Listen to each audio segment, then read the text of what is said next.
Lady Audley's Secret. By M. E. Braddon. Chapter 1.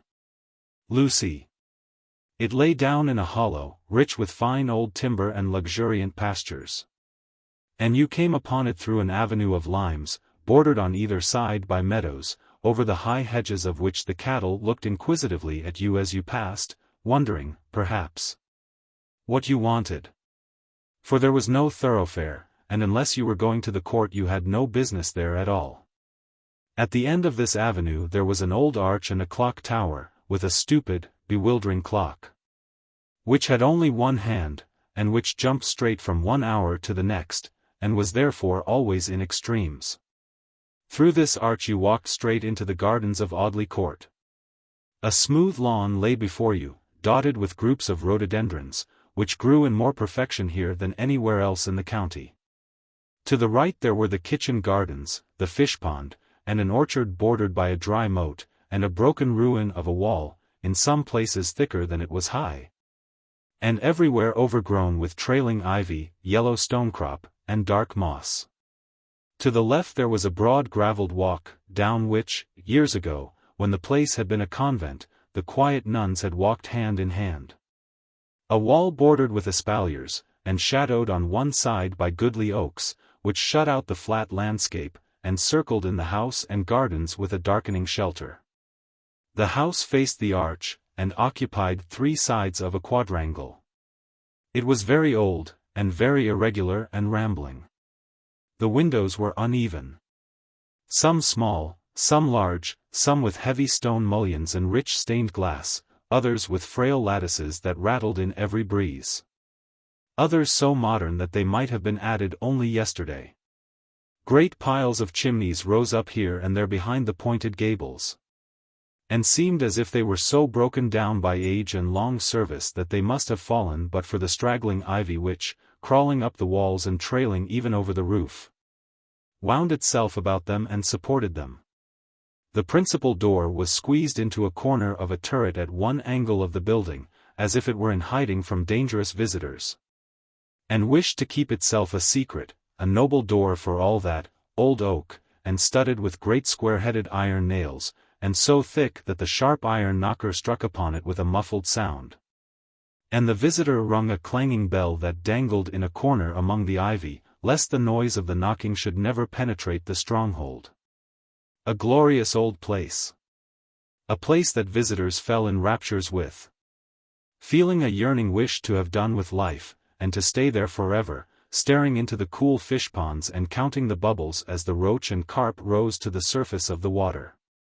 A spot in which peace seemed to have taken up her abode, setting her soothing hand on every tree and flower, on the still ponds and quiet alleys, the shady corners of the old-fashioned rooms, the deep window seats behind the painted glass, the low meadows and the stately avenues, aye, even upon the stagnant well, which, cool and sheltered as all else in the old place, hid itself away in a shrubbery behind the gardens, with an idle handle that was never turned and a lazy rope so rotten that the pail had broken away from it, and had fallen into the water. A noble place, inside as well as out, a noble place, a house in which you incontinently lost yourself if ever you were so rash as to attempt to penetrate its mysteries alone. A house in which no one room had any sympathy with another, every chamber running off at a tangent into an inner chamber, and through that down some narrow staircase leading to a door which, in its turn, led back into that very part of the house from which you thought yourself the furthest. A house that could never have been planned by any mortal architect, but must have been the handiwork of that good old builder, Time, who, adding a room 1 year, and knocking down a room another year, toppling down a chimney coeval with the Plantagenets, and setting up one in the style of the Tudors, shaking down a bit of Saxon wall, allowing a Norman arch to stand here, throwing in a row of high narrow windows in the reign of Queen Anne, and joining on a dining room after the fashion of the time of Hanoverian George I. To a refectory that had been standing since the Conquest, had contrived, in some 11 centuries, to run up such a mansion as was not elsewhere to be met with throughout the county of Essex. Of course, in such a house there were secret chambers. The little daughter of the present owner, Sir Michael Audley, had fallen by accident upon the discovery of one.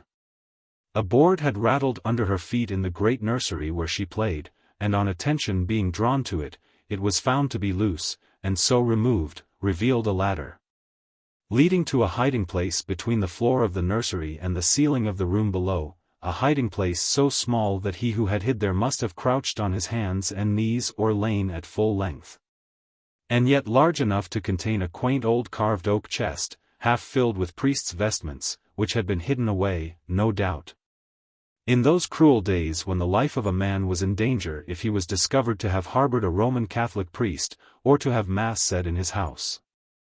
The broad outer moat was dry and grass-grown, and the laden trees of the orchard hung over it with gnarled, straggling branches that drew fantastical shadows upon the green slope. Within this moat there was, as I have said, the fish-pond, a sheet of water that extended the whole length of the garden and bordering which there was an avenue called the Lime-tree Walk. An avenue so shaded from the sun and sky, so screened from observation by the thick shelter of the overarching trees that it seemed a chosen place for secret meetings or for stolen interviews.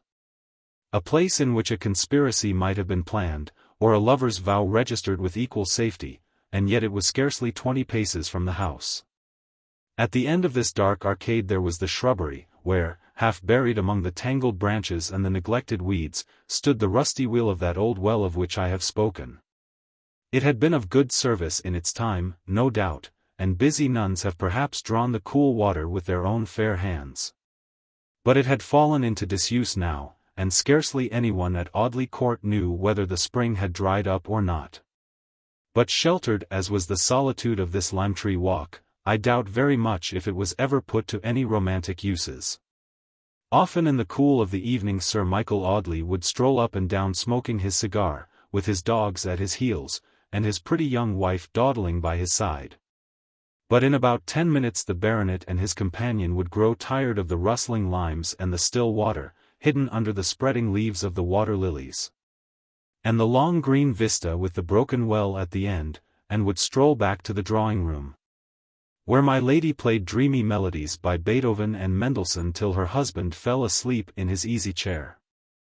Sir Michael Audley was 56 years of age, and he had married a second wife 3 months after his 55th birthday.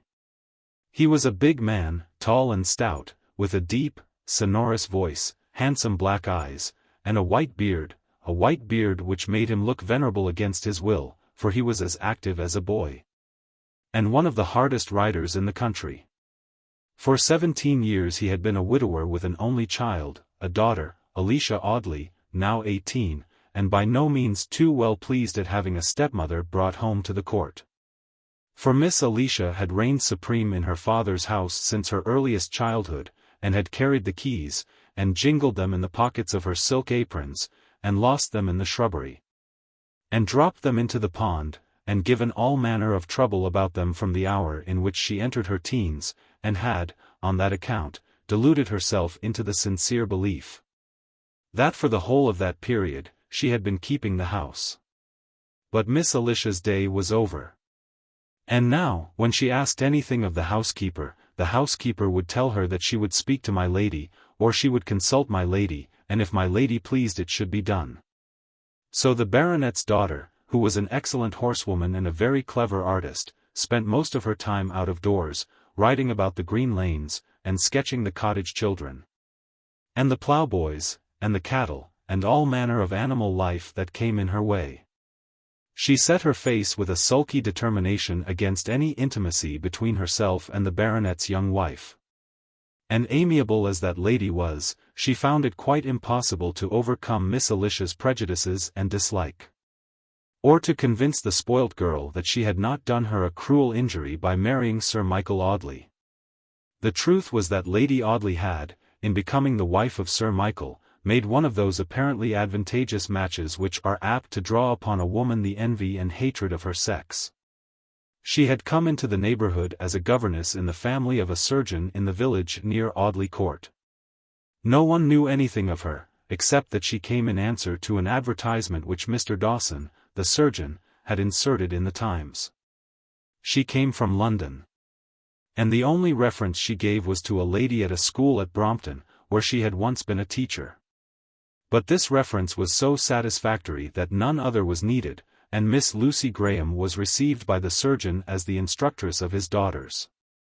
Her accomplishments were so brilliant and numerous that it seemed strange that she should have answered an advertisement offering such very moderate terms of remuneration as those named by Mr. Dawson. But Miss Graham seemed perfectly well satisfied with her situation, and she taught the girls to play sonatas by Beethoven, and to paint from nature after Creswick, and walked through a dull, out-of-the-way village to the humble little church, 3 times every Sunday, as contentedly as if she had no higher aspiration in the world than to do so all the rest of her life. People who observed this, accounted for it by saying that it was a part of her amiable and gentle nature always to be light-hearted, happy and contented under any circumstances. Wherever she went she seemed to take joy and brightness with her. In the cottages of the poor her fair face shone like a sunbeam. She would sit for a quarter of an hour talking to some old woman, and apparently as pleased with the admiration of a toothless crone as if she had been listening to the compliments of a marquis. And when she tripped away, leaving nothing behind her, for her poor salary gave no scope to her benevolence, the old woman would burst out into senile raptures with her grace, beauty, and her kindliness, such as she never bestowed upon the vicar's wife, who half fed and clothed her. For you see, Miss Lucy Graham was blessed with that magic power of fascination, by which a woman can charm with a word or intoxicate with a smile. Everyone loved, admired, and praised her. The boy who opened the 5-barred gate that stood in her pathway, ran home to his mother to tell of her pretty looks, and the sweet voice in which she thanked him for the little service. The verger at the church, who ushered her into the surgeon's pew, the vicar, who saw the soft blue eyes uplifted to his face as he preached his simple sermon. The porter from the railway station, who brought her sometimes a letter or a parcel, and who never looked for reward from her, her employer, his visitors, her pupils, the servants. Everybody, high and low, united in declaring that Lucy Graham was the sweetest girl that ever lived. Perhaps it was the rumor of this which penetrated into the quiet chamber of Audley Court. Or, perhaps, it was the sight of her pretty face, looking over the surgeon's high pew every Sunday morning. However it was certain that Sir Michael Audley suddenly experienced a strong desire to be better acquainted with Mr. Dawson's governess. He had only to hint his wish to the worthy doctor for a little party to be got up, to which the vicar and his wife, and the baronet and his daughter, were invited. That one quiet evening sealed Sir Michael's fate. He could no more resist the tender fascination of those soft and melting blue eyes. The graceful beauty of that slender throat and drooping head, with its wealth of showering flaxen curls, the low music of that gentle voice. The perfect harmony which pervaded every charm, and made all doubly charming in this woman, than he could resist his destiny. Destiny! Why, she was his destiny. He had never loved before. What had been his marriage with Alicia's mother but a dull, jog-trot bargain made to keep some estate in the family that would have been just as well out of it? What had been his love for his first wife but a poor, pitiful, smouldering spark, too dull to be extinguished, too feeble to burn? But this was love, this fever, this longing, this restless, uncertain, miserable hesitation, these cruel fears that his age was an insurmountable barrier to his happiness. This sick hatred of his white beard, this frenzied wish to be young again, with glistening raven hair, and a slim waist, such as he had 20 years before. These, wakeful nights and melancholy days, so gloriously brightened if he chanced to catch a glimpse of her sweet face behind the window curtains, as he drove past the surgeon's house. All these signs gave token of the truth, and told only too plainly that, at the sober age of 55, Sir Michael Audley had fallen ill of the terrible fever called love. I do not think that, throughout his courtship, the baronet once calculated upon his wealth or his position as reasons for his success. If he ever remembered these things, he dismissed the thought of them with a shudder. It pained him too much to believe for a moment that anyone so lovely and innocent could value herself against a splendid house or a good old title. No. His hope was that, as her life had been most likely one of toil and dependence, and as she was very young nobody exactly knew her age, but she looked little more than 20. She might never have formed any attachment, and that he, being the first to woo her, might, by tender attentions, by generous watchfulness, by a love which should recall to her the father she had lost, and by a protecting care that should make him necessary to her, win her young heart, and obtain from her fresh and earliest love the promise of her hand. It was a very romantic daydream, no doubt, but, for all that, it seemed in a very fair way to be realized. Lucy Graham appeared by no means to dislike the baronet's attentions. There was nothing whatever in her manner that betrayed the shallow artifices employed by a woman who wishes to captivate a rich man. She was so accustomed to admiration from everyone, high and low, that Sir Michael's conduct made very little impression upon her. Again, he had been so many years a widower that people had given up the idea of his ever marrying again. At last, however, Mrs. Dawson spoke to the governess on the subject. The surgeon's wife was sitting in the schoolroom busy at work, while Lucy was putting the finishing touches on some watercolor sketches done by her pupils. "Do you know, my dear Miss Graham," said Mrs. Dawson, "I think you ought to consider yourself a remarkably lucky girl." The governess lifted her head from its stooping attitude, and stared wonderingly at her employer, shaking back a shower of curls. They were the most wonderful curls in the world, soft and feathery, always floating away from her face, and making a pale halo round her head when the sunlight shone through them. "What do you mean, my dear Mrs. Dawson?" she asked, dipping her camel's hair brush into the wet aquamarine upon the palette, and poising it carefully before putting in the delicate streak of purple which was to brighten the horizon in her pupil's sketch. "Why, I mean, my dear, that it only rests with yourself to become Lady Audley, and the mistress of Audley Court." Lucy Graham dropped the brush upon the picture, and flushed scarlet to the roots of her fair hair, and then grew pale again, far paler than Mrs. Dawson had ever seen her before. "My dear, don't agitate yourself," said the surgeon's wife, soothingly. "You know that nobody asks you to marry Sir Michael unless you wish. Of course it would be a magnificent match. He has a splendid income, and is one of the most generous of men. Your position would be very high, and you would be enabled to do a great deal of good. But, as I said before, you must be entirely guided by your own feelings. Only one thing I must say, and that is that if Sir Michael's attentions are not agreeable to you, it is really scarcely honorable to encourage him." "His attentions, encourage him," muttered Lucy, as if the words bewildered her. Pray don't talk to me, Mrs. Dawson. I had no idea of this. It is the last thing that would have occurred to me."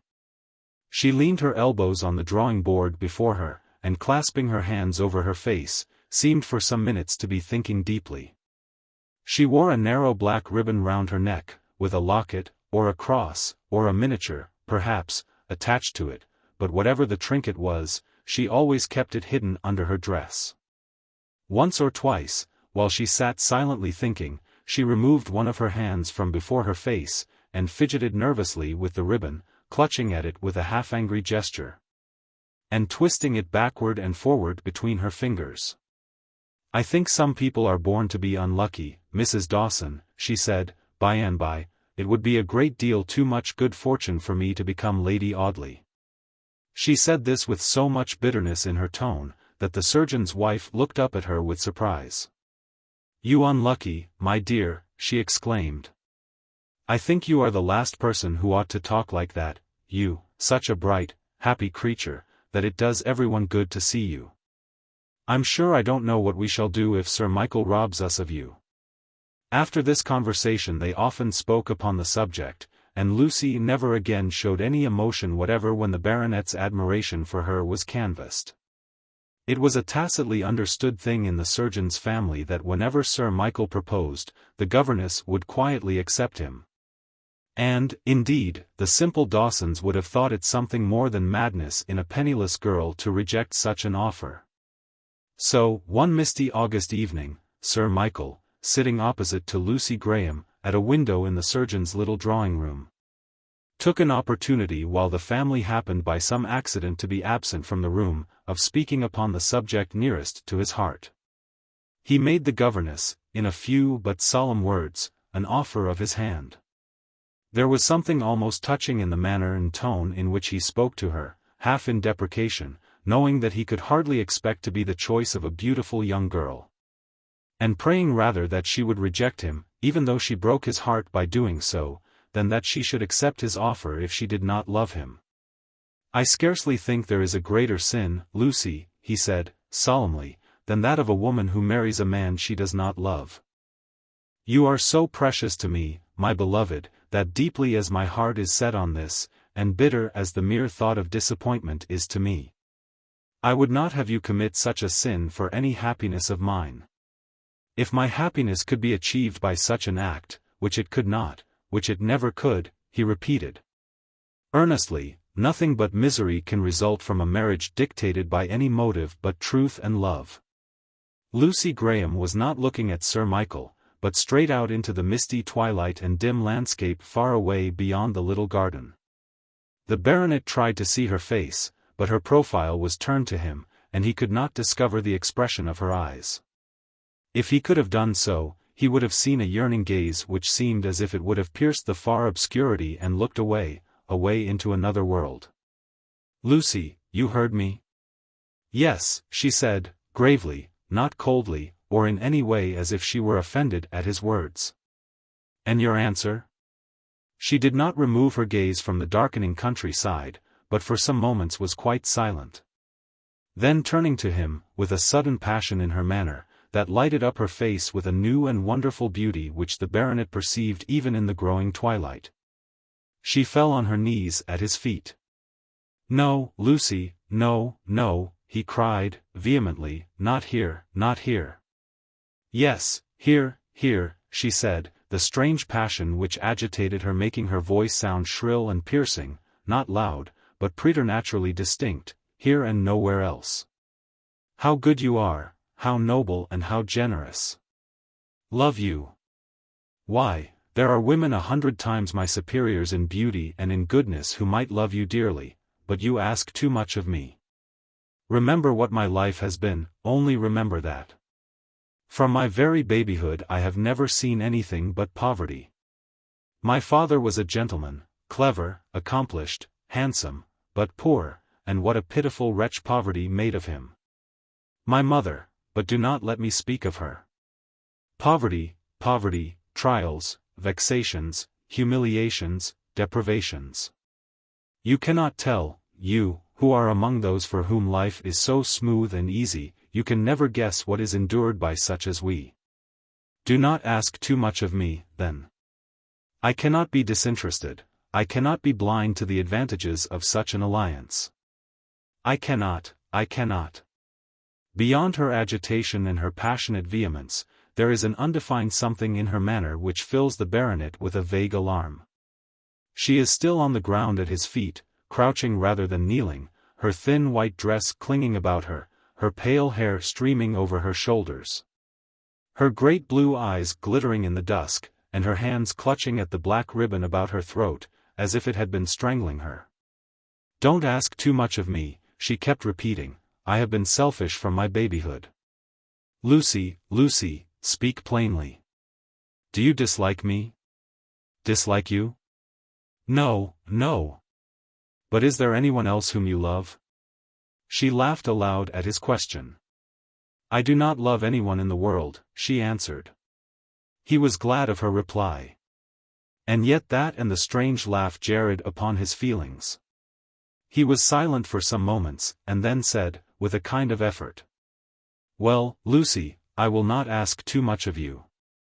I dare say I am a romantic old fool, but if you do not dislike me, and if you do not love anyone else, I see no reason why we should not make a very happy couple. Is it a bargain, Lucy? Yes. The baronet lifted her in his arms and kissed her once upon the forehead, then quietly bidding her good night, he walked straight out of the house. He walked straight out of the house, this foolish old man, because there was some strong emotion at work in his breast, neither joy nor triumph, but something almost akin to disappointment, some stifled and unsatisfied longing which lay heavy and dull at his heart, as if he had carried a corpse in his bosom. He carried the corpse of that hope which had died at the sound of Lucy's words. All the doubts and fears and timid aspirations were ended now. He must be contented, like other men of his age, to be married for his fortune and his position. Lucy Graham went slowly up the stairs to her little room at the top of the house. She placed her dim candle on the chest of drawers, and seated herself on the edge of the white bed, still and white as the draperies hanging around her. No more dependence, no more drudgery, no more humiliations, she said, every trace of the old life melted away, every clue to identity buried and forgotten, except these, except these. She had never taken her left hand from the black ribbon at her throat. She drew it from her bosom, as she spoke, and looked at the object attached to it. It was neither a locket, a miniature, nor a cross, it was a ring wrapped in an oblong piece of paper, the paper partly written, partly printed, yellow with age, and crumpled with much folding. How do you find this book? Any thoughts about the book or the author? Any suggestion for improvement? Please take a moment to share your thoughts in a comment. If you like it, share it with your friends who might enjoy it as well. Subscribe to keep in touch. Visit CompleteAudiobooks.com for more quality content. Chapter 2. On board the Argus. He threw the end of his cigar into the water, and leaning his elbows upon the bulwarks, stared meditatively at the waves. How wearisome they are, he said. Blue and green, and opal, opal, and blue, and green, all very well in their way, of course, but 3 months of them are rather too much, especially. He did not attempt to finish his sentence. His thoughts seemed to wander in the very midst of it, and carry him 1,000 miles or so away. Poor little girl, how pleased she'll be. He muttered, opening his cigar case, lazily surveying its contents, how pleased and how surprised. Poor little girl. After 3 years and a half, too, she will be surprised. He was a young man of about 25, with dark face bronzed by exposure to the sun. He had handsome brown eyes, with a lazy smile in them that sparkled through the black lashes, and a bushy beard and mustache that covered the whole lower part of his face. He was tall and powerfully built, he wore a loose grey suit and a felt hat, thrown carelessly upon his black hair. His name was George Talboys, and he was aft cabin passenger on board the good ship Argus, laden with Australian wool and sailing from Sydney to Liverpool.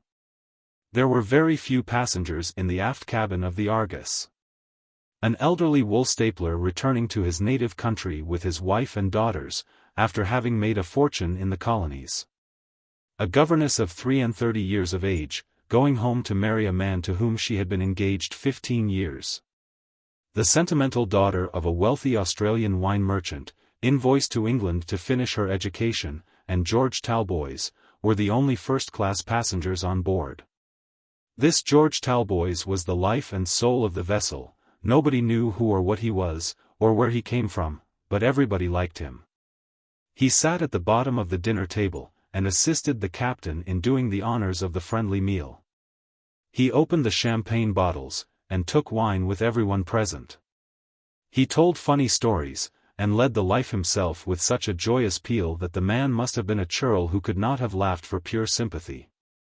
He was a capital hand at speculation in VIII, and all the merry games, which kept the little circle round the cabin lamp so deep in innocent amusement that a hurricane might have howled overhead without their hearing it. But he freely owned that he had no talent for whist, and that he didn't know a knight from a castle upon the chessboard. Indeed, Mr. Talboys was by no means too learned a gentleman. The pale governess had tried to talk to him about fashionable literature, but George had only pulled his beard and stared very hard at her, saying occasionally, "Ah, yes, by Jove." And, to be sure, ah. The sentimental young lady, going home to finish her education, had tried him with Shelby and Byron, and he had fairly laughed in her face, as if poetry were a joke. The wool stapler sounded him on politics, but he did not seem very deeply versed in them.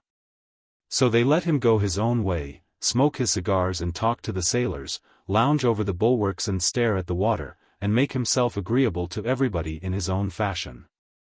But when the Argus came to be within about a fortnight's sail of England, everybody noticed a change in George Talboys. He grew restless and fidgety. Sometimes so merry that the cabin rung with his laughter, sometimes moody and thoughtful. Favorite as he was among the sailors, they were tired at last of answering his perpetual questions about the probable time of touching land. Would it be in 10 days, in 11, in 12, in 13?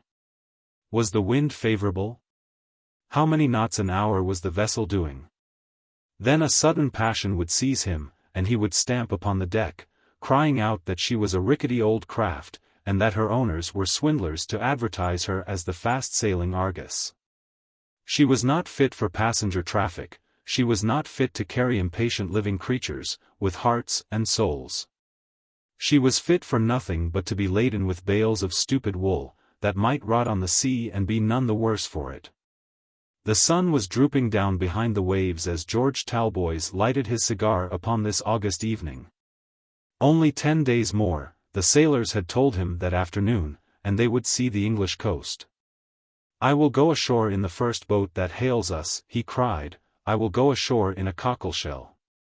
By Jove, if it comes to that, I will swim to land." His friends in the aft cabin, with the exception of the pale governess, laughed at his impatience. She sighed as she watched the young man, chafing at the slow hours, pushing away his untasted wine, flinging himself restlessly about upon the cabin sofa, rushing up and down the companion ladder, and staring at the waves. As the red rim of the sun dropped into the water, the governess ascended the cabin stairs for a stroll on deck, while the passengers sat over their wine below. She stopped when she came up to George, and, standing by his side, watched the fading crimson in the western sky.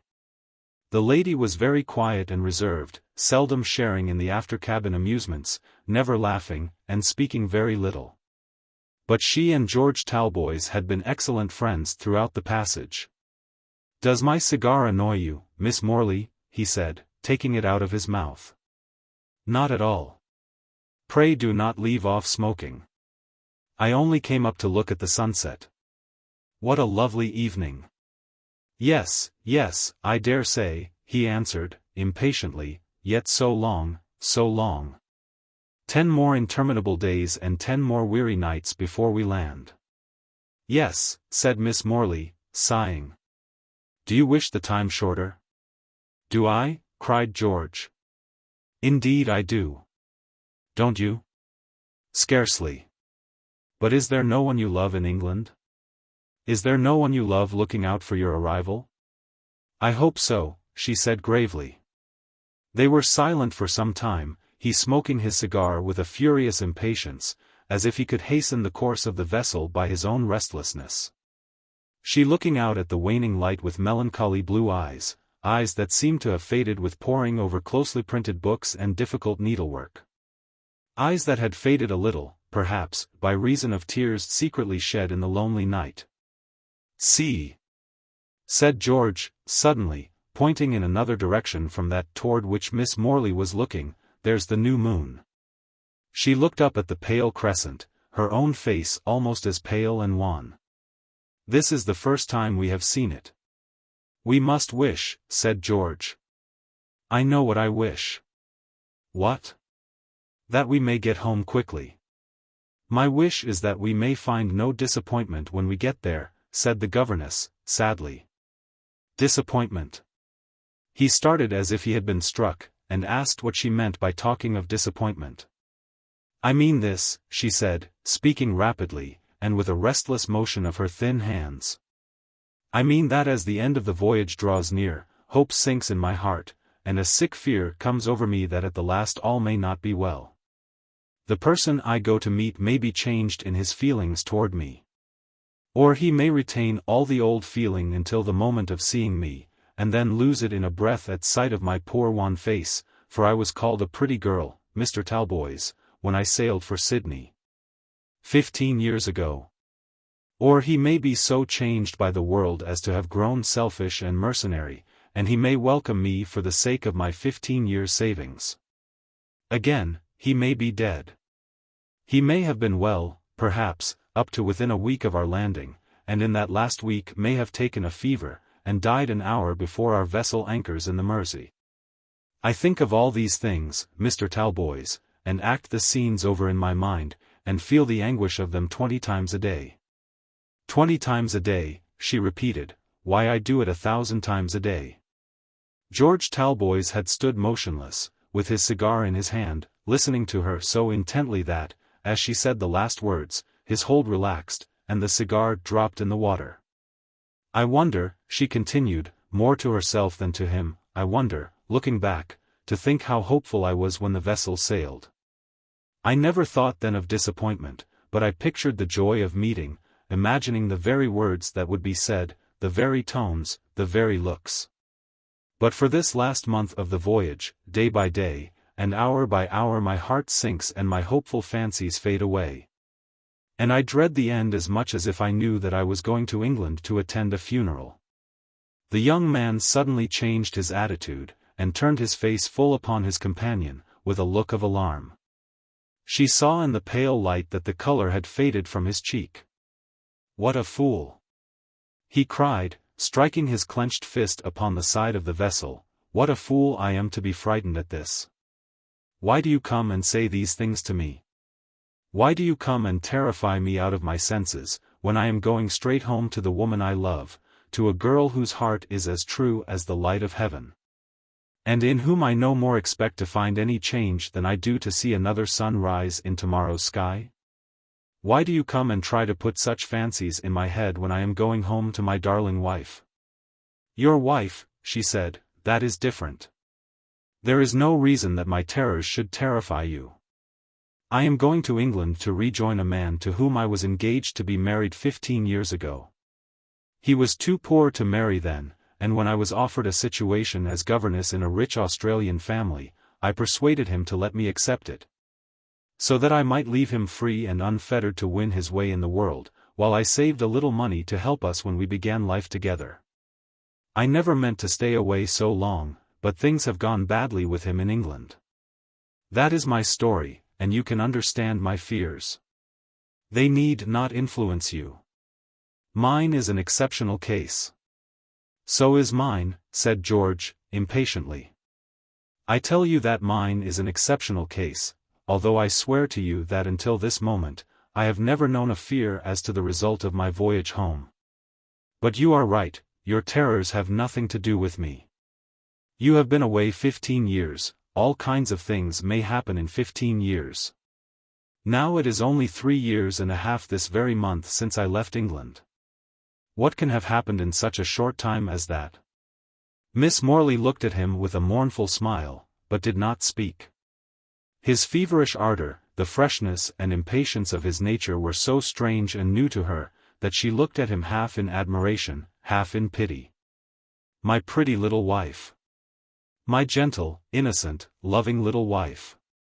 Do you know, Miss Morley, he said, with all his old hopefulness of manner, that I left my little girl asleep, with her baby in her arms, and with nothing but a few blotted lines to tell her why her faithful husband had deserted her? Deserted her, exclaimed the governess. Yes. I was an ensign in a cavalry regiment when I first met my little darling. We were quartered at a stupid seaport town, where my pet lived with her shabby old father, a half-pay naval officer. A regular old humbug, as poor as Job, and with an eye for nothing but the main chance. I saw through all his shallow tricks to catch one of us for his pretty daughter. I saw all the pitiable, contemptible, palpable traps he set for us big dragoons to walk into. I saw through his shabby genteel dinners and public-house port. His fine talk of the grandeur of his family, his sham pride and independence, and the sham tears of his bleared old eyes when he talked of his only child. He was a drunken old hypocrite, and he was ready to sell my poor, little girl to the highest bidder. Luckily for me, I happened just then to be the highest bidder. For my father is a rich man, Miss Morley, and as it was love at first sight on both sides, my darling and I made a match of it. No sooner, however, did my father hear that I had married a penniless little girl, the daughter of a tipsy old half-pay lieutenant, then he wrote me a furious letter, telling me he would never again hold any communication with me, and that my yearly allowance would stop from my wedding day. As there was no remaining in such a regiment as mine, with nothing but my pay to live on, and my pretty little wife to keep, I sold out, thinking that before the money was exhausted, I should be sure to drop into something. I took my darling to Italy, and we lived there in splendid style as long as my £2,000 lasted. But when that began to dwindle down to a couple of hundred or so, we came back to England, and as my darling had a fancy for being near that tiresome old father of hers, we settled at the watering place where he lived. Well, as soon as the old man heard that I had a couple of £100 left, he expressed a wonderful degree of affection for us, and insisted on our boarding in his house. We consented, still to please my darling, who had just then a peculiar right to have every whim and fancy of her innocent heart indulged. We did board with him, and finally he fleeced us. But when I spoke of it to my little wife, she only shrugged her shoulders, and said she did not like to be unkind to her poor papa. So poor papa made away with our little stock of money in no time. And as I felt that it was now becoming necessary to look about for something, I ran up to London, and tried to get a situation as a clerk in a merchant's office, or as accountant, or bookkeeper, or something of that kind. But I suppose there was the stamp of a heavy dragoon about me, for do what I would I couldn't get anybody to believe in my capacity. And tired out, and downhearted, I returned to my darling, to find her nursing a son and heir to his father's poverty. Poor little girl, she was very low-spirited. And when I told her that my London expedition had failed, she fairly broke down, and burst into a storm of sobs and lamentations, telling me that I ought not to have married her if I could give her nothing but poverty and misery, and that I had done her a cruel wrong in making her my wife. By heaven! Miss Morley, her tears and reproaches drove me almost mad. And I flew into a rage with her, myself, her father, the world, and everybody in it, and then ran out of the house. I walked about the streets all that day, half out of my mind, and with a strong inclination to throw myself into the sea, so as to leave my poor girl free to make a better match. If I drown myself, her father must support her, I thought. The old hypocrite could never refuse her a shelter, but while I live she has no claim on him. I went down to a rickety old wooden pier, meaning to wait there till it was dark, and then drop quietly over the end of it into the water. But while I sat there smoking my pipe, and staring vacantly at the seagulls, two men came down, and one of them began to talk of the Australian gold diggings, and the great things that were to be done there. It appeared that he was going to sail in a day or two, and he was trying to persuade his companion to join him in the expedition. I listened to these men for upward of an hour, following them up and down the pier, with my pipe in my mouth, and hearing all their talk. After this I fell into conversation with them myself, and ascertained that there was a vessel going to leave Liverpool in 3 days, by which vessel one of the men was going out. This man gave me all the information I required, and told me, moreover, that a stalwart young fellow, such as I was, could hardly fail to do well in the diggings. The thought flashed upon me so suddenly, that I grew hot and red in the face, and trembled in every limb with excitement. This was better than the water, at any rate. Suppose I stole away from my darling, leaving her safe under her father's roof, and went and made a fortune in the New World, and came back in a 12-month to throw it into her lap. For I was so sanguine in those days that I counted on making my fortune in a year or so. I thanked the man for his information, and late at night strolled homeward. It was bitter winter weather, but I had been too full of passion to feel cold, and I walked through the quiet streets, with the snow drifting in my face, and a desperate hopefulness in my heart. The old man was sitting drinking brandy and water in the little dining room, and my wife was upstairs, sleeping peacefully, with the baby on her breast. I sat down and wrote a few brief lines, which told her that I never had loved her better than now, when I seemed to desert her. That I was going to try my fortune in the New World, and that if I succeeded I should come back to bring her plenty and happiness, but that if I failed I should never look upon her face again. I divided the remainder of our money, something over £40, into 2 equal portions, leaving one for her, and putting the other in my pocket. I knelt down and prayed for my wife and child, with my head upon the white counterpane that covered them.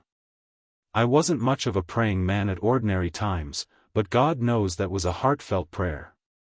I kissed her once, and the baby once, and then crept out of the room. The dining room door was open, and the old man was nodding over his paper. He looked up as he heard my step in the passage, and asked me where I was going. To have a smoke in the street, I answered, and as this was a common habit of mine he believed me. 3 nights after I was out at sea, bound for Melbourne, a steerage passenger, with a digger's tools for my baggage, and about 7 shillings in my pocket. "And you succeeded?" asked Miss Morley. "Not till I had long despaired of success. Not until poverty and I had become such old companions and bedfellows, that looking back at my past life, I wondered whether that dashing, reckless, extravagant, luxurious, champagne-drinking dragoon could have really been the same man who sat on the damp ground gnawing a mouldy crust in the wilds of the New World. I clung to the memory of my darling. And the trust that I had in her love and truth was the one keystone that kept the fabric of my past life together, the one star that lit the thick black darkness of the future. I was hail fellow well met with bad men, I was in the center of riot, drunkenness, and debauchery, but the purifying influence of my love kept me safe from all. Thin and gaunt, the half-starved shadow of what I once had been, I saw myself one day in a broken bit of looking-glass, and was frightened by my own face. But I toiled on through all.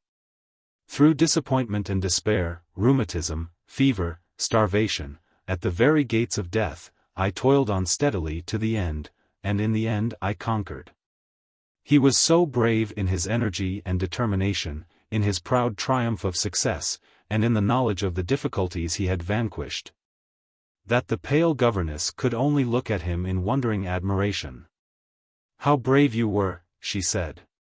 "Brave," he cried, with a joyous peal of laughter, "wasn't I working for my darling?"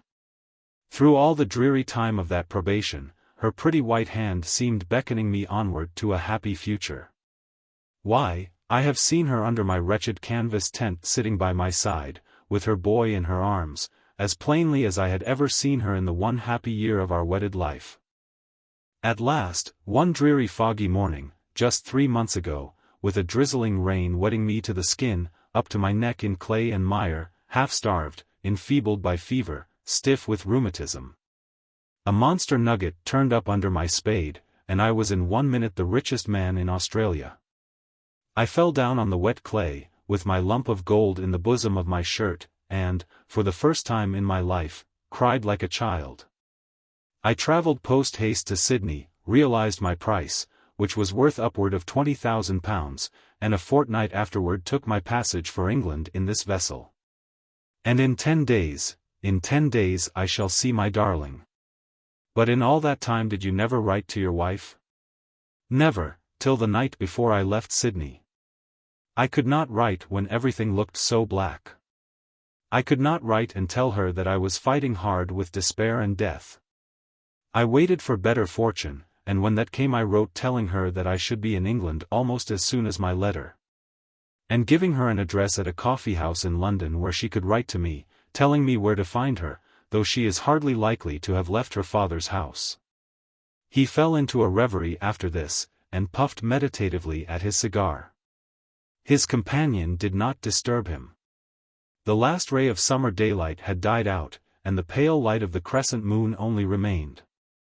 Presently George Talboys flung away his cigar, and turning to the governess, cried abruptly, "Miss Morley, if, when I get to England, I hear that anything has happened to my wife, I shall fall down dead."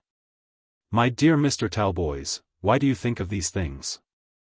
God is very good to us, He will not afflict us beyond our power of endurance. I see all things, perhaps, in a melancholy light. For the long monotony of my life has given me too much time to think over my troubles. And my life has been all action, privation, toil, alternate hope and despair. I have had no time to think upon the chances of anything happening to my darling. What a blind, reckless fool I have been. 3 years and a half and not one line, one word from her, or from any mortal creature who knows her. Heaven above! What may not have happened? In the agitation of his mind he began to walk rapidly up and down the lonely deck, the governess following, and trying to soothe him. I swear to you, Miss Morley, he said, that till you spoke to me tonight, I never felt one shadow of fear, and now I have that sick, sinking dread at my heart which you talked of an hour ago. Let me alone, please, to get over it my own way. She drew silently away from him, and seated herself by the side of the vessel, looking over into the water. George Talboys walked backward and forward for some time, with his head bent upon his breast, looking neither to the right nor the left. But in about a quarter of an hour he returned to the spot where the governess was seated. I have been praying, he said, praying for my darling. He spoke in a voice little above a whisper, and she saw his face ineffably calm in the moonlight. Chapter 3. Hidden Relics.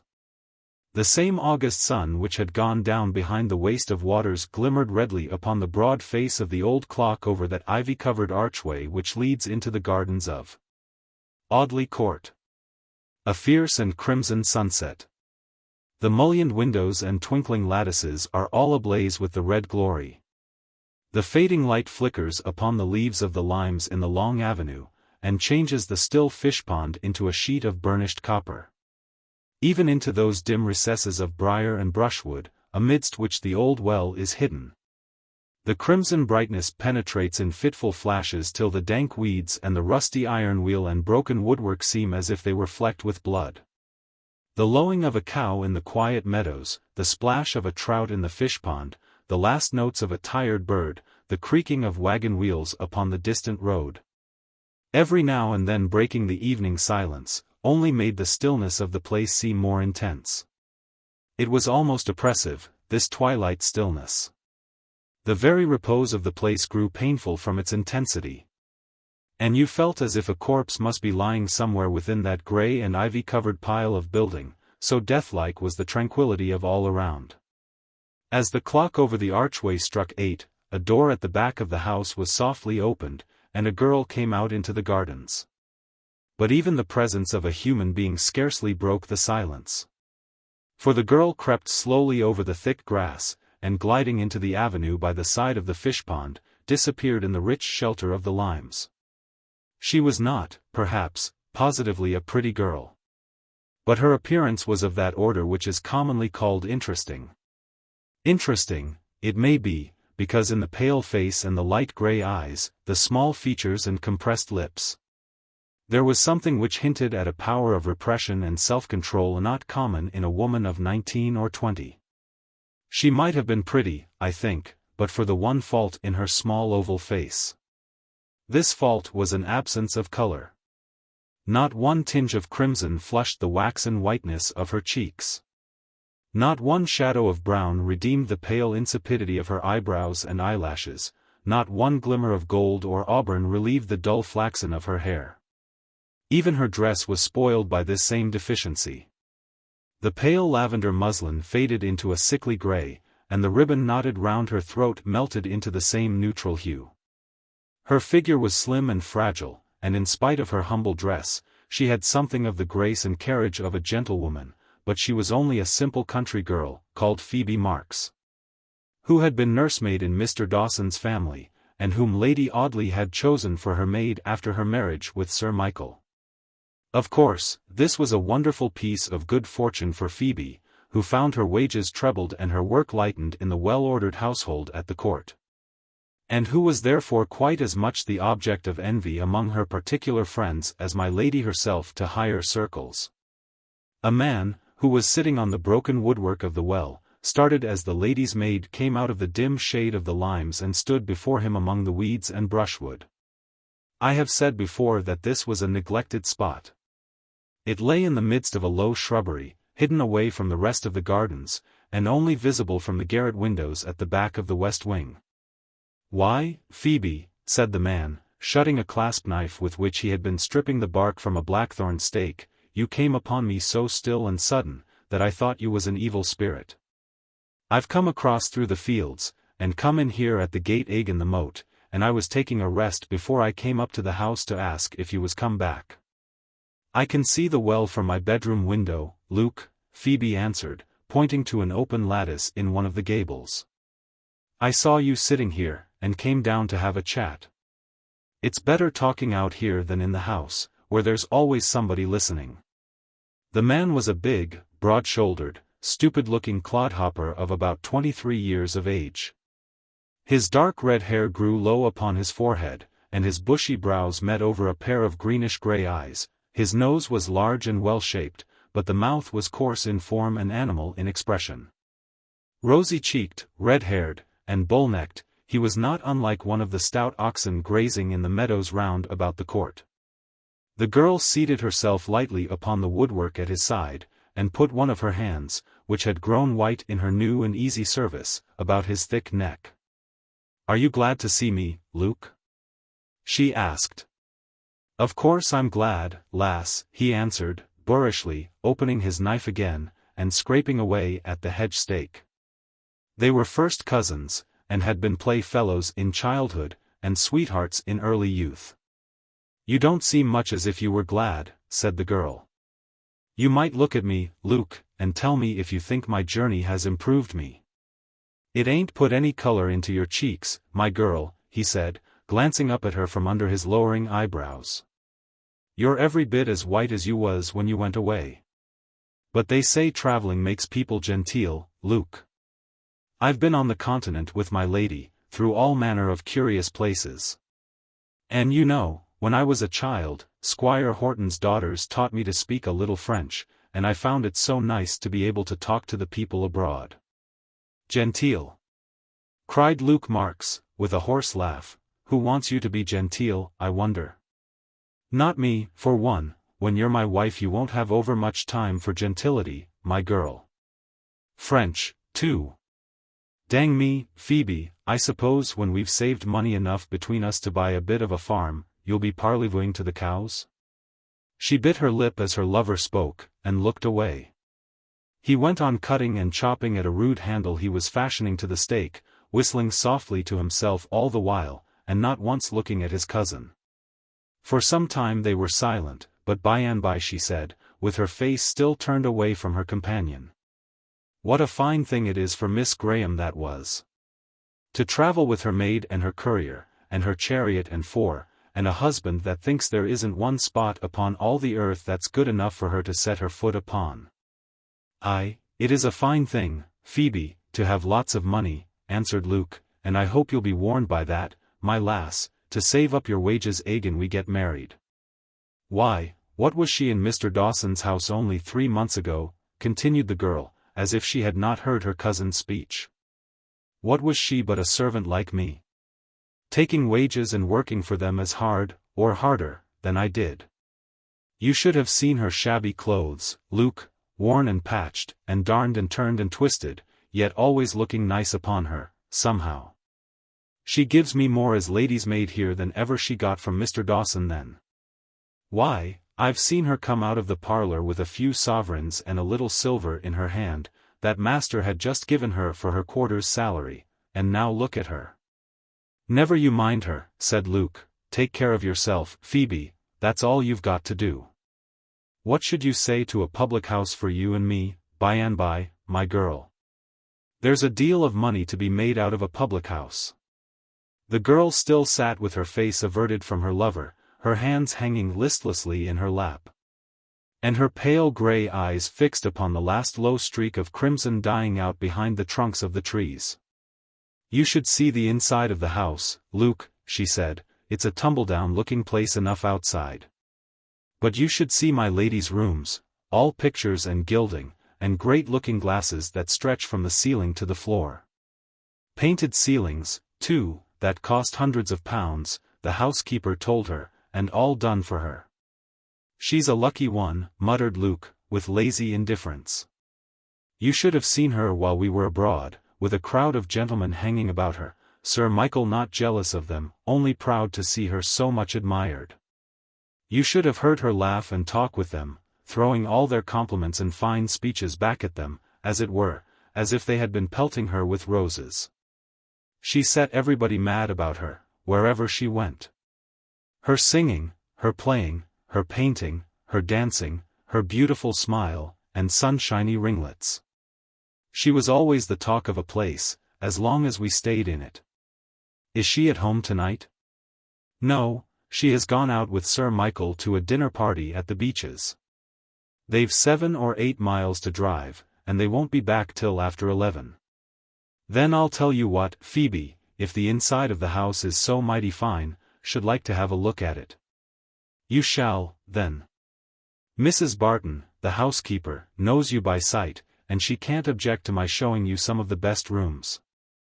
It was almost dark when the cousins left the shrubbery and walked slowly to the house. The door by which they entered led into the servants' hall, on one side of which was the housekeeper's room.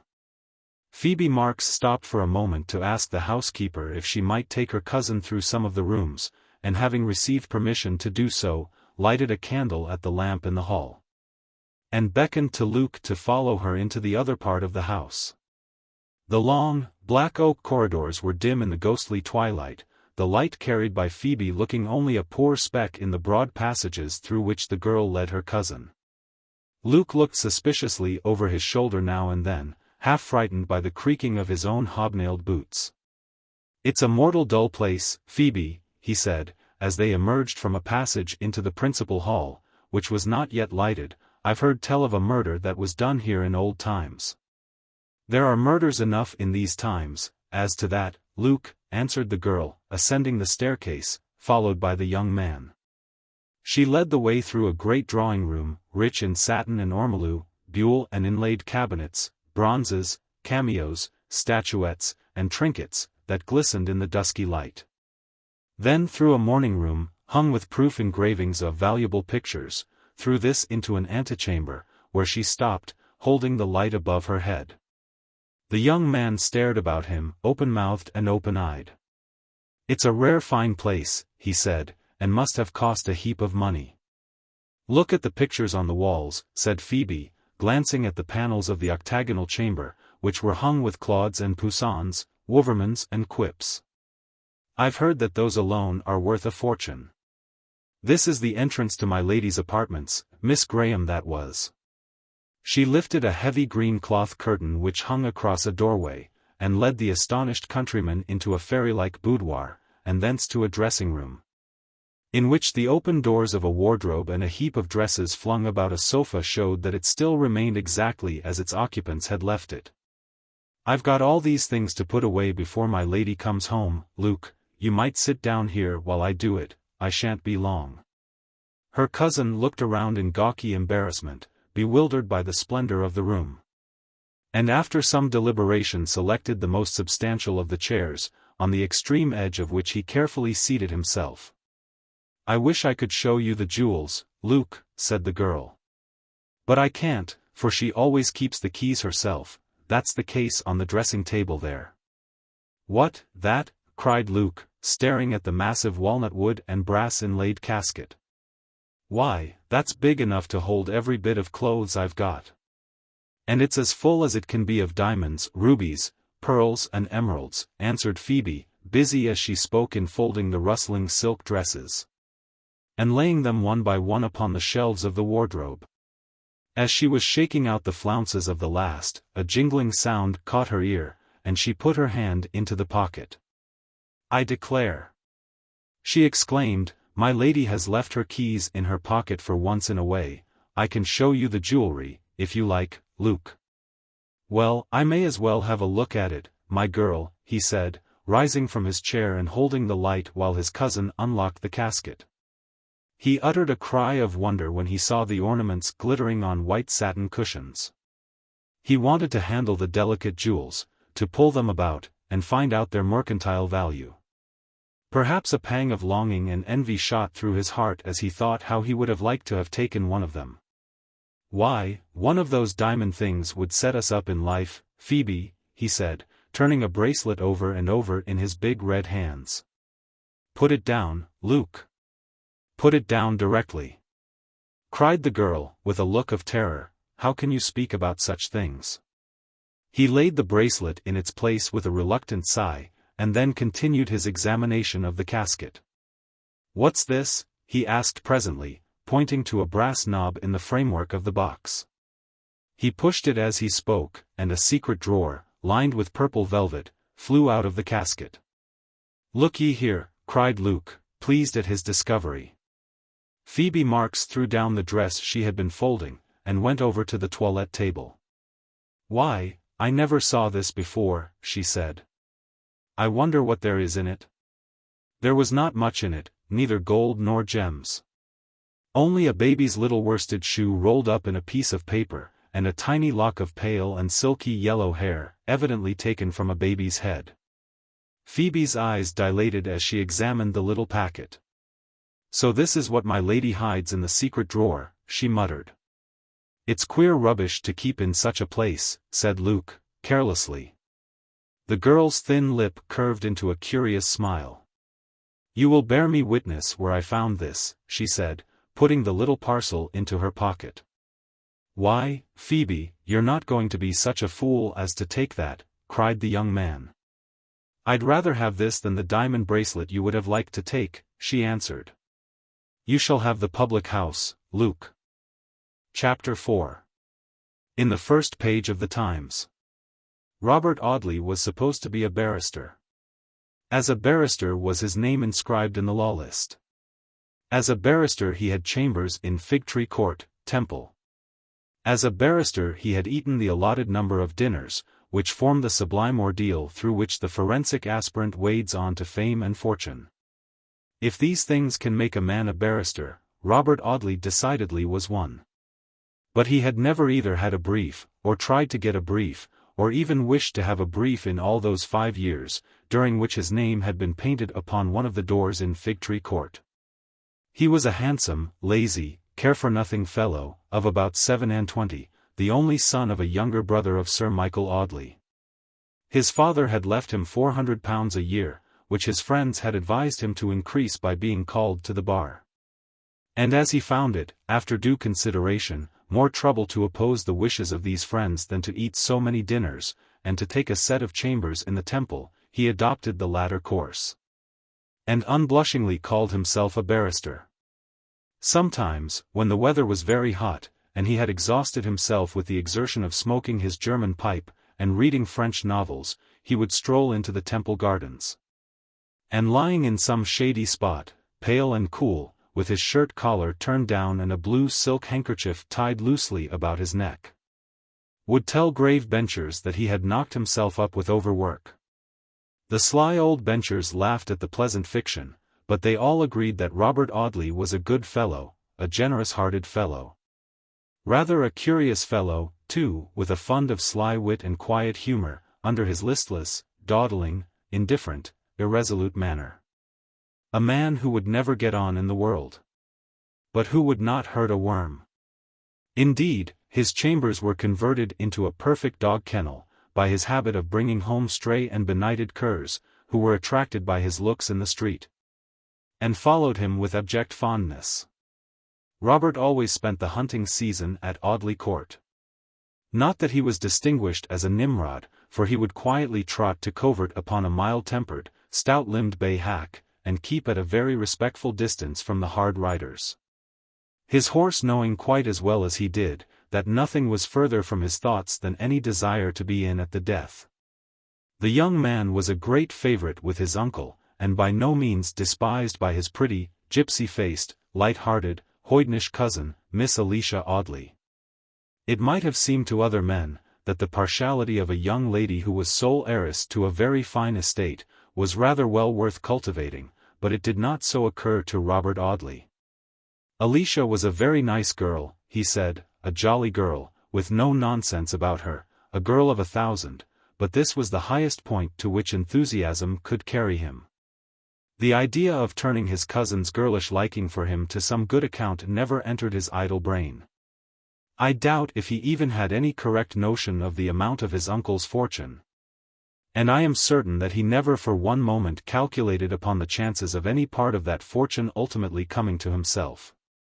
So that when, one fine spring morning, about 3 months before the time of which I am writing, the postman brought him the wedding cards of Sir Michael and Lady Audley, together with a very indignant letter from his cousin, setting forth how her father had just married a wax-dollish young person, no older than Alicia herself, with flaxen ringlets, and a perpetual giggle. For I am sorry to say that Miss Audley's animus caused her thus to describe that pretty musical laugh which had been so much admired in the late Miss Lucy Graham, when, I say, these documents reached Robert Audley, they elicited neither vexation nor astonishment in the lymphatic nature of that gentleman. He read Alicia's angry crossed and recrossed letter without so much as removing the amber mouthpiece of his German pipe from his mustached lips. When he had finished the perusal of the epistle, which he read with his dark eyebrows elevated to the center of his forehead, his only manner of expressing surprise. By the way, he deliberately threw that and the wedding cards into the waste-paper basket, and putting down his pipe, prepared himself for the exertion of thinking out the subject. I always said the old buffer would marry, he muttered, after about half an hour's reverie. Alicia and my lady, the stepmother, will go at it hammer and tongs. I hope they won't quarrel in the hunting season, or say unpleasant things to each other at the dinner table. Rose always upset a man's digestion. At about 12 o'clock on the morning following that night upon which the events recorded in my last chapter had taken place, the baronet's nephew strolled out of the Temple, Blackfriars Ward, on his way to the city. He had in an evil hour obliged some necessitous friend by putting the ancient name of Audley across a bill of accommodation, which bill not having been provided for by the drawer, Robert was called upon to pay. For this purpose he sauntered up Ludgate Hill, with his blue necktie fluttering in the hot August air, and thence to a refreshingly cool banking-house in a shady court out of St. Paul's churchyard, where he made arrangements for selling out a couple of £100 worth of consols. He had transacted this business, and was loitering at the corner of the court, waiting for a chance hansom to convey him back to the Temple, when he was almost knocked down by a man of about his own age, who dashed headlong into the narrow opening. "Be so good as to look where you're going, my friend," Robert remonstrated, mildly, to the impetuous passenger. "You might give a man warning before you throw him down and trample upon him." The stranger stopped suddenly, looked very hard at the speaker, and then gasped for breath.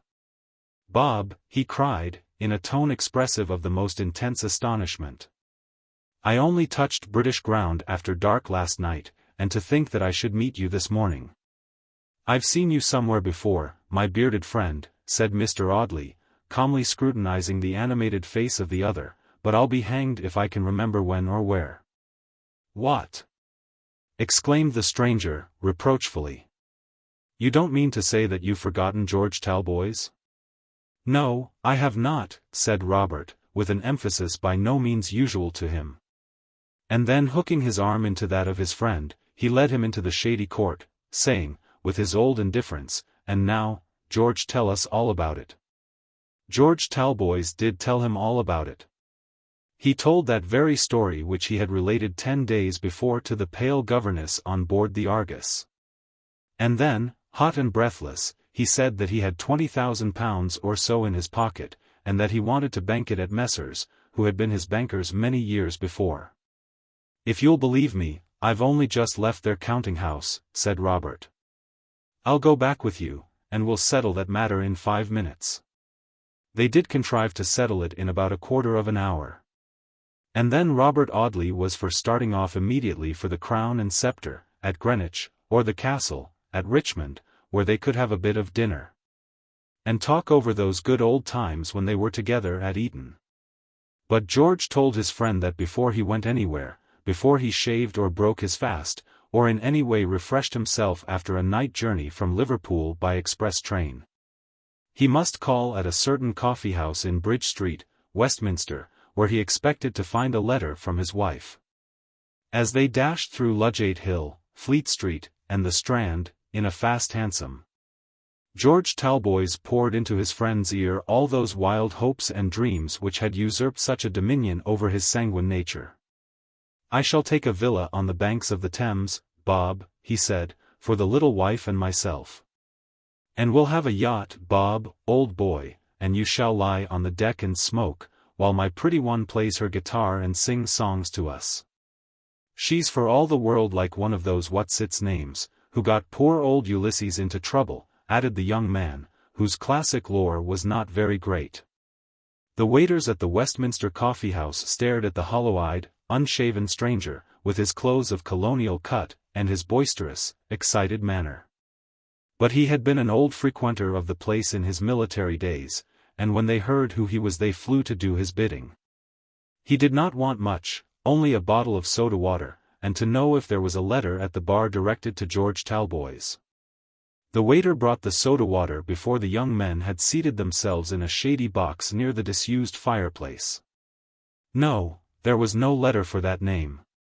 The waiter said it with consummate indifference, while he mechanically dusted the little mahogany table. George's face blanched to a deadly whiteness. "Talboys," he said. "Perhaps you didn't hear the name distinctly, Talboys. Go and look again, there must be a letter." The waiter shrugged his shoulders as he left the room, and returned in 3 minutes to say that there was no name at all resembling Talboys in the letter rack. There was Brown, and Sanderson, and Pinchbeck, only 3 letters altogether. The young man drank his soda water in silence, and then, leaning his elbows on the table, covered his face with his hands. There was something in his manner which told Robert Audley that his disappointment, trifling as it may appear, was in reality a very bitter one. He seated himself opposite to his friend, but did not attempt to address him. By and by George looked up, and mechanically taking a greasy Times newspaper of the day before from a heap of journals on the table, stared vacantly at the first page. I cannot tell how long he sat blankly staring at one paragraph among the list of deaths, before his dazed brain took in its full meaning. But after considerable pause he pushed the newspaper over to Robert Audley, and with a face that had changed from its dark bronze to a sickly, chalky grayish white, and with an awful calmness in his manner, he pointed with his finger to a line which ran thus. On the 24th inst. At Ventnor, Isle of Wight, Helen Talboys, aged 22. Chapter 5. The Headstone at Ventnor. Yes, there it was in black and white, Helen Talboys, aged 22. When George told the governess on board the Argus that if he heard any evil tidings of his wife he should drop down dead, he spoke in perfect good faith. And yet, here were the worst tidings that could come to him, and he sat rigid, white and helpless, staring stupidly at the shocked face of his friend. The suddenness of the blow had stunned him. In this strange and bewildered state of mind he began to wonder what had happened, and why it was that one line in the Times newspaper could have so horrible an effect upon him. Then by degrees even this vague consciousness of his misfortune faded slowly out of his mind, succeeded by a painful consciousness of external things. The hot August sunshine, the dusty windowpanes and shabby painted blinds, a file of fly-blown playbills fastened to the wall, the black and empty fireplaces.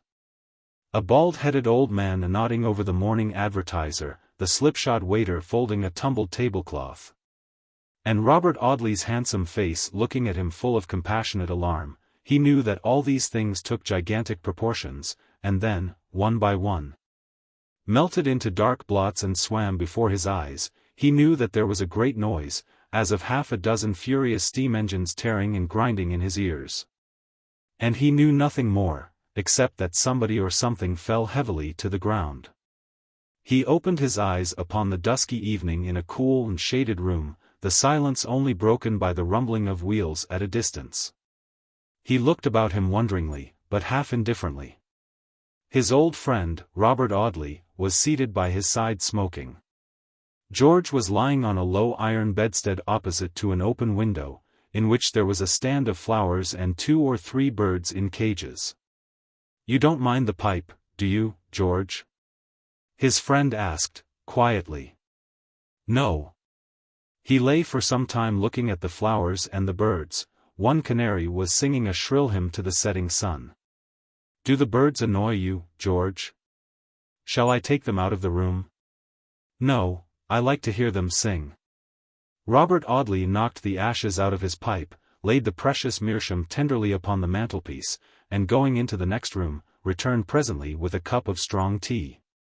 "Take this, George," he said, as he placed the cup on a little table close to George's pillow, "it will do your head good." The young man did not answer, but looked slowly round the room, and then at his friend's grave face. "Bob," he said, "where are we?" "In my chambers, dear boy, in the Temple. You have no lodgings of your own, so you may as well stay with me while you're in town." George passed his hand once or twice across his forehead, and then, in a hesitating manner, said, quietly, "That newspaper this morning, Bob, what was it?" "Never mind just now, old boy. Drink some tea." "Yes, yes," cried George, impatiently, raising himself upon the bed, and staring about him with hollow eyes. "I remember all about it. Helen. My Helen. My wife, my darling, my only love. Dead, dead." "George," said Robert Audley, laying his hand gently upon the young man's arm, "you must remember that the person whose name you saw in the paper may not be your wife. There may have been some other Helen Talboys." "No, no," he cried, "the age corresponds with hers, and Talboys is such an uncommon name. It may be a misprint for Talbot. No, no, no. My wife is dead."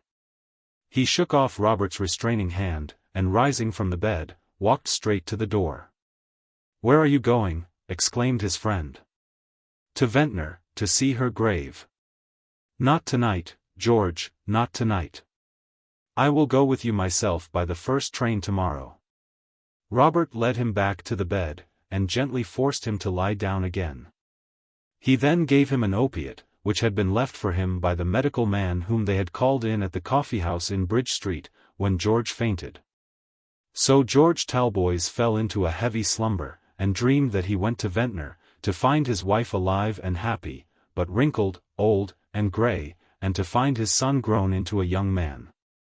Early the next morning he was seated opposite to Robert Audley in the first-class carriage of an express, whirling through the pretty open country toward Portsmouth.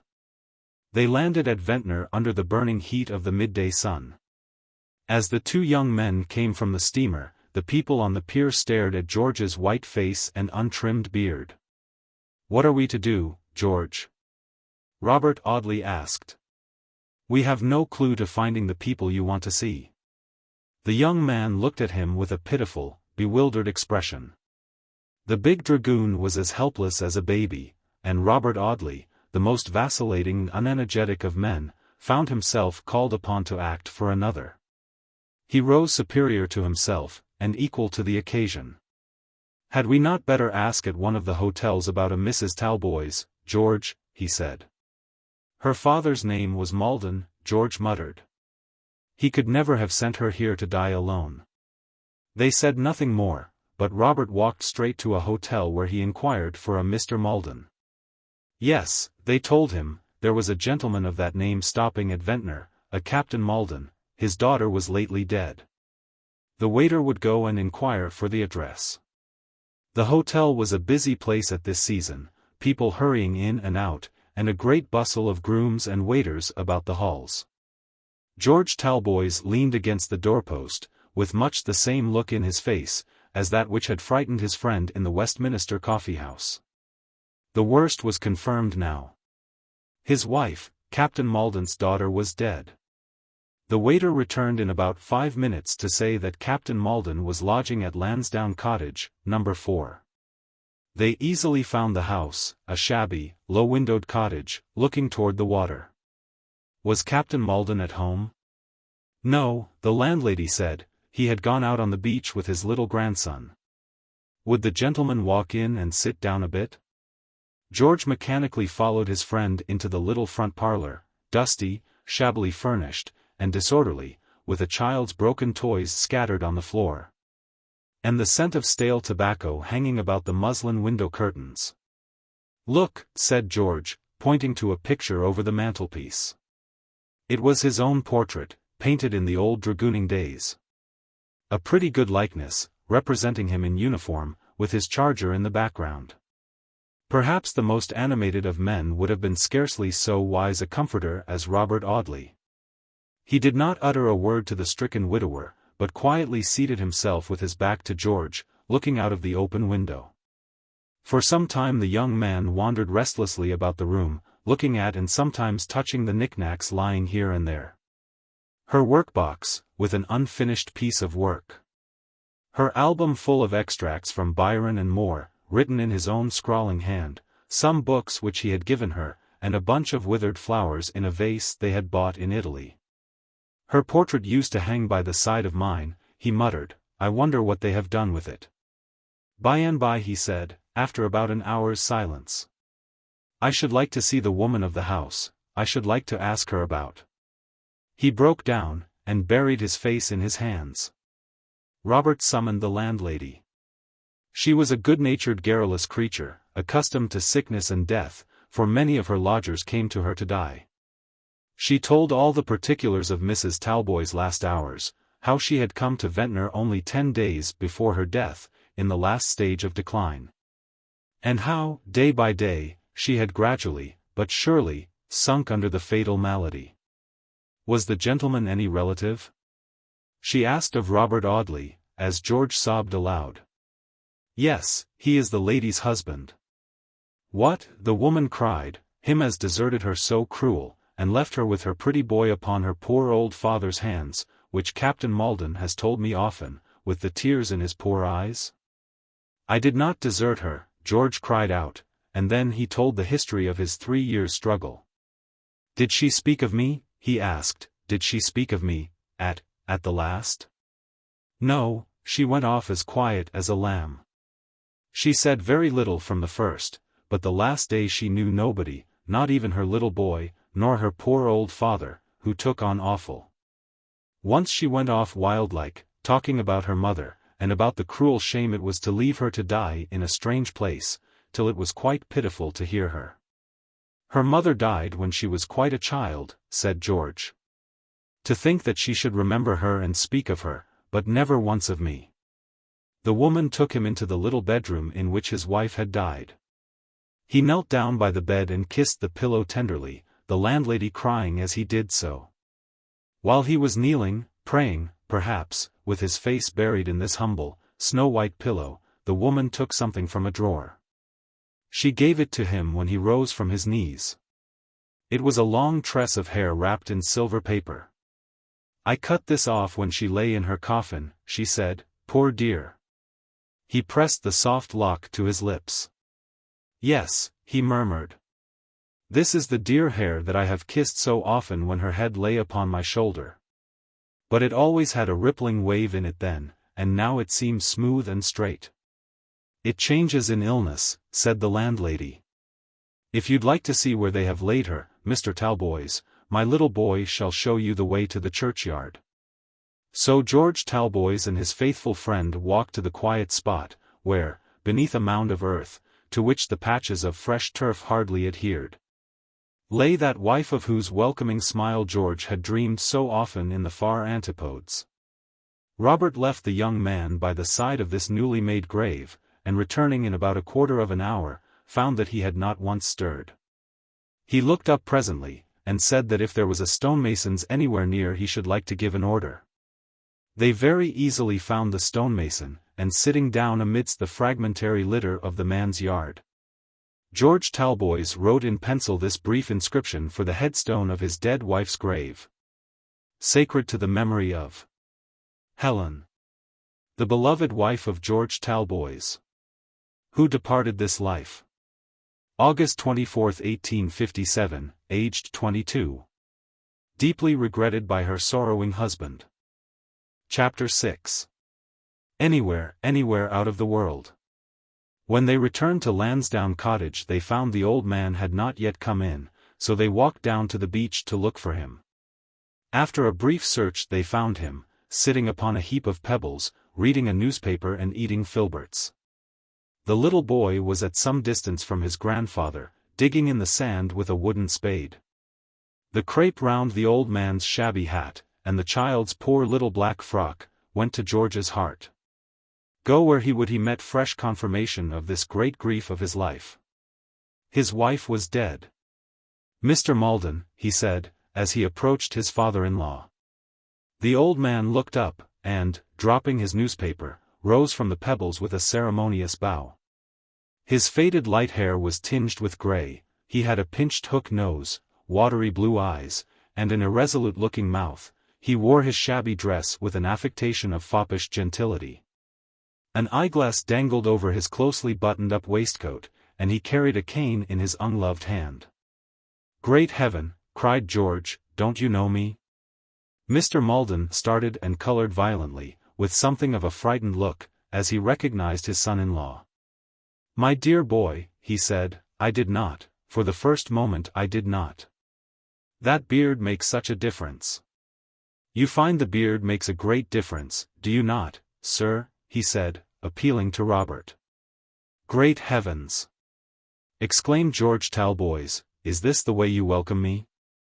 I come to England to find my wife dead within a week of my touching land, and you begin to chatter to me about my beard, you, her father." "True. True," muttered the old man, wiping his bloodshot eyes, a sad shock, my dear George. If you'd only been here a week earlier." "If I had," cried George, in an outburst of grief and passion, "I scarcely think that I would have let her die. I would have disputed for her with death. I would. Oh God! Why did not the Argus go down with every soul on board her before I came to see this day?" He began to walk up and down the beach, his father-in-law looking helplessly at him, rubbing his feeble eyes with a handkerchief. "I've a strong notion that that old man didn't treat his daughter too well," thought Robert, as he watched the half-pay lieutenant.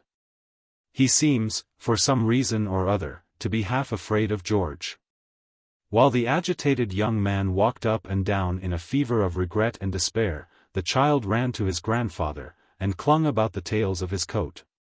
"Come home, Grandpa, come home," he said. "I'm tired." George Talboys turned at the sound of the babyish voice, and looked long and earnestly at the boy. He had his father's brown eyes and dark hair. "My darling! My darling!" said George, taking the child in his arms, "I am your father, come across the sea to find you. Will you love me?" The little fellow pushed him away. "I don't know you," he said. "I love Grandpa and Mrs. Monks at Southampton." "Georgey has a temper of his own, sir," said the old man. "He has been spoiled." They walked slowly back to the cottage, and once more George Talboys told the history of that desertion which had seemed so cruel. He told, too, of the £20,000 banked by him the day before. He had not the heart to ask any questions about the past. And his father-in-law only told him that a few months after his departure they had gone from the place where George left them to live at Southampton, where Helen got a few pupils for the piano. And where they managed pretty well till her health failed, and she fell into the decline of which she died. Like most sad stories, it was a very brief one.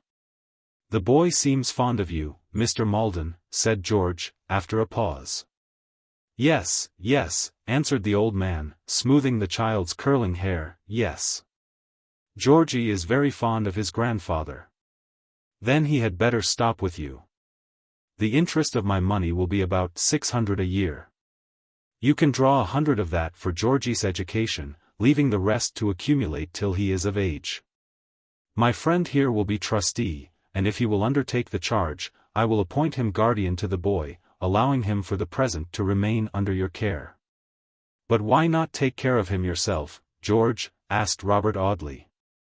"Because I shall sail in the very next vessel that leaves Liverpool for Australia. I shall be better in the diggings or the backwoods than ever I could be here.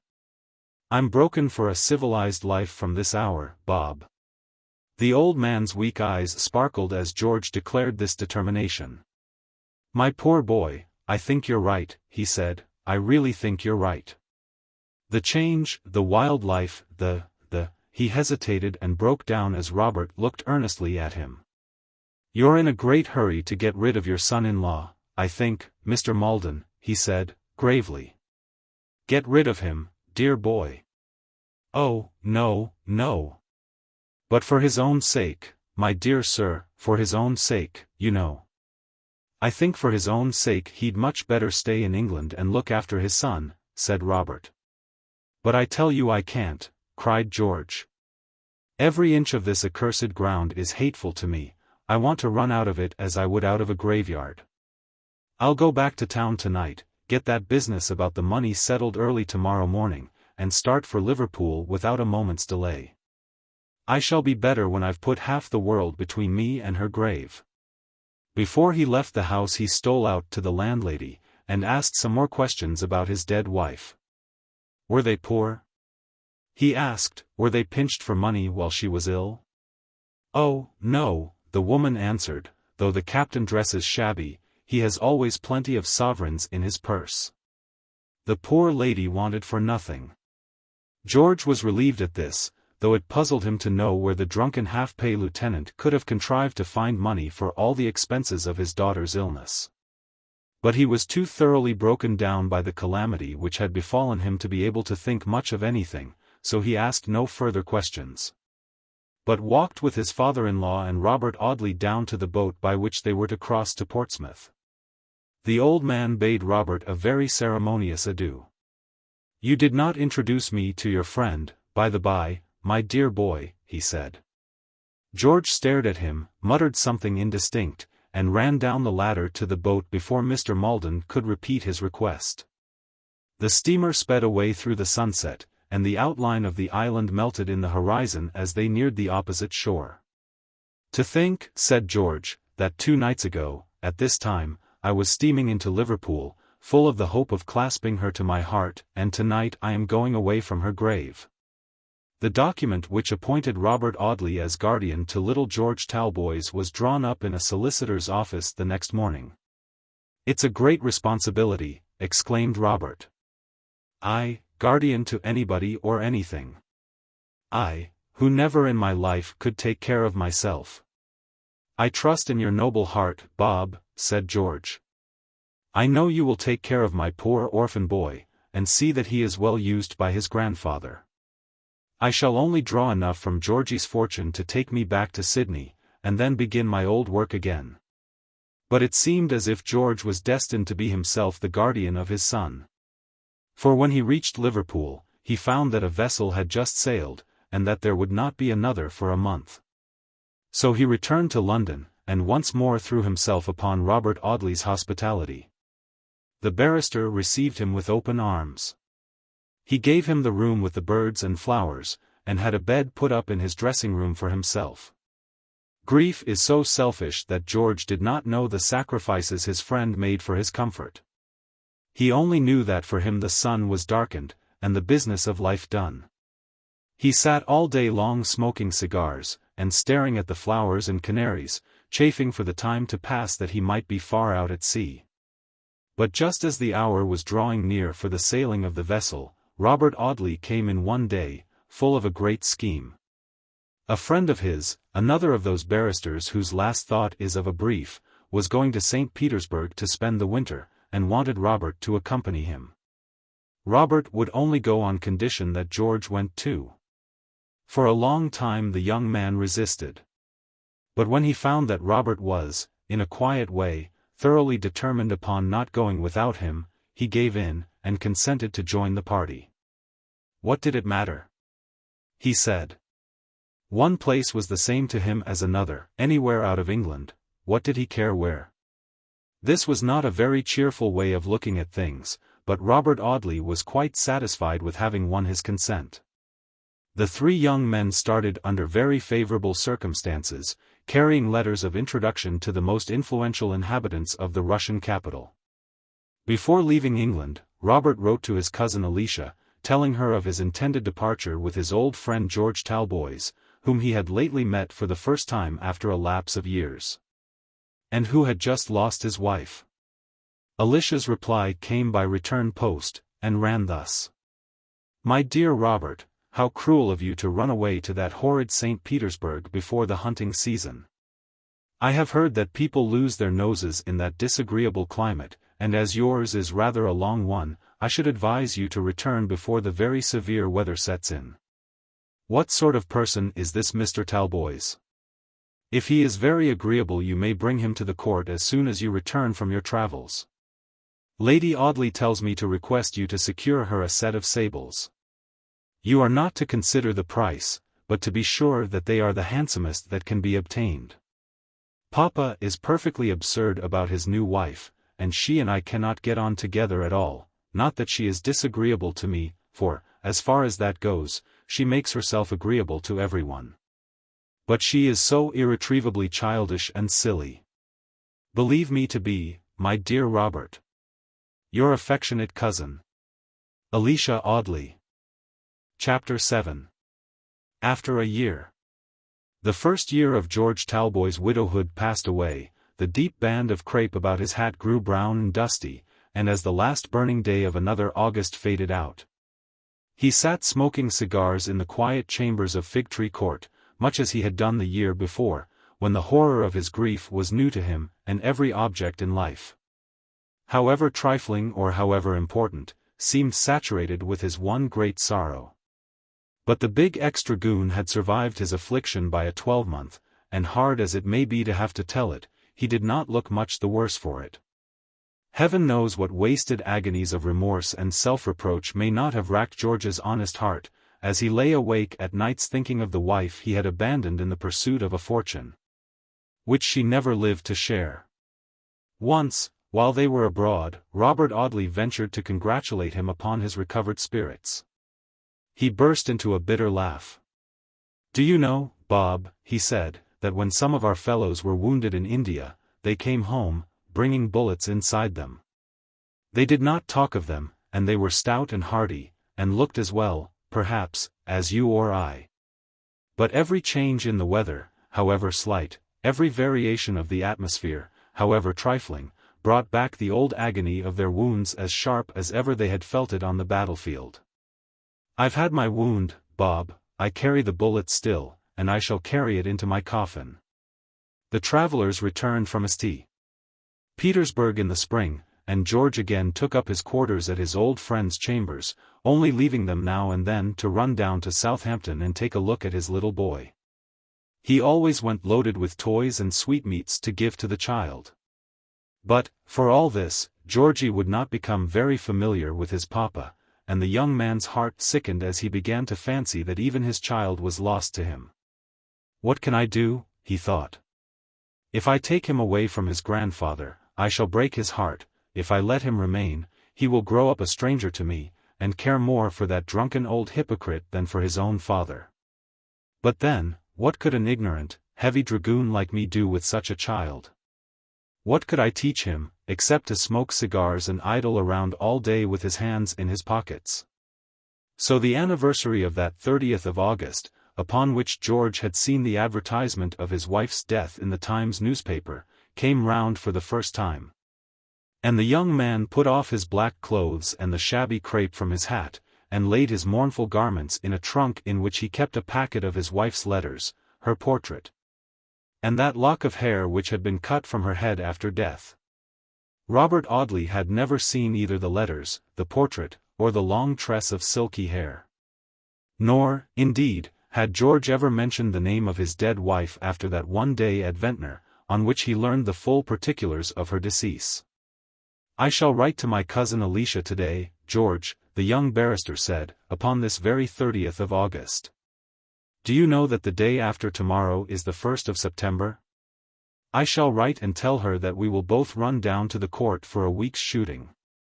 "No, no, Bob, go by yourself. They don't want me, and I'd rather. Bury yourself in Fig Tree Court, with no company but my dogs and canaries." "No, George, you shall do nothing of the kind." "But I don't care for shooting." "And do you suppose I care for it?" cried Robert, with charming naivete. "Why, man, I don't know a partridge from a pigeon, and it might be the 1st of April, instead of the 1st of September, for aught I care. I never hurt a bird in my life, but I have hurt my own shoulder with the weight of my gun. I only go down to Essex for the change of air, the good dinners, and the sight of my uncle's honest, handsome face. Besides, this time I've another inducement, as I want to see this fair-haired paragon, my new aunt. You'll go with me, George? Yes, if you really wish it. The quiet form his grief had taken after its first brief violence, left him as submissive as a child to the will of his friend, ready to go anywhere or do anything. Never enjoying himself, or originating any enjoyment, but joining in the pleasures of others with a hopeless, uncomplaining, unobtrusive resignation peculiar to his simple nature. But the return of post brought a letter from Alicia Audley, to say that the two young men could not be received at the court. "There are 17 spare bedrooms," wrote the young lady, in an indignant running hand, "but for all that, my dear Robert, you can't come. For my lady has taken it into her silly head that she is too ill to entertain visitors. There is no more the matter with her than there is with me, and she cannot have gentlemen, great, rough men, she says, in the house. Please apologize to your friend Mr. Talboys, and tell him that Papa expects to see you both in the hunting season. My lady's airs and graces shan't keep us out of Essex for all that," said Robert, as he twisted the letter into a pipe light for his big meerschaum. "I'll tell you what we'll do, George, there's a glorious inn at Audley, and plenty of fishing in the neighborhood. We'll go there and have a week's sport. Fishing is much better than shooting. You've only to lie on a bank and stare at your line. I don't find that you often catch anything, but it's very pleasant." He held the twisted letter to the feeble spark of fire glimmering in the grate, as he spoke, and then changing his mind, deliberately unfolded it, and smoothed the crumpled paper with his hand. "Poor little Alicia," he said, thoughtfully, "it's rather hard to treat her letter so cavalierly. I'll keep it." Upon which Mr. Robert Audley put the note back into its envelope, and afterward thrust it into a pigeonhole in his office desk, marked important. Heaven knows what wonderful documents there were in this particular pigeonhole, but I do not think it likely to have contained anything of great judicial value. If anyone could at that moment have told the young barrister that so simple a thing as his cousin's brief letter would one day come to be a link in that terrible chain of evidence afterward to be slowly forged in the only criminal case in which he was ever to be concerned, perhaps Mr. Robert Audley would have lifted his eyebrows a little higher than usual. So the two young men left London the next day, with one portmanteau and a rod and tackle between them, and reached the straggling, old-fashioned, fast-decaying village of Audley, in time to order a good dinner at the Sun Inn. Audley Court was about 3/4 of a mile from the village, lying, as I have said, deep down in the hollow, shut in by luxuriant timber. You could only reach it by a crossroad bordered by trees, and as trimly kept as the avenues in a gentleman's park. It was a lonely place enough, even in all its rustic beauty, for so bright a creature as the late Miss Lucy Graham. But the generous baronet had transformed the interior of the grey old mansion into a little palace for his young wife, and Lady Audley seemed as happy as a child surrounded by new and costly toys. In her better fortunes, as in her old days of dependence, wherever she went she seemed to take sunshine and gladness with her. In spite of Miss Alicia's undisguised contempt for her stepmother's childishness and frivolity, Lucy was better loved and more admired than the baronet's daughter. That very childishness had a charm which few could resist. The innocence and candor of an infant beamed in Lady Audley's fair face, and shone out of her large and liquid blue eyes. The rosy lips, the delicate nose, the profusion of fair ringlets, all contributed to preserve to her beauty the character of extreme youth and freshness. She owned to 20 years of age, but it was hard to believe her more than 17. Her fragile figure, which she loved to dress in heavy velvets, and stiff, rustling silks, till she looked like a child tricked out for a masquerade, was as girlish as if she had just left the nursery. All her amusements were childish. She hated reading, or study of any kind, and loved society. Rather than be alone, she would admit Phoebe Marks into her confidence, and loll on one of the sofas in her luxurious dressing-room, discussing a new costume for some coming dinner party. Or sit chattering to the girl with her jewel-box beside her, upon the satin cushions, and Sir Michael's present spread out in her lap, while she counted and admired her treasures. She had appeared at several public balls at Chelmsford and Colchester, and was immediately established as the belle of the county. pleased with her high position and her handsome house. With every caprice gratified, every whim indulged, admired and caressed wherever she went, fond of her generous husband, rich in a noble allowance of pin money. With no poor relations to worry her with claims upon her purse or patronage, it would have been hard to find in the county of Essex a more fortunate creature than Lucy, Lady Audley. The two young men loitered over the dinner table in the private sitting-room at the Sun Inn. The windows were thrown wide open, and the fresh country air blew in upon them as they dined. The weather was lovely, the foliage of the woods touched here and there with faint gleams of the earliest tints of autumn. The yellow corn still standing in some of the fields, in others just falling under the shining sickle. While in the narrow lanes you met great wagons drawn by broad-chested cart-horses, carrying home the rich golden store. To anyone who has been, during the hot summer months, pent up in London, there is in the first taste of rustic life a kind of sensuous rapture scarcely to be described. George Talboys felt this, and in this he experienced the nearest approach to enjoyment that he had ever known since his wife's death. The clock struck 5 as they finished dinner. "Put on your hat, George," said Robert Audley, "they don't dine at the court till 7, we shall have time to stroll down and see the old place and its inhabitants." The landlord, who had come into the room with a bottle of wine, looked up as the young man spoke. "I beg your pardon, Mr. Audley," he said, "but if you want to see your uncle, you'll lose your time by going to the court just now. Sir Michael and my lady and Miss Alicia have all gone to the races up at Chorley, and they won't be back till nigh upon 8 o'clock, most likely. They must pass by here to go home." Under these circumstances of course it was no use going to the court, so the two young men strolled through the village and looked at the old church. And then went and reconnoitred the streams in which they were to fish the next day, and by such means beguiled the time until after 7 o'clock. At about a quarter past that hour they returned to the inn, and seating themselves in the open window, lit their cigars and looked out at the peaceful prospect. We hear every day of murders committed in the country. Brutal and treacherous murders, slow, protracted agonies from poisons administered by some kindred hand. Sudden and violent deaths by cruel blows, inflicted with a stake cut from some spreading oak, whose every shadow promised peace. In the county of which I write, I have been shown a meadow in which, on a quiet summer Sunday evening, a young farmer murdered the girl who had loved and trusted him. And yet, even now, with the stain of that foul deed upon it, the aspect of the spot is peace. No species of crime has ever been committed in the worst rookeries about 7 Dials that has not been also done in the face of that rustic calm which still, in spite of all, we look on with a tender, half-mournful yearning, and associate with peace.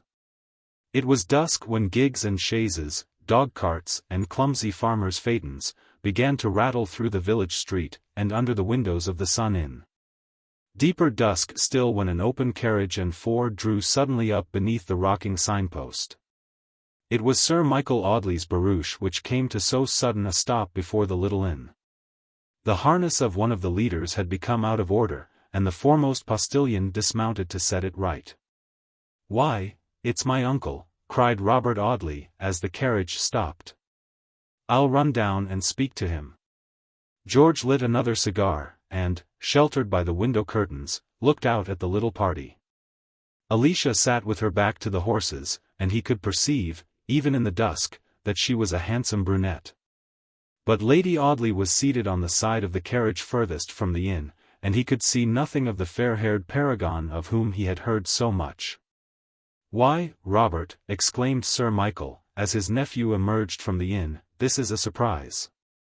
"I have not come to intrude upon you at the court, my dear uncle," said the young man, as the baronet shook him by the hand in his own hearty fashion. "Essex is my native county, you know, and about this time of year I generally have a touch of homesickness, so George and I have come down to the inn for 2 or 3 days fishing." "George who?" "George Talboys." "What, has he come?" cried Alicia. "I'm so glad, for I'm dying to see this handsome young widower." "Are you, Alicia?" said her cousin, "then egad, I'll run and fetch him, and introduce you to him at once." Now, so complete was the dominion which Lady Audley had, in her own childish, unthinking way, obtained over her devoted husband, that it was very rarely that the baronet's eyes were long removed from his wife's pretty face. When Robert, therefore, was about to re-enter the inn, it needed but the faintest elevation of Lucy's eyebrows, with a charming expression of weariness and terror, to make her husband aware that she did not want to be bored by an introduction to Mr. George Talboys. "Never mind tonight, Bob," he said. "My wife is a little tired after our long day's pleasure. Bring your friend to dinner tomorrow, and then he and Alicia can make each other's acquaintance. Come round and speak to Lady Audley, and then we'll drive home." My lady was so terribly fatigued that she could only smile sweetly, and hold out a tiny gloved hand to her nephew by marriage. "You will come and dine with us tomorrow, and bring your interesting friend," she said, in a low and tired voice. She had been the chief attraction of the racecourse, and was wearied out by the exertion of fascinating half the county. "It's a wonder she didn't treat you to her never-ending laugh," whispered Alicia, as she leaned over the carriage door to bid Robert good night. "But I dare say she reserves that for your delectation tomorrow. I suppose you are fascinated as well as everybody else," added the young lady, rather snappishly. "She is a lovely creature, certainly," murmured Robert, with placid admiration. "Oh, of course. Now, she is the first woman of whom I ever heard you say a civil word, Robert Audley. I'm sorry to find you can only admire wax dolls." Poor Alicia had had many skirmishes with her cousin upon that particular temperament of his, which, while it enabled him to go through life with perfect content and tacit enjoyment, entirely precluded his feeling one spark of enthusiasm upon any subject whatever. As to his ever falling in love, thought the young lady sometimes, the idea is preposterous. If all the divinities on earth were ranged before him, waiting for his sultanship to throw the handkerchief, he would only lift his eyebrows to the middle of his forehead, and tell them to scramble for it. But, for once in his life, Robert was almost enthusiastic. "She's the prettiest little creature you ever saw in your life, George," he cried, when the carriage had driven off and he returned to his friend.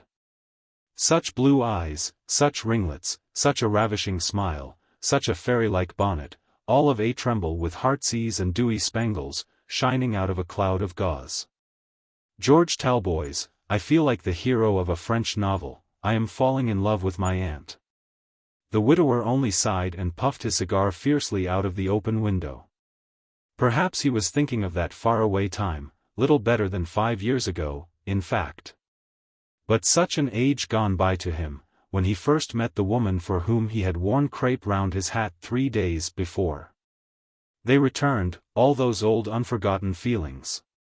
They came back, with the scene of their birthplace. Again he lounged with his brother officers upon the shabby pier at the shabby watering place, listening to a dreary band with a cornet that was a note and a half flat. Again he heard the old operatic airs, and again she came tripping toward him, leaning on her old father's arm, and pretending, with such a charming, delicious, serio-comic pretense, to be listening to the music, and quite unaware of the admiration of half a dozen open-mouthed cavalry officers. Again the old fancy came back that she was something too beautiful for earth, or earthly uses, and that to approach her was to walk in a higher atmosphere and to breathe a purer air. And since this she had been his wife, and the mother of his child. She lay in the little churchyard at Ventnor, and only a year ago he had given the order for her tombstone. A few slow, silent tears dropped upon his waistcoat as he thought of these things in the quiet and darkening room. Lady Audley was so exhausted when she reached home, that she excused herself from the dinner table, and retired at once to her dressing-room, attended by her maid, Phoebe Marks. She was a little capricious in her conduct to this maid, sometimes very confidential, sometimes rather reserved. But she was a liberal mistress, and the girl had every reason to be satisfied with her situation. This evening, in spite of her fatigue, she was in extremely high spirits, and gave an animated account of the races, and the company present at them. "I am tired to death, though, Phoebe," she said, by and by. I am afraid I must look a perfect fright, after a day in the hot sun." There were lighted candles on each side of the glass before which Lady Audley was standing unfastening her dress. She looked full at her maid as she spoke, her blue eyes clear and bright, and the rosy childish lips puckered into an arch smile. "You are a little pale, my lady," answered the girl, "but you look as pretty as ever." "That's right, Phoebe," she said, flinging herself into a chair, and throwing back her curls at the maid, who stood, brush in hand, ready to arrange the luxuriant hair for the night. "Do you know, Phoebe, I have heard some people say that you and I are alike?" "I have heard them say so, too, my lady," said the girl, quietly, "but they must be very stupid to say it, for your ladyship is a beauty, and I am a poor, plain creature." "Not at all, Phoebe," said the little lady, superbly, "you are like me, and your features are very nice, it is only color that you want. My hair is pale yellow shot with gold, and yours is drab. My eyebrows and eyelashes are dark brown, and yours are almost, I scarcely like to say it, but they're almost white, my dear Phoebe. Your complexion is sallow, and mine is pink and rosy. Why, with a bottle of hair dye, such as we see advertised in the papers, and a pot of rouge, you'd be as good-looking as I, any day, Phoebe." She prattled on in this way for a long time, talking of 100 different subjects, and ridiculing the people she had met at the races, for her maid's amusement. Her stepdaughter came into the dressing-room to bid her good night, and found the maid and mistress laughing aloud over one of the day's adventures. Alicia, who was never familiar with her servants, withdrew in disgust at my lady's frivolity. "Go on brushing my hair, Phoebe," Lady Audley said, every time the girl was about to complete her task. "I quite enjoy a chat with you." At last, just as she had dismissed her maid, she suddenly called her back. "Phoebe Marks," she said, "I want you to do me a favor." "Yes, my lady." "I want you to go to London by the first train tomorrow morning to execute a little commission for me. You may take a day's holiday afterward, as I know you have friends in town. And I shall give you a £5 note if you do what I want, and keep your own counsel about it." "Yes, my lady." "See that that door is securely shut, and come and sit on this stool at my feet." The girl obeyed. Lady Audley smoothed her maid's neutral-tinted hair with her plump, white, and bejeweled hand as she reflected for a few moments. "And now listen, Phoebe. What I want you to do is very simple." It was so simple that it was told in 5 minutes, and then Lady Audley retired into her bedroom, and curled herself up cosily under the eiderdown quilt. She was a chilly creature, and loved to bury herself in soft wrappings of satin and fur. "Kiss me, Phoebe," she said, as the girl arranged the curtains.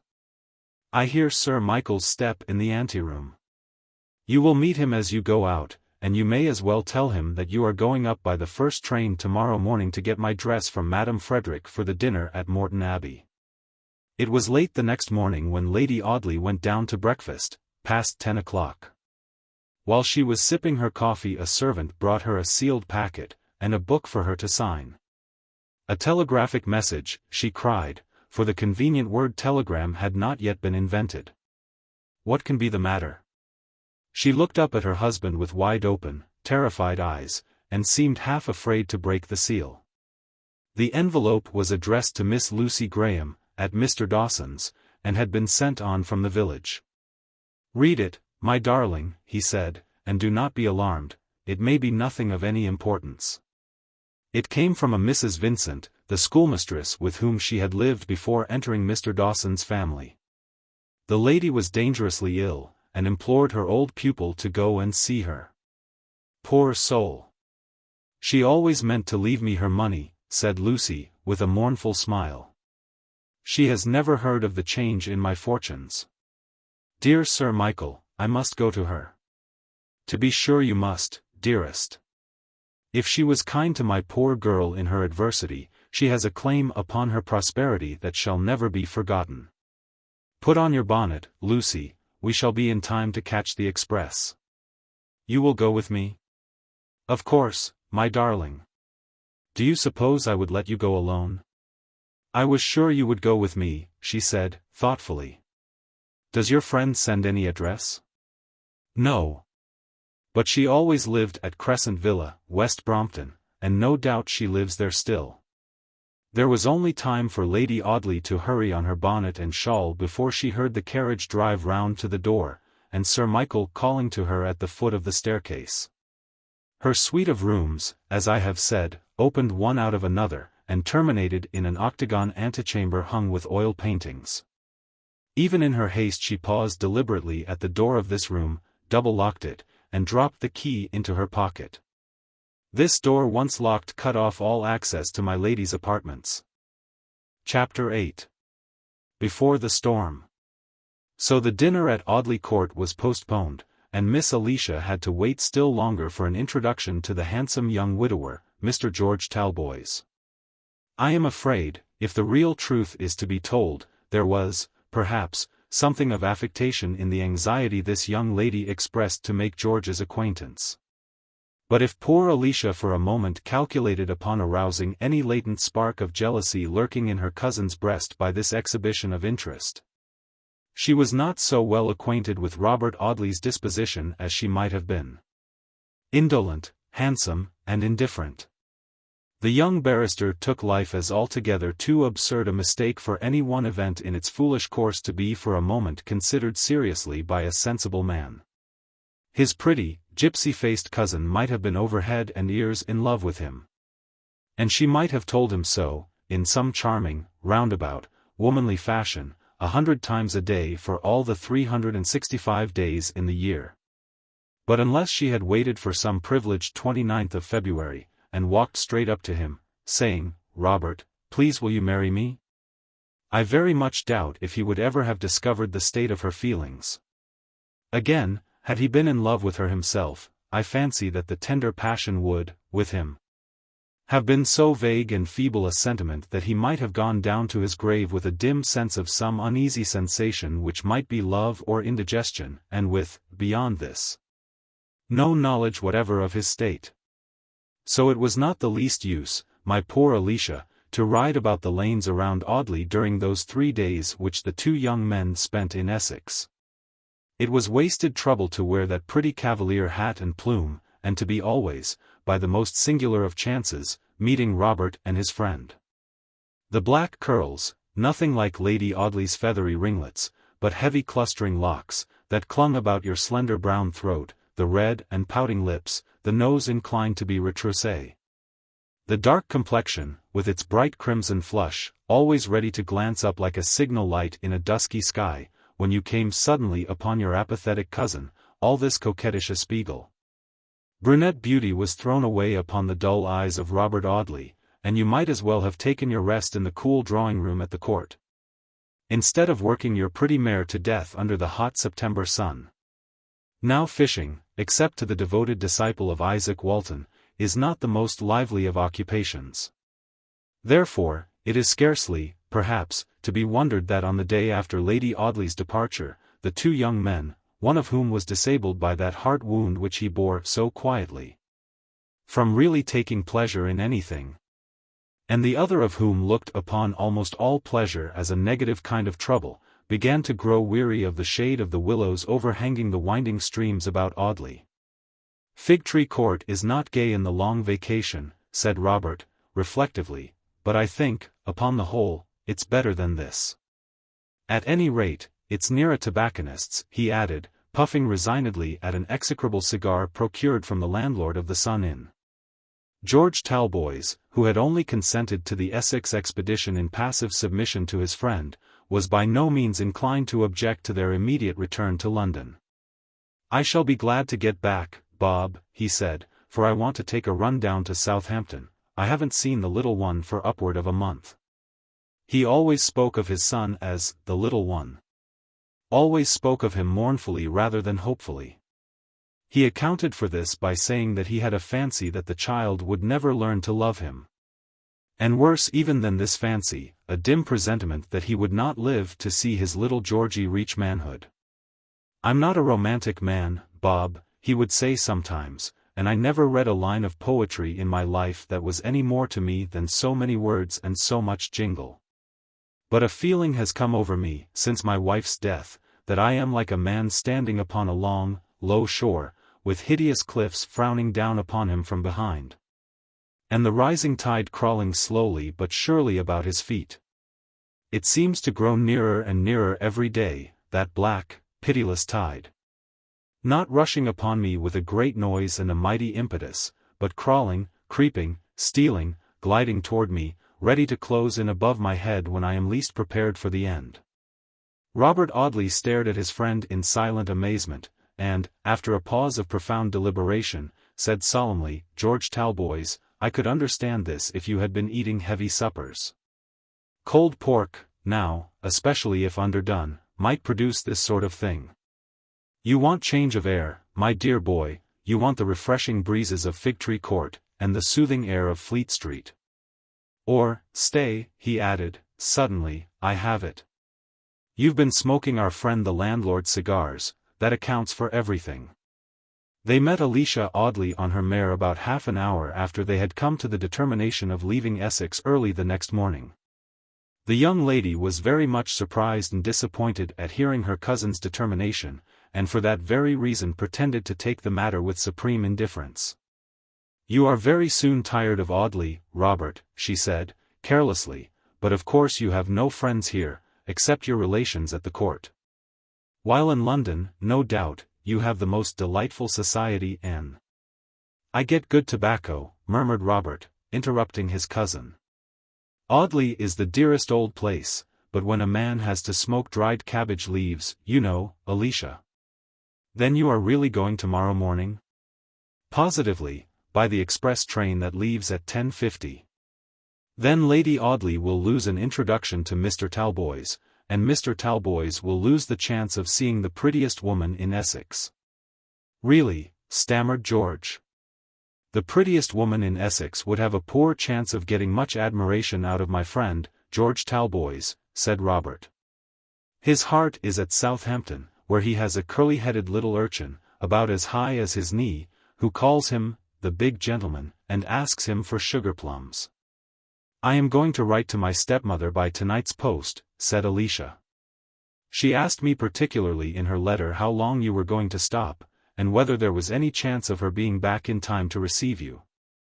Miss Audley took a letter from the pocket of her riding jacket as she spoke, a pretty, fairy-like note, written on shining paper of a peculiar creamy hue. "She says in her postscript, 'Be sure you answer my question about Mr. Audley and his friend, you volatile, forgetful Alicia.' What a pretty hand she writes," said Robert, as his cousin folded the note. "Yes, it is pretty, is it not? Look at it, Robert." She put the letter into his hand, and he contemplated it lazily for a few minutes, while Alicia patted the graceful neck of her chestnut mare, which was anxious to be off once more. "Presently, Atlanta, presently. Give me back my note, Bob. It is the prettiest, most coquettish little hand I ever saw. Do you know, Alicia, I have no great belief in those fellows who ask you for 13 postage stamps, and offer to tell you what you have never been able to find out yourself. But upon my word I think that if I had never seen your aunt, I should know what she was like by this slip of paper. Yes, here it all is, the feathery, gold-shot, flaxen curls, the penciled eyebrows, the tiny, straight nose, the winning, childish smile. All to be guessed in these few graceful upstrokes and downstrokes. George, look here." But absent-minded and gloomy George Talboys had strolled away along the margin of the ditch, and stood striking the bulrushes with his cane, half a dozen paces away from Robert and Alicia. "Never mind," said the young lady, impatiently, for she by no means relished this long disquisition upon my lady's note. "Give me the letter, and let me go. It's past 8, and I must answer it by tonight's post. Come, Atlanta. Goodbye, Robert, goodbye, Mr. Talboys. A pleasant journey to town." The chestnut mare cantered briskly through the lane, and Miss Audley was out of sight before those two big, bright tears that stood in her eyes for one moment, before her pride sent them back again, rose from her angry heart. To have only one cousin in the world, she cried, passionately, my nearest relation after Papa, and for him to care about as much for me as he would for a dog. By the merest of accidents, however, Robert and his friend did not go by the 10:50 express on the following morning, for the young barrister awoke with such a splitting headache that he asked George to send him a cup of the strongest green tea that had ever been made at the Sun, and to be furthermore so good as to defer their journey until the next day. Of course George assented, and Robert Audley spent the forenoon in a darkened room with a 5-days-old Chelmsford paper to entertain himself withal. "It's nothing but the cigars, George," he said, repeatedly. "Get me out of the place without my seeing the landlord, for if that man and I meet there will be bloodshed." Fortunately for the peace of Audley, it happened to be market day at Chelmsford, and the worthy landlord had ridden off in his chaise cart to purchase supplies for his house, among other things, perhaps, a fresh stock of those very cigars which had been so fatal in their effect upon Robert. The young men spent a dull, dawdling, stupid, unprofitable day, and toward dusk Mr. Audley proposed that they should stroll down to the court, and ask Alicia to take them over the house. "It will kill a couple of hours, you know, George, and it seems a great pity to drag you away from Audley without having shown you the old place, which, I give you my honor, is very well worth seeing." The sun was low in the skies as they took a short cut through the meadows, and crossed a stile into the avenue leading to the archway, a lurid, heavy-looking, ominous sunset, and a deathly stillness in the air, which frightened the birds that had a mind to sing, and left the field open to a few captious frogs croaking in the ditches. Still as the atmosphere was, the leaves rustled with that sinister, shivering motion which proceeds from no outer cause, but is rather an instinctive shudder of the frail branches, prescient of a coming storm. That stupid clock, which knew no middle course, and always skipped from one hour to the other, pointed to 7 as the young men passed under the archway, but, for all that, it was nearer 8. They found Alicia in the lime walk, wandering listlessly up and down under the black shadow of the trees, from which every now and then a withered leaf flapped slowly to the ground. Strange to say, George Talboys, who very seldom observed anything, took particular notice of this place. "It ought to be an avenue in a churchyard," he said. "How peacefully the dead might sleep under this sombre shade. I wish the churchyard at Ventnor was like this."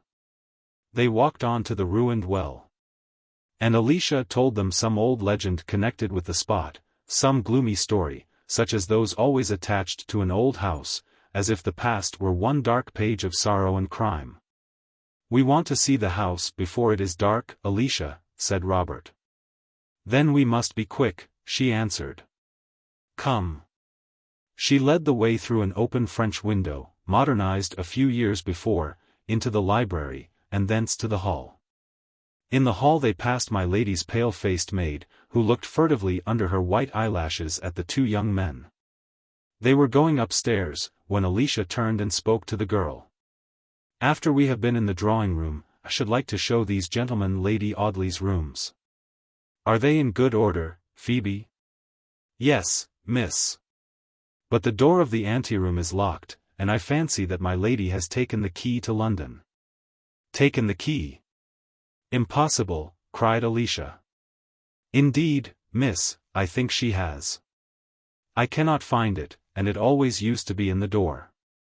"I declare," said Alicia, impatiently, "that is not at all unlike my lady to have taken this silly freak into her head. I dare say she was afraid we should go into her rooms, and pry about among her pretty dresses, and meddle with her jewelry. It is very provoking, for the best pictures in the house are in that antechamber. There is her own portrait, too, unfinished but wonderfully like." "Her portrait!" exclaimed Robert Audley. "I would give anything to see it, for I have only an imperfect notion of her face. Is there no other way of getting into the room, Alicia?" "Another way?" "Yes. Is there any door, leading through some of the other rooms, by which we can contrive to get into hers?" His cousin shook her head, and conducted them into a corridor where there were some family portraits. She showed them a tapestried chamber, the large figures upon the faded canvas looking threatening in the dusky light. "That fellow with the battle-axe looks as if he wanted to split George's head open," said Mr. Audley, pointing to a fierce warrior, whose uplifted arm appeared above George Talboys' dark hair. "Come out of this room, Alicia," added the young man, nervously. "I believe it's damp, or else haunted. Indeed, I believe all ghosts to be the result of damp or dyspepsia. You sleep in a damp bed, you awake suddenly in the dead of the night with a cold shiver, and see an old lady in the court costume of George I's time, sitting at the foot of the bed. The old lady's indigestion, and the cold shiver is a damp sheet. There were lighted candles in the drawing room. No newfangled lamps had ever made their appearance at Audley Court.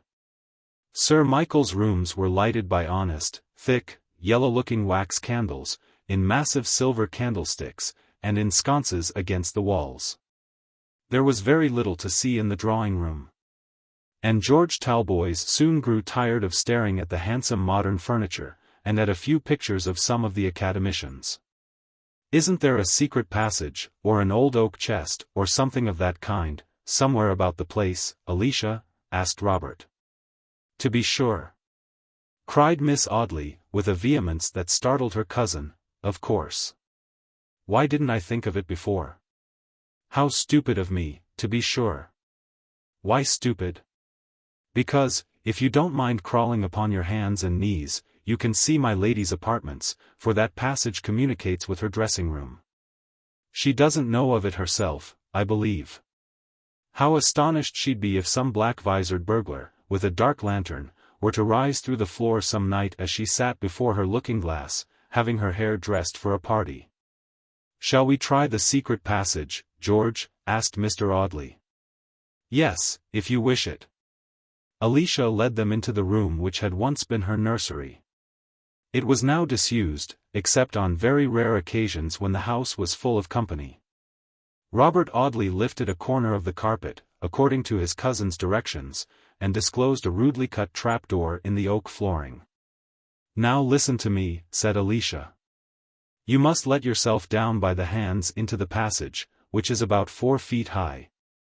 Stoop your head, walk straight along it till you come to a sharp turn which will take you to the left, and at the extreme end of it you will find a short ladder below a trapdoor like this, which you will have to unbolt. That door opens into the flooring of my lady's dressing-room, which is only covered with a square Persian carpet that you can easily manage to raise. You understand me?" "Perfectly." "Then take the light, Mr. Talboys will follow you. I give you 20 minutes for your inspection of the paintings, that is, about a minute apiece, and at the end of that time I shall expect to see you return."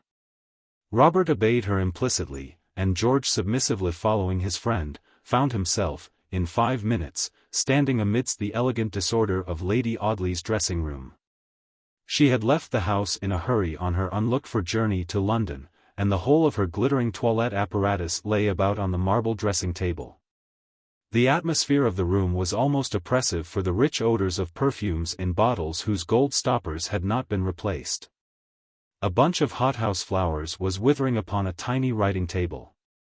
2 or 3 handsome dresses lay in a heap upon the ground, and the open doors of a wardrobe revealed the treasures within. Jewelry, ivory-backed hairbrushes, and exquisite china were scattered here and there about the apartment.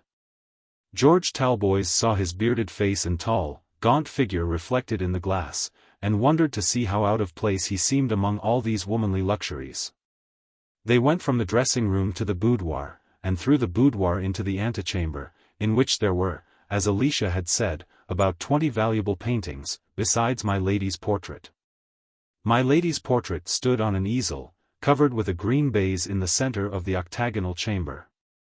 It had been a fancy of the artist to paint her standing in this very room, and to make his background a faithful reproduction of the pictured walls. I am afraid the young man belonged to the pre-Raphaelite Brotherhood. For he had spent a most unconscionable time upon the accessories of this picture, upon my lady's crispy ringlets and the heavy folds of her crimson velvet dress. The 2 young men looked at the paintings on the walls first, leaving this unfinished portrait for a bonne bouche. By this time it was dark, the candle carried by Robert only making one nucleus of light as he moved about holding it before the pictures one by one.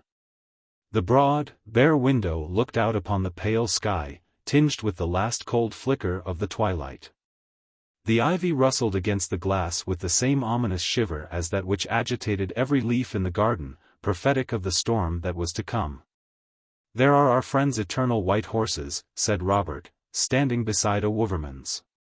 "Nicolas Poussin, Salvator, hum. Now for the portrait." He paused with his hand on the baize, and solemnly addressed his friend. "George Talboys," he said, "we have between us only one wax candle, a very inadequate light with which to look at a painting. Let me, therefore, request that you will suffer us to look at it one at a time.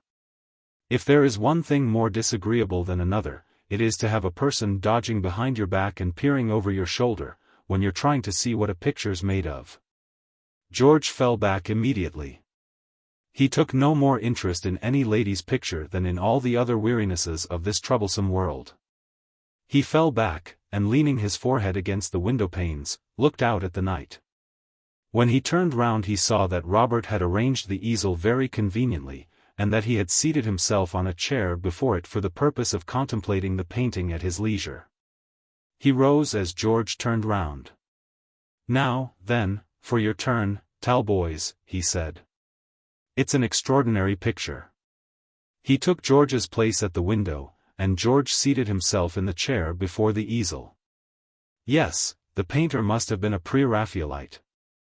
No one but a pre-Raphaelite would have painted, hair by hair, those feathery masses of ringlets, with every glimmer of gold, and every shadow of pale brown. No one but a pre-Raphaelite would have so exaggerated every attribute of that delicate face as to give a lurid brightness to the blonde complexion, and a strange, sinister light to the deep blue eyes. No one but a pre-Raphaelite could have given to that pretty pouting mouth the hard and almost wicked look it had in the portrait. It was so like, and yet so unlike. It was as if you had burned strange-colored fires before my lady's face, and by their influence brought out new lines and new expressions never seen in it before. The perfection of feature, the brilliancy of coloring, were there. But I suppose the painter had copied quaint medieval monstrosities until his brain had grown bewildered, for my lady, in his portrait of her, had something of the aspect of a beautiful fiend. Her crimson dress, exaggerated like all the rest in this strange picture, hung about her in folds that looked like flames. Her fair head peeping out of the lurid mass of color as if out of a raging furnace. Indeed, the crimson dress, the sunshine on the face, the red gold gleaming in the yellow hair, the ripe scarlet of the pouting lips, the glowing colors of each accessory of the minutely painted background, all combined to render the first effect of the painting by no means an agreeable one. But strange as the picture was, it could not have made any great impression on George Talboys.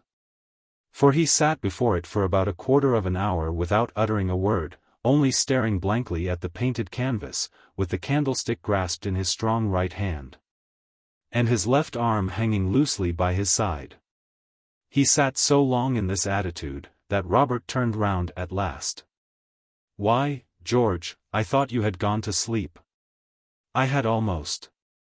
"You've caught a cold from standing in that damp tapestried room. Mark my words, George Talboys, you've caught a cold, you're as hoarse as a raven. But come along."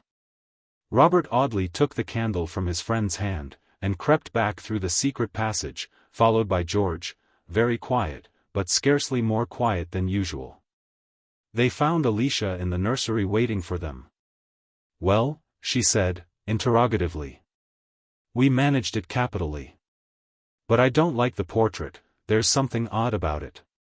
"There is," said Alicia, "I've a strange fancy on that point. I think that sometimes a painter is in a manner inspired, and is able to see, through the normal expression of the face, another expression that is equally a part of it, though not to be perceived by common eyes. We have never seen my lady look as she does in that picture, but I think that she could look so." "Alicia," said Robert Audley, imploringly, "don't be German." "But, Robert." "Don't be German, Alicia, if you love me. The picture is, the picture, and my lady is, my lady. That's my way of taking things, and I'm not metaphysical, don't unsettle me."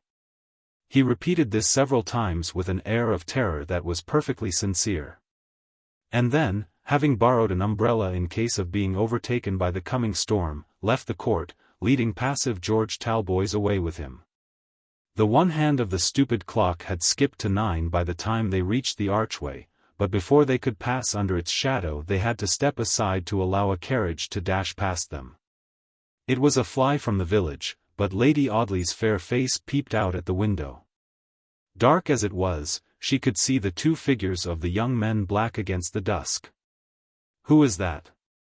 she asked, putting out her head. "Is it the gardener?" "No, my dear aunt," said Robert, laughing, "it is your most dutiful nephew." He and George stopped by the archway while the fly drew up at the door, and the surprised servants came out to welcome their master and mistress. "I think the storm will hold off tonight," said the baronet looking up at the sky, "but we shall certainly have it tomorrow." Chapter 9. After the storm. Sir Michael was mistaken in his prophecy upon the weather. The storm did not hold off until next day, but burst with terrible fury over the village of Audley about half an hour before midnight. Robert Audley took the thunder and lightning with the same composure with which he accepted all the other ills of life.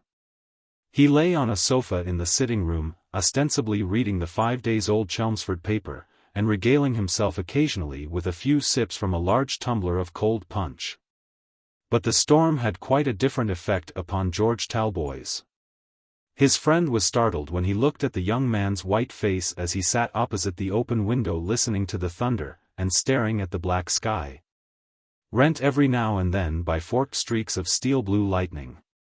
"George," said Robert, after watching him for some time, "are you frightened of the lightning?" "No," he answered, curtly. "But, dear boy, some of the most courageous men have been frightened of it. It is scarcely to be called a fear, it is constitutional. I am sure you are frightened of it." "No, I am not. But, George, if you could see yourself, white and haggard, with your great hollow eyes staring out at the sky as if they were fixed upon a ghost. I tell you I know that you are frightened. And I tell you that I am not. George Talboys, you are not only afraid of the lightning, but you are savage with yourself for being afraid, and with me for telling you of your fear. Robert Audley, if you say another word to me, I shall knock you down," cried George, furiously. Having said which, Mr. Talboys strode out of the room, banging the door after him with a violence that shook the house.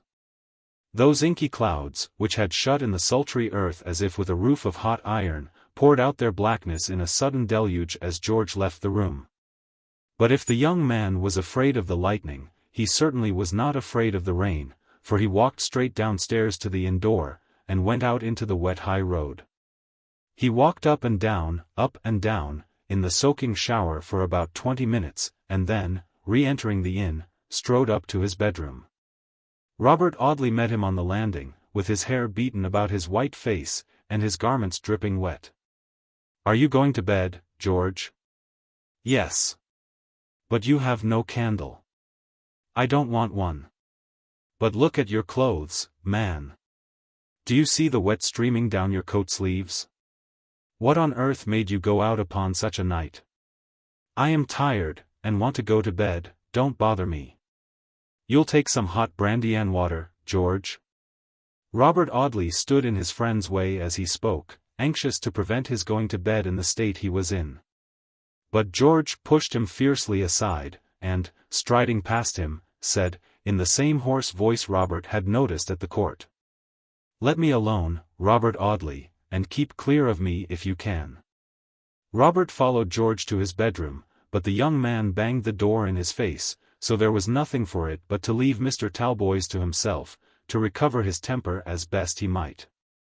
He was irritated at my noticing his terror of the lightning, thought Robert, as he calmly retired to rest, serenely indifferent to the thunder, which seemed to shake him in his bed, and the lightning playing fitfully round the razors in his open dressing-case.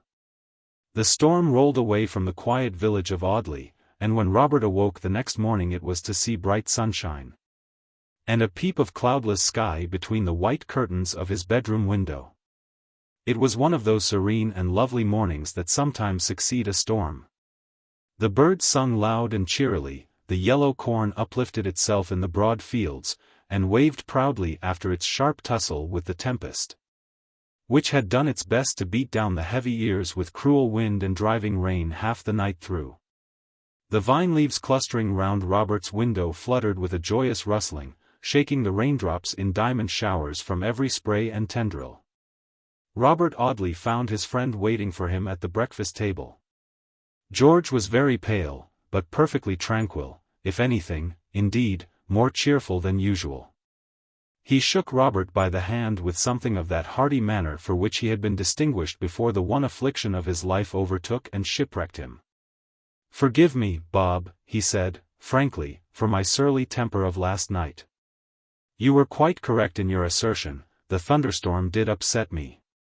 It always had the same effect upon me in my youth. Poor old boy. Shall we go up by the express, or shall we stop here and dine with my uncle tonight?" asked Robert. "To tell the truth, Bob, I would rather do neither. It's a glorious morning. Suppose we stroll about all day, take another turn with the rod and line, and go up to town by the train that leaves here at 6:15 in the evening?" Robert Audley would have assented to a far more disagreeable proposition than this, rather than have taken the trouble to oppose his friend, so the matter was immediately agreed upon. And after they had finished their breakfast, and ordered a 4 o'clock dinner, George Talboys took the fishing rod across his broad shoulders, and strode out of the house with his friend and companion. But if the equable temperament of Mr. Robert Audley had been undisturbed by the crackling peals of thunder that shook the very foundations of the Sun Inn, it had not been so with the more delicate sensibilities of his uncle's young wife. Lady Audley confessed herself terribly frightened of the lightning. She had her bedstead wheeled into a corner of the room, and with the heavy curtains drawn tightly round her, she lay with her face buried in the pillow, shuddering convulsively at every sound of the tempest without. Sir Michael, whose stout heart had never known a fear, almost trembled for this fragile creature, whom it was his happy privilege to protect and defend. My lady would not consent to undress till nearly 3 o'clock in the morning, when the last lingering peal of thunder had died away among the distant hills. Until that hour she lay in the handsome silk dress in which she had travelled, huddled together among the bedclothes, only looking up now and then with a scared face to ask if the storm was over.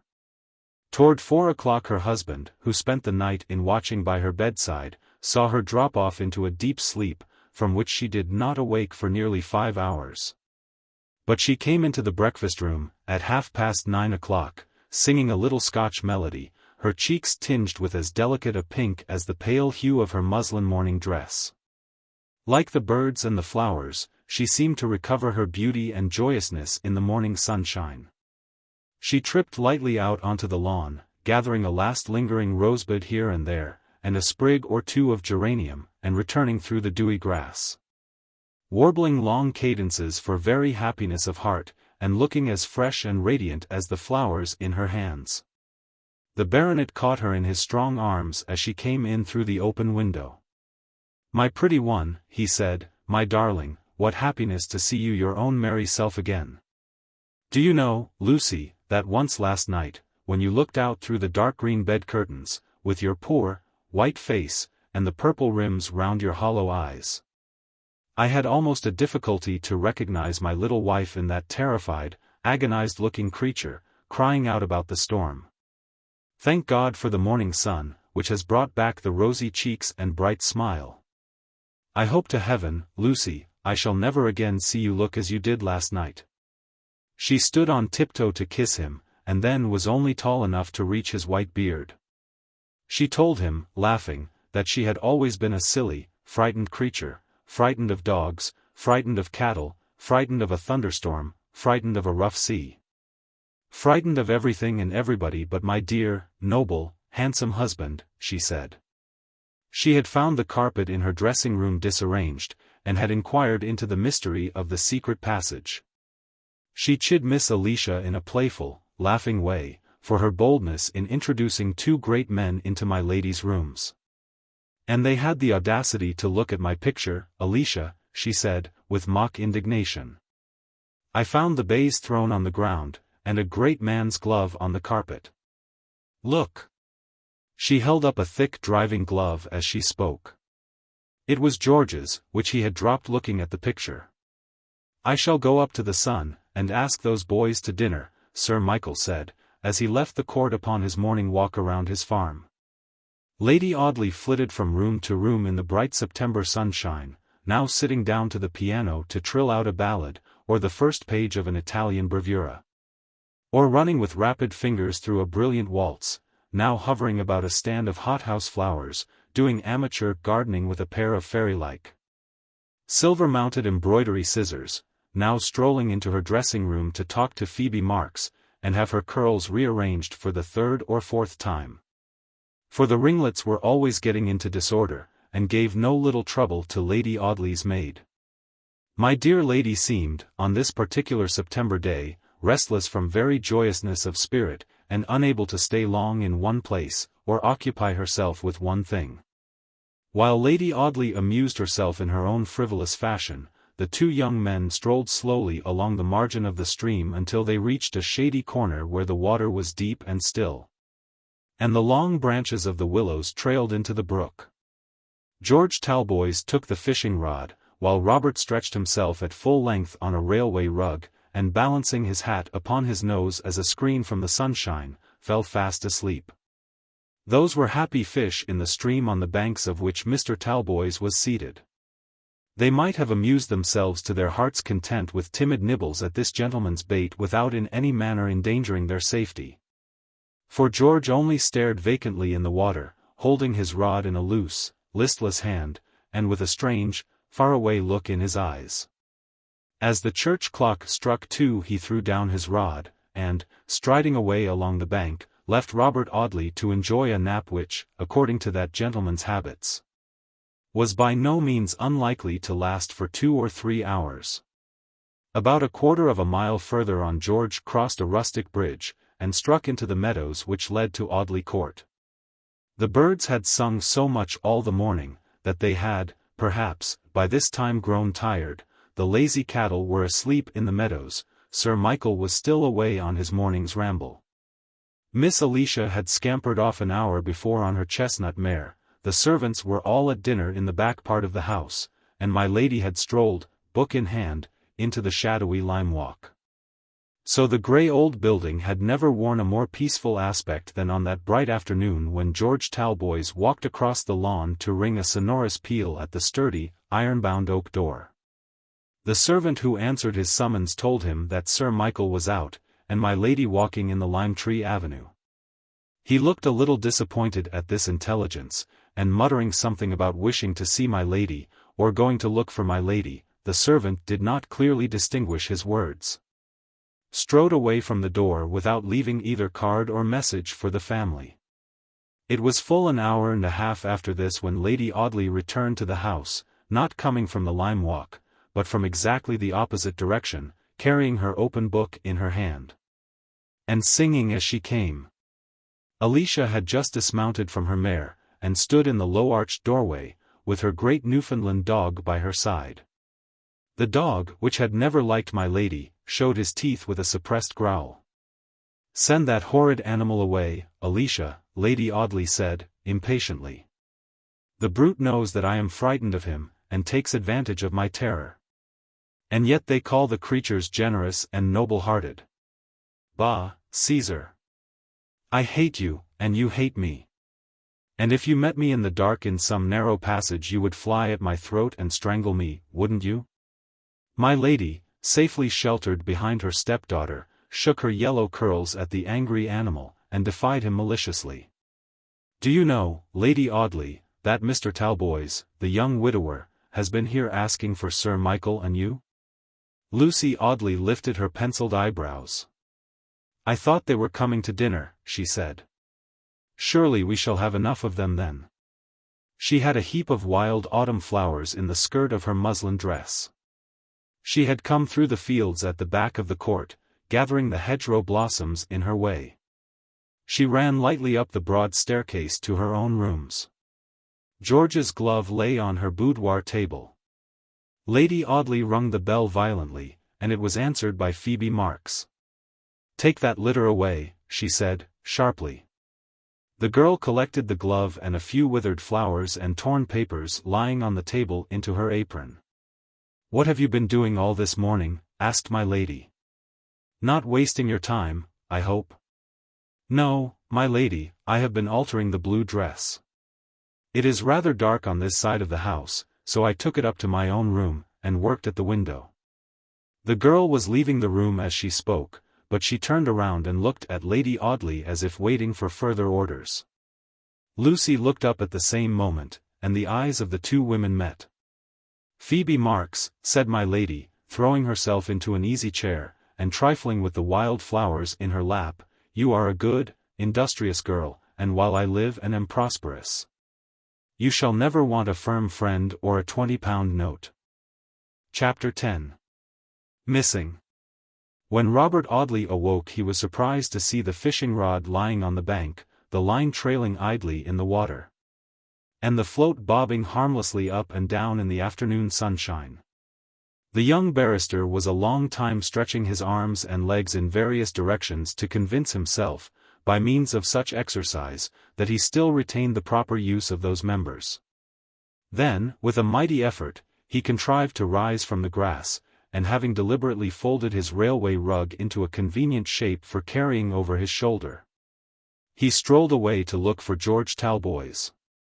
Once or twice he gave a sleepy shout, scarcely loud enough to scare the birds in the branches above his head, or the trout in the stream at his feet, but receiving no answer, grew tired of the exertion, and dawdled on, yawning as he went, and still looking for George Talboys. By and by he took out his watch, and was surprised to find that it was 4:15.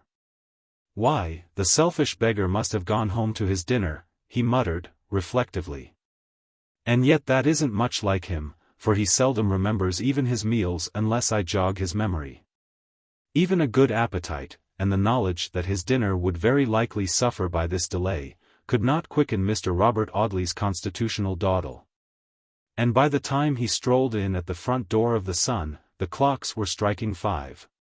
He so fully expected to find George Talboys waiting for him in the little sitting-room, that the absence of that gentleman seemed to give the apartment a dreary look, and Robert groaned aloud.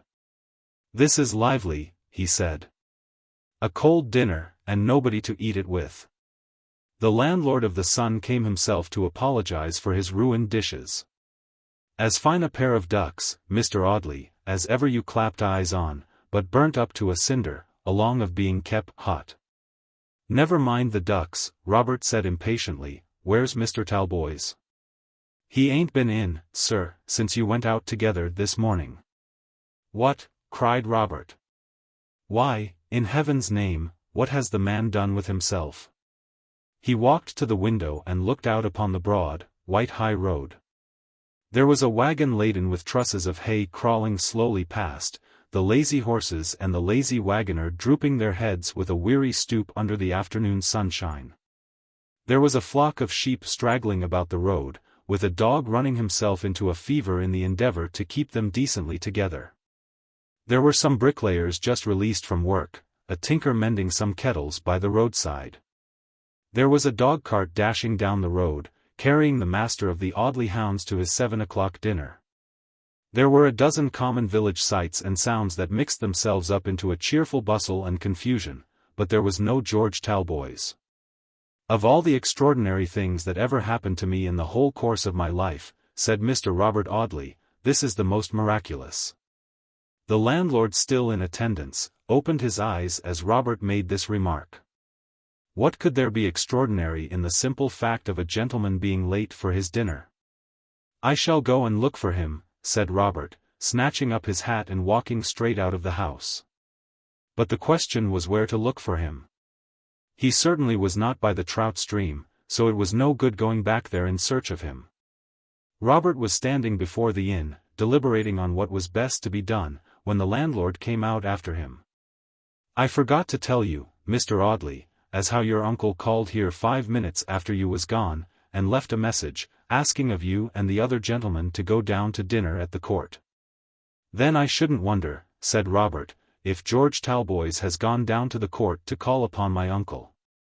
It isn't like him, but it's just possible that he has done it. It was 6 o'clock when Robert knocked at the door of his uncle's house. He did not ask to see any of the family, but inquired at once for his friend. Yes, the servant told him. Mr. Talboys had been there at 2 o'clock or a little after.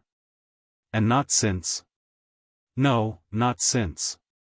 Was the man sure that it was at 2 Mr. Talboys called? Robert asked.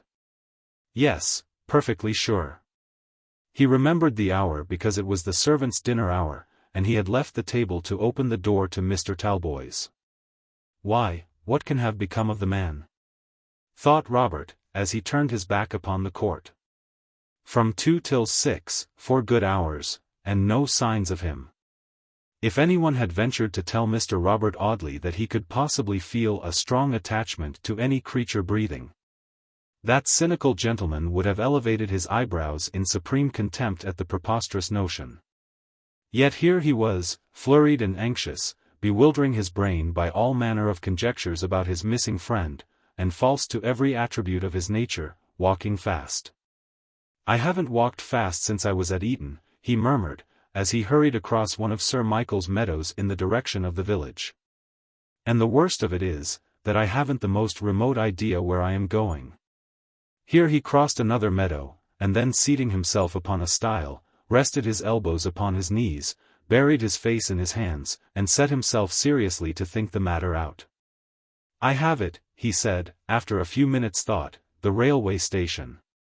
He sprang over the stile, and started off in the direction of the little red brick building. There was no train expected for another half-hour, and the clerk was taking his tea in an apartment on one side of the office, on the door of which was inscribed in large, white letters, "Private." But Mr. Audley was too much occupied with the one idea of looking for his friend to pay any attention to this warning. He strode at once to the door, and rattling his cane against it, brought the clerk out of his sanctum in a perspiration from hot tea, and with his mouth full of bread and butter. "Do you remember the gentleman that came down to Audley with me, Smithers?" asked Robert. "Well, to tell you the real truth, Mr. Audley, I can't say that I do. You came by the 4 o'clock, if you remember, and there's always a good many passengers by that train. You don't remember him, then?"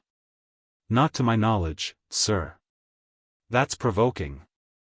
I want to know, Smithers, whether he has taken a ticket for London since 2 o'clock today. He's a tall, broad-chested young fellow, with a big brown beard. You couldn't well mistake him." "There was 4 or 5 gentlemen as took tickets for the 3:30 up," said the clerk rather vaguely, casting an anxious glance over his shoulder at his wife, who looked by no means pleased at this interruption to the harmony of the tea-table. 4 or 5 gentlemen. But did either of them answer to the description of my friend? "Well, I think one of them had a beard, sir." "A dark brown beard?" "Well, I don't know, but it was brownish-like." "Was he dressed in grey?"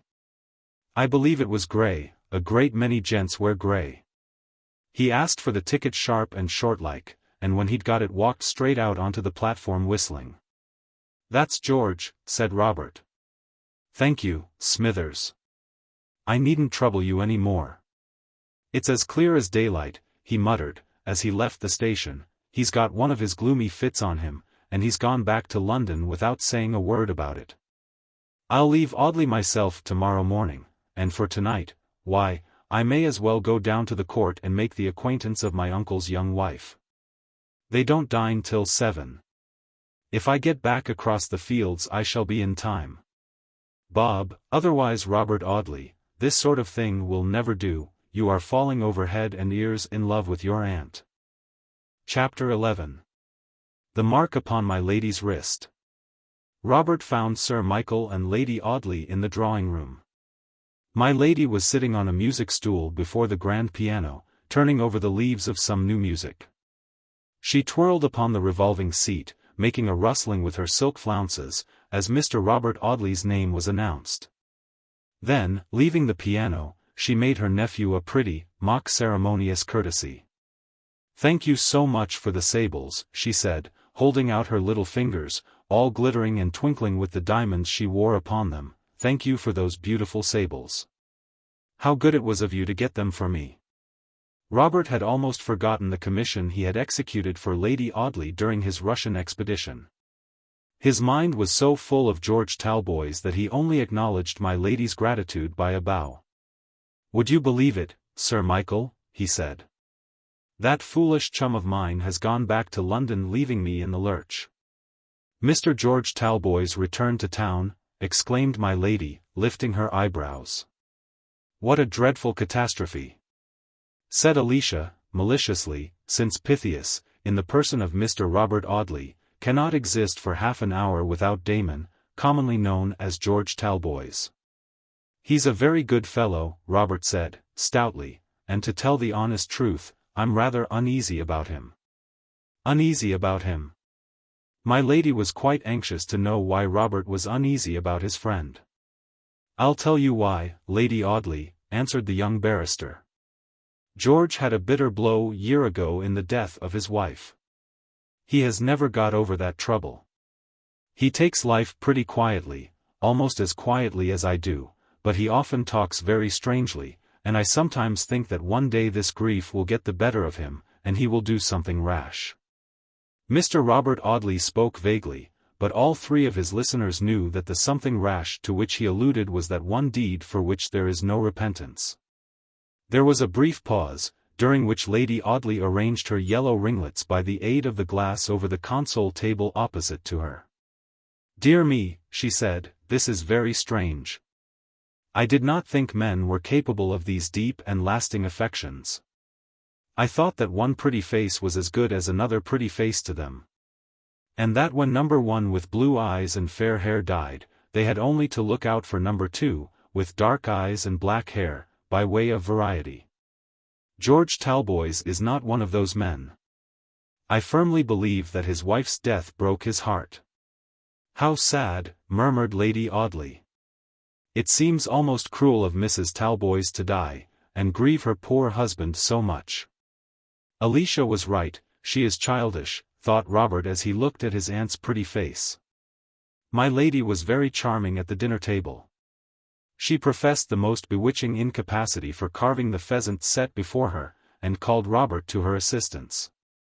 "I could carve a leg of mutton at Mr. Dawson's," she said, laughing. "But a leg of mutton is so easy, and then I used to stand up." Sir Michael watched the impression my lady made upon his nephew with a proud delight in her beauty and fascination. "I am so glad to see my poor little woman in her usual good spirits once more," he said. "She was very downhearted yesterday at a disappointment she met with in London." "A disappointment?" "Yes, Mr. Audley, a very cruel one," answered my lady.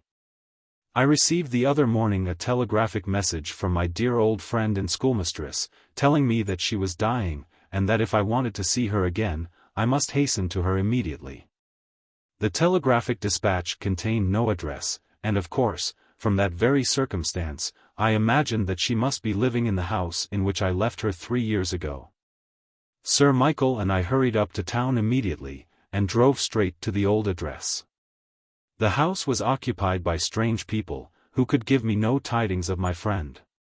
It is in a retired place, where there are very few tradespeople about.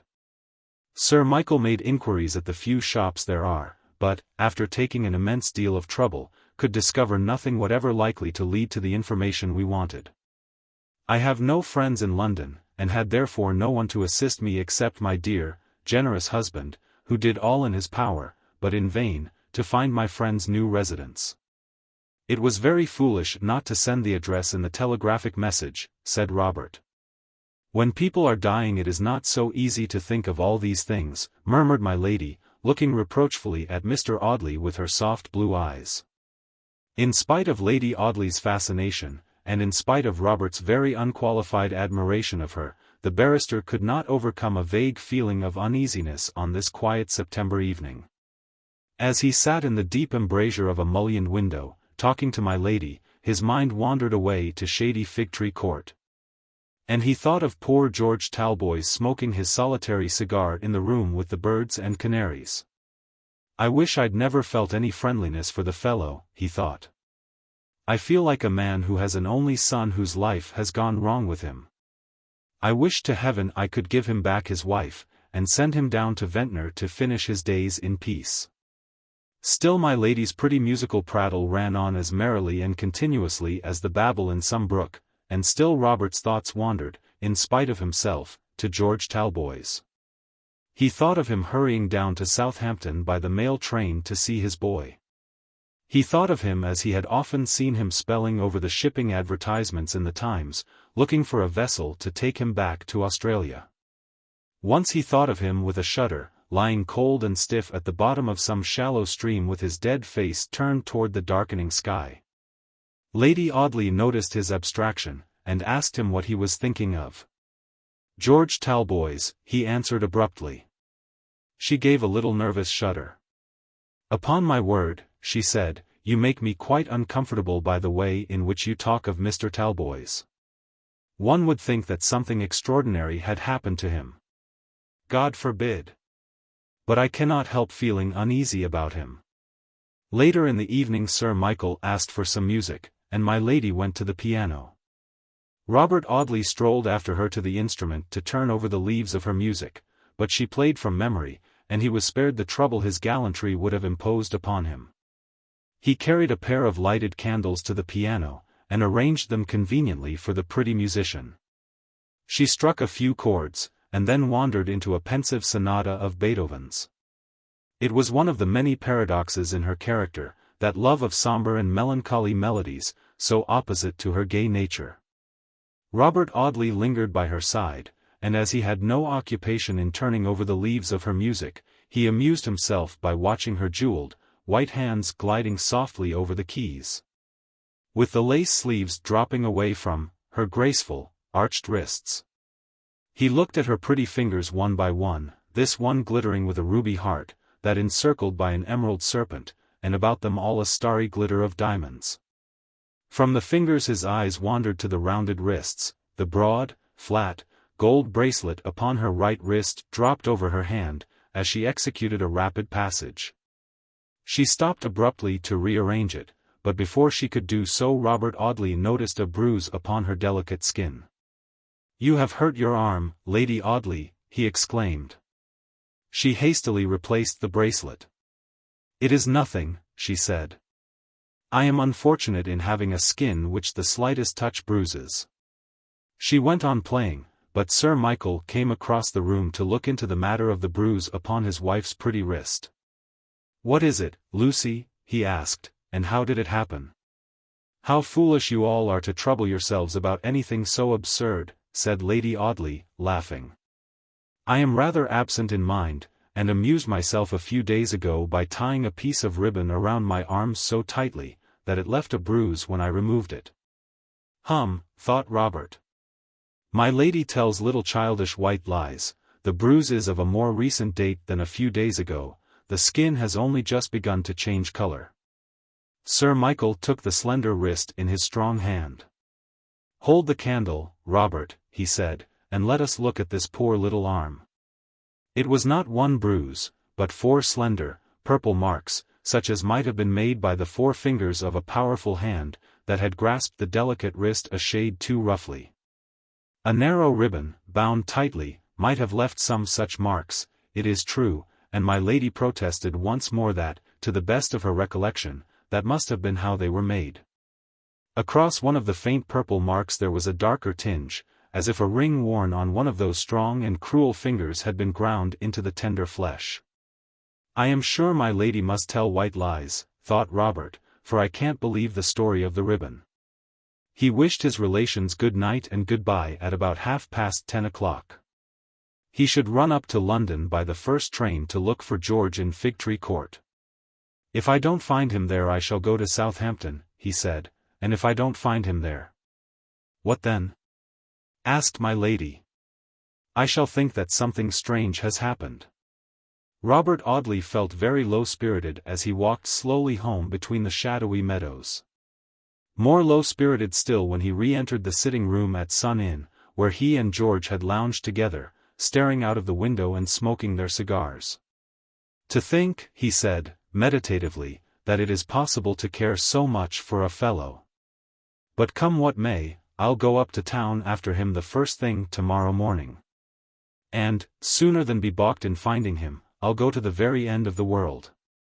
With Mr. Audley's lymphatic nature, determination was so much the exception rather than the rule, that when he did for once in his life resolve upon any course of action, he had a certain dogged, iron-like obstinacy that pushed him on to the fulfillment of his purpose. The lazy bent of his mind, which prevented him from thinking of half a dozen things at a time, and not thinking thoroughly of any one of them, as is the manner of your more energetic people, made him remarkably clear-sighted upon any point to which he ever gave his serious attention. Indeed, after all, though solemn benchers laughed at him, and rising barristers shrugged their shoulders under rustling silk gowns, when people spoke of Robert Audley, I doubt if, had he ever taken the trouble to get a brief, he might not have rather surprised the magnates who underrated his abilities. Chapter 12. Still missing. The September sunlight sparkled upon the fountain in the Temple Gardens when Robert Audley returned to Fig Tree Court early the following morning. He found the canaries singing in the pretty little room in which George had slept. But the apartment was in the same prim order in which the laundress had arranged it after the departure of the two young men, not a chair displaced, or so much as the lid of a cigar-box lifted, to bespeak the presence of George Talboys. With a last, lingering hope, he searched upon the mantelpieces and tables of his rooms, on the chance of finding some letter left by George. He may have slept here last night, and started for Southampton early this morning, he thought. Mrs. Maloney has been here, very likely, to make everything tidy after him. But as he sat looking lazily around the room, now and then whistling to his delighted canaries, a slipshod foot upon the staircase without bespoke the advent of that very Mrs. Maloney who waited upon the two young men. No, Mr. Talboys had not come home. She had looked in as early as 6 o'clock that morning, and found the chambers empty. Had anything happened to the poor, dear gentleman? She asked, seeing Robert Audley's pale face. He turned around upon her quite savagely at this question. Happened to him? What should happen to him? They had only parted at 2 o'clock the day before. Mrs. Maloney would have related to him the history of a poor dear young engine-driver, who had once lodged with her, and who went out, after eating a hearty dinner, in the best of spirits, to meet with his death from the concussion of an express and a luggage train. But Robert put on his hat again, and walked straight out of the house before the honest Irishwoman could begin her pitiful story. It was growing dusk when he reached Southampton. He knew his way to the poor little terrace of houses, in a full street leading down to the water, where George's father-in-law lived. Little Georgey was playing at the open parlor window as the young man walked down the street. Perhaps it was this fact, and the dull and silent aspect of the house, which filled Robert Audley's mind with a vague conviction that the man he came to look for was not there. The old man himself opened the door, and the child peeped out of the parlor to see the strange gentleman. He was a handsome boy, with his father's brown eyes and dark waving hair, and with some latent expression which was not his father's and which pervaded his whole face. So that although each feature of the child resembled the same feature in George Talboys, the boy was not actually like him. Mr. Maldon was delighted to see Robert Audley.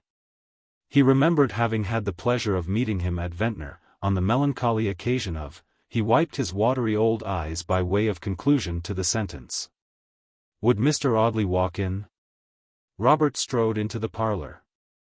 The furniture was shabby and dingy, and the place reeked with the smell of stale tobacco and brandy and water. The boy's broken playthings, and the old man's broken clay pipes and torn, brandy and water-stained newspapers were scattered upon the dirty carpet. Little Georgey crept toward the visitor, watching him furtively out of his big, brown eyes. Robert took the boy on his knee, and gave him his watch-chain to play with while he talked to the old man. I need scarcely ask the question that I come to ask, he said. I was in hopes I should have found your son-in-law here. What? You knew that he was coming to Southampton? Knew that he was coming? Cried Robert, brightening up. He is here, then? No, he is not here now, but he has been here. When? Late last night, he came by the mail. And left again immediately? He stayed little better than an hour. Good heaven, said Robert, what useless anxiety that man has given me. What can be the meaning of all this? You knew nothing of his intention, then? Of what intention? I mean of his determination to go to Australia. I know that it was always in his mind more or less, but not more just now than usual. He sails tonight from Liverpool. He came here at 1 o'clock this morning to have a look at the boy, he said, before he left England, perhaps never to return. He told me he was sick of the world, and that the rough life out there was the only thing to suit him. He stayed an hour, kissed the boy without awaking him, and left Southampton by the mail that starts at 2:15. What can be the meaning of all this? Said Robert. What could be his motive for leaving England in this manner, without a word to me, his most intimate friend, without even a change of clothes, for he has left everything at my chambers. It is the most extraordinary proceeding. The old man looked very grave. Do you know, Mr. Audley, he said, tapping his forehead significantly, I sometimes fancy that Helen's death had a strange effect upon poor George. Pshaw, cried Robert, contemptuously. He felt the blow most cruelly, but his brain was as sound as yours or mine. Perhaps he will write to you from Liverpool, said George's father-in-law. He seemed anxious to smooth over any indignation that Robert might feel at his friend's conduct. He ought, said Robert, gravely, for we've been good friends from the days when we were together at Eton. It isn't kind of George Talboys to treat me like this. But even at the moment that he uttered the reproach a strange thrill of remorse shot through his heart. It isn't like him, he said, it isn't like George Talboys. Little Georgey caught at the sound. That's my name, he said, and my papa's name, the big gentleman's name. Yes, little Georgey, and your papa came last night and kissed you in your sleep. Do you remember? No, said the boy, shaking his curly little head. You must have been very fast asleep, little Georgey, not to see poor papa. The child did not answer, but presently, fixing his eyes upon Robert's face, he said abruptly. Where's the pretty lady? What pretty lady? The pretty lady that used to come a long while ago. He means his poor mamma, said the old man. No, cried the boy resolutely, not mamma. Mamma was always crying. I didn't like mamma. Hush, little Georgey. But I didn't, and she didn't like me. She was always crying. I mean the pretty lady, the lady that was dressed so fine, and that gave me my gold watch. He means the wife of my old captain, an excellent creature, who took a great fancy to Georgey, and gave him some handsome presents. Where's my gold watch? Let me show the gentleman my gold watch, cried Georgey. It's gone to be cleaned, Georgey, answered his grandfather. It's always going to be cleaned, said the boy. The watch is perfectly safe, I assure you, Mr. Audley, murmured the old man, apologetically, and taking out a pawnbroker's duplicate, he handed it to Robert. It was made out in the name of Captain Mortimer, watch, set with diamonds, £11. I'm often hard-pressed for a few shillings, Mr. Audley, said the old man. My son-in-law has been very liberal to me, but there are others, Mr. Audley, and I've not been treated well. He wiped away some genuine tears as he said this in a pitiful, crying voice. Come, Georgey, it's time the brave little man was in bed. Come along with Grandpa. Excuse me for a quarter of an hour, Mr. Audley. The boy went very willingly. At the door of the room the old man looked back at his visitor, and said in the same peevish voice, This is a poor place for me to pass my declining years in, Mr. Audley. I've made many sacrifices, and I make them still, but I've not been treated well.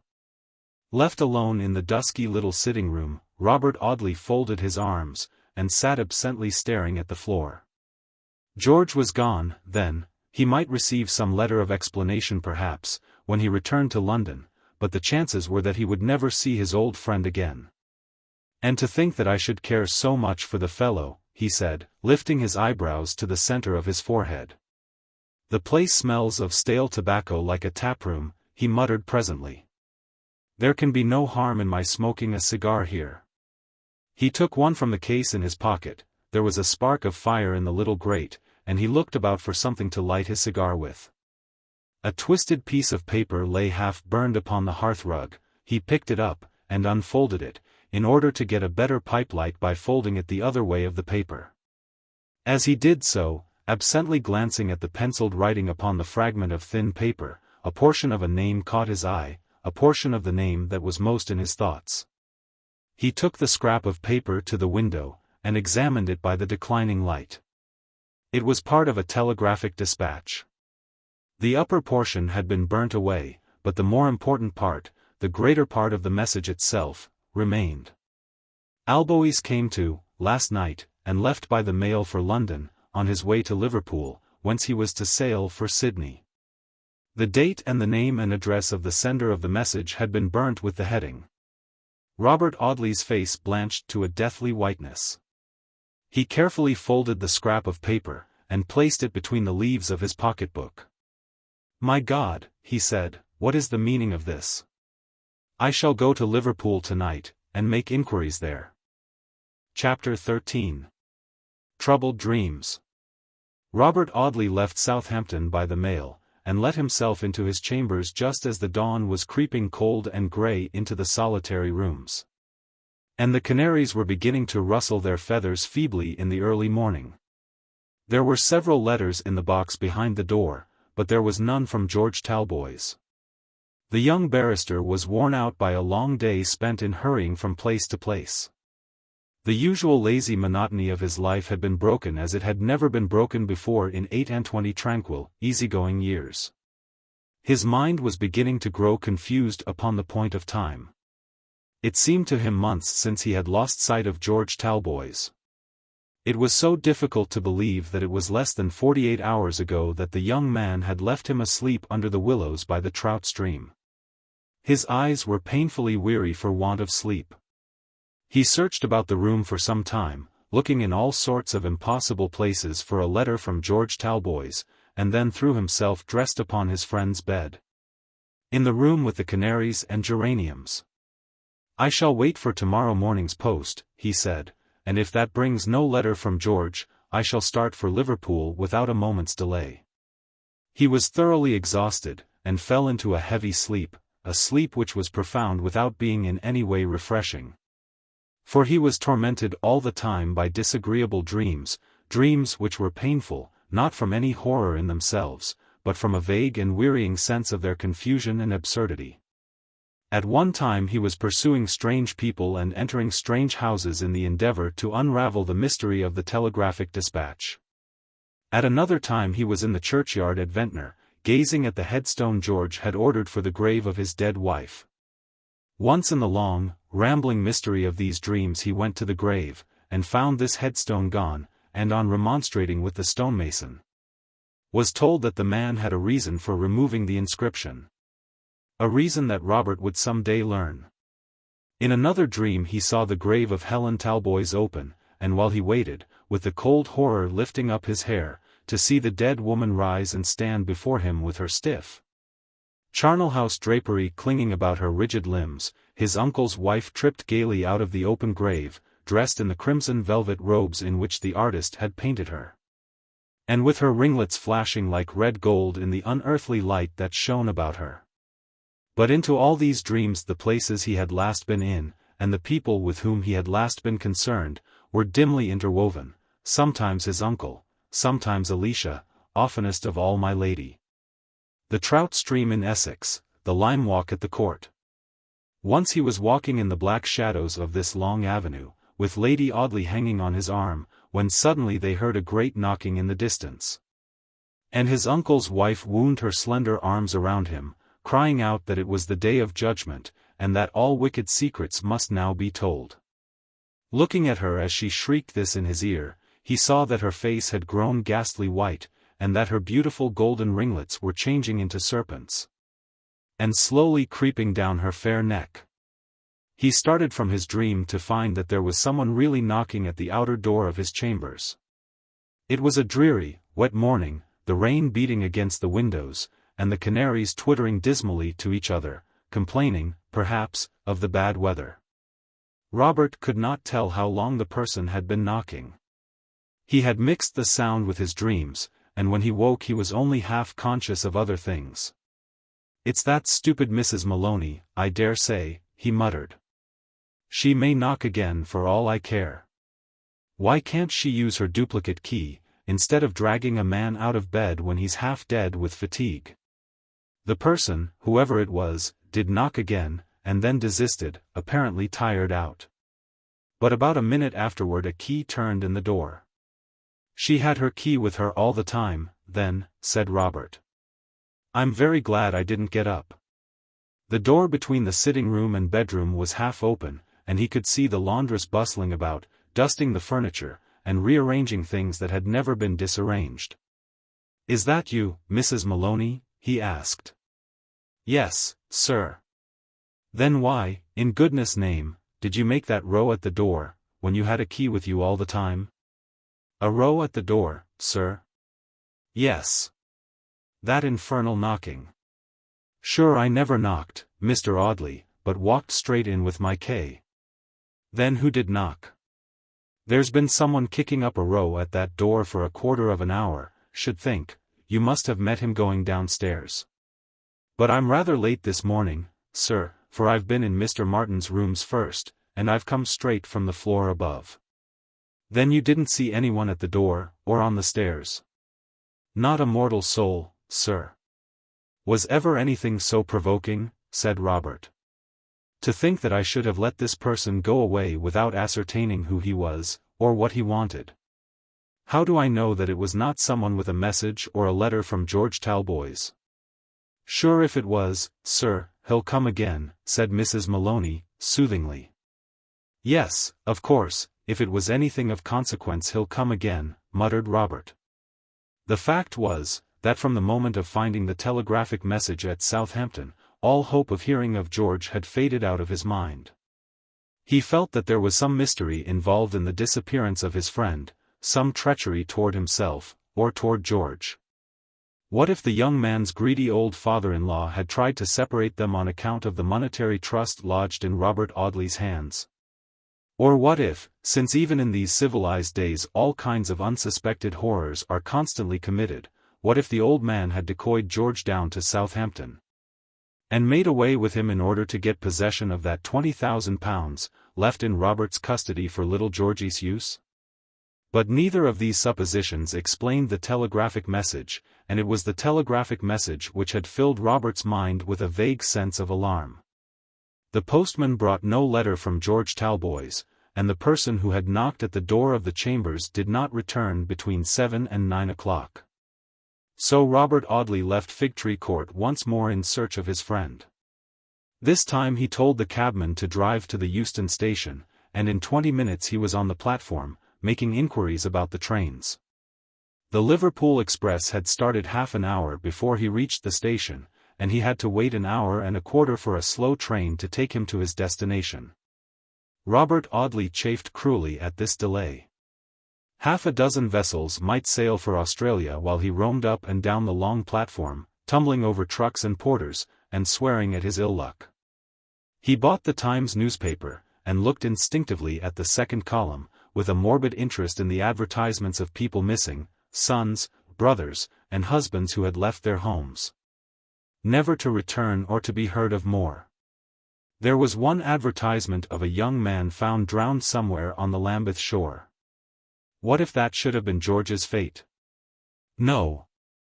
The telegraphic message involved his father-in-law in the fact of his disappearance, and every speculation about him must start from that one point. It was 8 o'clock in the evening when Robert got into Liverpool, too late for anything except to make inquiries as to what vessel had sailed within the last 2 days for the Antipodes. An emigrant ship had sailed at 4 o'clock that afternoon, the Victoria Regia, bound for Melbourne. The result of his inquiries amounted to this: if he wanted to find out who had sailed in the Victoria Regia, he must wait till the next morning, and apply for information of that vessel. Robert Audley was at the office at 9 o'clock the next morning, and was the first person after the clerks who entered it. He met with every civility from the clerk to whom he applied. The young man referred to his books, and running his pen down the list of passengers who had sailed in the Victoria Regia, told Robert that there was no one among them of the name of Talboys. He pushed his inquiries further. Had any of the passengers entered their names within a short time of the vessel's sailing? One of the other clerks looked up from his desk as Robert asked this question. Yes, he said.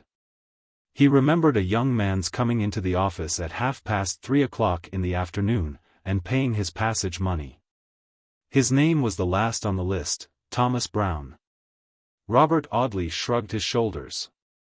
There could have been no possible reason for George's taking a feigned name. He asked the clerk who had last spoken if he could remember the appearance of this Mr. Thomas Brown. No, the office was crowded at the time. People were running in and out, and he had not taken any particular notice of this last passenger. Robert thanked them for their civility, and wished them good morning. As he was leaving the office, one of the young men called after him. "Oh, by the by, sir," he said, "I remember one thing about this Mr. Thomas Brown, his arm was in a sling." There was nothing more for Robert Audley to do but to return to town. He re-entered his chambers at 6 o'clock that evening, thoroughly worn out once more with his useless search. Mrs. Maloney brought him his dinner and a pint of wine from a tavern in the Strand. The evening was raw and chilly, and the laundress had lighted a good fire in the sitting-room grate. After eating about half a mutton chop, Robert sat with his wine untasted upon the table before him, smoking cigars and staring into the blaze. "George Talboys never sailed for Australia," he said, after long and painful reflection. "If he is alive, he is still in England, and if he is dead, his body is hidden in some corner of England." He sat for hours smoking and thinking, trouble and gloomy thoughts leaving a dark shadow upon his moody face, which neither the brilliant light of the gas nor the red blaze of the fire could dispel. Very late in the evening he rose from his chair, pushed away the table, wheeled his desk over to the fireplace, took out a sheet of foolscap, and dipped a pen in the ink. But after doing this he paused, leaned his forehead upon his hand, and once more relapsed into thought. "I shall draw up a record of all that has occurred between our going down to Essex and tonight, beginning at the very beginning." He drew up this record in short, detached sentences, which he numbered as he wrote. It ran thus. Journal of facts connected with the disappearance of George Talboys, inclusive of facts which have no apparent relation to that circumstance. In spite of the troubled state of his mind, he was rather inclined to be proud of the official appearance of this heading. He sat for some time looking at it with affection, and with the feather of his pen in his mouth. "Upon my word," he said, "I begin to think that I ought to have pursued my profession, instead of dawdling my life away as I have done." He smoked half a cigar before he had got his thoughts in proper train, and then began to write. 1. I write to Alicia, proposing to take George down to the court. 2. Alicia writes, objecting to the visit, on the part of Lady Audley. 3. We go to Essex in spite of that objection. I see my lady. My lady refuses to be introduced to George on that particular evening on the score of fatigue. 4. Sir Michael invites George and me to dinner for the following evening. 5. My lady receives a telegraphic dispatch the next morning which summons her to London. 6. Alicia shows me a letter from my lady, in which she requests to be told when I and my friend, Mr. Talboys, mean to leave Essex. To this letter is subjoined a postscript, reiterating the above request. 7. We call at the court, and ask to see the house. My lady's apartments are locked. 8. We get at the aforesaid apartments by means of a secret passage, the existence of which is unknown to my lady. In one of the rooms we find her portrait. 9. George is frightened at the storm. His conduct is exceedingly strange for the rest of the evening. 10. George quite himself again the following morning. I propose leaving Audley Court immediately. He prefers remaining till the evening. 11. We go out fishing. George leaves me to go to the court. 12. The last positive information I can obtain of him in Essex is at the court, where the servant says he thinks Mr. Talboys told him he would go and look for my lady in the grounds. 13. I receive information about him at the station which may or may not be correct. 14. I hear of him positively once more at Southampton, where, according to his father-in-law, he had been for an hour on the previous night. 15. The telegraphic message. When Robert Audley had completed this brief record, which he drew up with great deliberation, and with frequent pauses for reflection, alterations and erasures, he sat for a long time contemplating the written page. At last he read it carefully over, stopping at some of the numbered paragraphs, and marking some of them with a pencil cross.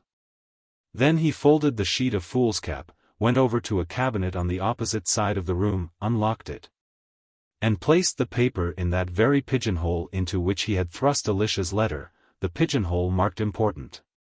Having done this, he returned to his easy chair by the fire, pushed away his desk, and lighted a cigar. "It's as dark as midnight from first to last," he said. "And the clue to the mystery must be found either at Southampton or in Essex. Be it how it may, my mind is made up. I shall first go to Audley Court, and look for George Talboys in a narrow radius." Chapter 14. Phoebe's Suitor. Mr. George Talboys, any person who has met this gentleman since the 7th inst., or who possesses any information respecting him subsequent to that date, will be liberally rewarded on communicating with A.Z., 14 Chancery Lane. Sir Michael Audley read the above advertisement in the second column of the Times, as he sat at breakfast with my lady and Alicia 2 or 3 days after Robert's return to town. "Robert's friend has not yet been heard of, then," said the baronet, after reading the advertisement to his wife and daughter.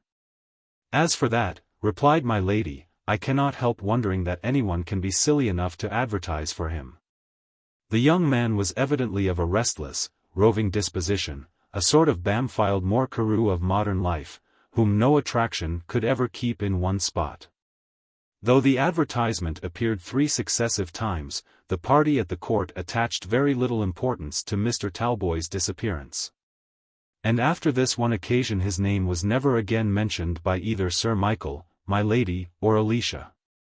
Alicia Audley and her pretty stepmother were by no means any better friends after that quiet evening on which the young barrister had dined at the court.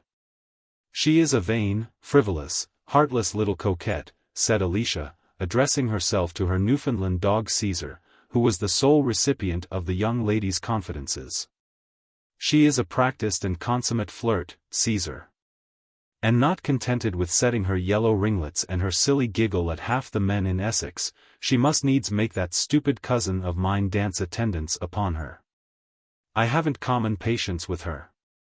In proof of which last assertion Miss Alicia Audley treated her stepmother with such very palpable impertinence that Sir Michael felt himself called upon to remonstrate with his only daughter. "The poor little woman is very sensitive, you know, Alicia," the baronet said, gravely, "and she feels your conduct most acutely." "I don't believe it a bit, papa," answered Alicia, stoutly. "You think her sensitive because she has soft little white hands, and big blue eyes with long lashes, and all manner of affected, fantastical ways, which you stupid men call fascinating. Sensitive! Why, I've seen her do cruel things with those slender white fingers, and laugh at the pain she inflicted. I'm very sorry, papa," she added, softened a little by her father's look of distress. "Though she has come between us, and robbed poor Alicia of the love of that dear, generous heart, I wish I could like her for your sake, but I can't, and no more can Caesar." She came up to him once with her red lips apart, and her little white teeth glistening between them, and stroked his great head with her soft hand. But if I had not had hold of his collar, he would have flown at her throat and strangled her. "She may bewitch every man in Essex, but she'd never make friends with my dog." "Your dog shall be shot," answered Sir Michael angrily, if his vicious temper ever endangers Lucy. The Newfoundland rolled his eyes slowly round in the direction of the speaker, as if he understood every word that had been said. Lady Audley happened to enter the room at this very moment, and the animal cowered down by the side of his mistress with a suppressed growl. There was something in the manner of the dog which was, if anything, more indicative of terror than of fury. Incredible as it appears that Caesar should be frightened by so fragile a creature as Lucy Audley. Amicable as was my lady's nature, she could not live long at the court without discovering Alicia's dislike to her. She never alluded to it but once. Then, shrugging her graceful white shoulders, she said, with a sigh, "It seems very hard that you cannot love me, Alicia, for I have never been used to make enemies. But since it seems that it must be so, I cannot help it. If we cannot be friends, let us be neutral. You won't try to injure me?" "Injure you?" exclaimed Alicia, "how should I injure you? You'll not try to deprive me of your father's affection? I may not be as amiable as you are, my lady, and I may not have the same sweet smiles and pretty words for every stranger I meet, but I am not capable of a contemptible meanness. And even if I were, I think you are so secure of my father's love, that nothing but your own act will ever deprive you of it." "What a severe creature you are, Alicia," said my lady, making a little grimace. "I suppose you mean to infer by all that I'm deceitful. Why, I can't help smiling at people, and speaking prettily to them. I know I'm no better than the rest of the world, but I can't help it if I'm pleasanter. It's constitutional." Alicia having thus entirely shut the door upon all intimacy between Lady Audley and herself, and Sir Michael being chiefly occupied in agricultural pursuits and manly sports, which kept him away from home, it was perhaps natural that my lady, being of an eminently social disposition, should find herself thrown a good deal upon her white eyelashed maid for society. Phoebe Marks was exactly the sort of a girl who is generally promoted from the post of lady's maid to that of companion.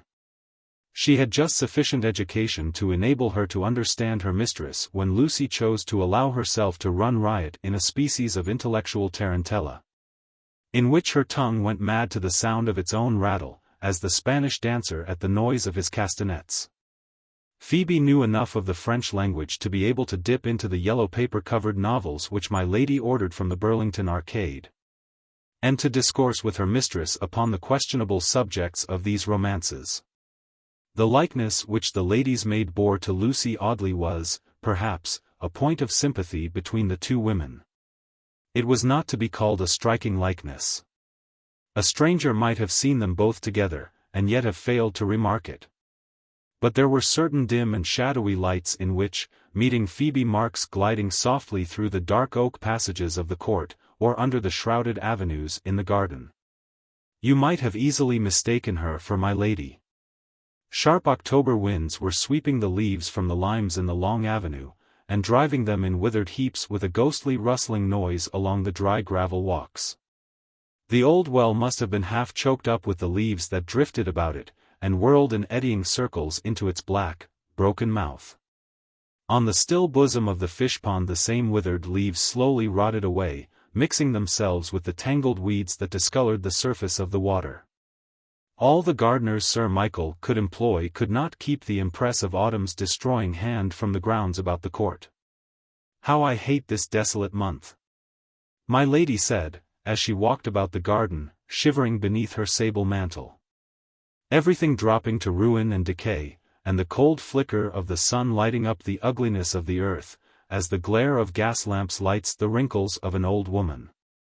Shall I ever grow old, Phoebe?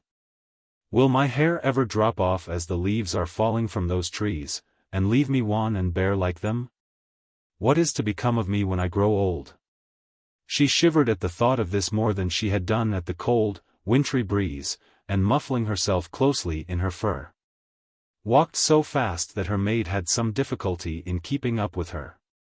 "Do you remember, Phoebe," she said, presently, relaxing her pace.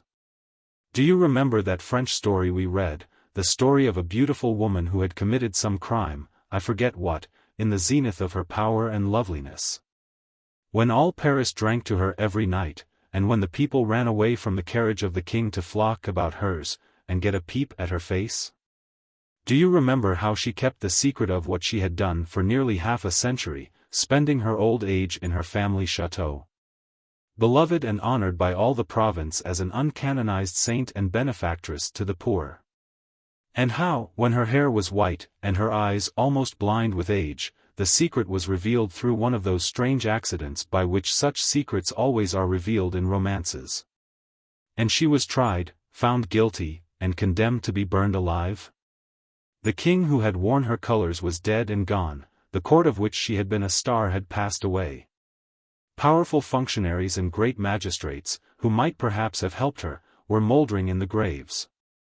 Brave young cavaliers, who would have died for her, had fallen upon distant battlefields. She had lived to see the age to which she had belonged fade like a dream.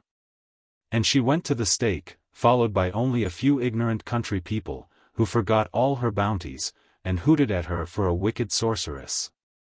"I don't care for such dismal stories, my lady," said Phoebe Marks with a shudder. "One has no need to read books to give one the horrors in this dull place." Lady Audley shrugged her shoulders and laughed at her maid's candor. "It is a dull place, Phoebe," she said, "though it doesn't do to say so to my dear old husband. Though I am the wife of one of the most influential men in the county, I don't know that I wasn't nearly as well off at Mr. Dawson's. And yet it's something to wear sables that cost 60 guineas, and have £1,000 spent on the decoration of one's apartments. Treated as a companion by her mistress, in the receipt of the most liberal wages, and with perquisites such as perhaps lady's maid never had before." It was strange that Phoebe Marks should wish to leave her situation. But it was not the less a fact that she was anxious to exchange all the advantages of Audley Court for the very unpromising prospect which awaited her as the wife of her cousin Luke. The young man had contrived in some manner to associate himself with the improved fortunes of his sweetheart. He had never allowed Phoebe any peace till she had obtained for him, by the aid of my lady's interference, a situation as undergroom of the court. He never rode out with either Alicia or Sir Michael. But on one of the few occasions upon which my lady mounted the pretty little grey thoroughbred reserved for her use, he contrived to attend her in her ride. He saw enough, in the very first half-hour they were out, to discover that, graceful as Lucy Audley might look in her long blue cloth habit, she was a timid horsewoman, and utterly unable to manage the animal she rode. Lady Audley remonstrated with her maid upon her folly in wishing to marry the uncouth groom. The two women were seated together over the fire in my lady's dressing-room, the grey sky closing in upon the October afternoon, and the black tracery of ivy darkening the casement windows. "You surely are not in love with the awkward, ugly creature, are you, Phoebe?" asked my lady sharply. The girl was sitting on a low stool at her mistress' feet. She did not answer my lady's question immediately, but sat for some time looking vacantly into the red abyss in the hollow fire. Presently she said, rather as if she had been thinking aloud than answering Lucy's question, "I don't think I can love him. We have been together from children, and I promised, when I was little better than 15, that I'd be his wife. I daren't break that promise now. There have been times when I've made up the very sentence I meant to say to him, telling him that I couldn't keep my faith with him. But the words have died upon my lips, and I've sat looking at him, with a choking sensation in my throat that wouldn't let me speak. I daren't refuse to marry him. I've often watched and watched him, as he has sat slicing away at a hedge stake with his great clasp knife, till I have thought that it is just such men as he who have decoyed their sweethearts into lonely places, and murdered them for being false to their word. When he was a boy he was always violent and revengeful. I saw him once take up that very knife in a quarrel with his mother. I tell you, my lady, I must marry him." "You silly girl, you shall do nothing of the kind," answered Lucy. "You think he'll murder you, do you? Do you think, then, if murder is in him, you would be any safer as his wife? If you thwarted him, or made him jealous, if he wanted to marry another woman, or to get hold of some poor, pitiful bit of money of yours, couldn't he murder you then? I tell you you shan't marry him, Phoebe." In the first place I hate the man, and, in the next place I can't afford to part with you. We'll give him a few pounds and send him about his business." Phoebe Marks caught my lady's hand in hers, and clasped them convulsively. "My lady, my good, kind mistress," she cried, vehemently, "don't try to thwart me in this, don't ask me to thwart him. I tell you I must marry him. You don't know what he is. It will be my ruin, and the ruin of others, if I break my word. I must marry him." "Very well, then, Phoebe," answered her mistress, "I can't oppose you. There must be some secret at the bottom of all this." "There is, my lady," said the girl, with her face turned away from Lucy. "I shall be very sorry to lose you, but I have promised to stand your friend in all things. What does your cousin mean to do for a living when you are married?" "He would like to take a public house." "Then he shall take a public house, and the sooner he drinks himself to death the better. Sir Michael dines at a bachelor's party at Major Margrave's this evening, and my stepdaughter is away with her friends at the Grange. You can bring your cousin into the drawing-room after dinner, and I'll tell him what I mean to do for him." "You are very good, my lady," Phoebe answered with a sigh. Lady Audley sat in the glow of firelight and wax candles in the luxurious drawing-room. The amber damask cushions of the sofa contrasting with her dark violet velvet dress, and her rippling hair falling about her neck in a golden haze.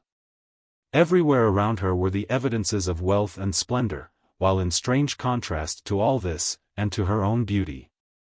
The awkward groom stood rubbing his bullet head as my lady explained to him what she intended to do for her confidential maid. Lucy's promises were very liberal, and she had expected that, uncouth as the man was, he would, in his own rough manner, have expressed his gratitude. To her surprise he stood staring at the floor without uttering a word in answer to her offer. Phoebe was standing close to his elbow, and seemed distressed at the man's rudeness. "Tell my lady how thankful you are, Luke," she said. "But I'm not so over and above thankful," answered her lover, savagely. £50 ain't much to start a public. You'll make it 100, my lady?" "I shall do nothing of the kind," said Lady Audley, her clear blue eyes flashing with indignation, "and I wonder at your impertinence in asking it." "Oh, yes, you will, though," answered Luke, with quiet insolence that had a hidden meaning. "You'll make it 100, my lady." Lady Audley rose from her seat, looked the man steadfastly in the face till his determined gaze sunk under hers. Then walking straight up to her maid, she said in a high, piercing voice, peculiar to her in moments of intense agitation, "Phoebe Marks, you have told this man." The girl fell on her knees at my lady's feet. "Oh, forgive me," she cried. "He forced it from me, or I would never, never have told." Chapter 15. On the Watch. Upon a lowering morning late in November, with the yellow fog low upon the flat meadows, and the blinded cattle groping their way through the dim obscurity, and blundering stupidly against black and leafless hedges, or stumbling into ditches, undistinguishable in the hazy atmosphere, with the village church looming brown and dingy through the uncertain light, with every winding path and cottage door, every gable end and grey old chimney, every village child and straggling cur seeming strange and weird of aspect in the semi-darkness, Phoebe Marks and her cousin Luke made their way through the churchyard of Audley, and presented themselves before a shivering curate, whose surplice hung in damp folds, soddened by the morning mist, and whose temper was not improved by his having waited 5 minutes for the bride and bridegroom. Luke Marks, dressed in his ill-fitting Sunday clothes, looked by no means handsomer than in his everyday apparel. But Phoebe, arrayed in a rustling silk of delicate grey, that had been worn about half a dozen times by her mistress, looked, as the few spectators of the ceremony remarked, quite the lady. A very dim and shadowy lady, vague of outline, and faint of colouring, with eyes, hair, complexion and dress all melting into such pale and uncertain shades that, in the obscure light of the foggy November morning, a superstitious stranger might have mistaken the bride for the ghost of some other bride, dead and buried in the vault below the church. Mr. Luke Marks, the hero of the occasion, thought very little of all this. He had secured the wife of his choice, and the object of his lifelong ambition, a public house. My lady had provided the £75 necessary for the purchase of the goodwill and fixtures, with the stock of alesh and spirits, of a small inn in the centre of a lonely little village, perched on the summit of a hill, and called Mount Stanning. It was not a very pretty house to look at. It had something of a tumble-down, weather-beaten appearance, standing, as it did, upon high ground, sheltered only by 4 or 5 bare and overgrown poplars that had shot up too rapidly for their strength, and had a blighted, forlorn look in consequence. The wind had had its own way with the castle inn, and had sometimes made cruel use of its power. It was the wind that battered and bent the low, thatched roofs of outhouses and stables, till they hung over and lurched forward, as a slouched hat hangs over the low forehead of some village ruffian. It was the wind that shook and rattled the wooden shutters before the narrow casements, till they hung broken and dilapidated upon their rusty hinges. It was the wind that overthrew the pigeon house, and broke the vane that had been imprudently set up to tell the movements of its mightiness. It was the wind that made light of any little bit of wooden trellis work, or creeping plant, or tiny balcony, or any modest decoration whatsoever, and tore and scattered it in its scornful fury. It was the wind that left mossy secretions on the discolored surface of the plaster walls. It was the wind, in short, that shattered, and ruined, and rent, and trampled upon the tottering pile of buildings, and then flew shrieking off, to riot and glory in its destroying strength. The dispirited proprietor grew tired of his long struggle with this mighty enemy, so the wind was left to work its own will, and the castle inn fell slowly to decay. But for all that it suffered without, it was not the less prosperous within doors. Sturdy drovers stopped to drink at the little bar. Well-to-do farmers spent their evenings and talked politics in the low, wainscoted parlor, while their horses munched some suspicious mixture of mouldy hay and tolerable beans in the tumble-down stables. Sometimes even the members of the Audley hunt stopped to drink and bait their horses at the castle inn. While, on one grand and never-to-be-forgotten occasion, a dinner had been ordered by the master of the hounds for some 30 gentlemen, and the proprietor driven nearly mad by the importance of the demand. So Luke Marks, who was by no means troubled with an eye for the beautiful, thought himself very fortunate in becoming the landlord of the castle inn, Mount Stanning. A chaise cart was waiting in the fog to convey the bride and bridegroom to their new home, and a few of the villagers, who had known Phoebe from a child, were lingering around the churchyard gate to bid her good-bye. Her pale eyes were still paler from the tears she had shed, and the red rims which surrounded them. The bridegroom was annoyed at this exhibition of emotion. "What are you blubbering for, lass?" he said, fiercely. "If you didn't want to marry me you should have told me so.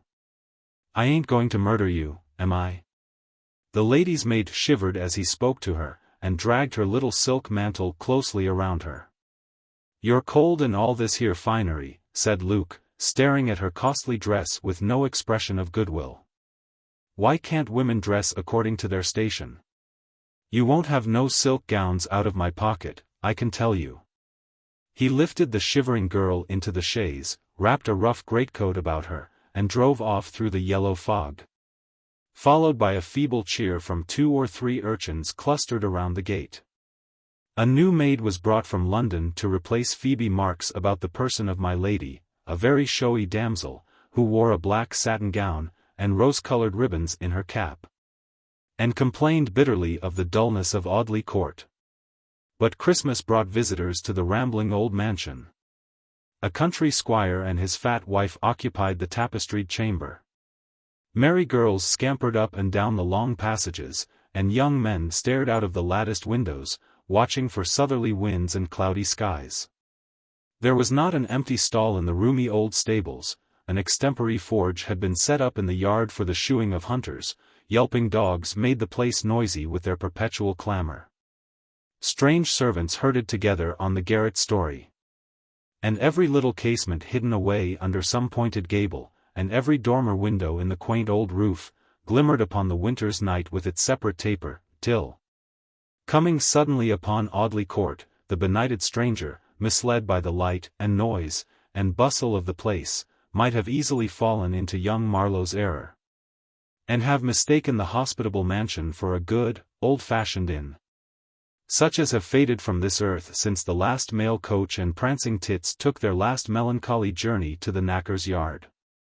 Among other visitors Mr. Robert Audley came down to Essex for the hunting season, with half a dozen French novels, a case of cigars, and 3 pounds of Turkish tobacco in his portmanteau. The honest young country squires, who talked all breakfast time of Flying Dutchman fillies and Voltigeur colts, of glorious runs of 7 hours hard riding over 3 counties, and a midnight homeward ride of 30 miles upon their covert hacks, and who ran away from the well-spread table with their mouths full of cold sirloin, to look at that off-pastern, or that sprained forearm, or the colt that had just come back from the veterinary surgeon's, set down Robert Audley, dawdling over a slice of bread and marmalade, as a person utterly unworthy of any remark whatsoever. The young barrister had brought a couple of dogs with him, and the country gentleman who gave £50 for a pointer, and travelled a couple of 100 miles to look at a leash of setters before he struck a bargain, laughed aloud at the 2 miserable curs, one of which had followed Robert Audley through Chancery Lane, and half the length of Holborn, while his companion had been taken by the barrister XVIII Armis from a costermonger who was ill-using him. And as Robert furthermore insisted on having these 2 deplorable animals under his easy chair in the drawing-room, much to the annoyance of my lady, who, as we know, hated all dogs. The visitors at Audley Court looked upon the baronet's nephew as an inoffensive species of maniac. During other visits to the court Robert Audley had made a feeble show of joining in the sports of the merry assembly. He had jogged across half a dozen ploughed fields on a quiet grey pony of Sir Michael's, and drawing up breathless and panting at the door of some farmhouse, had expressed his intention of following the hounds no further that morning. He had even gone so far as to put on, with great labour, a pair of skates, with a view to taking a turn on the frozen surface of the fish-pond, and had fallen ignominiously at the first attempt, lying placidly extended on the flat of his back until such time as the bystanders should think fit to pick him up. He had occupied the back seat in a dog-cart during a pleasant morning drive, vehemently protesting against being taken uphill, and requiring the vehicle to be stopped every 10 minutes in order to readjust the cushions. But this year he showed no inclination for any of these outdoor amusements, and he spent his time entirely in lounging in the drawing-room, and making himself agreeable, after his own lazy fashion, to my lady and Alicia. Lady Audley received her nephew's attentions in that graceful half-childish fashion which her admirers found so charming, but Alicia was indignant at the change in her cousin's conduct. "You were always a poor, spiritless fellow, Bob," said the young lady, contemptuously, as she bounced into the drawing-room in her riding habit, after a hunting breakfast, from which Robert had absented himself, preferring a cup of tea in my lady's boudoir. "But this year I don't know what has come to you. You are good for nothing but to hold a skein of silk or read Tennyson to Lady Audley." "My dear, hasty, impetuous Alicia, don't be violent," said the young man imploringly. "A conclusion isn't a 5-barred gate. And you needn't give your judgment its head, as you give your mare Atlanta hers, when you're flying across country at the heels of an unfortunate fox. Lady Audley interests me, and my uncle's county friends do not. Is that a sufficient answer, Alicia?" Miss Audley gave her head a little scornful toss. "It's as good an answer as I shall ever get from you, Bob," she said, impatiently, "but pray amuse yourself in your own way. Loll in an easy-chair all day, with those 2 absurd dogs asleep on your knees. Spoil my lady's window curtains with your cigars and annoy everybody in the house with your stupid, inanimate countenance." Mr. Robert Audley opened his handsome grey eyes to their widest extent at this tirade, and looked helplessly at Miss Alicia. The young lady was walking up and down the room, slashing the skirt of her habit with her riding-whip. Her eyes sparkled with an angry flash, and a crimson glow burned under her clear brown skin. The young barrister knew very well, by these diagnostics, that his cousin was in a passion. Yes, she repeated, your stupid, inanimate countenance. Do you know, Robert Audley, that with all your mock amiability, you are brimful of conceit and superciliousness. You look down upon our amusements. You lift up your eyebrows, and shrug your shoulders, and throw yourself back in your chair, and wash your hands of us and our pleasures. You are a selfish, cold-hearted sybarite. Alicia. Good, gracious, me. The morning paper dropped out of his hands, and he sat feebly staring at his assailant. Yes, selfish, Robert Audley. You take home half-starved dogs, because you like half-starved dogs. You stoop down, and pat the head of every good-for-nothing cur in the village street, because you like good-for-nothing curs. You notice little children, and give them halfpence, because it amuses you to do so. But you lift your eyebrows a quarter of a yard and poor Sir Harry Towers tells a stupid story, and stare the poor fellow out of countenance with your lazy insolence. As to your amiability, you would let a man hit you, and say, thank you for the blow, rather than take the trouble to hit him again. But you wouldn't go half a mile out of your way to serve your dearest friend. Sir Harry is worth 20 of you, though he did write to ask if my Mir Atlanta had recovered from the sprain. He can't spell, or lift his eyebrows to the roots of his hair, but he would go through fire and water for the girl he loves. While you. At this very point, when Robert was most prepared to encounter his cousin's violence, and when Miss Alicia seemed about to make her strongest attack, the young lady broke down altogether, and burst into tears. Robert sprang from his easy chair, upsetting his dogs on the carpet. Alicia, my darling, what is it? It's the feather of my hat that got into my eyes, sobbed his cousin.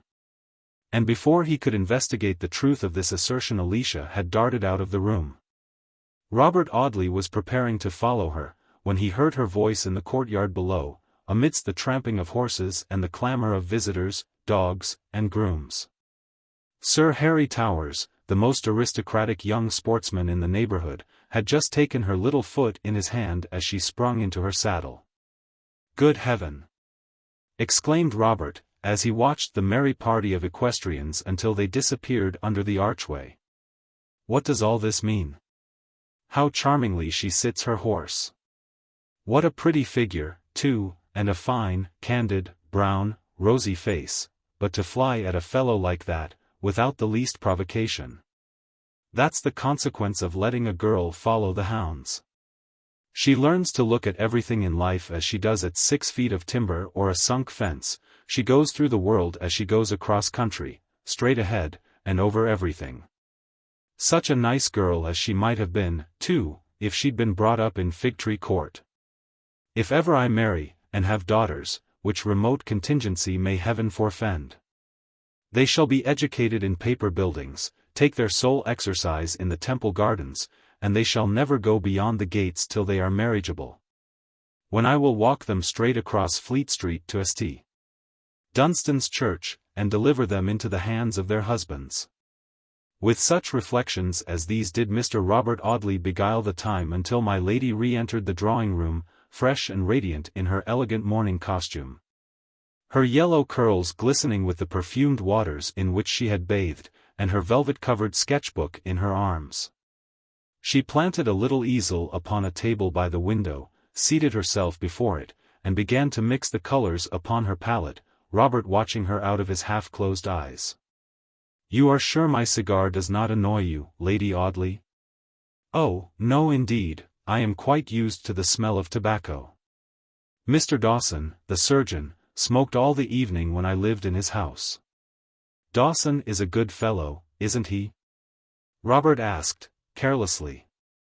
My lady burst into her pretty, gushing laugh. The dearest of good creatures, she said. He paid me £25 a year, only fancy, £25. That made £6 5 a quarter.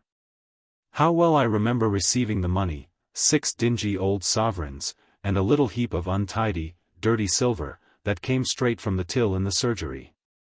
And then how glad I was to get it. While now, I can't help laughing while I think of it, these colours I am using cost a guinea each at Windsor and Newton's, the carmine and ultramarine 30 shillings.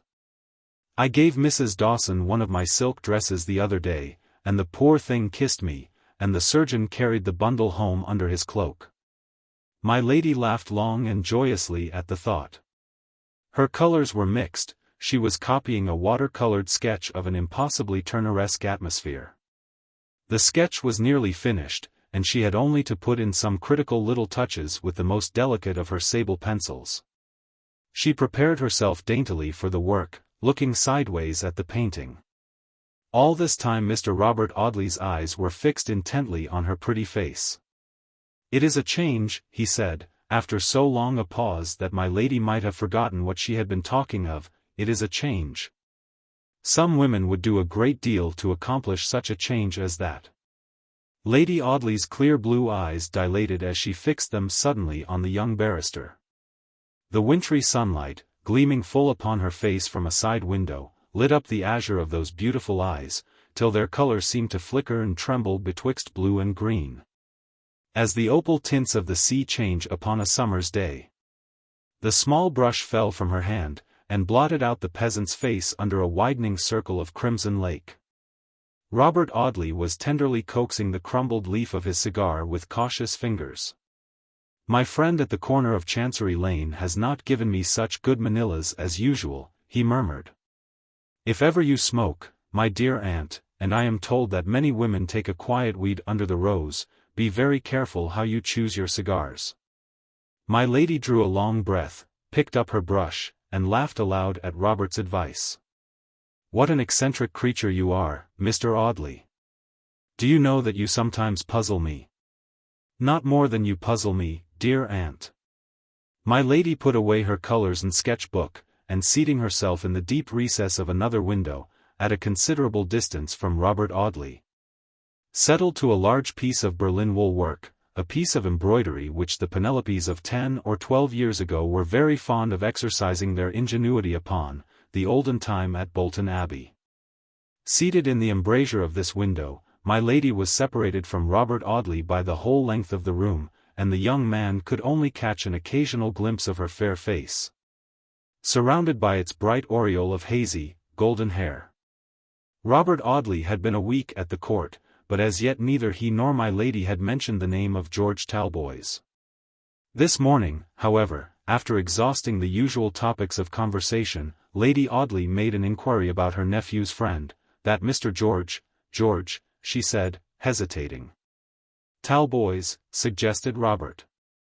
"Yes, to be sure, Mr. George Talboys.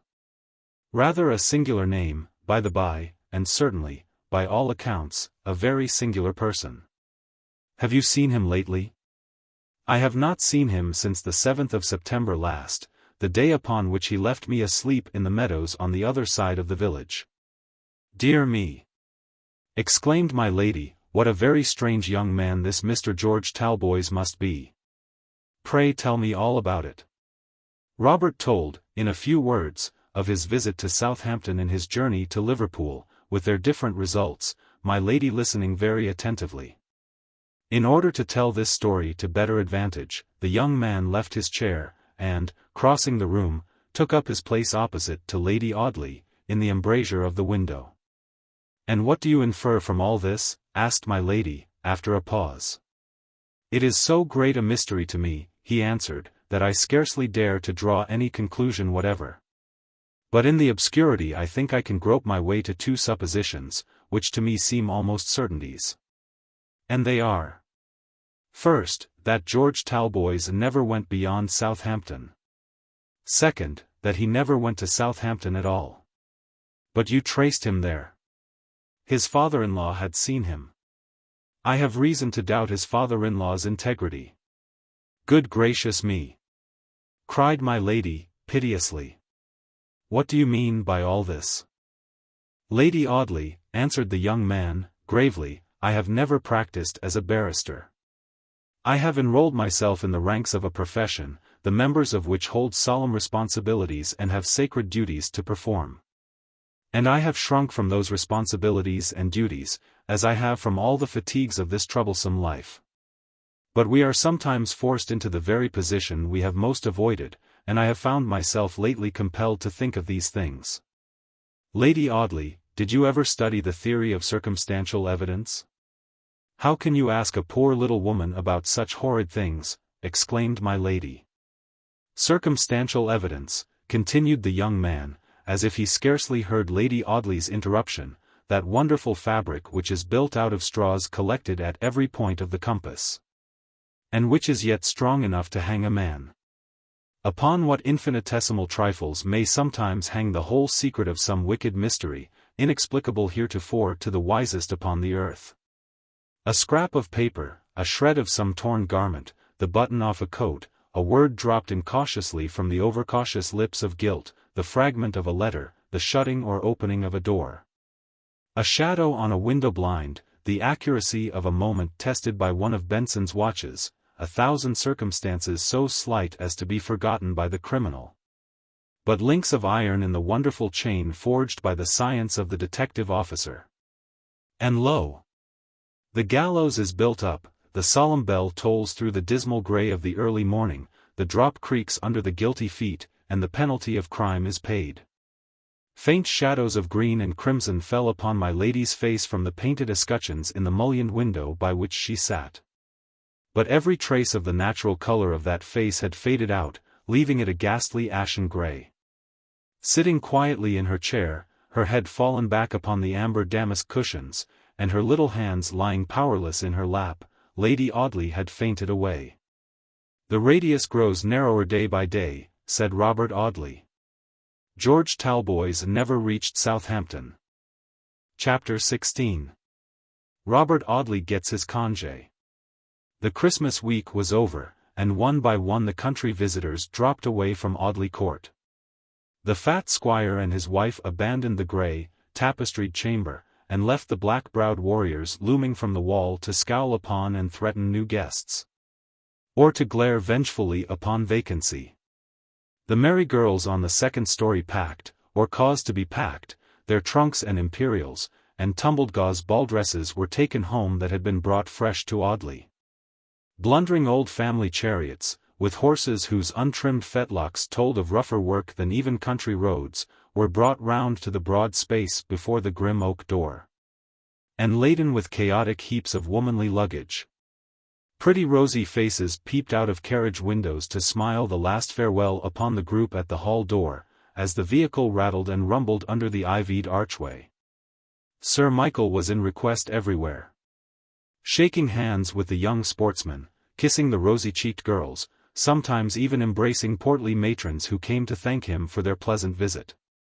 Everywhere genial, hospitable, generous, happy, and beloved, the baronet hurried from room to room, from the hall to the stables, from the stables to the courtyard, from the courtyard to the arched gateway to speed the parting guest.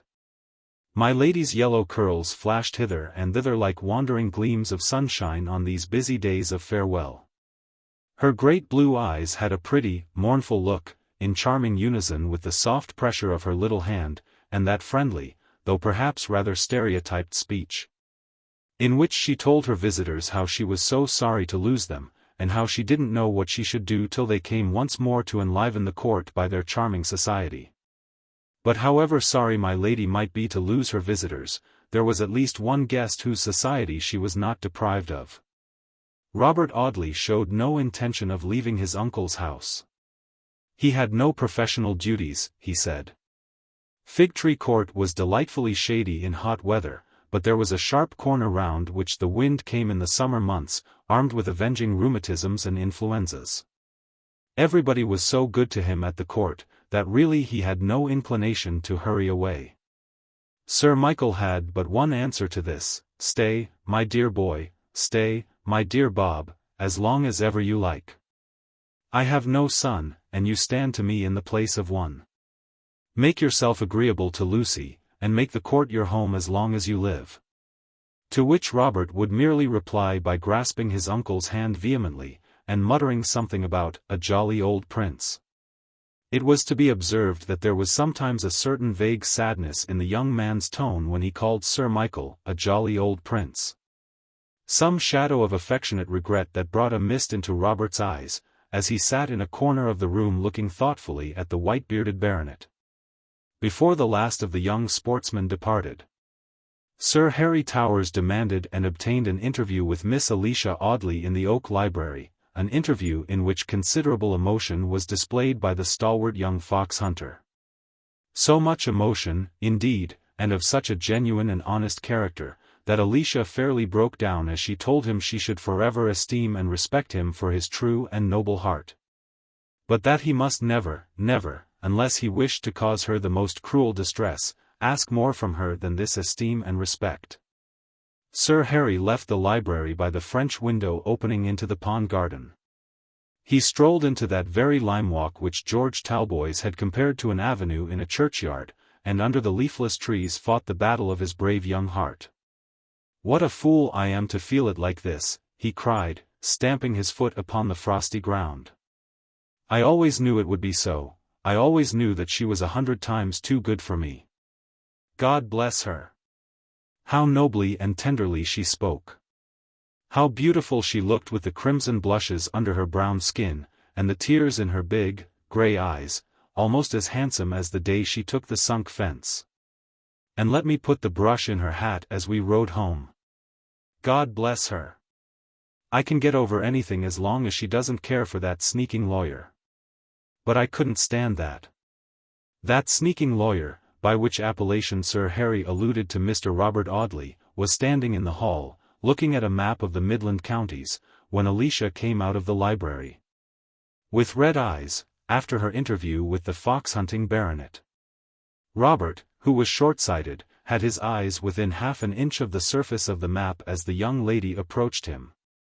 "Yes," he said, "Norwich is in Norfolk, and that fool, young Vincent, said it was in Herefordshire."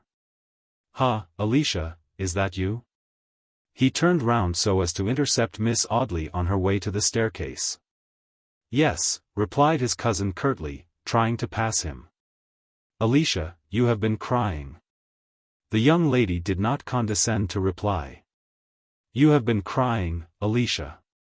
Sir Harry Towers, of Towers Park, in the county of Herts, has been making you an offer of his hand, eh? Have you been listening at the door, Mr. Audley?" "I have not, Miss Audley. On principle, I object to listen, and in practice I believe it to be a very troublesome proceeding. But I am a barrister, Miss Alicia, and able to draw a conclusion by induction. Do you know what inductive evidence is, Miss Audley?" "No," replied Alicia, looking at her cousin as a handsome young panther might look at its daring tormentor. "I thought not. I dare say Sir Harry would ask if it was a new kind of horseball.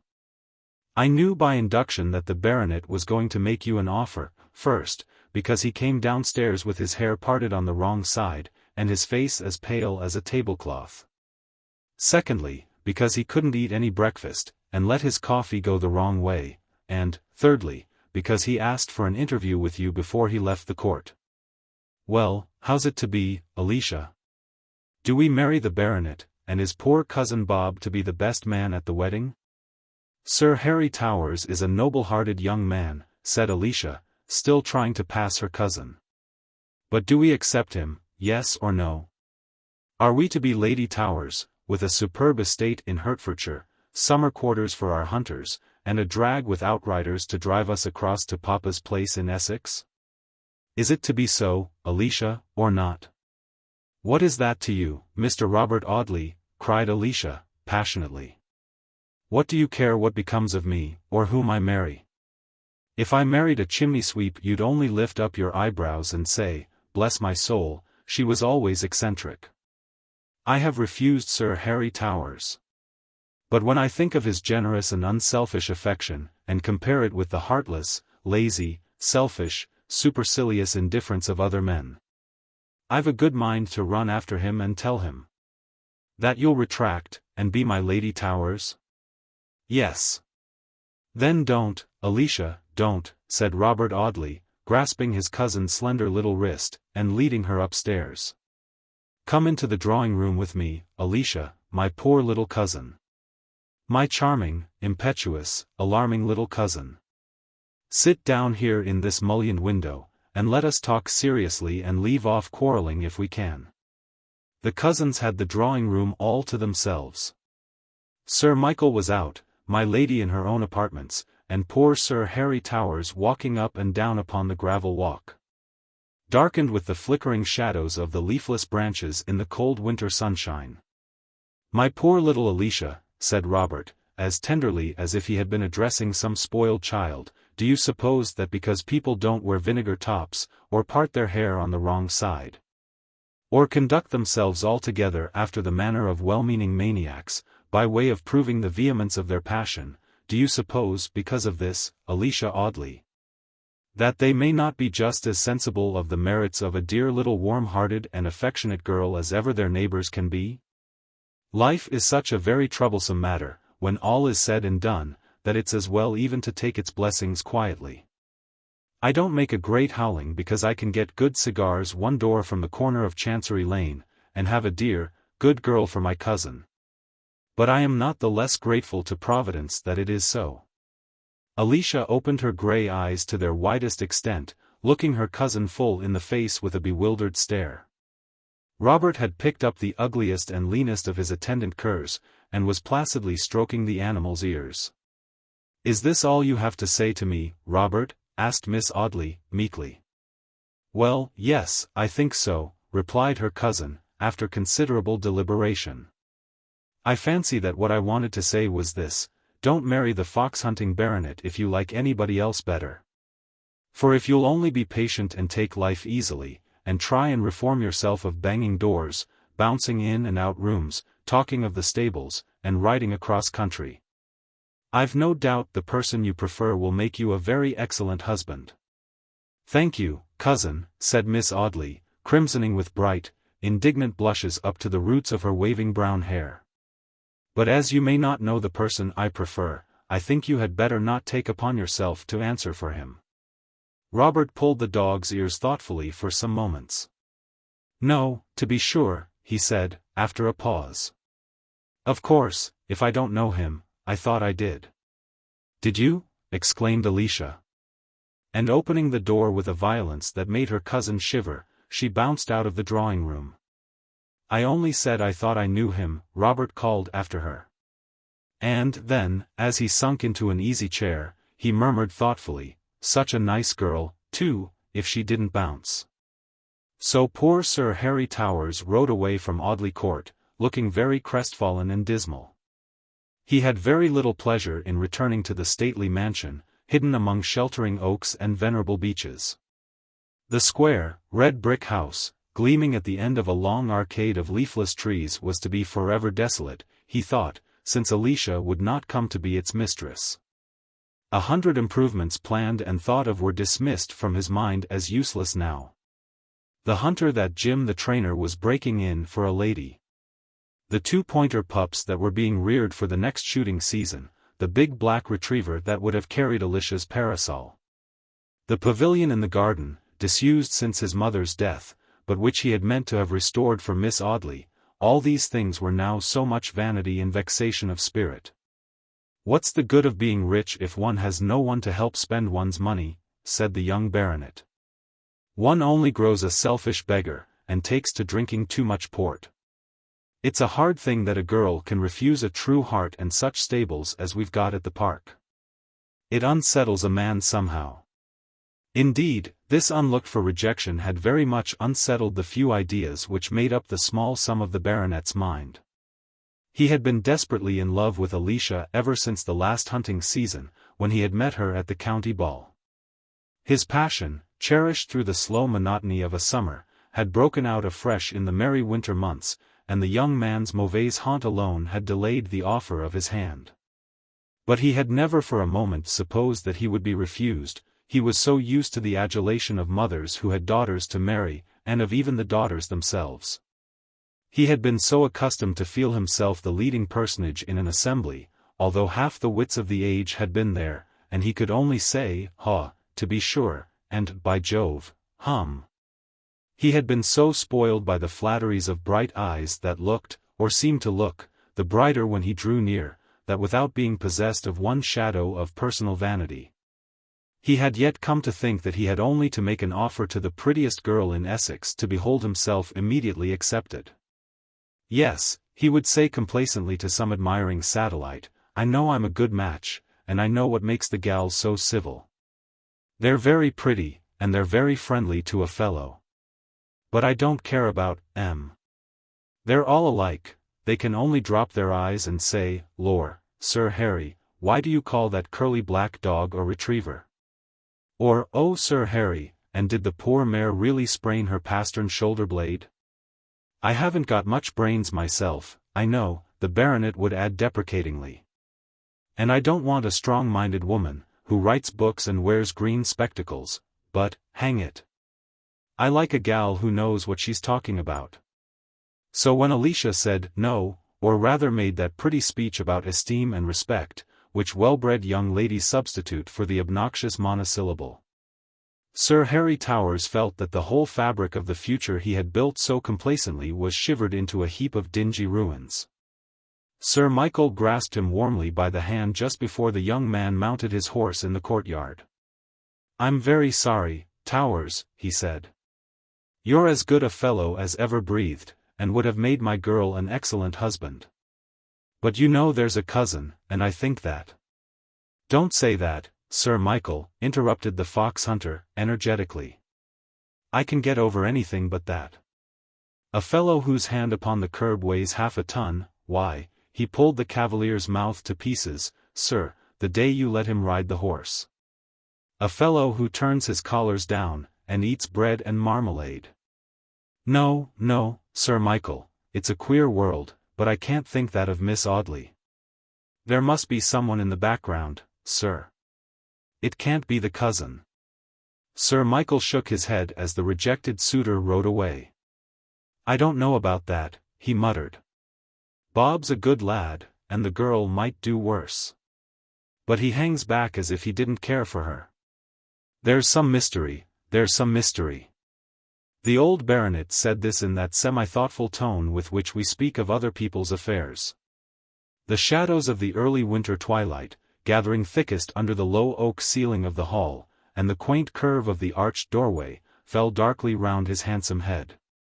But the light of his declining life, his beautiful and beloved young wife, was near him, and he could see no shadows when she was by. She came skipping through the hall to meet him, and, shaking her golden ringlets, buried her bright head on her husband's breast.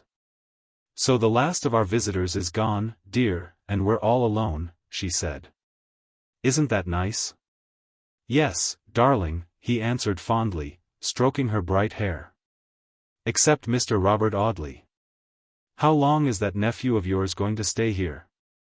As long as he likes, my pet, he's always welcome, said the baronet.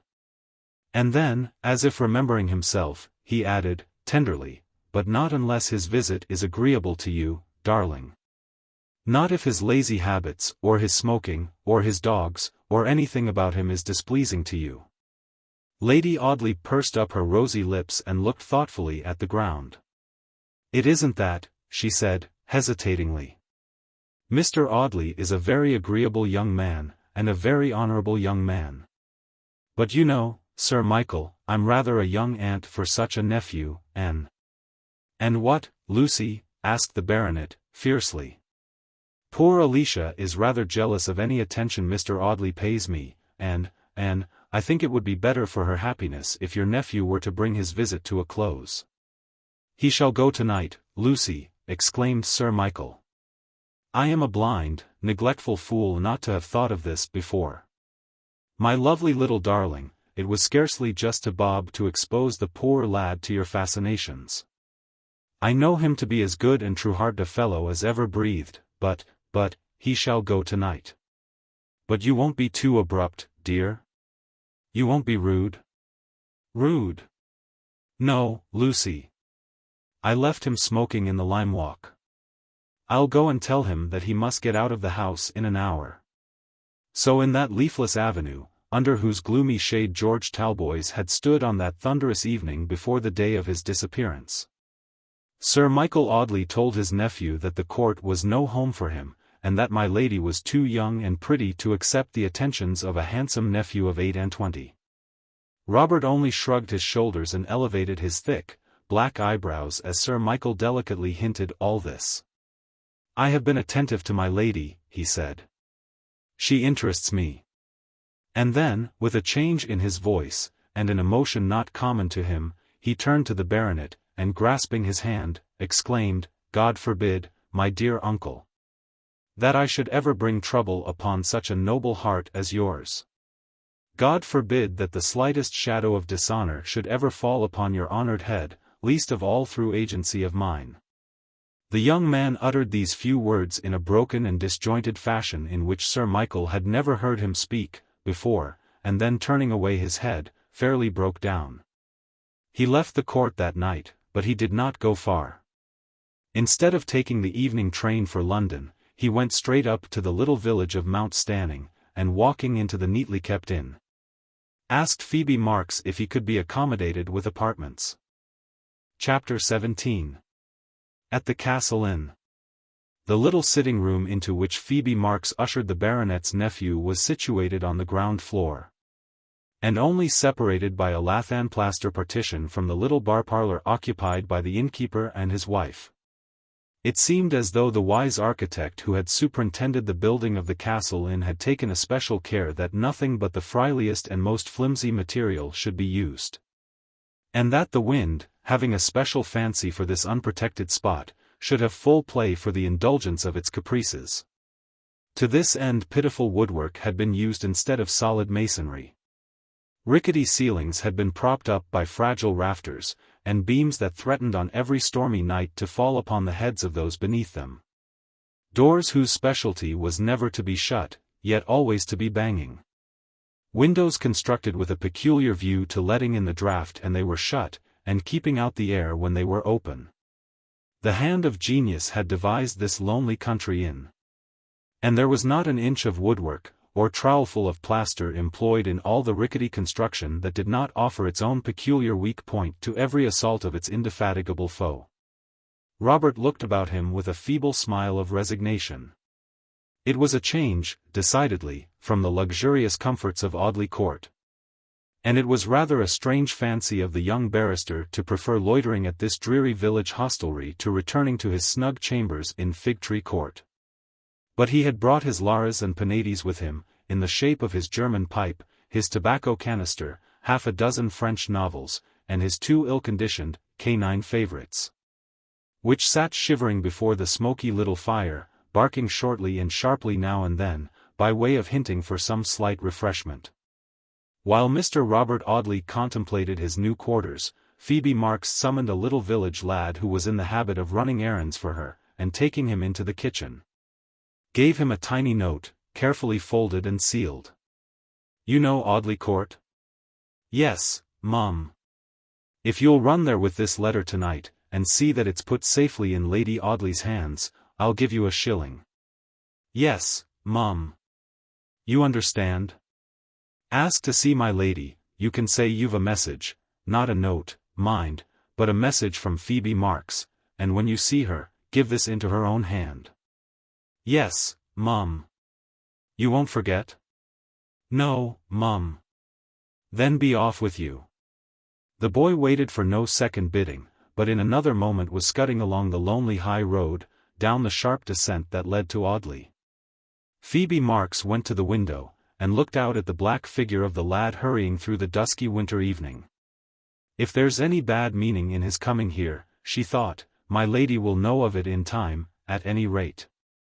Phoebe herself brought the neatly arranged tea-tray, and the little covered dish of ham and eggs which had been prepared for this unlooked-for visitor. Her pale hair was as smoothly braided, and her light grey dress fitted as precisely as of old. The same neutral tints pervaded her person and her dress. No showy rose-colored ribbons or rustling silk gown proclaimed the well-to-do innkeeper's wife. Phoebe Marks was a person who never lost her individuality. Silent and self-constrained, she seemed to hold herself within herself, and take no color from the outer world. Robert looked at her thoughtfully as she spread the cloth, and drew the table nearer to the fireplace. "That," he thought, "is a woman who could keep a secret." The dogs looked rather suspiciously at the quiet figure of Mrs. Marks gliding softly about the room, from the teapot to the caddy, and from the caddy to the kettle singing on the hob. "Will you pour out my tea for me, Mrs. Marks?" said Robert, seating himself on a horsehair-covered armchair, which fitted him as tightly in every direction as if he had been measured for it. "You have come straight from the court, sir," said Phoebe, as she handed Robert the sugar basin. "Yes, I only left my uncle's an hour ago." "And my lady, sir, was she quite well?" "Yes, quite well." "As gay and light-hearted as ever, sir?" "As gay and light-hearted as ever." Phoebe retired respectfully after having given Mr. Audley his tea, but as she stood with her hand upon the lock of the door he spoke again.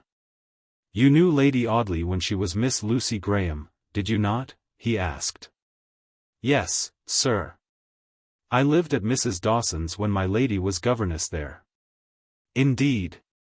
Was she long in the surgeon's family?" "A year and a half, sir." "And she came from London?" "Yes, sir." "And she was an orphan, I believe?" "Yes, sir." "Always as cheerful as she is now?" "Always, sir." Robert emptied his teacup and handed it to Mrs. Marks. Their eyes met, a lazy look in his, and an active, searching glance in hers. This woman would be good in a witness box, he thought. It would take a clever lawyer to bother her in a cross-examination. He finished his second cup of tea, pushed away his plate, fed his dogs, and lighted his pipe, while Phoebe carried off the tea tray. The wind came whistling up across the frosty open country, and through the leafless woods, and rattled fiercely at the window frames. "There's a triangular draught from those two windows and the door that scarcely adds to the comfort of this apartment," murmured Robert. "And there certainly are pleasanter sensations than that of standing up to one's knees in cold water." He poked the fire, patted his dogs, put on his great coat, rolled a rickety old sofa close to the hearth, wrapped his legs in his railway rug, and stretching himself at full length upon the narrow horsehair cushion, smoked his pipe, and watched the bluish-grey wreaths curling upward to the dingy ceiling. "No," he murmured, again, "that is a woman who can keep a secret. A counsel for the prosecution could get very little out of her." I have said that the bar-parlour was only separated from the sitting-room occupied by Robert by a lath-and-plaster partition. The young barrister could hear the 2 or 3 village tradesmen and a couple of farmers laughing and talking round the bar, while Luke Marks served them from his stock of liquors. Very often he could even hear their words, especially the landlord's, for he spoke in a coarse, loud voice, and had a more boastful manner than any of his customers. "The man is a fool," said Robert, as he laid down his pipe. "I'll go and talk to him by and by." He waited till the few visitors to the castle had dropped away one by one, and when Luke Marks had bolted the door upon the last of his customers, he strolled quietly into the bar-parlour, where the landlord was seated with his wife. Phoebe was busy at a little table, upon which stood a prim workbox, with every reel of cotton and glistening steel bodkin in its appointed place. She was darning the coarse grey stockings that adorned her husband's awkward feet, but she did her work as daintily as if they had been my lady's delicate silken hose. I say that she took no colour from external things, and that the vague air of refinement that pervaded her nature clung to her as closely in the society of her boorish husband at the Castle Inn as in Lady Audley's boudoir at the court. She looked up suddenly as Robert entered the bar-parlour. There was some shade of vexation in her pale grey eyes, which changed to an expression of anxiety, nay, rather of almost terror, as she glanced from Mr. Audley to Luke Marks. "I have come in for a few minutes' chat before I go to bed," said Robert, settling himself very comfortably before the cheerful fire. "Would you object to a cigar, Mrs. Marks? I mean, of course, to my smoking one," he added, explanatorily. "Not at all, sir. It would be a good her objectin' to a bit o' bacca," growled Mr. Marks, "when me and the customers smokes all day." Robert lighted his cigar with a gilt-paper match of Phoebe's making that adorned the chimney-piece, and took half a dozen reflective puffs before he spoke. "I want you to tell me all about Mount Stanning, Mr. Marks," he said, presently. "Then that's pretty soon told," replied Luke, with a harsh, grating laugh. "Of all the dull holes as ever a man set foot in, this is about the dullest. Not that the business don't pay pretty tidy, I don't complain of that. But I should like to public at Chelmsford, or Brentwood, or Romford, or some place where there's a bit of life in the streets. And I might have had it," he added, discontentedly, "if folks hadn't been so precious stingy." As her husband muttered this complaint in a grumbling undertone, Phoebe looked up from her work and spoke to him. "We forgot the brewhouse door, Luke," she said. "Will you come with me and help me put up the bar?" "The brewhouse door can bide for tonight," said Mr. Marks. "I ain't a-going to move now. I've seated myself for a comfortable smoke." He took a long clay pipe from a corner of the fender as he spoke, and began to fill it deliberately. "I don't feel easy about that brewhouse door, Luke," remonstrated his wife. "There are always tramps about, and they can get in easily when the bar isn't up." "Go and put the bar up yourself, then, can't you?" answered Mr. Marks. "It's too heavy for me to lift." "Then let it bide, if you're too fine a lady to see to it yourself. You're very anxious all of a sudden about this here brewhouse door. I suppose you don't want me to open my mouth to this here gent, that's about it. Oh, you needn't frown at me to stop my speaking. You're always putting in your tongue and clipping off my words before I've half said but I won't stand it. Do you hear? I won't stand it." Phoebe Marks shrugged her shoulders, folded her work, shut her workbox, and crossing her hands in her lap, sat with her grey eyes fixed upon her husband's bull-like face. "Then you don't particularly care to live at Mount Stanning," said Robert, politely, as if anxious to change the conversation. "No, I don't," answered Luke, "and I don't care who knows it. And, as I said before, if folks hadn't been so precious stingy, I might have had a public in a thriving market town, instead of this tumble-down old place, where a man has his hair blowed off his head on a windy day. What's £50, or what's £100? Luke! Luke! No, you're not going to stop my mouth with all your Luke's, answered Mr. Marks to his wife's remonstrance. I say again, what's £100? No, answered Robert Audley, with wonderful distinctness, and addressing his words to Luke Marks, but fixing his eyes upon Phoebe's anxious face. What, indeed, is £100 to a man possessed of the power which you hold, or rather which your wife holds, over the person in question? Phoebe's face, at all times almost colorless, seemed scarcely capable of growing paler. But as her eyelids drooped under Robert Audley's searching glance, a visible change came over the pallid hues of her complexion. 11:45, said Robert, looking at his watch. Late hours for such a quiet village as Mount Stanning. Good night, my worthy host. Good night, Mrs. Marks. You needn't send me my shaving water till 9 o'clock tomorrow morning. Chapter 18. Robert receives a visitor whom he had scarcely expected. 11 o'clock struck the next morning, and found Mr. Robert Audley still lounging over the well-ordered little breakfast table, with one of his dogs at each side of his armchair, regarding him with watchful eyes and opened mouths, awaiting the expected morsel of ham or toast. Robert had a county paper on his knees, and made a feeble effort now and then to read the first page, which was filled with advertisements of farming stock, quack medicines, and other interesting matter. The weather had changed, and the snow, which had for the last few days been looming blackly in the frosty sky, fell in great feathery flakes against the windows, and lay piled in the little bit of garden ground without. The long, lonely road leading toward Audley seemed untrodden by a footstep, as Robert Audley looked out at the wintry landscape. Lively, he said, for a man used to the fascinations of Temple Bar. As he watched the snowflakes falling every moment thicker and faster upon the lonely road, he was surprised by seeing a brougham driving slowly up the hill. I wonder what unhappy wretch has too restless a spirit to stop at home on such a morning as this, he muttered, as he returned to the armchair by the fire. He had only reseated himself a few moments when Phoebe Marks entered the room to announce Lady Audley. "Lady Audley. Pray beg her to come in," said Robert. And then, as Phoebe left the room to usher in this unexpected visitor, he muttered between his teeth, "A false move, my lady, and one I never looked for from you." Lucy Audley was radiant on this cold and snowy January morning. Other people's noses are rudely assailed by the sharp fingers of the grim Ice King, but not my lady's. Other people's lips turn pale and blue with the chilling influence of the bitter weather, but my lady's pretty little rosebud of a mouth retained its brightest coloring and cheeriest freshness. She was wrapped in the very sables which Robert Audley had brought from Russia, and carried a muff that the young man thought seemed almost as big as herself.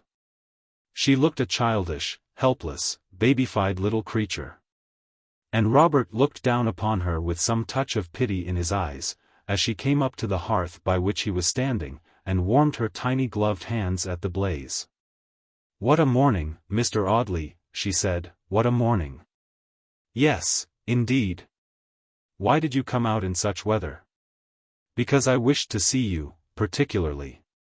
"Indeed." "Yes," said my lady, with an air of considerable embarrassment, playing with the button of her glove, and almost wrenching it off in her restlessness. "Yes, Mr. Audley. I felt that you had not been well treated. That you had, in short, reason to complain, and that an apology was due to you." "I do not wish for any apology, Lady Audley." "But you are entitled to one," answered my lady, quietly. "Why, my dear Robert, should we be so ceremonious toward each other? You were very comfortable at Audley, we were very glad to have you there. But, my dear, silly husband must needs take it into his foolish head that it is dangerous for his poor little wife's peace of mind to have a nephew of 8 or 9 and 20 smoking his cigars in her boudoir. And, behold, our pleasant little family circle is broken up." Lucy Audley spoke with that peculiar childish vivacity which seemed so natural to her, Robert looking down almost sadly at her bright, animated face. "Lady Audley," he said, "Heaven forbid that either you or I should ever bring grief or dishonor upon my uncle's generous heart. Better, perhaps, that I should be out of the house, better, perhaps, that I had never entered it." My lady had been looking at the fire while her nephew spoke, but at his last words she lifted her head suddenly, and looked him full in the face with a wondering expression, an earnest, questioning gaze, whose full meaning the young barrister understood. "Oh, pray do not be alarmed, Lady Audley," he said, gravely. "You have no sentimental nonsense, no silly infatuation, borrowed from Balzac or Dumas films, to fear from me. The benchers of the Inner Temple will tell you that Robert Audley is troubled with none of the epidemics whose outward signs are turn-down collars and Byronic neckties. I say that I wish I had never entered my uncle's house during the last year, but I say it with a far more solemn meaning than any sentimental one." My lady shrugged her shoulders. "If you insist on talking in enigmas, Mr. Audley," she said, "you must forgive a poor little woman if she declines to answer them." Robert made no reply to this speech. "But tell me," said my lady, with an entire change of tone, "what could have induced you to come up to this dismal place?" "Curiosity." "Curiosity?" "Yes. I felt an interest in that bull-necked man, with the dark red hair and wicked grey eyes. A dangerous man, my lady, a man in whose power I should not like to be." A sudden change came over Lady Audley's face, the pretty, roseate flush faded out from her cheeks, and left them waxen white, and angry flashes lightened in her blue eyes. "What have I done to you, Robert Audley?" she cried, passionately. "What have I done to you that you should hate me so?" He answered her very gravely. "I had a friend, Lady Audley, whom I loved very dearly, and since I have lost him I fear that my feelings toward other people are strangely embittered." "You mean the Mr. Talboys who went to Australia?" "Yes, I mean the Mr. Talboys who I was told set out for Liverpool with the idea of going to Australia." "And you do not believe in his having sailed for Australia?" "I do not." "But why not?" "Forgive me, Lady Audley, if I decline to answer that question." As you please, she said, carelessly. A week after my friend disappeared, continued Robert, I posted an advertisement to the Sydney and Melbourne papers, calling upon him if he was in either city when the advertisement appeared, to write and tell me of his whereabouts, and also calling on anyone who had met him either in the colonies or on the voyage out, to give me any information respecting him. George Talboys left Essex, or disappeared from Essex, on the 6th of September last. I ought to receive some answer to this advertisement by the end of this month. Today is the 27th. The time draws very near. And if you receive no answer, asked Lady Audley. If I receive no answer, I shall think that my fears have been not unfounded, and I shall do my best to act. What do you mean by that? Ah, Lady Audley, you remind me how very powerless I am in this matter. My friend might have been made away with in this very inn, and I might stay here for a 12-month, and go away at the last as ignorant of his fate as if I had never crossed the threshold. What do we know of the mysteries that may hang about the houses we enter? If I were to go tomorrow into that commonplace, plebeian, 8-roomed house in which Maria Manning and her husband murdered their guest, I should have no awful prescience of that bygone horror. Foul deeds have been done under the most hospitable roofs, terrible crimes have been committed amid the fairest scenes, and have left no trace upon the spot where they were done. I do not believe in mandrake, or in bloodstains that no time can efface. I believe rather that we may walk unconsciously in an atmosphere of crime, and breathe none the less freely. I believe that we may look into the smiling face of a murderer, and admire its tranquil beauty. My lady laughed at Robert's earnestness. You seem to have quite a taste for discussing these horrible subjects, she said, rather scornfully. You ought to have been a detective police officer. I sometimes think I should have been a good one. Why? Because I am patient. But to return to Mr. George Talboys, whom we lost sight of in your eloquent discussion. What if you receive no answer to your advertisements? I shall then consider myself justified in concluding my friend is dead. Yes, and then? I shall examine the effects he left at my chambers. Indeed. And what are they? Coats, waistcoats, varnished boots, and meerschaum pipes, I suppose, said Lady Audley, laughing. No. Letters from his friends, his old schoolfellows, his father, his brother officers. Yes? Letters, too, from his wife. My lady was silent for some few moments, looking thoughtfully at the fire. Have you ever seen any of the letters written by the late Mrs. Talboys? She asked presently. Never. Poor soul. Her letters are not likely to throw much light upon my friend's fate. I dare say she wrote the usual womanly scrawl. There are very few who write so charming and uncommon a hand as yours, Lady Audley. Ah, you know my hand, of course. Yes, I know it very well indeed. My lady warmed her hands once more, and then taking up the big muff which she had laid aside upon a chair, prepared to take her departure. You have refused to accept my apology, Mr. Audley, she said, but I trust you are not the less assured of my feelings toward you. Perfectly assured, Lady Audley. Then goodbye, and let me recommend you not to stay long in this miserable draughty place, if you do not wish to take rheumatism back to Figtree Court. I shall return to town tomorrow morning to see after my letters. Then once more goodbye. She held out her hand, he took it loosely in his own. It seemed such a feeble little hand that he might have crushed it in his strong grasp, had he chosen to be so pitiless. He attended her to her carriage, and watched it as it drove off, not toward Audley, but in the direction of Brentwood, which was about 6 miles from Mount Stanning. About an hour and a half after this, as Robert stood at the door of the inn, smoking a cigar and watching the snow falling in the whitened fields opposite, he saw the brougham drive back. Empty this time, to the door of the inn. Have you taken Lady Audley back to the court? He said to the coachman, who had stopped to call for a mug of hot spiced ale. No, sir, I've just come from the Brentwood station. My lady started for London by the 12:40 train. For town? Yes, sir. "My lady gone to London," said Robert, as he returned to the little sitting-room. "Then I'll follow her by the next train. And if I'm not very much mistaken, I know where to find her."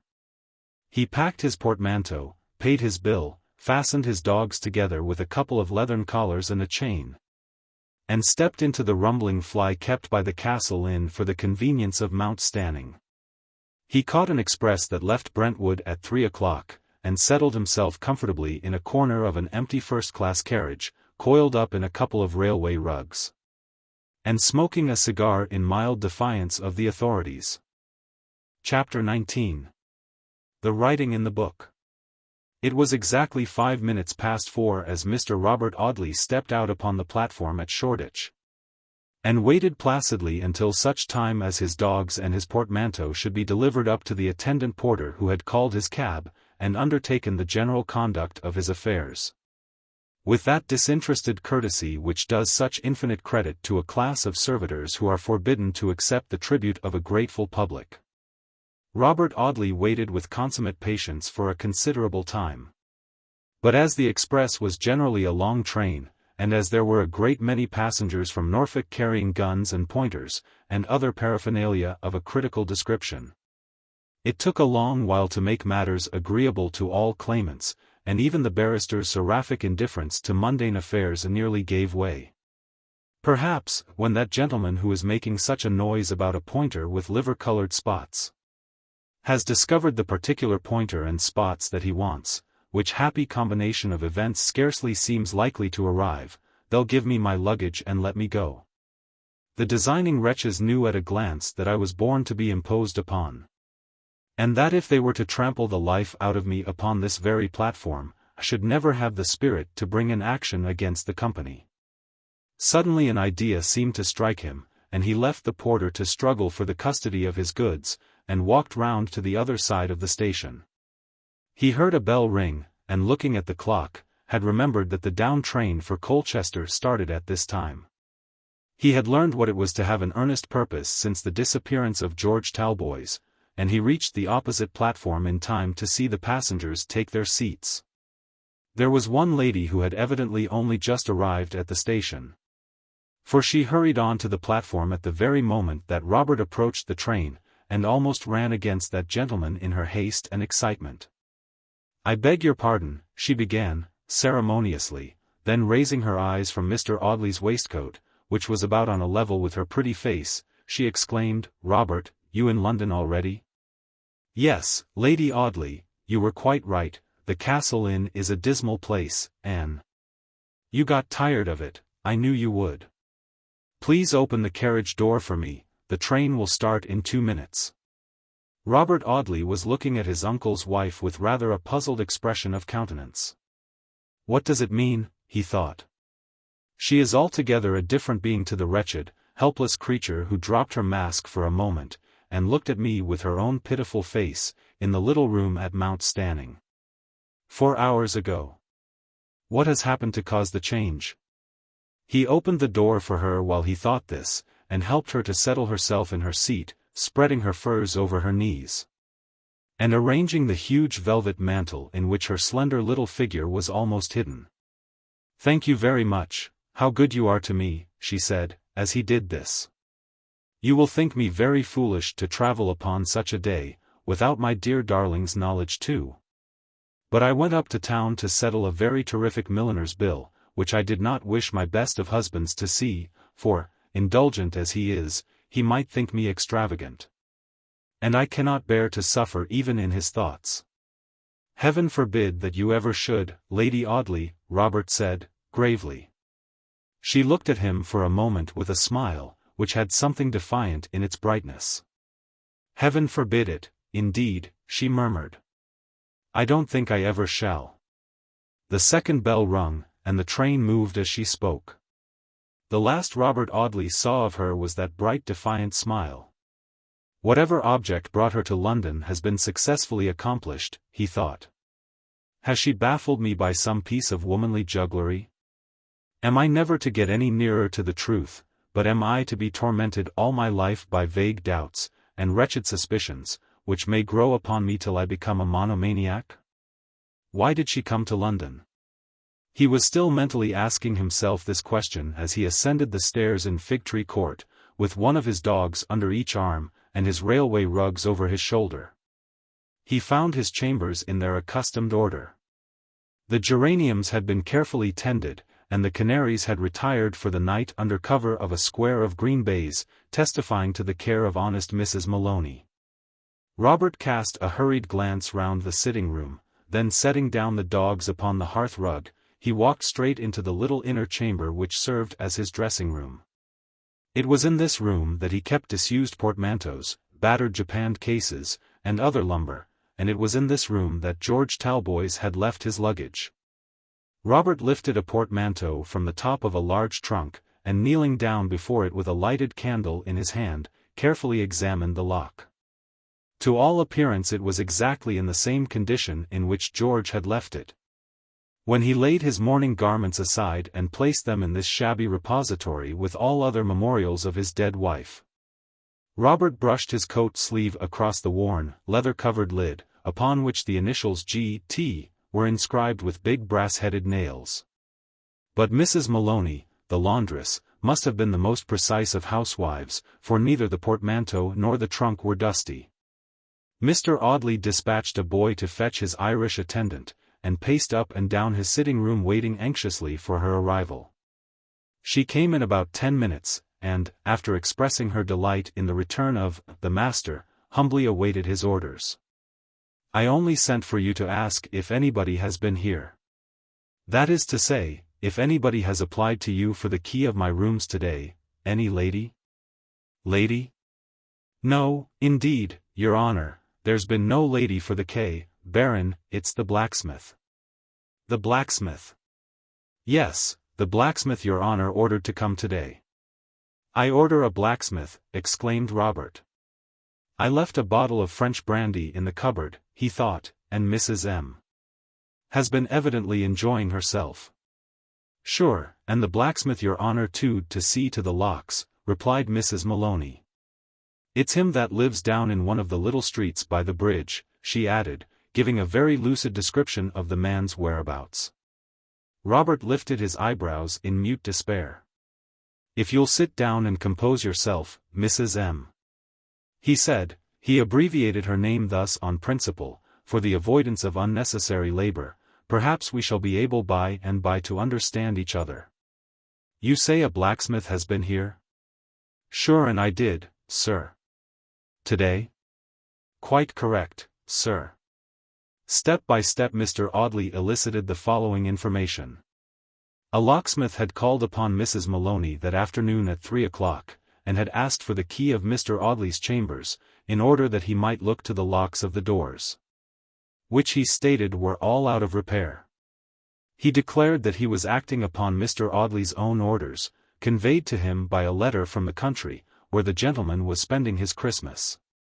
Mrs. Maloney, believing in the truth of this statement, had admitted the man to the chambers, where he stayed about half an hour. "But you were with him while he examined the locks, I suppose?" Mr. Audley asked. "Sure I was, sir, in and out, as you may say, all the time, for I've been cleaning the stairs this afternoon, and I took the opportunity to begin my scouring while the man was at work." "Oh, you were in and out all the time. If you could conveniently give me a plain answer, Mrs. M. I should be glad to know what was the longest time that you were out while the locksmith was in my chambers." But Mrs. Maloney could not give a plain answer. It might have been 10 minutes. Though she didn't think it was as much. It might have been a quarter of an hour, but she was sure it wasn't more. It didn't seem to her more than 5 minutes, but, "Thim stairs, your honor." And here she rambled off into a disquisition upon the scouring of stairs in general, and the stairs outside Robert's chambers in particular. Mr. Audley sighed the weary sigh of mournful resignation. "Never mind, Mrs. M," he said, "the locksmith had plenty of time to do anything he wanted to do, I dare say, without your being any the wiser." Mrs. Maloney stared at her employer with mingled surprise and alarm.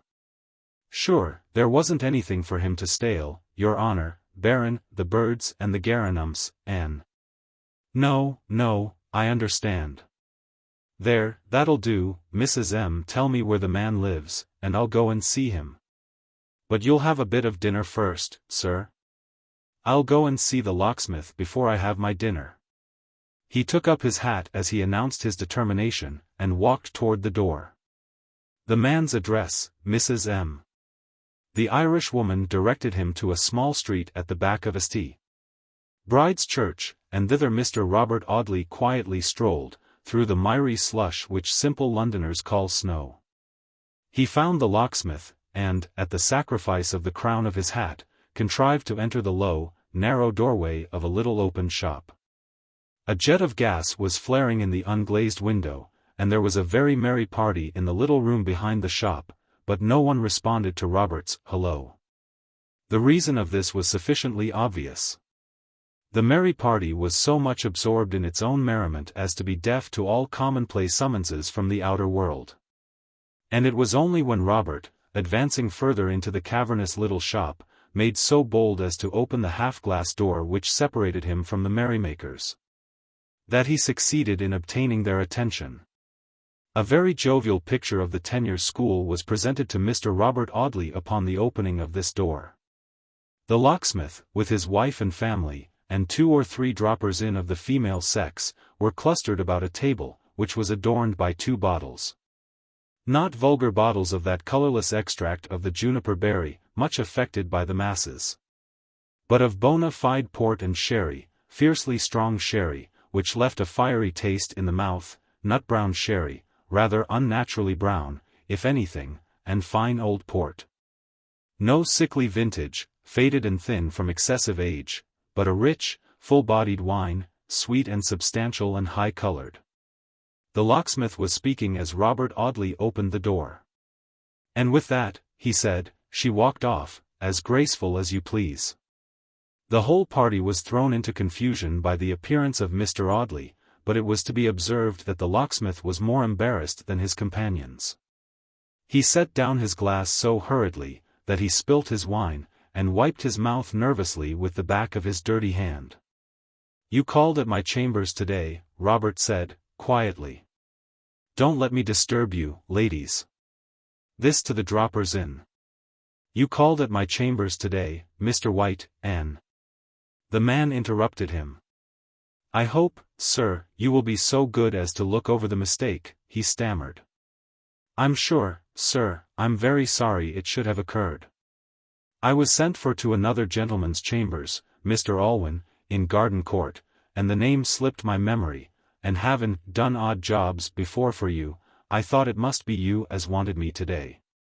And I called at Mrs. Maloney's for the key accordion, but directly I see the locks in your chambers, I says to myself, the gentleman's locks ain't out of order. The gentleman don't want all his locks repaired. But you stayed half an hour." "Yes, sir. For there was one lock out of order, the door nighest the staircase, and I took it off and cleaned it and put it on again.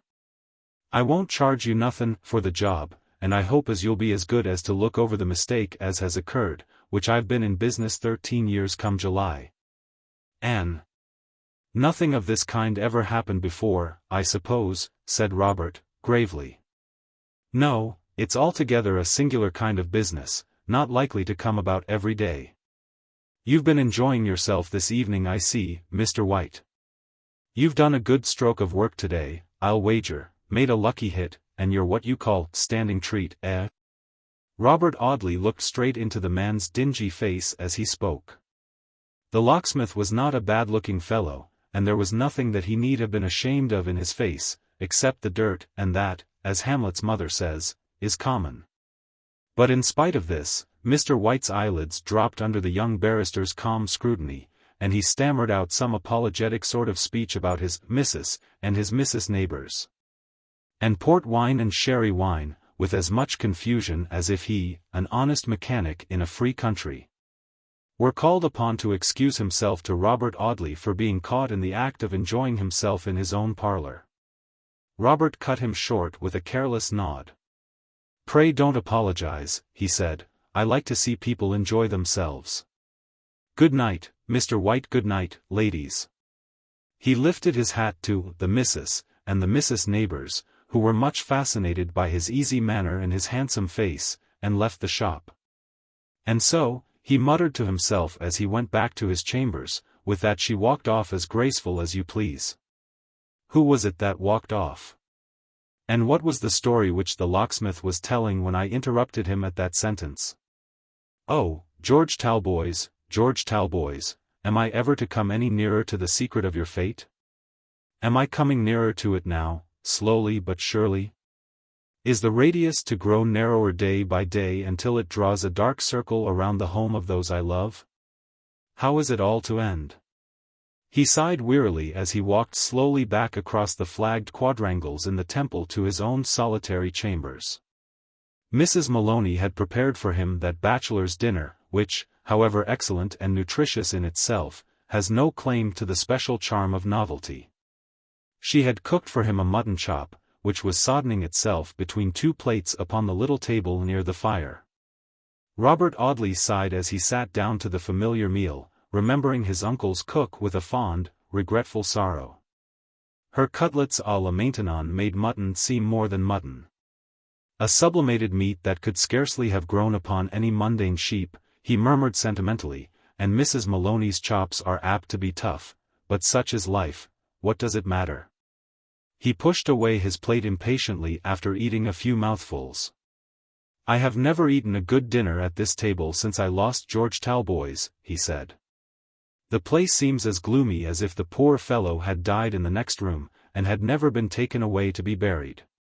How long ago that September afternoon appears as I look back at it, that September afternoon upon which I parted with him alive and well.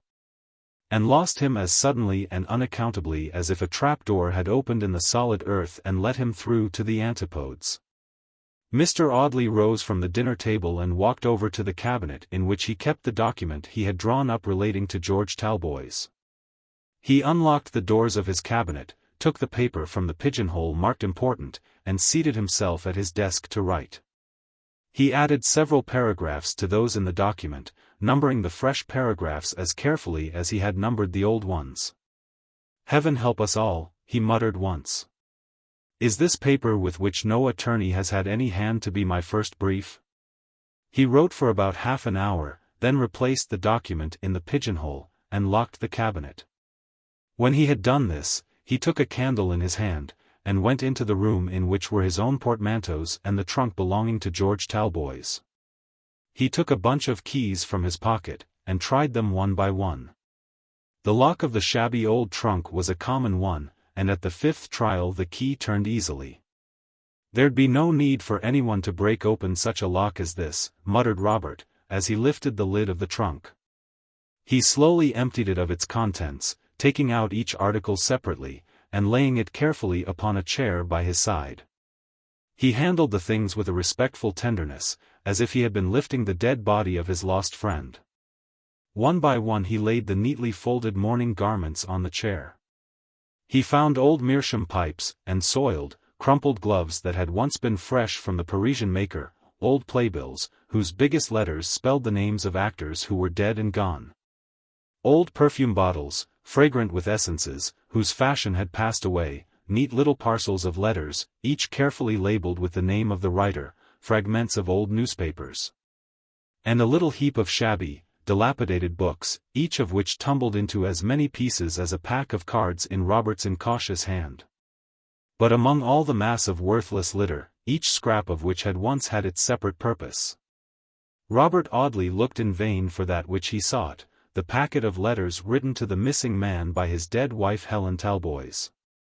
He had heard George allude more than once to the existence of these letters. He had seen him once sorting the faded papers with a reverent hand. And he had seen him replace them, carefully tied together with a faded ribbon which had once been Helen's, among the mourning garments in the trunk. Whether he had afterward removed them, or whether they had been removed since his disappearance by some other hand, it was not easy to say, but they were gone. Robert Audley sighed wearily as he replaced the things in the empty box, one by one, as he had taken them out. He stopped with the little heap of tattered books in his hand, and hesitated for a moment. I will keep these out, he muttered, there may be something to help me in one of them. George's library was no very brilliant collection of literature. There was an old Greek Testament and the Eton Latin grammar, a French pamphlet on the cavalry sword exercise. An odd volume of Tom Jones with one half of its stiff leather cover hanging to it by a thread. Byron's Don Juan, printed in a murderous type, which must have been invented for the special advantage of oculists and opticians, and a fat book in a faded gilt and crimson cover. Robert Audley locked the trunk and took the books under his arm. Mrs. Maloney was clearing away the remains of his repast when he returned to the sitting-room. He put the books aside on a little table in a corner of the fireplace, and waited patiently while the laundress finished her work. He was in no humor even for his meerschaum consoler. The yellow-papered fictions on the shelves above his head seemed stale and profitless. He opened a volume of Balzac, but his uncle's wife's golden curls danced and trembled in a glittering haze. Alike upon the metaphysical diablerie of the Peau de Chagrin, and the hideous social horrors of Cousine Bette. The volume dropped from his hand, and he sat wearily watching Mrs. Maloney as she swept up the ashes on the hearth, replenished the fire, drew the dark damask curtains, supplied the simple wants of the canaries, and put on her bonnet in the disused clerk's office, prior to bidding her employer good night. As the door closed upon the Irishwoman, he arose impatiently from his chair, and paced up and down the room. "Why do I go on with this," he said, "when I know that it is leading me, step by step, day by day, hour by hour, nearer to that conclusion which, of all others, I should avoid? Am I tied to a wheel, and must I go with its every revolution, let it take me where it will? Or can I sit down here tonight and say I have done my duty to my missing friend, I have searched for him patiently, but I have searched in vain? Should I be justified in doing this? Should I be justified in letting the chain which I have slowly put together, link by link, drop at this point? Or must I go on adding fresh links to that fatal chain until the last rivet drops into its place and the circle is complete? I think, and I believe, that I shall never see my friend's face again, and that no exertion of mine can ever be of any benefit to him. In plainer, crueler words, I believe him to be dead. Am I bound to discover how and where he died? Or being, as I think, on the road to that discovery, shall I do a wrong to the memory of George Talboys by turning back or stopping still? What am I to do, what am I to do? He rested his elbows on his knees, and buried his face in his hands. The one purpose which had slowly grown up in his careless nature until it had become powerful enough to work a change in that very nature, made him what he had never been before, a Christian. Conscious of his own weakness, anxious to keep to the strict line of duty, fearful to swerve from the conscientious discharge of the strange task that had been forced upon him, and reliant on a stronger hand than his own to point the way which he was to go. Perhaps he uttered his first earnest prayer that night, seated by his lonely fireside, thinking of George Talboys. When he raised his head from that long and silent reverie, his eyes had a bright, determined glance, and every feature in his face seemed to wear a new expression. "Justice to the dead first," he said, "mercy to the living afterward." He wheeled his easy chair to the table, trimmed the lamp, and settled himself to the examination of the books. He took them up, one by one, and looked carefully through them, first looking at the page on which the name of the owner is ordinarily written, and then searching for any scrap of paper which might have been left within the leaves. On the first page of the Eton Latin grammar the name of Master Talboys was written in a prim, scholastic hand. The French pamphlet had a careless G.T. scrawled on the cover in pencil, in George's big, slovenly calligraphy. The Tom Jones had evidently been bought at a bookstall, and bore an inscription, dated March 14, 1788. setting forth that the book was a tribute of respect to Mr. Thos. Scroton, from his obedient servant, James Anderley. The Don Juan and the Testament were blank. Robert Audley breathed more freely. He had arrived at the last but one of the books without any result whatever, and there only remained the fat gilt and crimson-bound volume to be examined before his task was finished. It was an annual of the year 1845. The copperplate engravings of lovely ladies, who had flourished in that day, were yellow and spotted with mildew, the costumes grotesque and outlandish. The simpering beauties faded and commonplace. Even the little clusters of verses, in which the poet's feeble candle shed its sickly light upon the obscurities of the artist's meaning, had an old-fashioned twang. Like music on a lyre, whose strings are slackened by the damps of time. Robert Audley did not stop to read any of the mild productions. He ran rapidly through the leaves, looking for any scrap of writing or fragment of a letter which might have been used to mark a place. He found nothing but a bright ring of golden hair, of that glittering hue which is so rarely seen except upon the head of a child, a sunny lock, which curled as naturally as the tendril of a vine. And was very opposite in texture, if not different in hue, to the soft, smooth tresses which the landlady at Ventnor had given to George Talboys after his wife's death. Robert Audley suspended his examination of the book, and folded this yellow lock in a sheet of letter paper, which he sealed with his signet ring, and laid aside. With the memorandum about George Talboys and Alicia's letter, in the pigeonhole marked important. He was going to replace the fat annual among the other books, when he discovered that the 2 blank leaves at the beginning were stuck together. He was so determined to prosecute his search to the very uttermost, that he took the trouble to part these leaves with the sharp end of his paper knife. And he was rewarded for his perseverance by finding an inscription upon one of them. This inscription was in 3 parts, and in 3 different hands. The first paragraph was dated as far back as the year in which the annual had been published, and set forth that the book was the property of a certain Miss Elizabeth and Bince, who had obtained the precious volume as a reward for habits of order, and for obedience to the authorities of Camford House Seminary, Torquay. The second paragraph was dated 5 years later, and was in the handwriting of Miss Bince herself, who presented the book. As a mark of undying affection and unfading esteem, Miss Bince was evidently of a romantic temperament, to her beloved friend, Helen Maldon. The third paragraph was dated September, 1853, and was in the hand of Helen Maldon, who gave the annual to George Talboys. And it was at the sight of this third paragraph that Mr. Robert Audley's face changed from its natural hue to a sickly, leaden pallor. "I thought it would be so," said the young man, shutting the book with a weary sigh. "God knows I was prepared for the worst, and the worst has come. I can understand all now. My next visit must be to Southampton. I must place the boy in better hands." Chapter 20. Mrs. Plowson. Among the packet of letters which Robert Audley had found in George's trunk, there was one labelled with the name of the missing man's father, the father who had never been too indulgent a friend to his younger son, and who had gladly availed himself of the excuse afforded by George's imprudent marriage to abandon the young man to his own resources. Robert Audley had never seen Mr. Harcourt Talboys, but George's careless talk of his father had given his friend some notion of that gentleman's character. He had written to Mr. Talboys immediately after the disappearance of George, carefully wording his letter, which vaguely hinted at the writer's fear of some foul play in the mysterious business.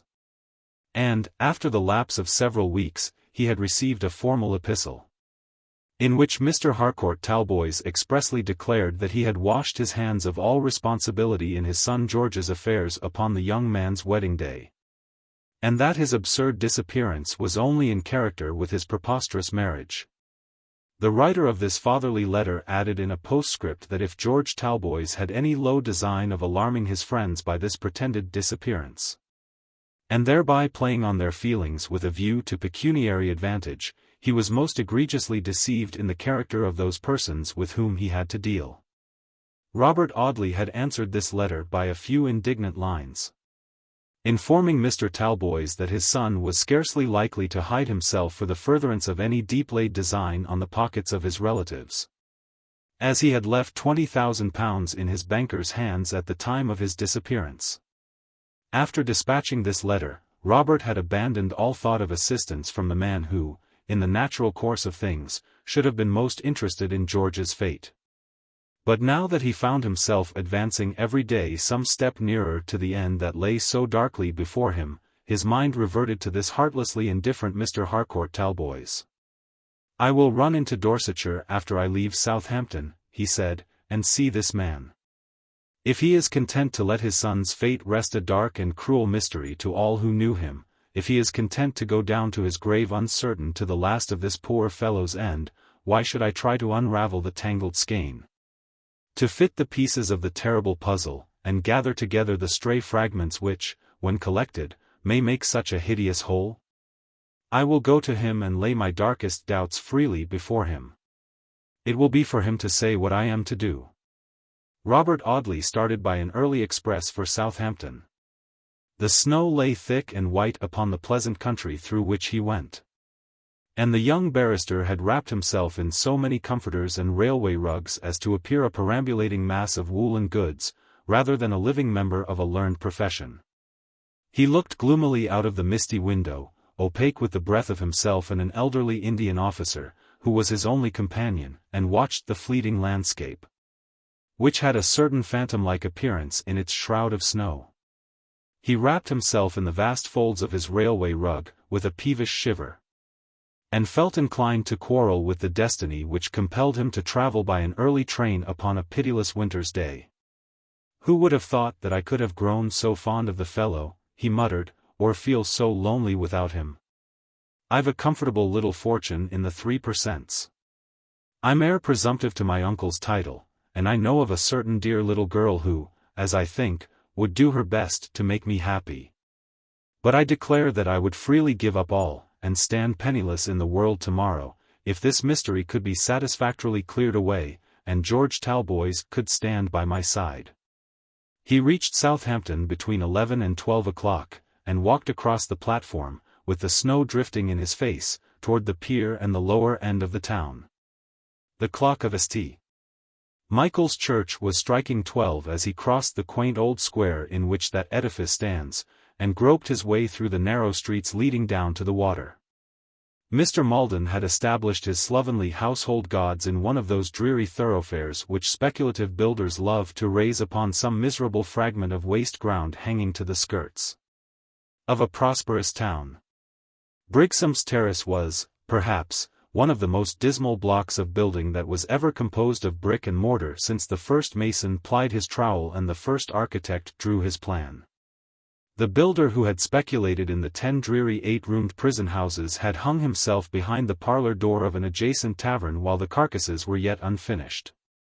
The man who had bought the brick and mortar skeletons had gone through the bankruptcy court while the paperhangers were still busy in Brigsome's Terrace, and had whitewashed his ceilings and himself simultaneously.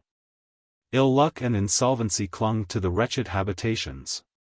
The bailiff and the broker's man were as well known as the butcher and the baker to the noisy children who played upon the waste ground in front of the parlor windows. Solvent tenants were disturbed at unhallowed hours by the noise of ghostly furniture vans creeping stealthily away in the moonless night. Insolvent tenants openly defied the collector of the water rate from their 10-room strongholds, and existed for weeks without any visible means of procuring that necessary fluid. Robert Audley looked about him with a shudder as he turned from the waterside into this poverty-stricken locality. A child's funeral was leaving one of the houses as he approached, and he thought with a thrill of horror that if the little coffin had held George's son, he would have been in some measure responsible for the boy's death. The poor child shall not sleep another night in this wretched hovel, he thought, as he knocked at the door of Mr. Maldon's house. He is the legacy of my best friend, and it shall be my business to secure his safety.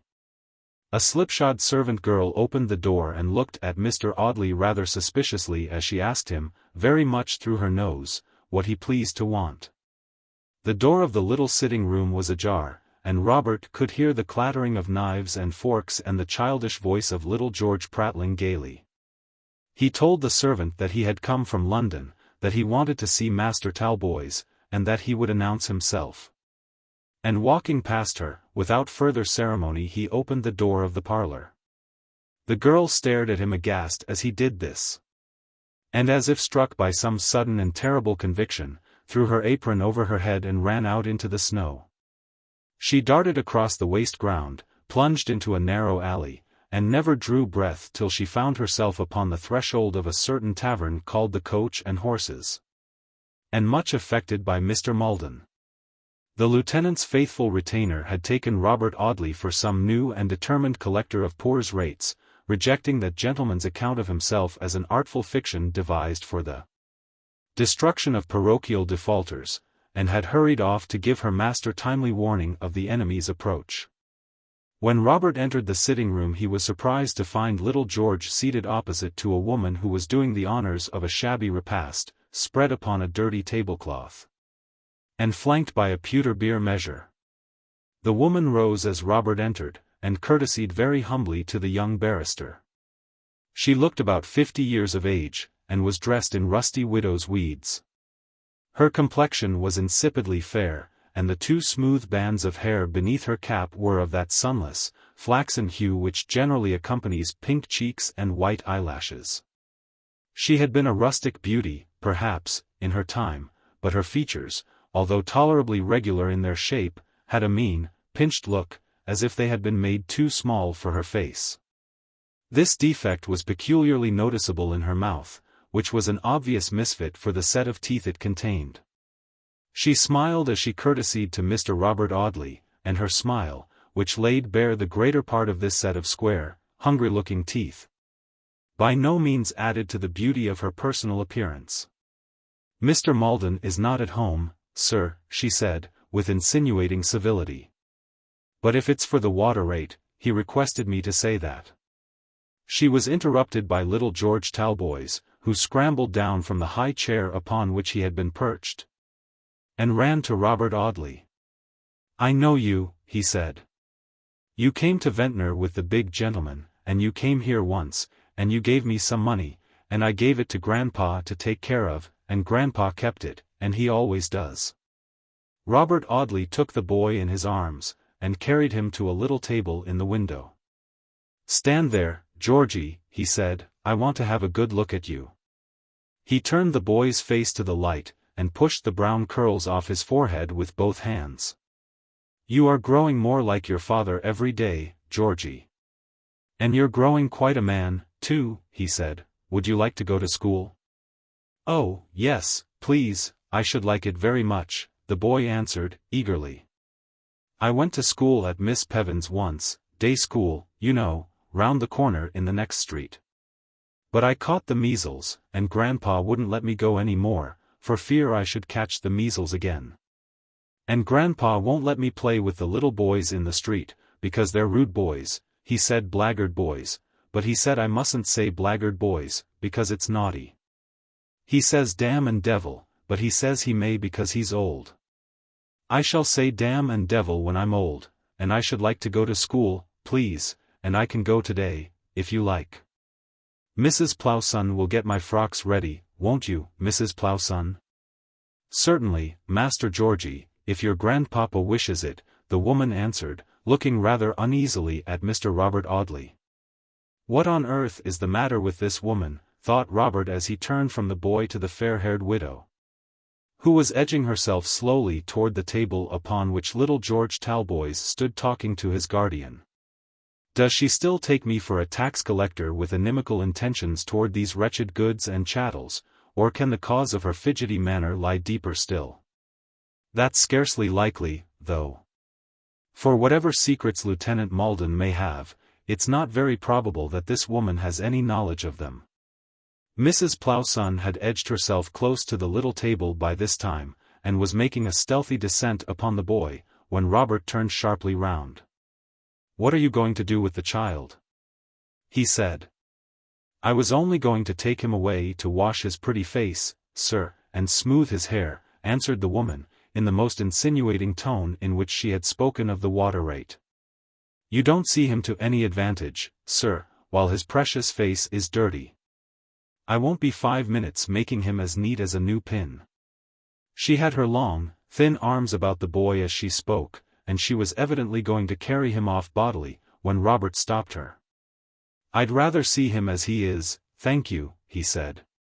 "My time in Southampton isn't very long, and I want to hear all that the little man can tell me." The little man crept closer to Robert, and looked confidingly into the barrister's grey eyes. "I like you very much," he said. "I was frightened of you when you came before, because I was shy. I am not shy now, I am nearly 6 years old. Robert patted the boy's head encouragingly, but he was not looking at little George. He was watching the fair-haired widow, who had moved to the window, and was looking out at the patch of waste ground. "You're rather fidgety about someone, ma'am, I'm afraid," said Robert. She colored violently as the barrister made this remark, and answered him in a confused manner. "I was looking for Mr. Maldon, sir," she said. "He'll be so disappointed if he doesn't see you." "You know who I am, then?" "No, sir, but—" The boy interrupted her by dragging a little jeweled watch from his bosom and showing it to Robert. "This is the watch the pretty lady gave me," he said. "I've got it now, but I haven't had it long, because the jeweler who cleans it is an idle man, Grandpa says, and always keeps it such a long time. And Grandpa says it will have to be cleaned again, because of the taxes. He always takes it to be cleaned when there's taxes, but he says if he were to lose it the pretty lady would give me another." "Do you know the pretty lady?" "No, Georgey, but tell me about her." Mrs. Plowson made another descent upon the boy. She was armed with a pocket handkerchief this time, and displayed great anxiety about the state of little George's nose, but Robert warded off the dreaded weapon, and drew the child away from his tormentor.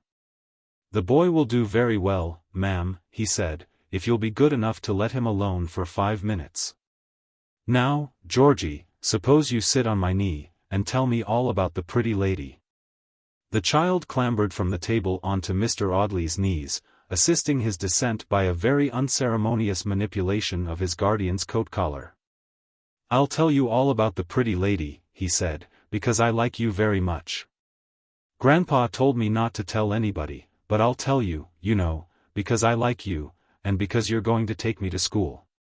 The pretty lady came here one night, long ago, oh, so long ago," said the boy, shaking his head, with a face whose solemnity was expressive of some prodigious lapse of time.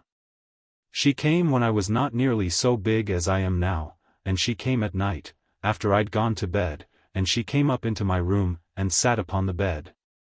And cried, and she left the watch under my pillow, and why do you make faces at me, Mrs. Plowson? I may tell this gentleman," Georgey added, suddenly addressing the widow, who was standing behind Robert's shoulder. Mrs. Plowson mumbled some confused apology to the effect that she was afraid Master George was troublesome. "Suppose you wait till I say so, ma'am, before you stop the little fellow's mouth," said Robert Audley, sharply. "A suspicious person might think from your manner that Mr. Maldon and you had some conspiracy between you, and that you were afraid of what the boy's talk may let slip." He rose from his chair, and looked full at Mrs. Plowson as he said this. The fair-haired widow's face was as white as her cap when she tried to answer him, and her pale lips were so dry that she was compelled to wet them with her tongue before the words would come. The little boy relieved her embarrassment. "Don't be cross to Mrs. Plowson," he said. "Mrs. Plowson is very kind to me. Mrs. Plowson is Matilda's mother. You don't know Matilda. Poor Matilda was always crying. She was ill, The boy was stopped by the sudden appearance of Mr. Maldon, who stood on the threshold of the parlor door staring at Robert Audley with a half-drunken, half-terrified aspect, scarcely consistent with the dignity of a retired naval officer. The servant girl, breathless and panting, stood close behind her master. Early in the day though it was, the old man's speech was thick and confused, as he addressed himself fiercely to Mrs. Plowson.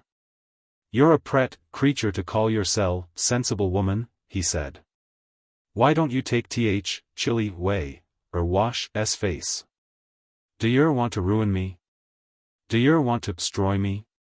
Take chilly way. Mr. Audley, sir, I'm ver glad to see yer. Ver happy to see yer in humble abode," the old man added with tipsy politeness, dropping into a chair as he spoke, and trying to look steadily at his unexpected visitor. Whatever this man's secrets are, thought Robert, as Mrs. Plowson hustled little George Talboys out of the room, that woman has no unimportant share of them. Whatever the mystery may be, it grows darker and thicker at every step. But I try in vain to draw back or to stop short upon the road, for a stronger hand than my own is pointing the way to my lost friend's unknown grave. Chapter 21. Little Georgey leaves his old home. I am going to take your grandson away with me, Mr. Maldon, Robert said gravely, as Mrs. Plowson retired with her young charge. The old man's drunken imbecility was slowly clearing away like the heavy mists of a London fog, through which the feeble sunshine struggles dimly to appear. The very uncertain radiance of Lieutenant Maldon's intellect took a considerable time in piercing the hazy vapors of rum and water. But the flickering light at last faintly glimmered athwart the clouds, and the old man screwed his poor wits to the sticking point. "Yes, yes," he said, feebly. "Take the boy away from his poor old grandfather, I always thought so." "You always thought that I should take him away?" scrutinizing the half-drunken countenance with a searching glance. "Why did you think so, Mr. Maldon?" The fogs of intoxication got the better of the light of sobriety for a moment, and the lieutenant answered vaguely. "Thought so, 'cause I thought so." Meeting the young barrister's impatient frown, he made another effort, and the light glimmered again. "Because I thought you or his father would fetch him away. When I was last in this house, Mr. Maldon, you told me that George Talboys had sailed for Australia." "Yes, yes, I know," the old man answered, confusedly, shuffling his scanty limp grey hairs with his two wandering hands. "I know, but he might have come back, mightn't he? He was restless, and queer in his mind, perhaps, sometimes. He might have come back."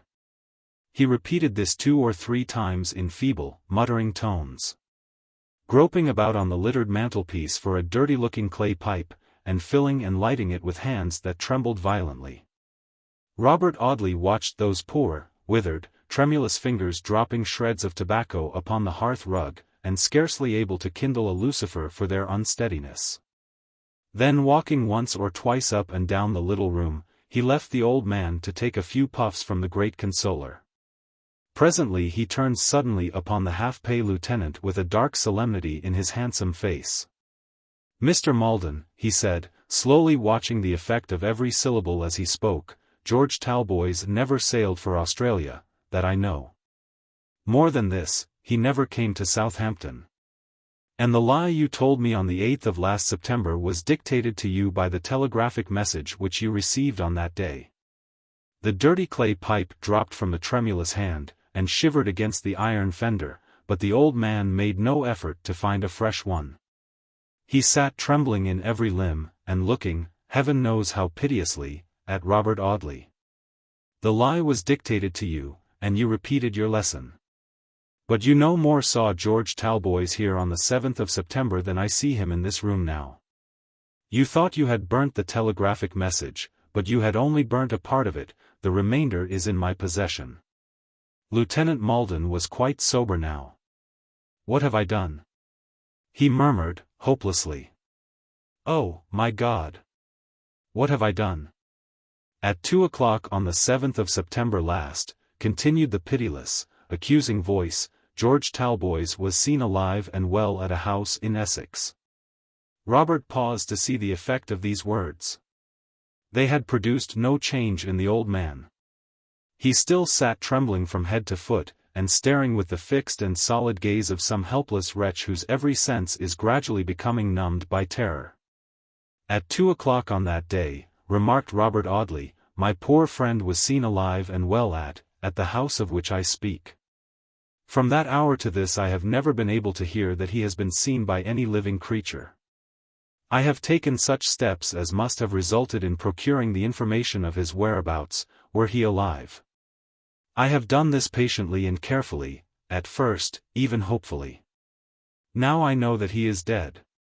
Robert Audley had been prepared to witness some considerable agitation in the old man's manner, but he was not prepared for the terrible anguish, the ghastly terror, which convulsed Mr. Maldon's haggard face as he uttered the last word.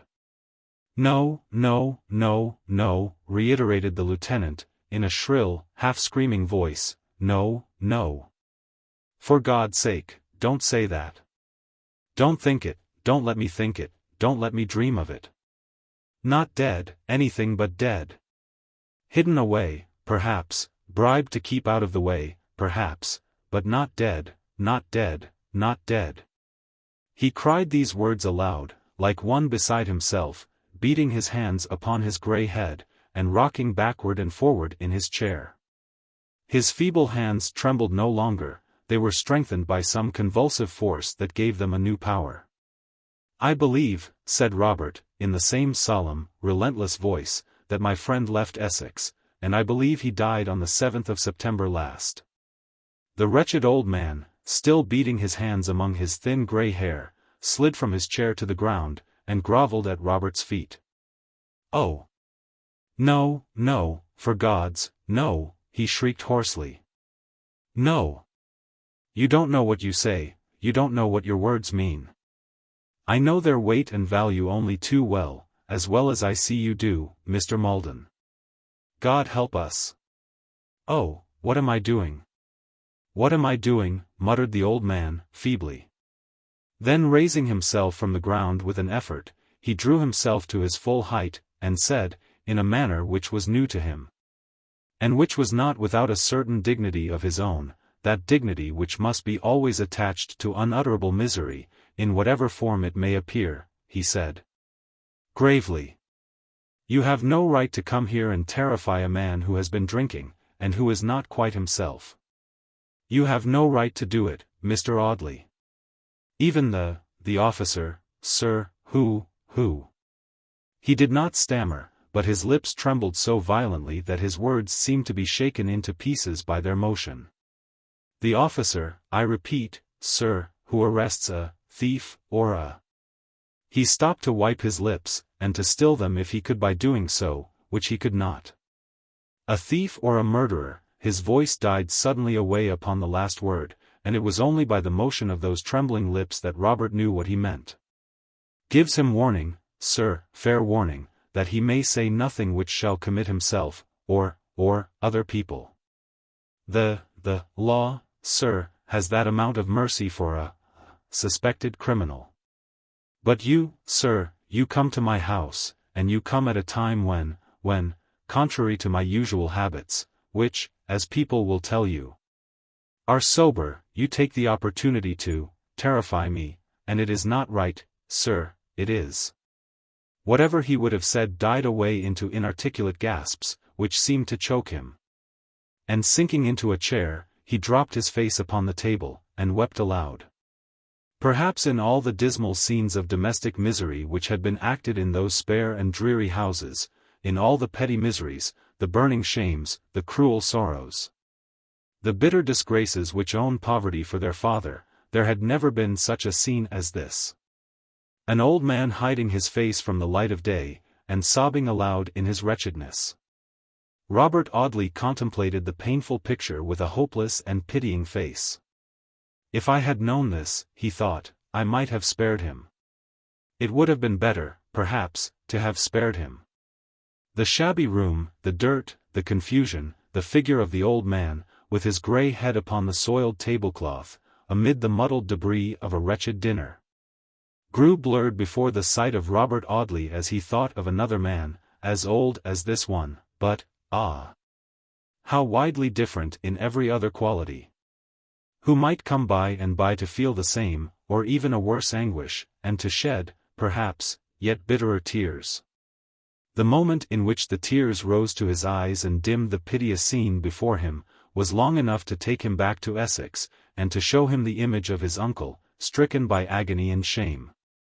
Why do I go on with this, he thought, how pitiless I am, and how relentlessly I am carried on.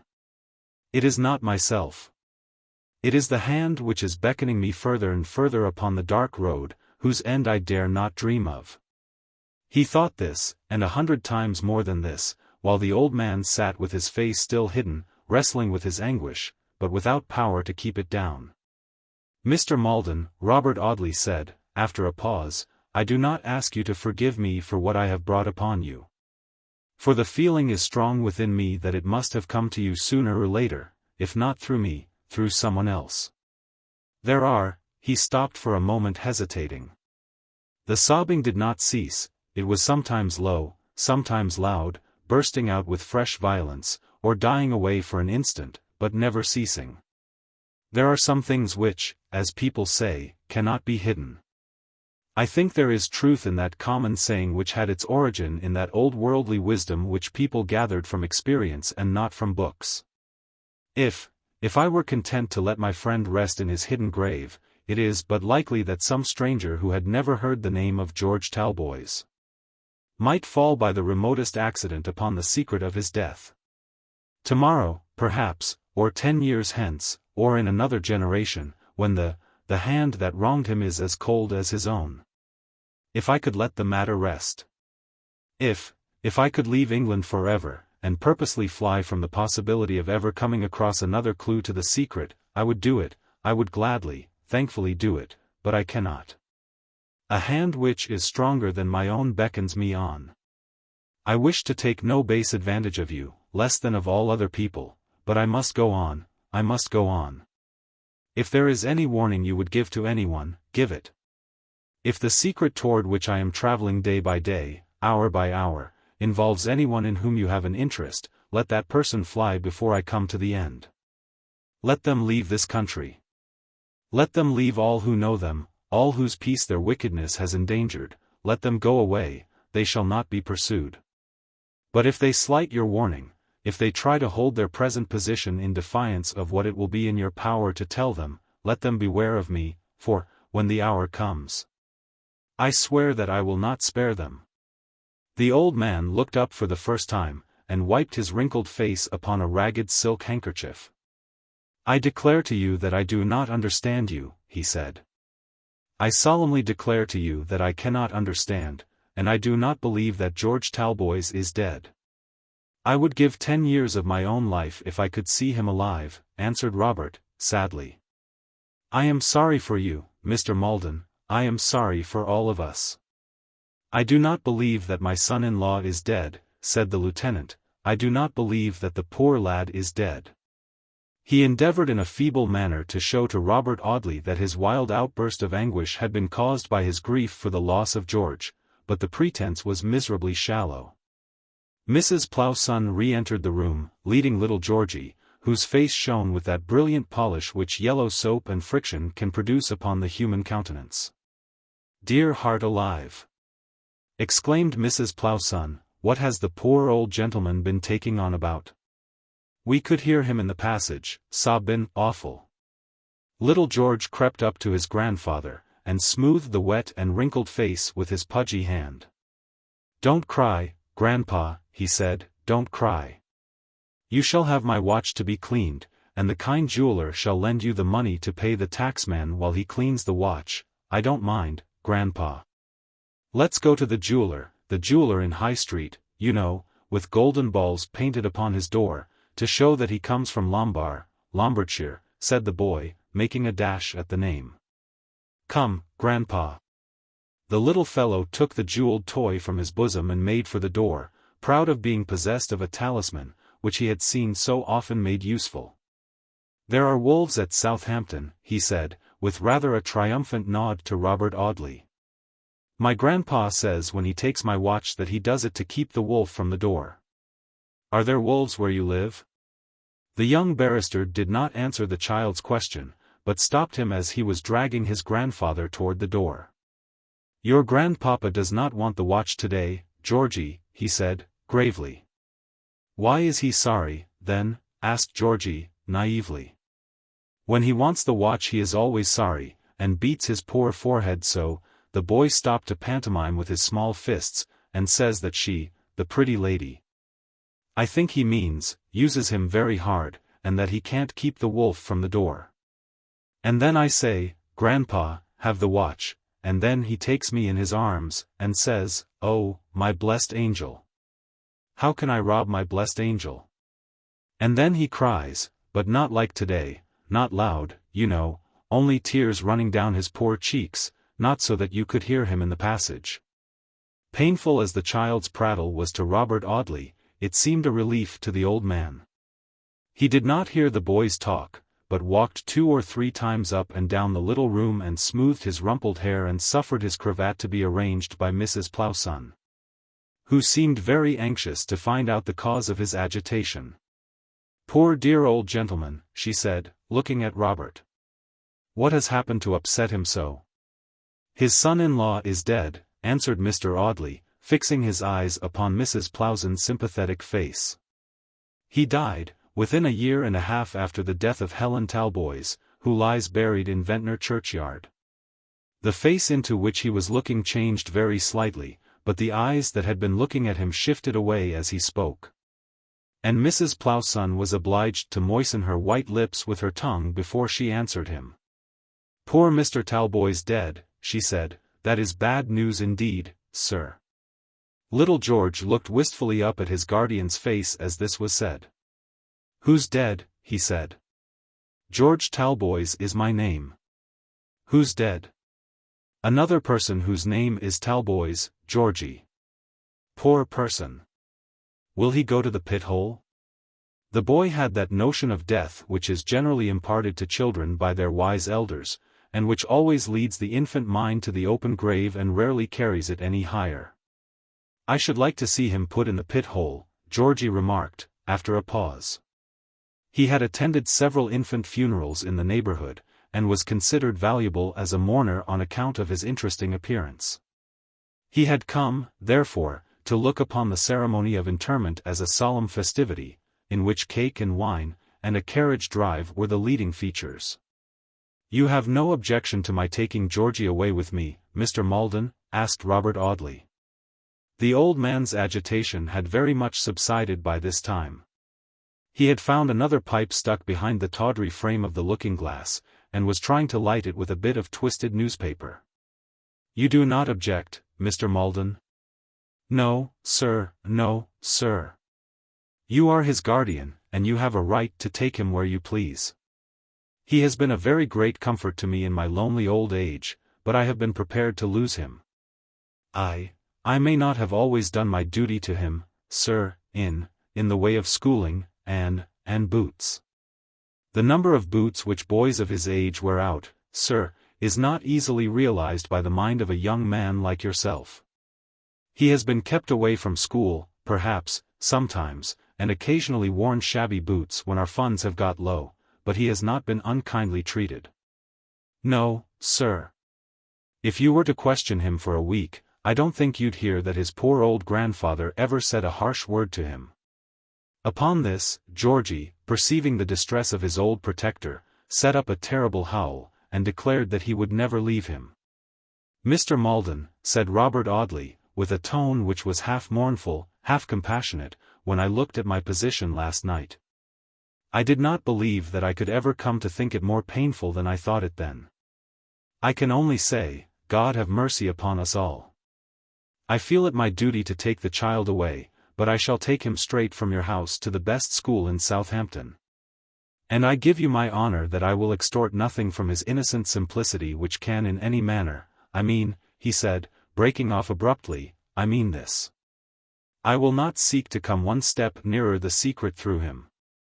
I am not a detective officer, and I do not think the most accomplished detective would like to get his information from a child."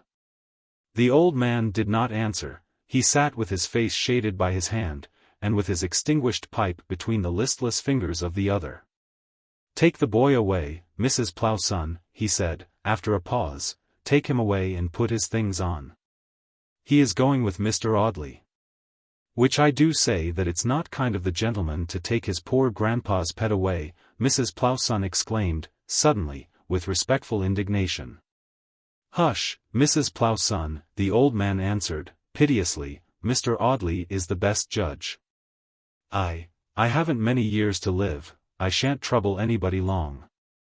The tears oozed slowly through the dirty fingers with which he shaded his bloodshot eyes, as he said this. "God knows, I never injured your friend, sir," he said, by and by, when Mrs. Plowson and Georgey had returned, "nor even wished him any ill. He was a good son-in-law to me, better than many a son. I never did him any wilful wrong, sir. I spent his money, perhaps, but I am sorry for it, I am very sorry for it now. But I don't believe he is dead, no, sir, no, I don't believe it. exclaimed the old man, dropping his hand from his eyes, and looking with new energy at Robert Audley. I don't believe it, sir. How should he be dead? Robert did not answer this eager questioning.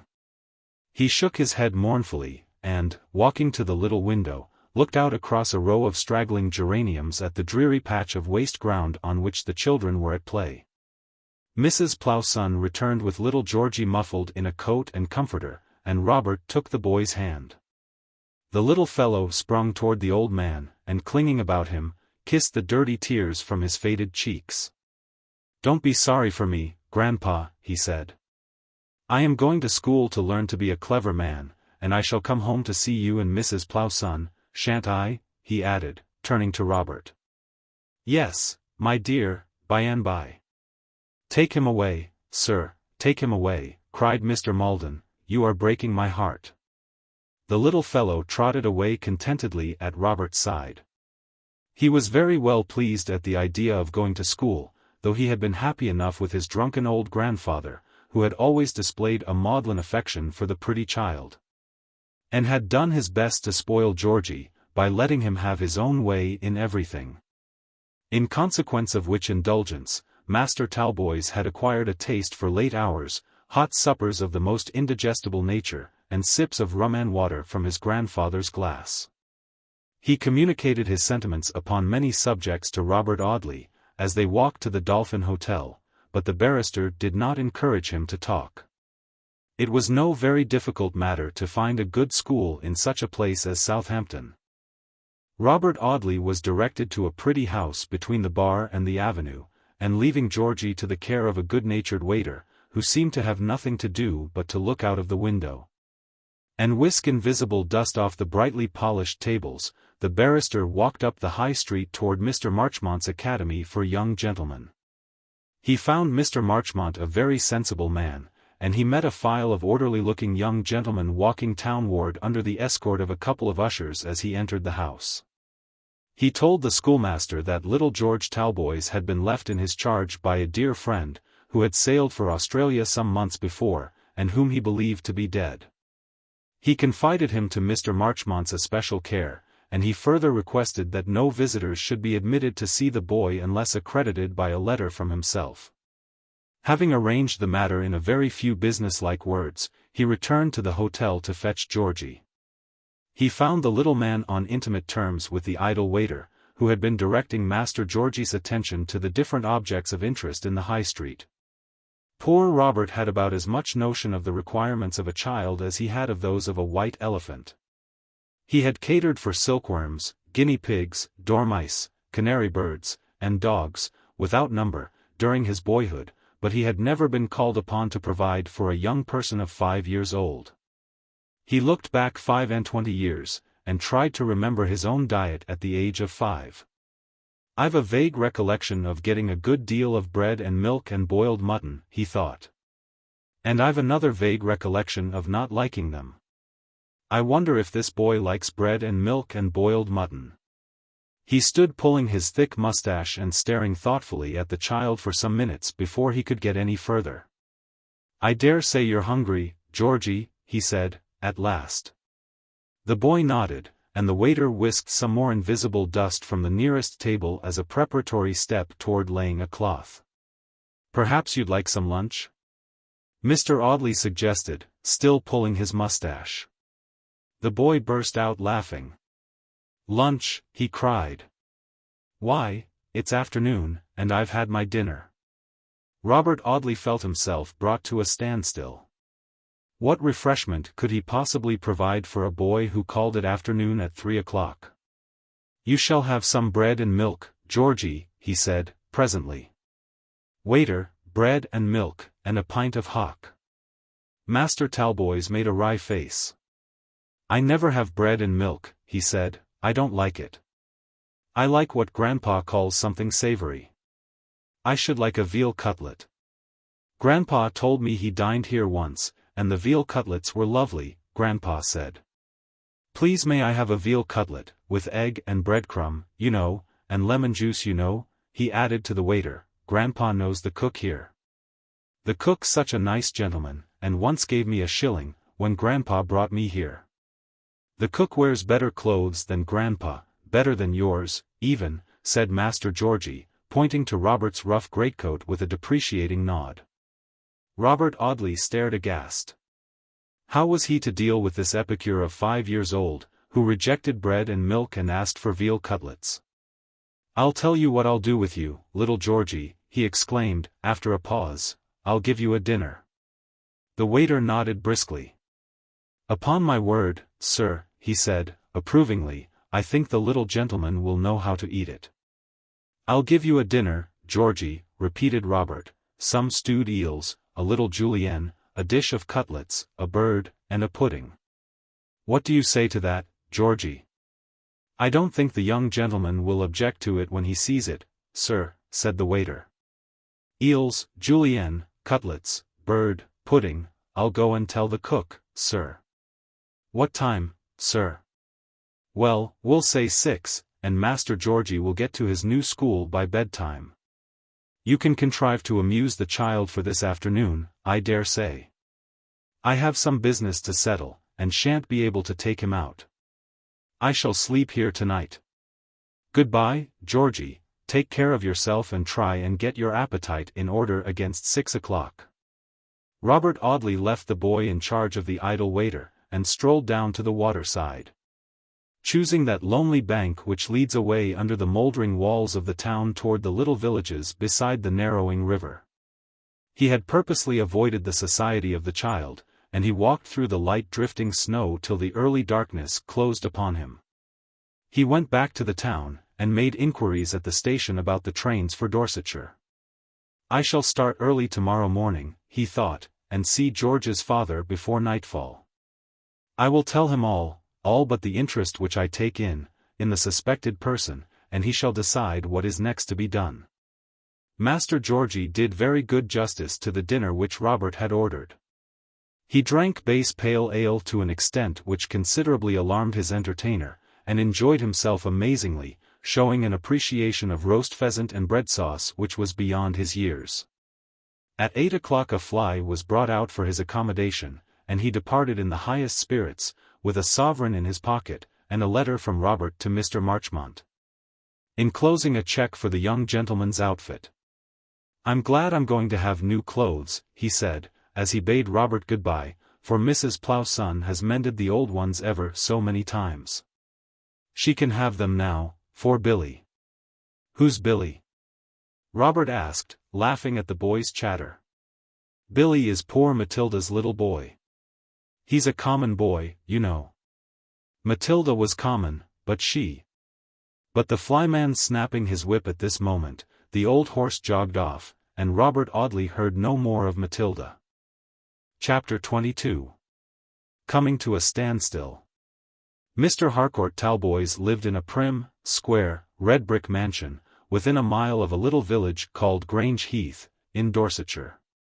The prim, square, red brick mansion stood in the centre of prim, square grounds, scarcely large enough to be called a park. Too large to be called anything else, so neither the house nor the grounds had any name, and the estate was simply designated Squire Talboys. Perhaps Mr. Harcourt Talboys was the last person in this world with whom it was possible to associate the homely, hearty, rural Old English title of squire. He neither hunted nor farmed. He had never worn crimson, pink, or top boots in his life. A southerly wind and a cloudy sky were matters of supreme indifference to him, so long as they did not in any way interfere with his own prim comforts. And he only cared for the state of the crops inasmuch as it involved the hazard of certain rents which he received for the farms upon his estate. He was a man of about 50 years of age, tall, straight, bony and angular, with a square, pale face, light grey eyes, and scanty dark hair, brushed from either ear across a bald crown, and thus imparting to his physiognomy some faint resemblance to that of a terrier, a sharp, uncompromising, hard-headed terrier, a terrier not to be taken in by the cleverest dog-stealer who ever distinguished himself in his profession. Nobody ever remembered getting upon what is popularly called the blind side of Harcourt Talboys. He was like his own square-built, northern-fronted, shelterless house. There were no shady nooks in his character into which one could creep for shelter from his hard daylight. He was all daylight. He looked at everything in the same broad glare of intellectual sunlight, and would see no softening shadows that might alter the sharp outlines of cruel facts, subduing them to beauty. I do not know if I express what I mean, when I say that there were no curves in his character, that his mind ran in straight lines, never diverging to the right or the left to round off their pitiless angles. With him right was right, and wrong was wrong. He had never in his merciless, conscientious life admitted the idea that circumstances might mitigate the blackness of wrong or weaken the force of right. He had cast off his only son because his only son had disobeyed him, and he was ready to cast off his only daughter at 5 minutes' notice for the same reason. If this square-built, hard-headed man could be possessed of such a weakness as vanity, he was certainly vain of his hardness. He was vain of that inflexible squareness of intellect, which made him the disagreeable creature that he was. He was vain of that unwavering obstinacy which no influence of love or pity had ever been known to bend from its remorseless purpose. He was vain of the negative force of a nature which had never known the weakness of the affections, or the strength which may be born of that very weakness. If he had regretted his son's marriage, and the breach of his own making, between himself and George, his vanity had been more powerful than his regret, and had enabled him to conceal it. Indeed, unlikely as it appears at the first glance that such a man as this could have been vain, I have little doubt that vanity was the center from which radiated all the disagreeable lines in the character of Mr. Harcourt Talboys. I dare say Junius Brutus was vain, and enjoyed the approval of awe-stricken Rome when he ordered his son off for execution. Harcourt Talboys would have sent poor George from his presence between the reversed fasces of the lictors, and grimly relished his own agony. Heaven only knows how bitterly this hard man may have felt the separation between himself and his only son. Or how much the more terrible the anguish might have been made by that unflinching self-conceit which concealed the torture. My son did me an unpardonable wrong by marrying the daughter of a drunken pauper, Mr. Talboys would answer to anyone who had the temerity to speak to him about George. And from that hour I had no longer a son. I wish him no ill. He is simply dead to me. I am sorry for him, as I am sorry for his mother who died 19 years ago. If you talk to me of him as you would talk of the dead, I shall be ready to hear you. If you speak of him as you would speak of the living, I must decline to listen. I believe that Harcourt Talboys hugged himself upon the gloomy Roman grandeur of this speech, and that he would like to have worn a toga, and wrapped himself sternly in its folds, as he turned his back upon poor George's intercessor. George never in his own person made any effort to soften his father's verdict. He knew his father well enough to know that the case was hopeless. If I write to him, he will fold my letter with the envelope inside, and endorse it with my name and the date of its arrival, the young man would say, and call everybody in the house to witness that it had not moved him to one softening recollection or one pitiful thought. He will stick to his resolution to his dying day. I dare say, if the truth was known, he is glad that his only son has offended him and given him the opportunity of parading his Roman virtues. George had answered his wife thus when she and her father had urged him to ask assistance from Harcourt Talboys. "No, my darling," he would say, conclusively. "It's very hard, perhaps, to be poor, but we will bear it. We won't go with pitiful faces to the stern father, and ask him to give us food and shelter, only to be refused in long, Johnsonian sentences, and made a classical example for the benefit of the neighborhood. No, my pretty one, it is easy to starve, but it is difficult to stoop." Perhaps poor Mrs. George did not agree very heartily to the first of these two propositions. She had no great fancy for starving, and she whimpered pitifully when the pretty pint bottles of champagne, with Clicquot's and Moat's brands upon their corks, were exchanged for sixpenny ale, procured by a slipshod attendant from the nearest beer shop. George had been obliged to carry his own burden and lend a helping hand with that of his wife, who had no idea of keeping her regrets or disappointments a secret. "I thought dragoons were always rich," she used to say, peevishly. "Girls always want to marry dragoons, and tradespeople always want to serve dragoons, and hotel keepers to entertain dragoons, and theatrical managers to be patronized by dragoons. Who could have ever expected that a dragoon would drink sixpenny ale, smoke horrid bird's-eye tobacco, and let his wife wear a shabby bonnet? If there were any selfish feelings displayed in such speeches as these, George Talboys had never discovered it. He had loved and believed in his wife from the first to the last hour of his brief married life. The love that is not blind is perhaps only a spurious divinity after all. For when Cupid takes the fillet from his eyes, it is a fatally certain indication that he is preparing to spread his wings for a flight.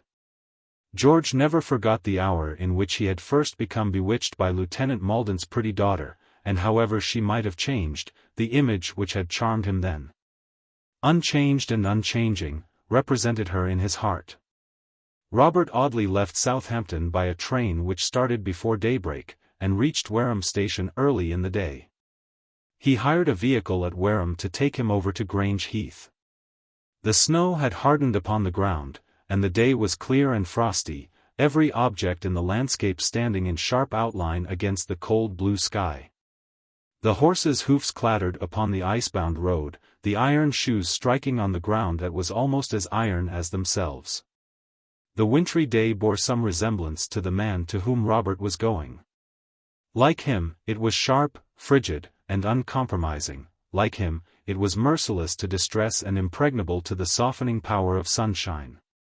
It would accept no sunshine but such January radiance as would light up the bleak, bare country without brightening it.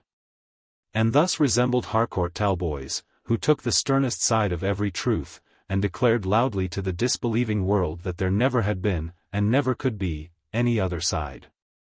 Robert Audley's heart sunk within him as the shabby hired vehicle stopped at a stern-looking barred fence, and the driver dismounted to open a broad iron gate which swung back with a clanking noise and was caught by a great iron tooth, planted in the ground, which snapped at the lowest bar of the gate as if it wanted to bite. This iron gate opened into a scanty plantation of straight-limbed fir trees, that grew in rows and shook their sturdy winter foliage defiantly in the very teeth of the frosty breeze. A straight gravelled carriage drive ran between these straight trees across a smoothly kept lawn to a square red brick mansion, every window of which winked and glittered in the January sunlight as if it had been that moment cleaned by some indefatigable housemaid. I don't know whether Junius Brutus was a nuisance in his own house, but among other of his Roman virtues, Mr. Talboys owned an extreme aversion to disorder, and was the terror of every domestic in his establishment. The windows winked and the flight of stone steps glared in the sunlight, the prim garden walks were so freshly gravelled that they gave a sandy, gingery aspect to the place, reminding one unpleasantly of red hair. The lawn was chiefly ornamented with dark, wintry shrubs of a funereal aspect which grew in beds that looked like problems in algebra. And the flight of stone steps leading to the square half-glass door of the hall was adorned with dark green wooden tubs containing the same sturdy evergreens. If the man is anything like his house, Robert thought, I don't wonder that poor George and he parted. At the end of a scanty avenue the carriage drive turned a sharp corner. It would have been made to describe a curve in any other man's grounds, and ran before the lower windows of the house. The flyman dismounted at the steps, ascended them, and rang a brass-handled bell, which flew back to its socket, with an angry, metallic snap, as if it had been insulted by the plebeian touch of the man's hand. A man in black trousers and a striped linen jacket, which was evidently fresh from the hands of the laundress, opened the door. Mr. Talboys was at home. Would the gentleman send in his card? Robert waited in the hall while his card was taken to the master of the house. The hall was large and lofty, paved with stone. The panels of the oaken wainscot shone with the same uncompromising polish which was on every object within and without the red-bricked mansion. Some people are so weak-minded as to affect pictures and statues. Mr. Harcourt Talboys was far too practical to indulge in any foolish fancies. A barometer and an umbrella stand were the only adornments of his entrance hall. Robert Audley looked at these while his name was being submitted to George's father. The linen-jacketed servant returned presently. He was a square, pale-faced man of almost 40, and had the appearance of having outlived every emotion to which humanity is subject. "If you will step this way, sir," he said, "Mr. Talboys will see you, although he is at breakfast. He begged me to state that everybody in Dorsetshire was acquainted with his breakfast hour." This was intended as a stately reproof to Mr. Robert Audley. It had, however, very small effect upon the young barrister. He merely lifted his eyebrows in placid deprecation of himself and everybody else. "I don't belong to Dorsetshire," he said. "Mr. Talboys might have known that, if he'd done me the honor to exercise his powers of ratiocination. Drive on, my friend." The emotionless man looked at Robert Audley with a vacant stare of unmitigated horror, and opening one of the heavy oak doors, led the way into a large dining room furnished with the severe simplicity of an apartment which is meant to be ate in, but never lived in. And at top of a table which would have accommodated 18 persons Robert beheld Mr. Harcourt Talboys. Mr. Talboys was robed in a dressing gown of grey cloth, fastened about his waist with a girdle. It was a severe-looking garment, and was perhaps the nearest approach to the toga to be obtained within the range of modern costume. He wore a buff waistcoat, a stiffly starched cambric cravat, and a faultless shirt collar. The cold grey of his dressing gown was almost the same as the cold grey of his eyes, and the pale buff of his waistcoat was the pale buff of his complexion. Robert Audley had not expected to find Harcourt Talboys at all like George in his manners or disposition, but he had expected to see some family likeness between the father and the son. There was none. It would have been impossible to imagine anyone more unlike George than the author of his existence. Robert scarcely wondered at the cruel letter he received from Mr. Talboys when he saw the writer of it. Such a man could scarcely have written otherwise. There was a second person in the large room, toward whom Robert glanced after saluting Harcourt Talboys, doubtful how to proceed. This second person was a lady, who sat at the last of a range of 4 windows, employed with some needlework, the kind which is generally called plain work, and with a large wicker basket, filled with calicoes and flannels, standing by her. The whole length of the room divided this lady from Robert, but he could see that she was young, and that she was like George Talboys, his sister. He thought in that one moment, during which he ventured to glance away from the master of the house toward the female figure at the window. His sister, no doubt. He was fond of her, I know. Surely, she is not utterly indifferent as to his fate? The lady half rose from her seat, letting her work, which was large and awkward, fall from her lap as she did so, and dropping a reel of cotton, which rolled away upon the polished oaken flooring beyond the margin of the Turkey carpet. "Sit down, Clara," said the hard voice of Mr. Talboys. That gentleman did not appear to address his daughter, nor had his face been turned toward her when she rose. It seemed as if he had known it by some social magnetism peculiar to himself. It seemed, as his servants were apt disrespectfully to observe, as if he had eyes in the back of his head. "Sit down, Clara," he repeated, "and keep your cotton in your workbox." The lady blushed at this reproof, and stooped to look for the cotton. Mr. Robert Audley, who was unabashed by the stern presence of the master of the house, knelt on the carpet, found the reel, and restored it to its owner. Harcourt Talboys staring at the proceeding with an expression of unmitigated astonishment. "Perhaps, Mr. Robert Audley," he said, looking at the card which he held between his finger and thumb, "perhaps when you have finished looking for reels of cotton, you will be good enough to tell me to what I owe the honor of this visit?" He waved his well-shaped hand with a gesture which might have been admired in the stately John Kemble, and the servant, understanding the gesture, brought forward a ponderous red morocco chair. The proceeding was so slow and solemn, that Robert had at first thought that something extraordinary was about to be done. But the truth dawned upon him at last, and he dropped into the massive chair. "You may remain, Wilson," said Mr. Talboys, as the servant was about to withdraw. "Mr. Audley would perhaps like coffee." Robert had eaten nothing that morning, but he glanced at the long expanse of dreary tablecloth, the silver tea and coffee equipage, the stiff splendor and the very little appearance of any substantial entertainment, and he declined Mr. Talboys' invitation. "Mr. Audley will not take coffee, Wilson," said the master of the house. "You may go." The man bowed and retired, opening and shutting the door as cautiously as if he were taking a liberty in doing it at all. Or as if the respect due to Mr. Talboys demanded his walking straight through the oaken panel like a ghost in a German story. Mr. Harcourt Talboys sat with his grey eyes fixed severely on his visitor, his elbows on the red morocco arms of his chair, and his fingertips joined. It was the attitude in which, had he been Junius Brutus, he would have sat at the trial of his son. Had Robert Audley been easily to be embarrassed, Mr. Talboys might have succeeded in making him feel so, as he would have sat with perfect tranquillity upon an open gunpowder barrel lighting his cigar. He was not at all disturbed upon this occasion. The father's dignity seemed a very small thing to him when he thought of the possible causes of the son's disappearance.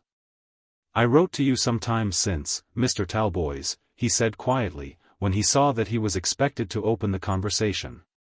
Harcourt Talboys bowed. He knew that it was of his lost son that Robert came to speak.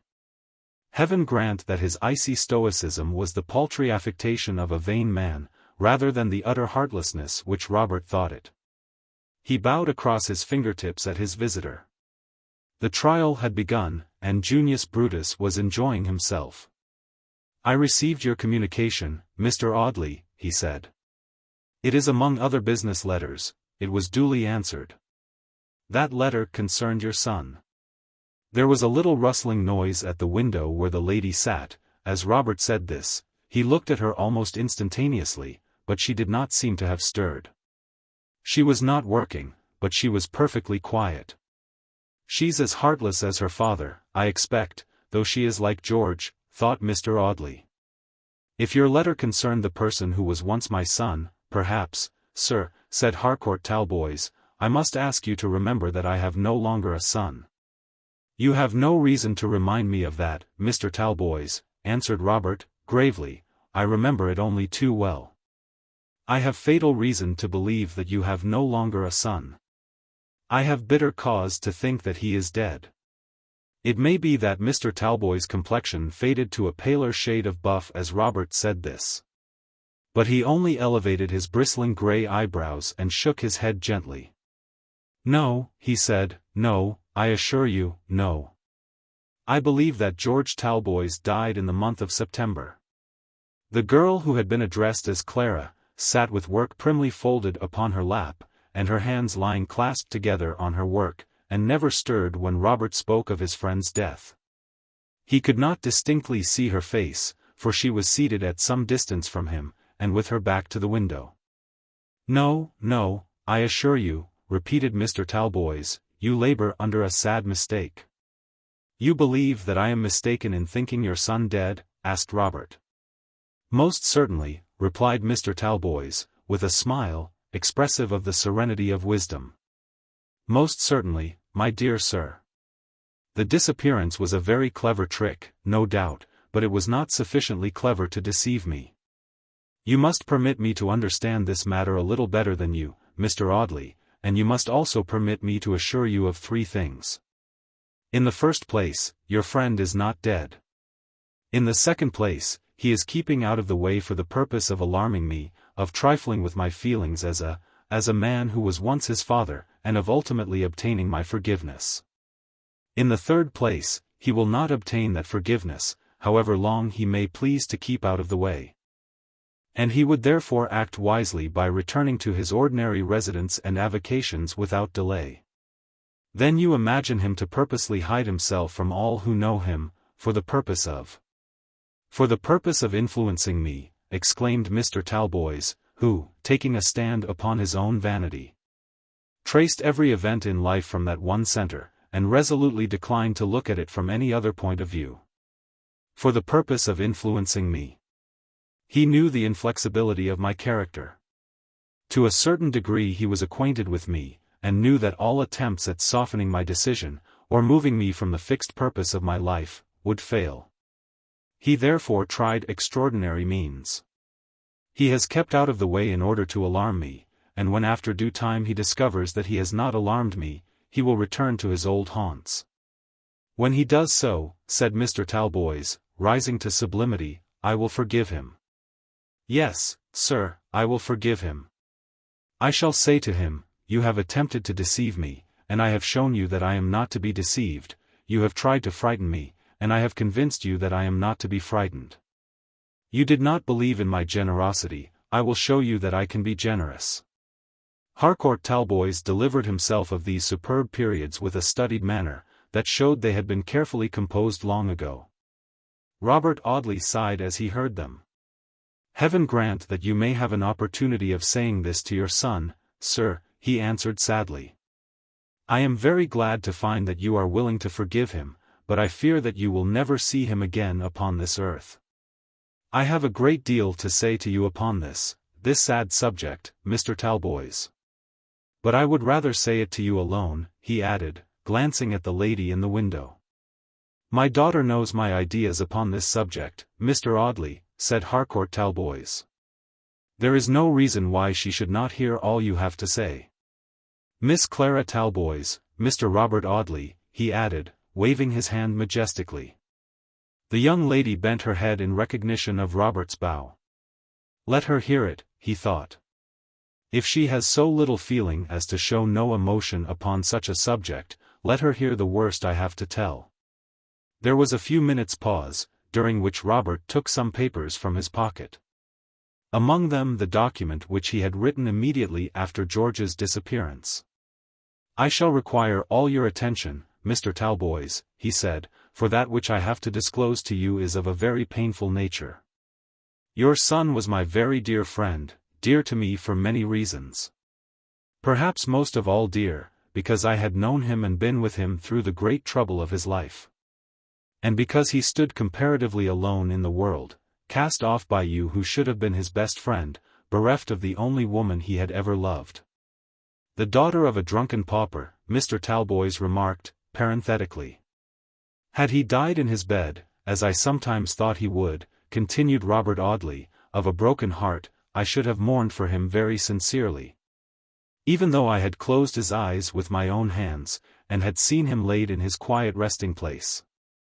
I should have grieved for my old schoolfellow, and for the companion who had been dear to me. But this grief would have been a very small one compared to that which I feel now, believing, as I do only too firmly, that my poor friend has been murdered. Murdered.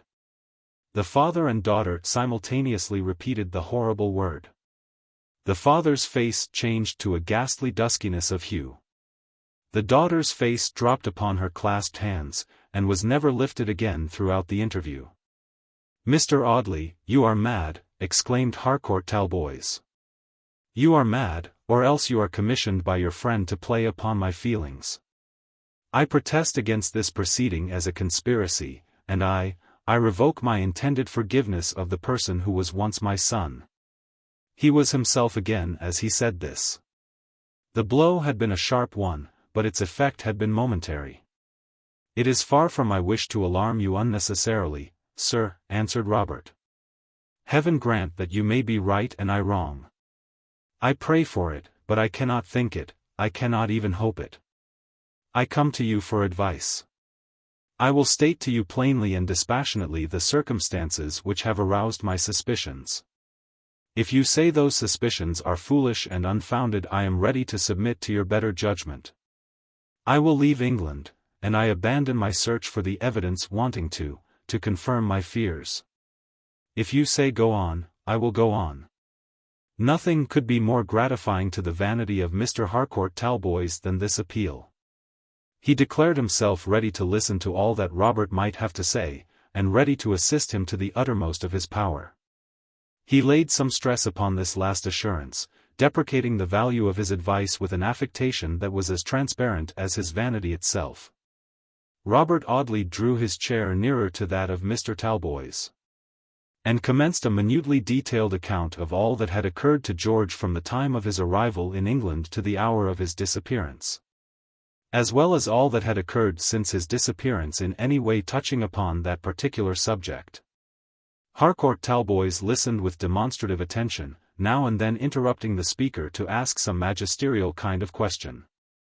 Clara Talboys never once lifted her face from her clasped hands. The hands of the clock pointed to 11:15 when Robert began his story. The clock struck 12 as he finished.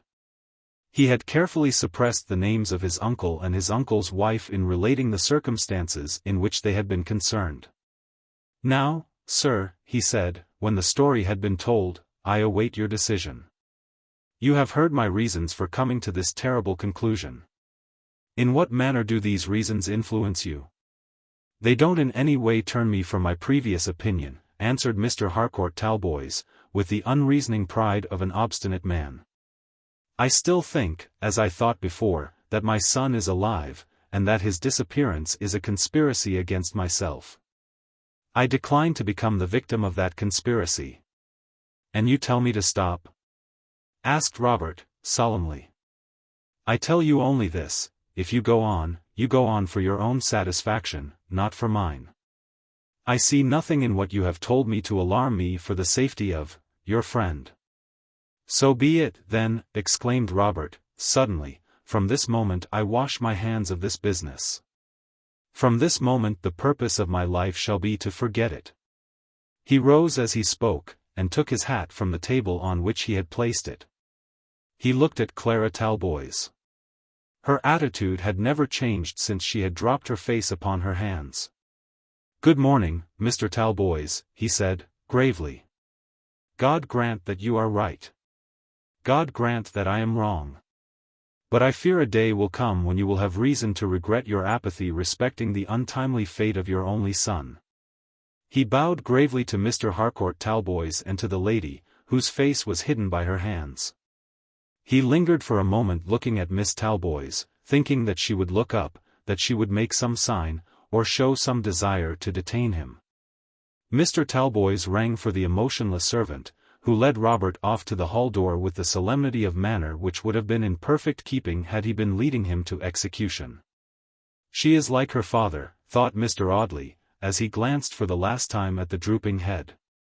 "Poor George, you had need of one friend in this world, for you have had very few to love you." Chapter 23. Clara.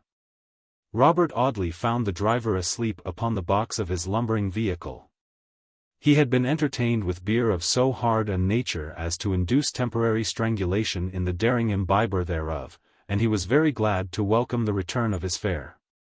The old white horse, who looked as if he had been foaled in the year in which the carriage had been built, and seemed, like the carriage, to have outlived the fashion, was as fast asleep as his master, and woke up with a jerk as Robert came down the stony flight of steps, attended by his executioner, who waited respectfully till Mr. Audley had entered the vehicle and been turned off. The horse, roused by a smack of his driver's whip and a shake of the shabby reins, crawled off in a semi-somnambulant state. And Robert, with his hat very much over his eyes, thought of his missing friend. He had played in these stiff gardens, and under these dreary firs, years ago. Perhaps, if it were possible for the most frolicsome youth to be playful within the range of Mr. Harcourt Talboys' hard grey eyes. He had played beneath these dark trees, perhaps, with the sister who had heard of his fate today without a tear. Robert Audley looked at the rigid primness of the orderly grounds, wondering how George could have grown up in such a place to be the frank, generous, careless friend whom he had known. How was it that with his father perpetually before his eyes, he had not grown up after the father's disagreeable model, to be a nuisance to his fellow-men? How was it? Because we have some one higher than our parents to thank for the souls which make us great or small. And because, while family noses and family chins may descend in orderly sequence from father to son, from grandsire to grandchild, as the fashion of the fading flowers of one year is reproduced in the budding blossoms of the next, the spirit, more subtle than the wind which blows among those flowers, independent of all earthly rule, owns no order but the harmonious law of God. Thank God, thought Robert Audley, thank God. It is over. My poor friend must rest in his unknown grave, and I shall not be the means of bringing disgrace upon those I love. It will come, perhaps, sooner or later, but it will not come through me. The crisis is past, and I am free. He felt an unutterable relief in this thought. His generous nature revolted at the office into which he had found himself drawn, the office of spy, the collector of damning facts that led on to horrible deductions. He drew a long breath, a sigh of relief at his release. It was all over now. The fly was crawling out of the gate of the plantation as he thought this, and he stood up in the vehicle to look back at the dreary fir trees, the gravel paths, the smooth grass, and the great desolate-looking, red-brick mansion. He was startled by the appearance of a woman running, almost flying, along the carriage drive by which he had come, and waving a handkerchief in her uplifted hand. He stared at this singular apparition for some moments in silent wonder before he was able to reduce his stupefaction into words. "Is it me the flying female wants?" he exclaimed, at last. "You'd better stop, perhaps," he added, to the flyman. "It is an age of eccentricity, an abnormal era of the world's history. She may want me. Very likely I left my pocket handkerchief behind me, and Mr. Talboys has sent this person with it. Perhaps I'd better get out and go and meet her. It's civil to send my handkerchief." Mr. Robert Audley deliberately descended from the fly and walked slowly toward the hurrying female figure, which gained upon him rapidly. He was rather short-sighted, and it was not until she came very near to him that he saw who she was. "Good heaven," he exclaimed, "it's Miss Talboys." It was Miss Talboys, flushed and breathless, with a woolen shawl thrown over her head. Robert Audley now saw her face clearly for the first time, and he saw that she was very handsome. She had brown eyes, like George's, a pale complexion. She had been flushed when she approached him, but the color faded away as she recovered her breath, regular features, with a mobility of expression which bore record of every change of feeling. He saw all this in a few moments, and he wondered only the more at the stoicism of her manner during his interview with Mr. Talboys. There were no tears in her eyes, but they were bright with a feverish luster, terribly bright and dry, and he could see that her lips trembled as she spoke to him. "Miss Talboys," he said, "what can why?" She interrupted him suddenly, catching at his wrist with her disengaged hand. She was holding her shawl in the other. "Oh, let me speak to you," she cried, "let me speak to you, or I shall go mad. I heard it all. I believe what you believe, and I shall go mad unless I can do something toward avenging his death." For a few moments Robert Audley was too much bewildered to answer her. Of all things possible upon earth he had least expected to behold her thus. "Take my arm, Miss Talboys," he said. "Pray calm yourself. Let us walk a little way back toward the house, and talk quietly. I would not have spoken as I did before you had I known." "Had you known that I loved my brother?" she said, quickly.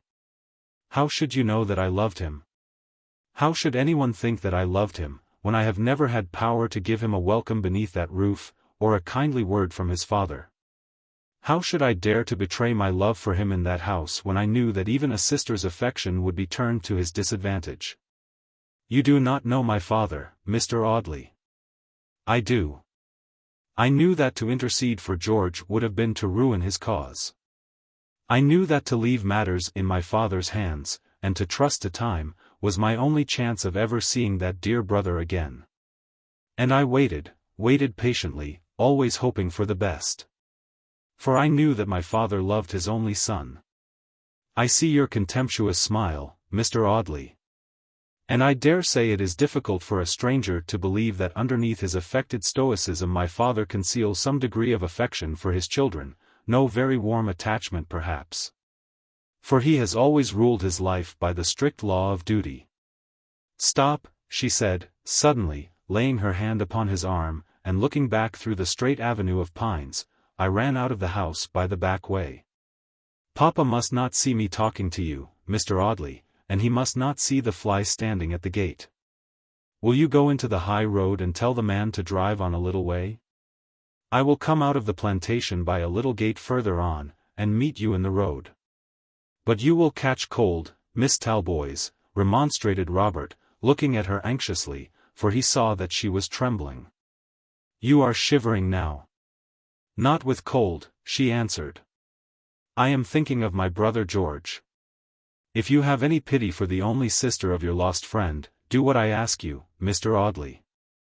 I must speak to you, calmly, if I can."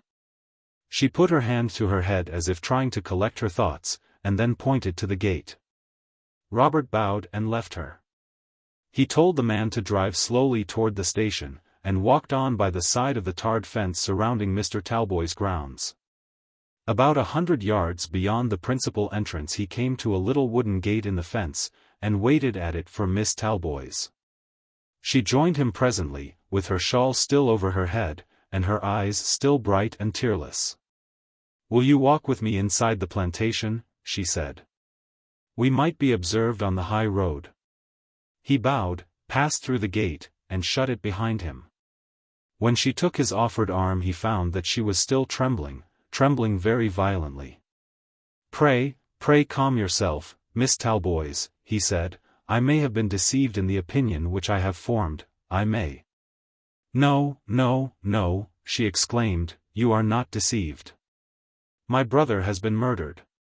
Tell me the name of that woman, the woman whom you suspect of being concerned in his disappearance, in his murder." "That I cannot do until—" "Until when?" "Until I know that she is guilty. You told my father that you would abandon all idea of discovering the truth, that you would rest satisfied to leave my brother's fate a horrible mystery never to be solved upon this earth. But you will not do so, Mr. Audley, you will not be false to the memory of your friend. You will see vengeance done upon those who have destroyed him. You will do this, will you not?" A gloomy shadow spread itself like a dark veil over Robert Audley's handsome face. He remembered what he had said the day before at Southampton. "A hand that is stronger than my own is beckoning me onward, upon the dark road." A quarter of an hour before, he had believed that all was over, and that he was released from the dreadful duty of discovering the secret of George's death. Now this girl, this apparently passionless girl, had found a voice, and was urging him on toward his fate. "If you knew what misery to me may be involved in discovering the truth, Miss Talboys," he said, "you would scarcely ask me to pursue this business any farther." "But I do ask you," she answered, with suppressed passion, "I do ask you. I ask you to avenge my brother's untimely death. Will you do so? Yes or no?" "What if I answer no?" "Then I will do it myself," she exclaimed, looking at him with her bright brown eyes. "I myself will follow up the clue to this mystery. I will find this woman, though you refuse to tell me in what part of England my brother disappeared. I will travel from one end of the world to the other to find the secret of his fate, if you refuse to find it for me. I am of age, my own mistress, rich, for I have money left me by one of my aunts. I shall be able to employ those who will help me in my search, and I will make it to their interest to serve me well. Choose between the two alternatives, Mr. Audley. Shall you or I find my brother's murderer?" He looked in her face, and saw that her resolution was the fruit of no transient womanish enthusiasm which would give way under the iron hand of difficulty. Her beautiful features, naturally statuesque in their noble outlines, seemed transformed into marble by the rigidity of her expression. The face in which he looked was the face of a woman whom death only could turn from her purpose. "I have grown up in an atmosphere of suppression," she said, quietly. "I have stifled and dwarfed the natural feelings of my heart, until they have become unnatural in their intensity. I have been allowed neither friends nor lovers. My mother died when I was very young. My father has always been to me what you saw him today. I have had no one but my brother. All the love that my heart can hold has been centered upon him. Do you wonder, then, that when I hear that his young life has been ended by the hand of treachery, that I wish to see vengeance done upon the traitor? Oh, my God," she cried, suddenly clasping her hands, and looking up at the cold winter sky, "lead me to the murderer of my brother, and let mine be the hand to avenge his untimely death." Robert Audley stood looking at her with awe-stricken admiration. Her beauty was elevated into sublimity by the intensity of her suppressed passion. She was different to all other women that he had ever seen. His cousin was pretty, his uncle's wife was lovely, but Clara Talboys was beautiful. Niobe's face, sublimated by sorrow, could scarcely have been more purely classical than hers. Even her dress, Puritan in its grey simplicity, became her beauty better than a more beautiful dress would have become a less beautiful woman. "Miss Talboys," said Robert, after a pause, "your brother shall not be unavenged. He shall not be forgotten. I do not think that any professional aid which you could procure would lead you as surely to the secret of this mystery as I can lead you, if you are patient and trust me." "I will trust you," she answered, "for I see that you will help me." "I believe that it is my destiny to do so," he said, solemnly.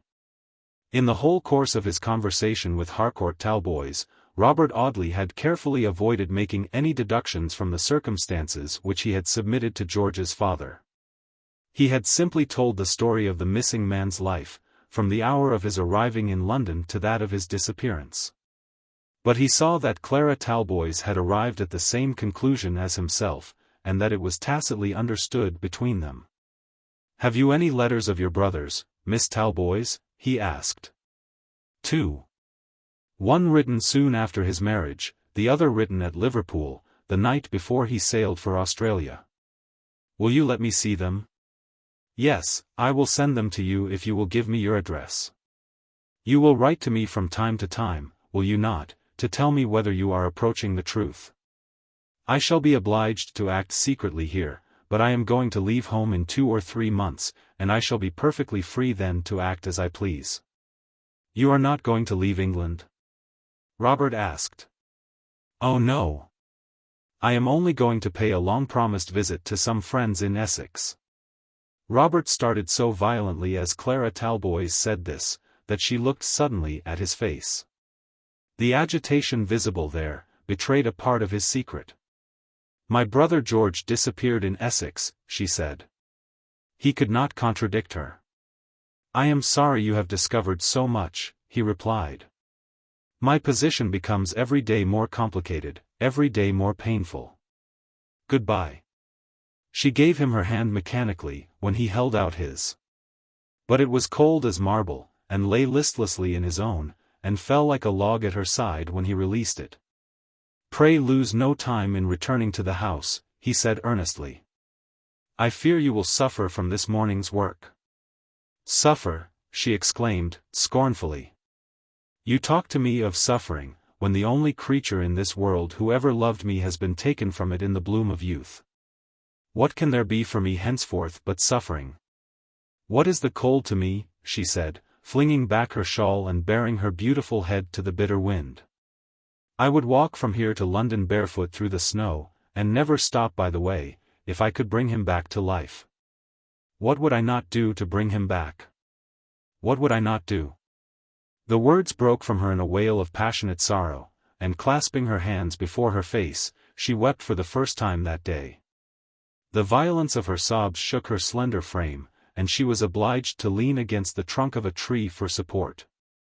Robert looked at her with a tender compassion in his face.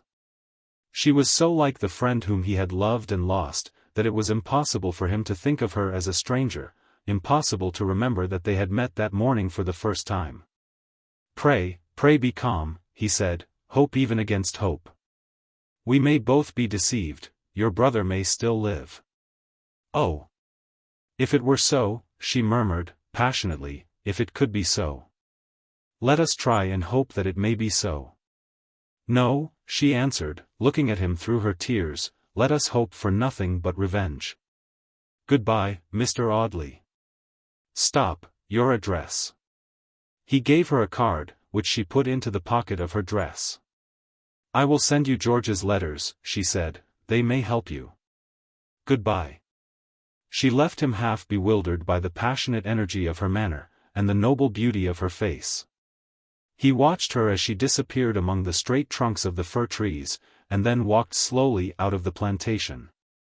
"Heaven help those who stand between me and the secret," he thought, "for they will be sacrificed to the memory of George Talboys." Chapter 24. George's letters. Robert Audley did not return to Southampton, but took a ticket for the first up train that left Wareham, and reached Waterloo Bridge an hour or two after dark.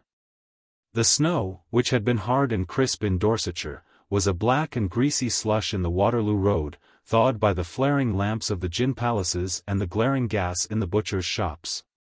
Robert Audley shrugged his shoulders as he looked at the dingy streets through which the hansom carried him. The cabman choosing, with that delicious instinct which seems innate in the drivers of hackney vehicles, all those dark and hideous thoroughfares utterly unknown to the ordinary pedestrian. What a pleasant thing life is, thought the barrister.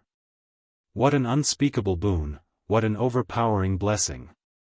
Let any man make a calculation of his existence, subtracting the hours in which he has been thoroughly happy, really and entirely at his ease. Without one arrière-pensée to mar his enjoyment, without the most infinitesimal cloud to overshadow the brightness of his horizon. Let him do this, and surely he will laugh in utter bitterness of soul when he sets down the sum of his felicity, and discovers the pitiful smallness of the amount. He will have enjoyed himself for a week or 10 days in 30 years, perhaps. In 30 years of dull December, and blustering March, and showery April, and dark November weather, there may have been 7 or 8 glorious August days, through which the sun has blazed in cloudless radiance, and the summer breezes have breathed perpetual balm. How fondly we recollect these solitary days of pleasure, and hope for their recurrence, and try to plan the circumstances that made them bright, and arrange, and predestinate, and diplomatize with fate for a renewal of the remembered joy. As if any joy could ever be built up out of such and such constituent parts. As if happiness were not essentially accidental, a bright and wandering bird, utterly irregular in its migrations, with us one summer's day, and forever gone from us on the next.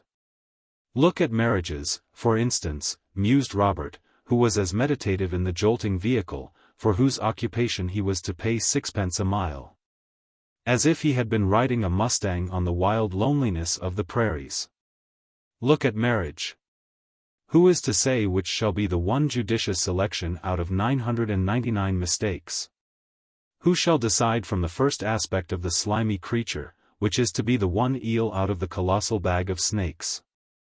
That girl on the curbstone yonder, waiting to cross the street when my chariot shall have passed, may be the one woman out of every female creature in this vast universe who could make me a happy man.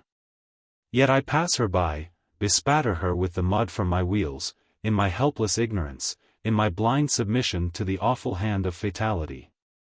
If that girl, Clara Talboys, had been 5 minutes later, should have left Dorsetshire thinking her cold, hard, and unwomanly, and should have gone to my grave with that mistake part and parcel of my mind. I took her for a stately and heartless automaton, I know her now to be a noble and beautiful woman. What an incalculable difference this may make in my life. When I left that house, I went out into the winter day with the determination of abandoning all further thought of the secret of George's death. I see her, and she forces me onward upon the loathsome path, the crooked byway of watchfulness and suspicion.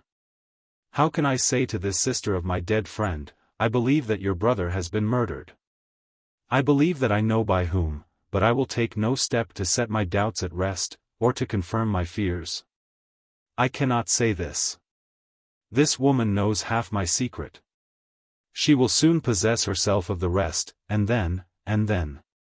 The cab stopped in the midst of Robert Audley's meditation, and he had to pay the cabman, and submit to all the dreary mechanism of life, which is the same whether we are glad or sorry, whether we are to be married or hung, elevated to the woolsack, or disbarred by our brother benchers on some mysterious technical tangle of wrongdoing, which is a social enigma to those outside the forum domesticum of the Middle Temple. We are apt to be angry with this cruel hardness in our life, this unflinching regularity in the smaller wheels and meaner mechanism of the human machine, which knows no stoppage or cessation, though the mainspring be forever hollow, and the hands pointing to purposeless figures on a shattered dial. Who has not felt, in the first madness of sorrow, an unreasoning rage against the mute propriety of chairs and tables, the stiff squareness of Turkey carpets, The unbending obstinacy of the outward apparatus of existence. We want to root up gigantic trees in a primeval forest, and to tear their huge branches asunder in our convulsive grasp. And the utmost that we can do for the relief of our passion is to knock over an easy chair, or smash a few shillings worth of Mr. Copeland's manufacture. Madhouses are large and only too numerous. Yet surely it is strange they are not larger, when we think of how many helpless wretches must beat their brains against this hopeless persistency of the orderly outward world. As compared with the storm and tempest, the riot and confusion within, when we remember how many minds must tremble upon the narrow boundary between reason and unreason, mad today and sane tomorrow. Mad yesterday and sane today. Robert Audley had directed the cabman to drop him at the corner of Chancery Lane, and he ascended the brilliantly lighted staircase leading to the dining saloon of the London, and seated himself at one of the snug tables with a confused sense of emptiness and weariness, rather than any agreeable sensation of healthy hunger. He had come to the luxurious eating-house to dine, because it was absolutely necessary to eat something somewhere. And a great deal easier to get a very good dinner from Mr. Sawyer than a very bad one from Mrs. Maloney, whose mind ran in one narrow channel of chops and steaks, only variable by small creeks and outlets in the way of broiled sole or boiled mackerel. The solicitous waiter tried in vain to rouse poor Robert to a proper sense of the solemnity of the dinner question. He muttered something to the effect that the man might bring him anything he liked, and the friendly waiter, who knew Robert as a frequent guest at the little tables, went back to his master with a doleful face, to say that Mr. Audley, from Figtree Court, was evidently out of spirits. Robert ate his dinner, and drank a pint of Moselle, but he had poor appreciation of the excellence of the viands or the delicate fragrance of the wine. The mental monologue still went on, and the young philosopher of the modern school was arguing the favorite modern question of the nothingness of everything, and the folly of taking too much trouble to walk upon a road that went nowhere, or to compass a work that meant nothing. I accept the dominion of that pale girl, with the statuesque features and the calm brown eyes, he thought. I recognize the power of a mind superior to my own, and I yield to it, and bow down to it. I've been acting for myself, and thinking for myself, for the last few months, and I'm tired of the unnatural business. I've been false to the leading principle of my life, and I've suffered for the folly. I found 2 gray hairs in my head the week before last, and an impertinent crow has planted a delicate impression of his foot under my right eye. Yes, I'm getting old upon the right side. And why should it be so? He pushed away his plate and lifted his eyebrows, staring at the crumbs upon the glistening damask, as he pondered the question. What the devil am I doing in this galère? He asked. But I am in it, and I can't get out of it, so I better submit myself to the brown-eyed girl, and do what she tells me patiently and faithfully. What a wonderful solution to life's enigma there is in petticoat government. Man might lie in the sunshine, and eat lotuses, and fancy it always afternoon, if his wife would let him. But she won't, bless her impulsive heart and active mind. She knows better than that. Who ever heard of a woman taking life as it ought to be taken? Instead of supporting it as an unavoidable nuisance, only redeemable by its brevity, she goes through it as if it were a pageant or a procession. She dresses for it, and simpers and grins, and gesticulates for it. She pushes her neighbors, and struggles for a good place in the dismal march. She elbows, and writhes, and tramples, and prances to the one end of making the most of the misery. She gets up early and sits up late, and is loud, and restless, and noisy, and unpitying. She drags her husband on to the woolsack, or pushes him into Parliament. She drives him full butt at the dear, lazy machinery of government, and knocks and buffets him about the wheels, and cranks, and screws, and pulleys, until somebody, for quiet's sake, makes him something that she wanted him to be made. That's why incompetent men sometimes sit in high places, and interpose their poor, muddled intellects between the things to be done and the people that can do them, making universal confusion in the helpless innocence of well-placed incapacity. The square men in the round holes are pushed into them by their wives. The Eastern potentate who declared that women were at the bottom of all mischief, should have gone a little further and seen why it is so. It is because women are never lazy. They don't know what it is to be quiet. They are Semiramides, and Cleopatras, and Joans of Arc, Queen Elizabeths, and Catherines II, and they riot in battle, and murder, and clamor and desperation. If they can't agitate the universe and play at ball with hemispheres, they'll make mountains of warfare and vexation out of domestic molehills, and social storms in household teacups. Forbid them to hold forth upon the freedom of nations and the wrongs of mankind, and they'll quarrel with Mrs. Jones about the shape of a mantle or the character of a small maidservant.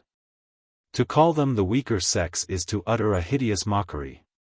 They are the stronger sex, the noisier, the more persevering, the most self-assertive sex. They want freedom of opinion, variety of occupation, do they? Let them have it. Let them be lawyers, doctors, preachers, teachers, soldiers, legislators, anything they like, but let them be quiet, if they can. Mr. Audley pushed his hands through the thick luxuriance of his straight brown hair, and uplifted the dark mass in his despair. I hate women, he thought, savagely. They're bold, brazen, abominable creatures, invented for the annoyance and destruction of their superiors. Look at this business of poor George's. It's all woman's work from one end to the other. He marries a woman, and his father casts him off penniless and professionless. He hears of the woman's death and he breaks his heart, his good honest, manly heart. Worth $1 million of the treacherous lumps of self-interest and mercenary calculation which beats in women's breasts. He goes to a woman's house and he is never seen alive again. And now I find myself driven into a corner by another woman, of whose existence I had never thought until this day. And then, mused Mr. Audley, rather irrelevantly, there's Alicia, too, she's another nuisance. She'd like me to marry her, I know, and she'll make me do it, I dare say, before she's done with me. But I'd much rather not, though she is a dear, bouncing, generous thing, bless her poor little heart. Robert paid his bill and rewarded the waiter liberally. The young barrister was very willing to distribute his comfortable little income among the people who served him, for he carried his indifference to all things in the universe. Even to the matter of pounds, shillings, and pence. Perhaps he was rather exceptional in this, as you may frequently find that the philosopher who calls life an empty delusion is pretty sharp in the investment of his moneys, and recognizes the tangible nature of India bonds, Spanish certificates, and Egyptian scrip, as contrasted with the painful uncertainty of an ego or a non-ego in metaphysics. The snug rooms in Fig Tree Court seemed dreary in their orderly quiet to Robert Audley upon this particular evening. He had no inclination for his French novels, though there was a packet of uncut romances, comic and sentimental, ordered a month before, waiting his pleasure upon one of the tables. He took his favorite meerschaum and dropped into his favorite chair with a sigh. It's comfortable, but it seems so deuced lonely tonight. If poor George were sitting opposite to me, or even George's sister, she's very like him, existence might be a little more endurable. But when a fellow's lived by himself for 8 or 10 years he begins to be bad company. He burst out laughing presently as he finished his first pipe. The idea of my thinking of George's sister, he thought, what a preposterous idiot I am. The next day's post brought him a letter in a firm but feminine hand, which was strange to him. He found the little packet lying on his breakfast table, beside the warm French roll wrapped in a napkin by Mrs. Maloney's careful but rather dirty hands. He contemplated the envelope for some minutes before opening it, not in any wonder as to his correspondent, for the letter bore the postmark of Grange Heath. And he knew that there was only one person who was likely to write to him from that obscure village, but in that lazy dreaminess which was a part of his character. From Clara Talboys, he murmured slowly, as he looked critically at the clearly shaped letters of his name and address. Yes, from Clara Talboys, most decidedly. I recognized a feminine resemblance to poor George's hand, neater than his, and more decided than his, but very like, very like. He turned the letter over and examined the seal, which bore his friend's familiar crest. "I wonder what she says to me," he thought. "It's a long letter, I dare say. She's the kind of woman who would write a long letter, a letter that will urge me on, drive me forward, wrench me out of myself, I've no doubt. But that can't be helped, so here goes." He tore open the envelope with a sigh of resignation. It contained nothing but George's 2 letters, and a few words written on the flap: "I send the letters, please preserve and return them, C.T." The letter, written from Liverpool, told nothing of the writer's life except his sudden determination of starting for a new world, to redeem the fortunes that had been ruined in the old. The letter, written almost immediately after George's marriage, contained a full description of his wife, such a description as a man could only write within 3 weeks of a love match, a description in which every feature was minutely catalogued.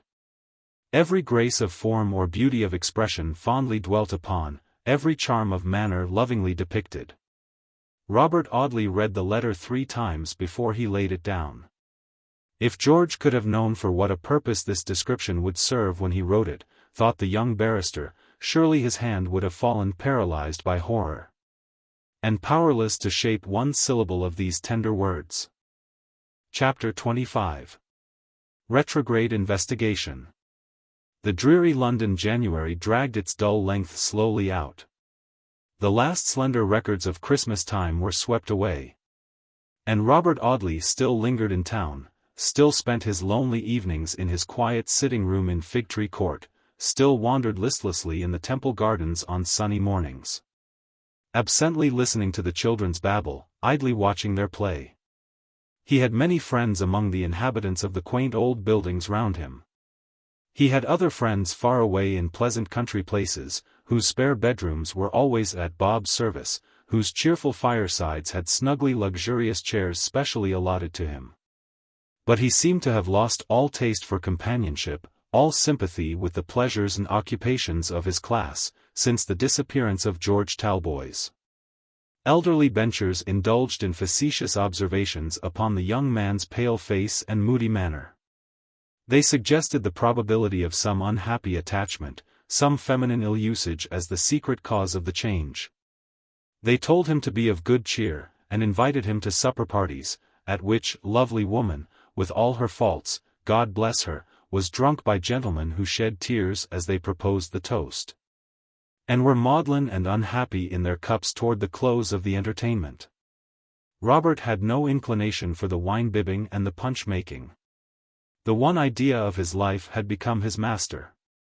He was the bonden slave of one gloomy thought, one horrible presentiment. A dark cloud was brooding above his uncle's house, and it was his hand which was to give the signal for the thunderclap, and the tempest that was to ruin that noble life.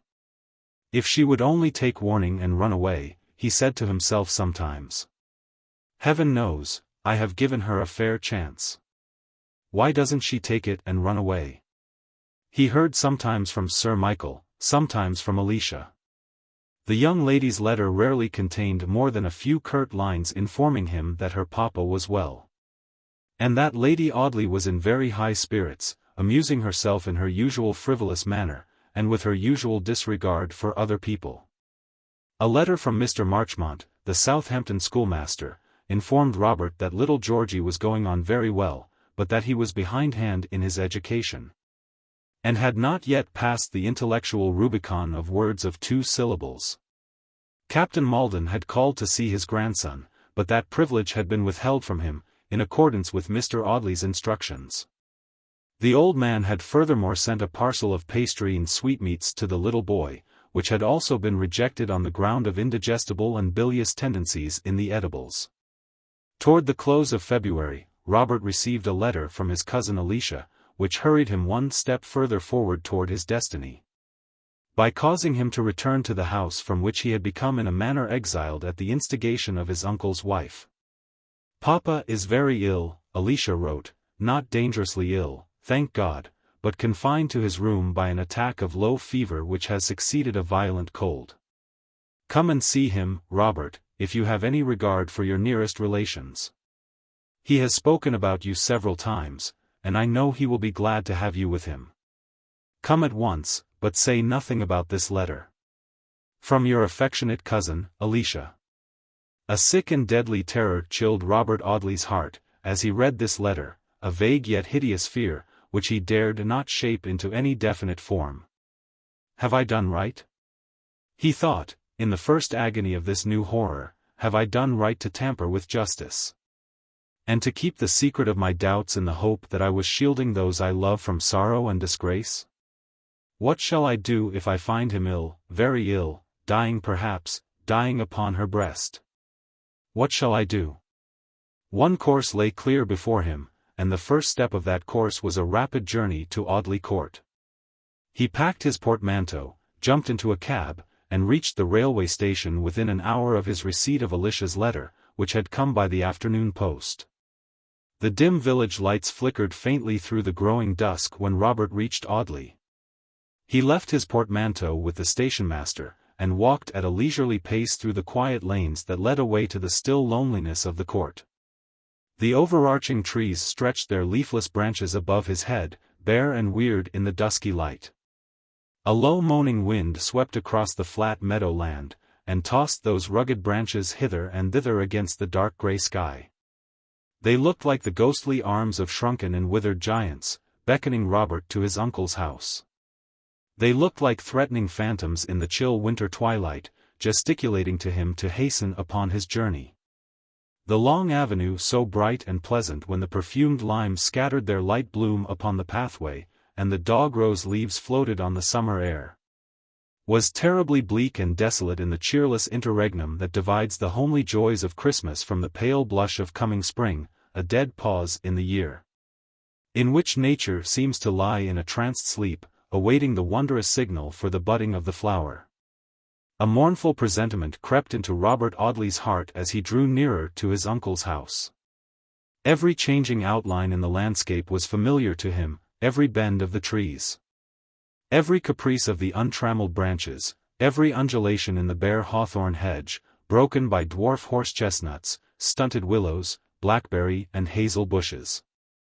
Sir Michael had been a second father to the young man, a generous and noble friend, a grave and earnest adviser. And perhaps the strongest sentiment of Robert's heart was his love for the grey-bearded baronet. But the grateful affection was so much a part of himself, that it seldom found an outlet in words, and a stranger would never have fathomed the depth of feeling which lay, a deep and powerful current, beneath the stagnant surface of the barrister's character. What would become of this place if my uncle were to die? He thought, and he drew nearer to the ivied archway, and the still water pools, coldly grey in the twilight. Would other people live in the old house, and sit under the low oak ceilings in the homely familiar rooms? That wonderful faculty of association, so interwoven with the inmost fibers of even the hardest nature, filled the young man's breast with a prophetic pain as he remembered that, however long or late, the day must come on which the oaken shutters would be closed for a while, and the sunshine shut out of the house he loved. It was painful to him even to remember this, as it must always be painful to think of the narrow lease the greatest upon this earth can ever hold of its grandeurs. Is it so wonderful that some wayfarers drop asleep under the hedges, scarcely caring to toil onward on a journey that leads to no abiding habitation? Is it wonderful that there have been quietists in the world ever since Christ's religion was first preached upon earth? Is it strange that there is a patient endurance and tranquil resignation, calm expectation of that which is to come on the further shore of the dark flowing river? Is it not rather to be wondered that anybody should ever care to be great for greatness' sake, for any other reason than pure conscientiousness? The simple fidelity of the servant who fears to lay his talents by in a napkin, knowing that indifference is near akin to dishonesty? If Robert Audley had lived in the time of Thomas à Kempis, he would very likely have built himself a narrow hermitage amid some forest loneliness, and spent his life in tranquil imitation of the reputed author of the Imitation. As it was, Fig Tree Court was a pleasant hermitage in its way, and for breviaries and books of hours, I am ashamed to say the young barrister substituted Paul de Kock and Dumas, Phils. But his sins were of so simply negative an order, that it would have been very easy for him to have abandoned them for negative virtues. Only one solitary light was visible in the long irregular range of windows facing the archway, as Robert passed under the gloomy shade of the rustling ivy, restless in the chill moaning of the wind. He recognized that lighted window as the large oriel in his uncle's room.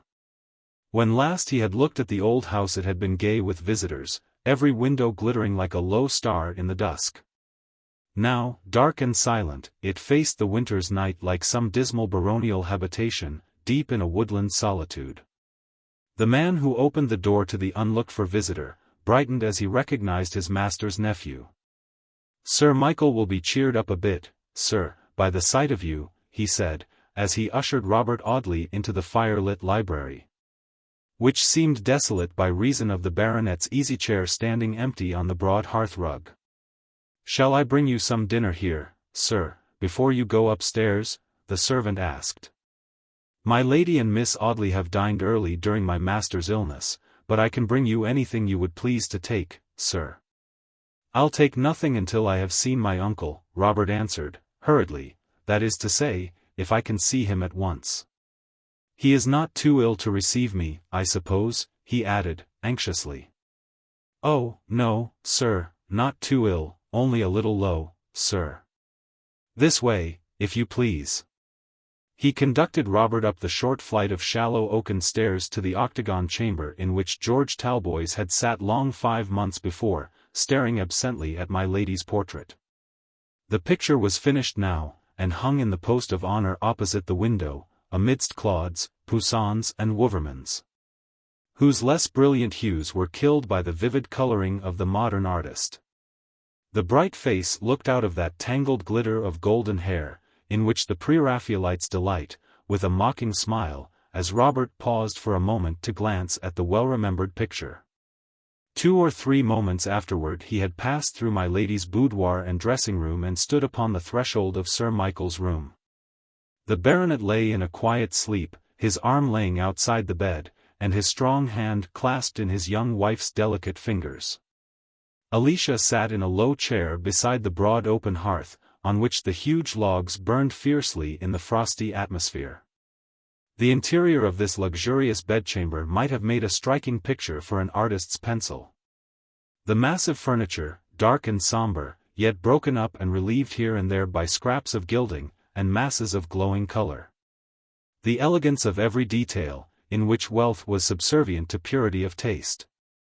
And last, but greatest in importance, the graceful figures of the 2 women, and the noble form of the old man would have formed a worthy study for any painter.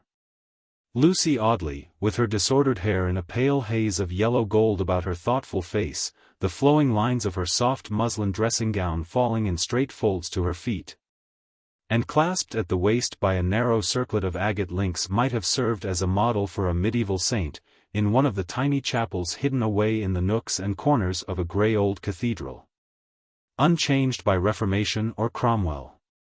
And what saintly martyr of the Middle Ages could have borne a holier aspect than the man whose grey beard lay upon the dark silken coverlet of the stately bed?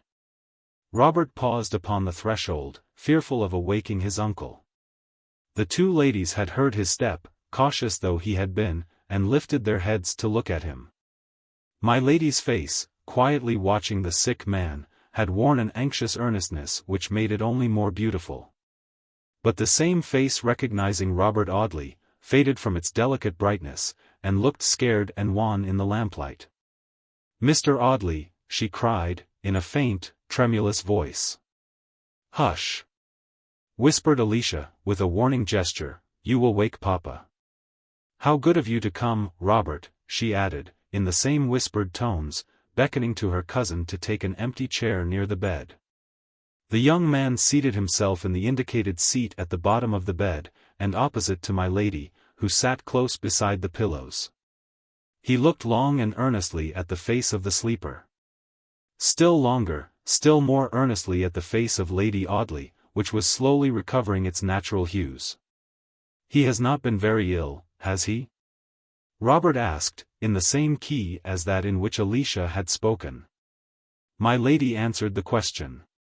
"Oh, no, not dangerously ill," she said, without taking her eyes from her husband's face. But still we have been anxious, very, very anxious. Robert never relaxed his scrutiny of that pale face. She shall look at me, he thought. I will make her meet my eyes, and I will read her as I have read her before. She shall know how useless her artifices are with me. He paused for a few minutes before he spoke again. The regular breathing of the sleeper, the ticking of a gold hunting watch at the head of the bed, and the crackling of the burning logs, were the only sounds that broke the stillness.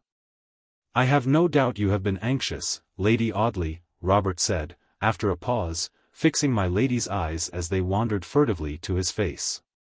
There is no one to whom my uncle's life can be of more value than to you. Your happiness, your prosperity, your safety depend alike upon his existence. The whisper in which he uttered these words was too low to reach the other side of the room, where Alicia sat. Lucy Audley's eyes met those of the speaker with some gleam of triumph in their light. I know that, she said. Those who strike me must strike through him. She pointed to the sleeper as she spoke, still looking at Robert Audley. She defied him with her blue eyes, their brightness intensified by the triumph in their glance. She defied him with her quiet smile, a smile of fatal beauty, full of lurking significance and mysterious meaning, the smile which the artist had exaggerated in his portrait of Sir Michael's wife. Robert turned away from the lovely face, and shaded his eyes with his hand, putting a barrier between my lady and himself, a screen which baffled her penetration and provoked her curiosity. Was he still watching her, or was he thinking? And of what was he thinking? Robert had been seated at the bedside for upward of an hour before his uncle awoke. The baronet was delighted at his nephew's coming. It was very good of you to come to me, Bob, he said. I have been thinking of you a good deal since I have been ill. You and Lucy must be good friends, you know, Bob, and you must learn to think of her as your aunt, sir, though she is young and beautiful, and, you understand, eh? Robert grasped his uncle's hand, but he looked down as he answered. I do understand you, sir, he said, quietly, and I give you my word of honor that I am steeled against my lady's fascinations. She knows that as well as I do. Lucy Audley made a little grimace with her pretty little lips. Bah, you silly Robert, she exclaimed, you take everything au sérieux. If I thought you were rather too young for a nephew, it was only in my fear of other people's foolish gossip. Not from any. She hesitated for a moment, and escaped any conclusion to her sentence by the timely intervention of Mr. Dawson, her late employer, who entered the room upon his evening visit while she was speaking. He felt the patient's pulse, asked 2 or 3 questions, pronounced the baronet to be steadily improving, exchanged a few commonplace remarks with Alicia and Lady Audley, and prepared to leave the room. Robert rose and accompanied him to the door. I will light you to the staircase, he said, taking a candle from one of the tables, and lighting it at the lamp. No, no, Mr. Audley, pray do not trouble yourself, expostulated the surgeon. I know my way very well indeed. Robert insisted, and the 2 men left the room together. As they entered the octagon antechamber, the barrister paused and shut the door behind him. Will you see that the door is closed, Mr. Dawson, he said, pointing to that which opened upon the staircase. I wish to have a few moments' private conversation with you. With much pleasure, replied the surgeon, complying with Robert's request, but if you are at all alarmed about your uncle, Mr. Audley, I can set your mind at rest. There is no occasion for the least uneasiness. Had his illness been at all serious, I should have telegraphed immediately for the family physician. I am sure that you would have done your duty, sir, answered Robert, gravely. But I am not going to speak of my uncle. I wish to ask you 2 or 3 questions about another person. Indeed. The person who once lived in your family as Miss Lucy Graham, the person who is now Lady Audley. Mr. Dawson looked up with an expression of surprise upon his quiet face. Pardon me, Mr. Audley, he answered, you can scarcely expect me to answer any questions about your uncle's wife without Sir Michael's express permission. I can understand no motive which can prompt you to ask such questions, no worthy motive, at least. He looked severely at the young man, as much as to say, "You have been falling in love with your uncle's pretty wife, sir, and you want to make me a go-between in some treacherous flirtation. But it won't do, sir, it won't do. I always respected the lady as Miss Graham, sir," he said, "and I esteem her doubly as Lady Audley, not on account of her altered position, but because she is the wife of one of the noblest men in Christendom." "You cannot respect my uncle or my uncle's honor more sincerely than I do," answered Robert. "I have no unworthy motive for the questions I am about to ask, and you must answer them." "Must?" echoed Mr. Dawson, indignantly. "Yes, you are my uncle's friend. It was at your house he met the woman who is now his wife. She called herself an orphan, I believe, and enlisted his pity as well as his admiration in her behalf. She told him that she stood alone in the world, did she not, without a friend or relative? This was all I could ever learn of her antecedents." "What reason have you to wish to know more?" asked the surgeon. "A very terrible reason," answered Robert Audley. "For some months past I have struggled with doubts and suspicions which have embittered my life. They have grown stronger every day. And they will not be set at rest by the commonplace sophistries and the shallow arguments with which men try to deceive themselves rather than believe that which of all things upon earth they most fear to believe. I do not think that the woman who bears my uncle's name is worthy to be his wife. I may wrong her. Heaven grant that it is so. But if I do, the fatal chain of circumstantial evidence never yet linked itself so closely about an innocent person. I wish to set my doubts at rest or to confirm my fears. There is but one manner in which I can do this. I must trace the life of my uncle's wife backward, minutely and carefully, from this night to a period of 6 years ago. This is the 24th of February, 59. I want to know every record of her life between tonight and the February of the year 53. And your motive is a worthy one? Yes, I wish to clear her from a very dreadful suspicion, which exists only in your mind, and in the mind of one other person. May I ask who that person is?" "No, Mr. Dawson," answered Robert, decisively. "I cannot reveal anything more than what I have already told you. I am a very irresolute, vacillating man in most things. In this matter I am compelled to be decided. I repeat once more that I must know the history of Lucy Graham's life. If you refuse to help me to the small extent in your power, I will find others who will help me. Painful as it would become, I will ask my uncle for the information which you would withhold, rather than be baffled in the first step of my investigation." Mr. Dawson was silent for some minutes. "I cannot express how much you have astonished and alarmed me, Mr. Audley," he said. "I can tell you so little about Lady Audley's antecedents, that it would be mere obstinacy to withhold the small amount of information I possess.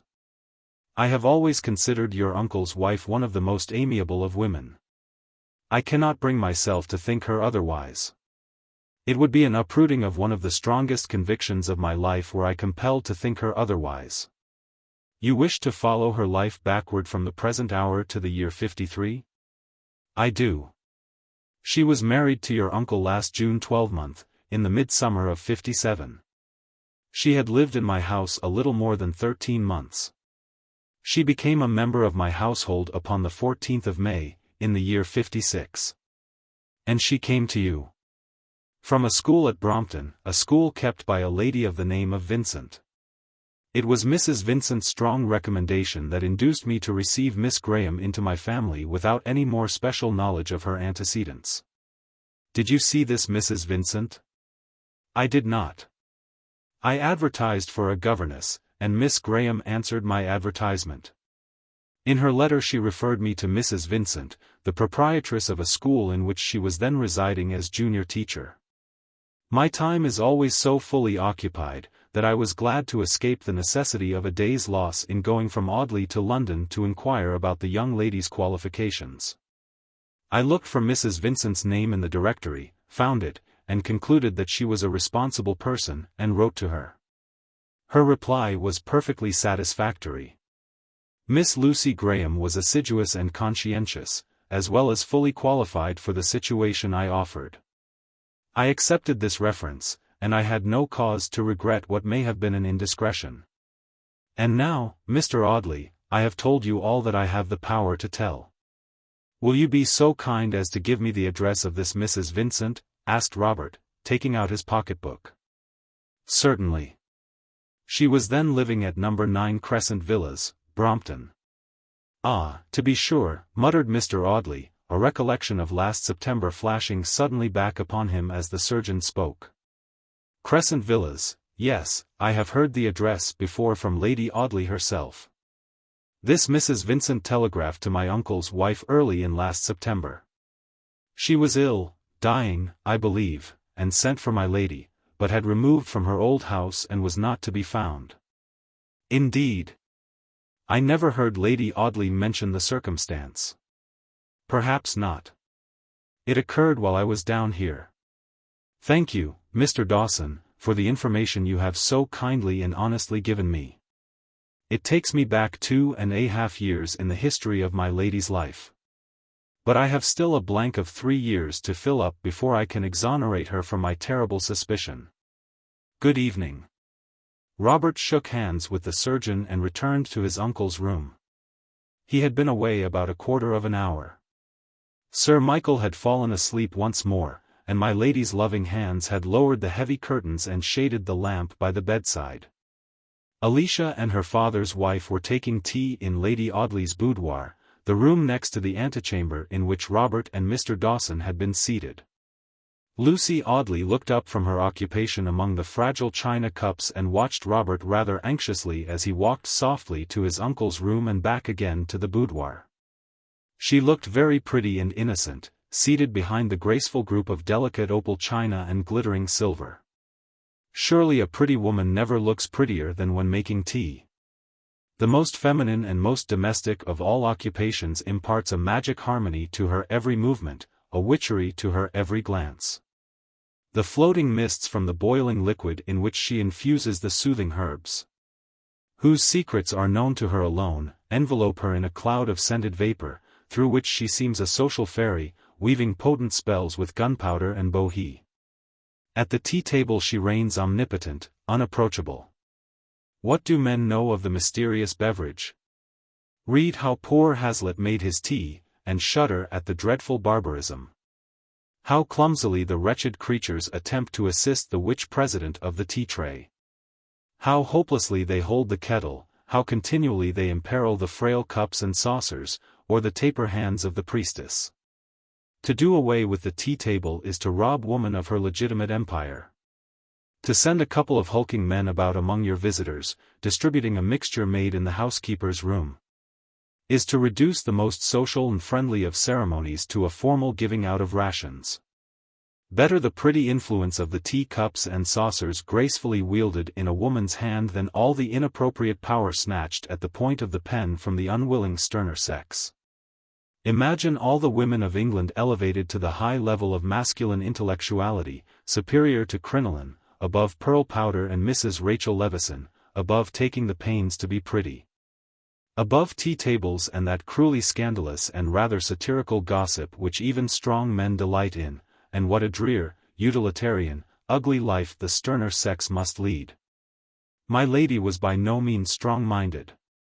The starry diamonds upon her white fingers flashed hither and thither among the tea-things, and she bent her pretty head over the marvelous Indian tea-caddy of sandalwood and silver, with as much earnestness as if life held no higher purpose than the infusion of bohea. "You'll take a cup of tea with us, Mr. Audley?" she asked, pausing with the teapot in her hand to look up at Robert, who was standing near the door. "If you please. But you have not dined, perhaps? Shall I ring and tell them to bring you something a little more substantial than biscuits and transparent bread and butter?" "No, thank you, Lady Audley. I took some lunch before I left town. I'll trouble you for nothing but a cup of tea." He seated himself at the little table and looked across it at his cousin Alicia, who sat with a book in her lap, and had the air of being very much absorbed by its pages. The bright brunette complexion had lost its glowing crimson, and the animation of the young lady's manner was suppressed, on account of her father's illness, no doubt, Robert thought. "Alicia, my dear," the barrister said, after a very leisurely contemplation of his cousin, "you're not looking well." Miss Audley shrugged her shoulders, but did not condescend to lift her eyes from her book. "Perhaps not," she answered, contemptuously. "What does it matter? I'm growing a philosopher of your school, Robert Audley. What does it matter? Who cares whether I am well or ill?"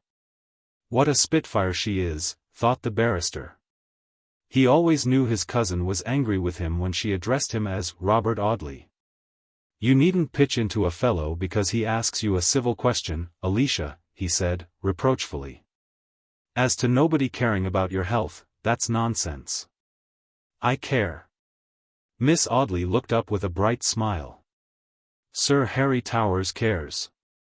Miss Audley returned to her book with a frown. "What are you reading there, Alicia?" Robert asked, after a pause, during which he had sat thoughtfully stirring his tea. "Changes and Chances." "A novel?" "Yes." "Who is it by?" "The author of Follies and Faults," answered Alicia, still pursuing her study of the romance upon her lap. "Is it interesting?"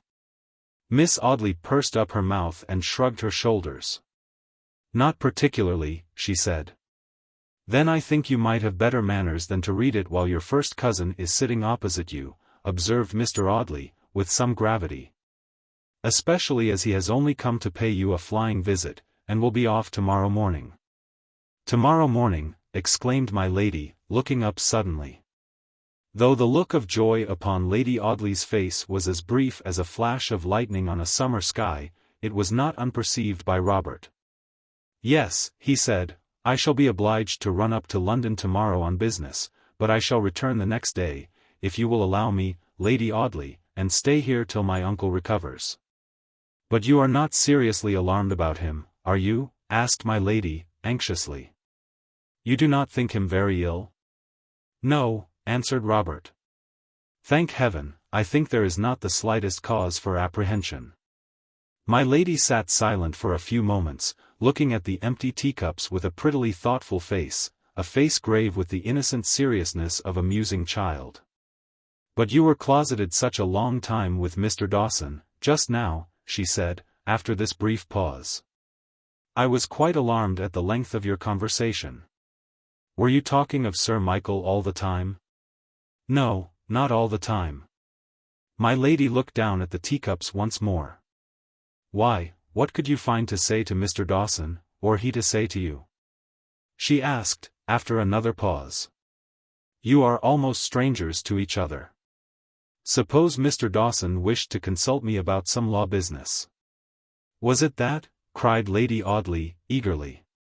"It would be rather unprofessional to tell you if it were so, my lady," answered Robert, gravely. My lady bit her lip, and relapsed into silence. Alicia threw down her book, and watched her cousin's preoccupied face. He talked to her now and then for a few minutes, but it was evidently an effort to him to arouse himself from his reverie. "Upon my word, Robert Audley, you are a very agreeable companion," exclaimed Alicia at length. Her rather limited stock of patience quite exhausted by 2 or 3 of these abortive attempts at conversation. "Perhaps the next time you come to the court you will be good enough to bring your mind with you. By your present inanimate appearance, I should imagine that you had left your intellect, such as it is, somewhere in the temple. You were never one of the liveliest of people, but latterly you have really grown almost unendurable. I suppose you are in love, Mr. Audley, and are thinking of the honored object of your affections." He was thinking of Clara Talboys' uplifted face, sublime in its unutterable grief, of her impassioned words still ringing in his ears as clearly as when they were first spoken. Again he saw her looking at him with her bright brown eyes. Again he heard that solemn question, "Shall you or I find my brother's murderer?" And he was in Essex, in the little village from which he firmly believed George Talboys had never departed. He was on the spot at which all record of his friend's life ended as suddenly as a story ends when the reader shuts the book. And could he withdraw now from the investigation in which he found himself involved? Could he stop now? For any consideration? No, 1,000 times no. Not with the image of that grief-stricken face imprinted on his mind. Not with the accents of that earnest appeal ringing on his ear. Chapter 26. So far and no farther. Robert left Audley the next morning by an early train, and reached Shoreditch a little after 9 o'clock. He did not return to his chambers, but called a cab and drove straight to Crescent Villas, West Brompton.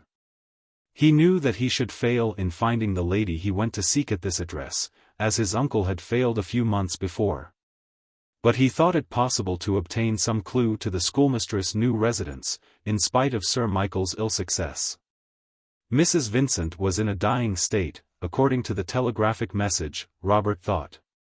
If I do find her, I shall at least succeed in discovering whether that message was genuine. He found Crescent Villas after some difficulty. The houses were large, but they lay half embedded among the chaos of brick and rising mortar around them. New terraces, new streets, new squares led away into hopeless masses of stone and plaster on every side.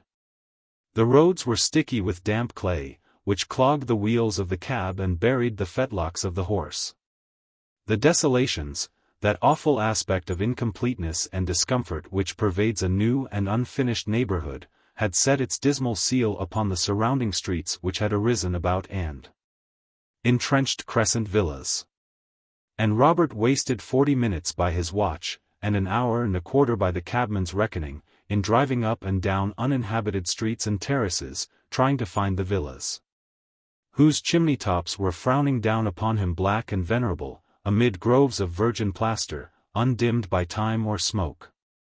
But having at last succeeded in reaching his destination, Mr. Audley alighted from the cab, directed the driver to wait for him at a certain corner, and set out upon his voyage of discovery.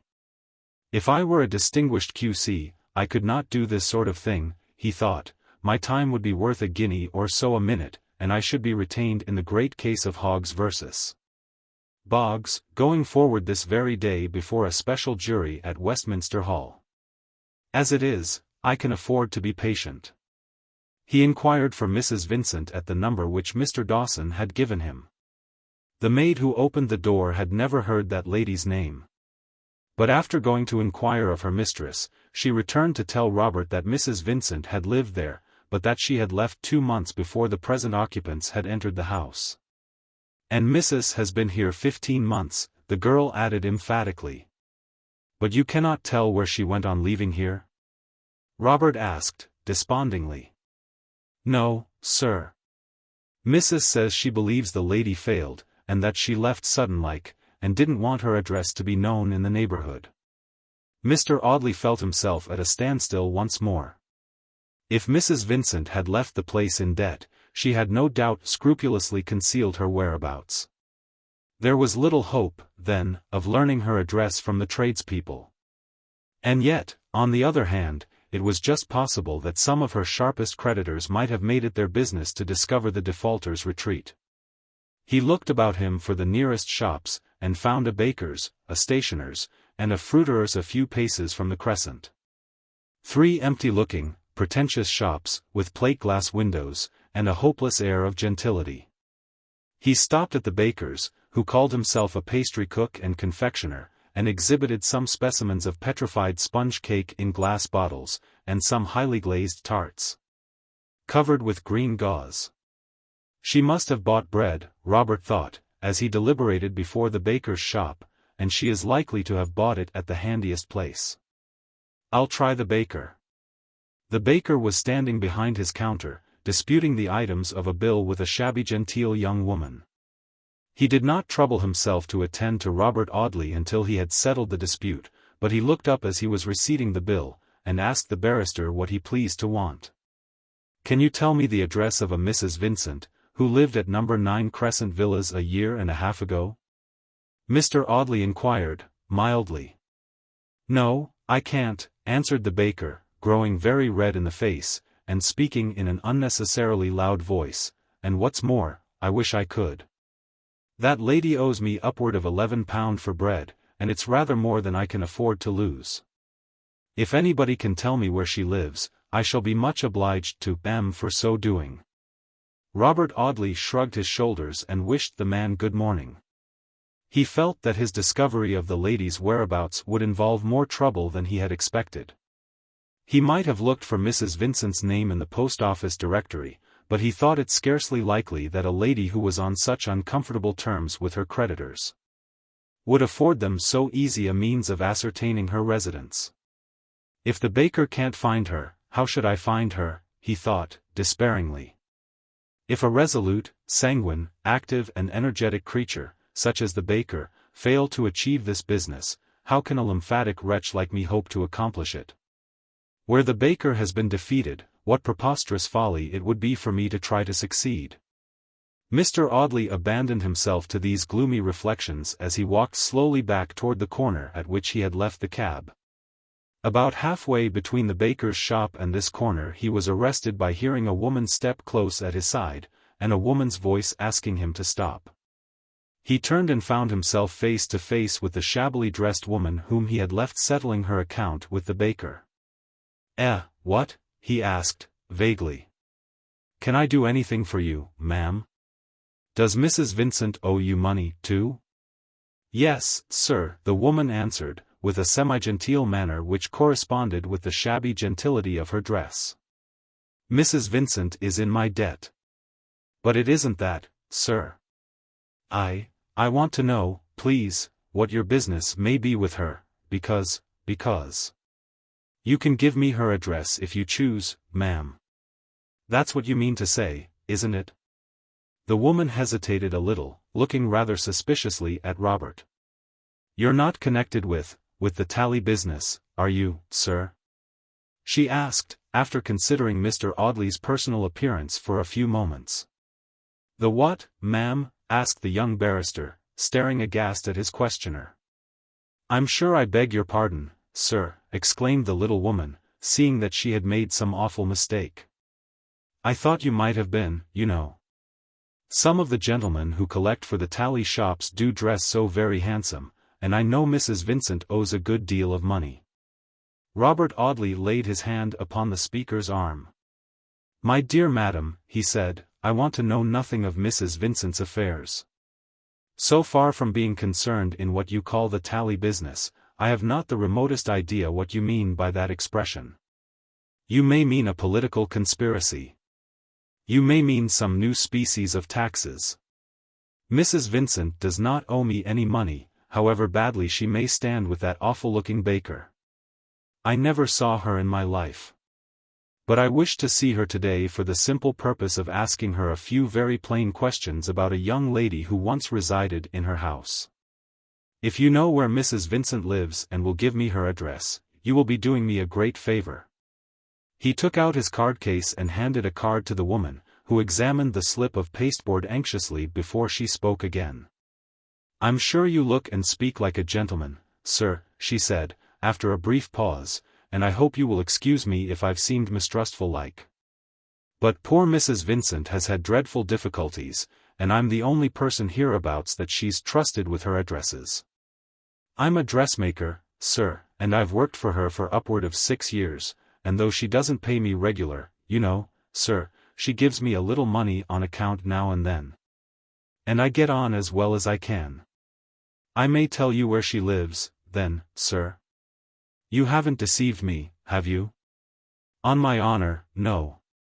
"Well, then, sir," said the dressmaker, dropping her voice as if she thought the pavement beneath her feet, or the iron railings before the houses by her side, might have ears to hear her. "It's Acacia Cottage, Peckham Grove. I took a dress there yesterday for Mrs. Vincent."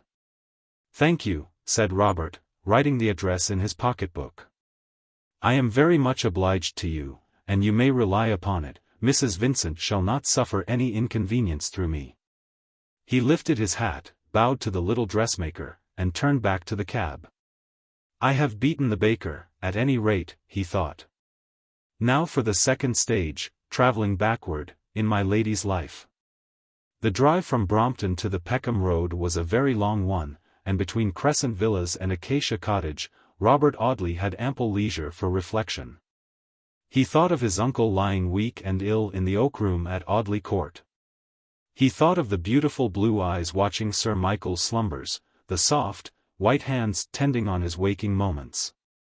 The low musical voice soothing his loneliness, cheering and consoling his declining years.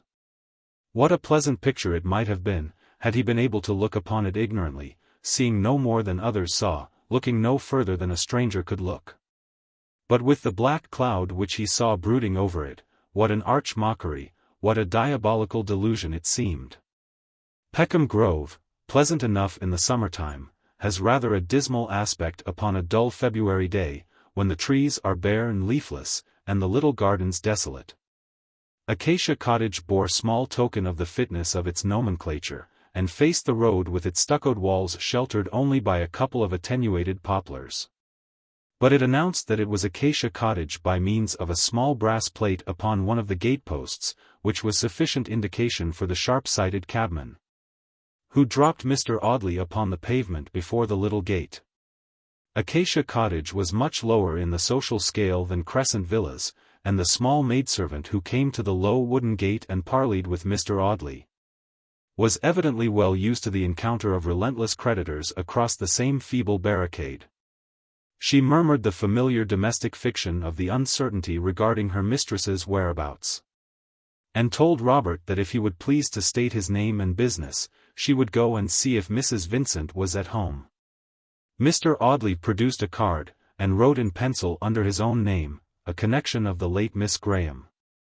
He directed the small servant to carry his card to her mistress, and quietly awaited the result. The servant returned in about 5 minutes with the key of the gate. Her mistress was at home, she told Robert as she admitted him, and would be happy to see the gentleman. The square parlour into which Robert was ushered bore in every scrap of ornament, in every article of furniture, the unmistakable stamp of that species of poverty which is most comfortless because it is never stationary. The mechanic who furnishes his tiny sitting-room with half a dozen cane chairs, a Pembroke table, a Dutch clock, a tiny looking-glass, a crockery shepherd and shepherdess, and a set of gaudily japanned iron tea-trays, makes the most of his limited possessions, and generally contrives to get some degree of comfort out of them. But the lady who loses the handsome furniture of the house she is compelled to abandon and encamps in some smaller habitation with the shabby remainder, bought in by some merciful friend at the sale of her effects, carries with her an aspect of genteel desolation and tawdry misery not easily to be paralleled in wretchedness by any other phase which poverty can assume.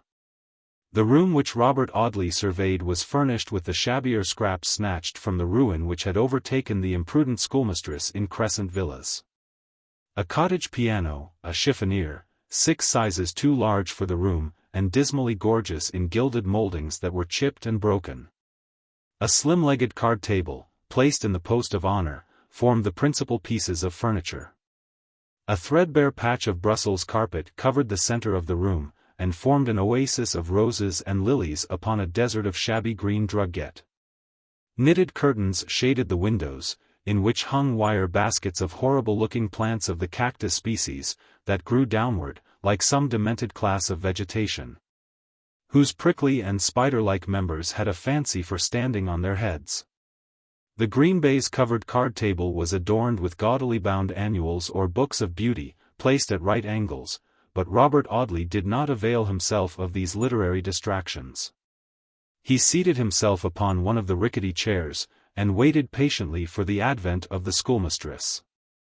He could hear the hum of half a dozen voices in a room near him, and the jingling harmonies of a set of variations in Da Conti, upon a piano, whose every wire was evidently in the last stage of attenuation. He had waited for about a quarter of an hour, when the door was opened, and a lady, very much dressed, and with the setting sunlight of faded beauty upon her face, entered the room. "Mr. Audley, I presume," she said, motioning to Robert to reseat himself, and placing herself in an easy chair opposite to him. "You will pardon me, I hope, for detaining you so long." "My duties. It is I who should apologize for intruding upon you," Robert answered, politely, "but my motive for calling upon you is a very serious one, and must plead my excuse. You remember the lady whose name I wrote upon my card? Perfectly. May I ask how much you know of that lady's history since her departure from your house? Very little. In point of fact, scarcely anything at all. Miss Graham, I believe, obtained a situation in the family of a surgeon resident in Essex.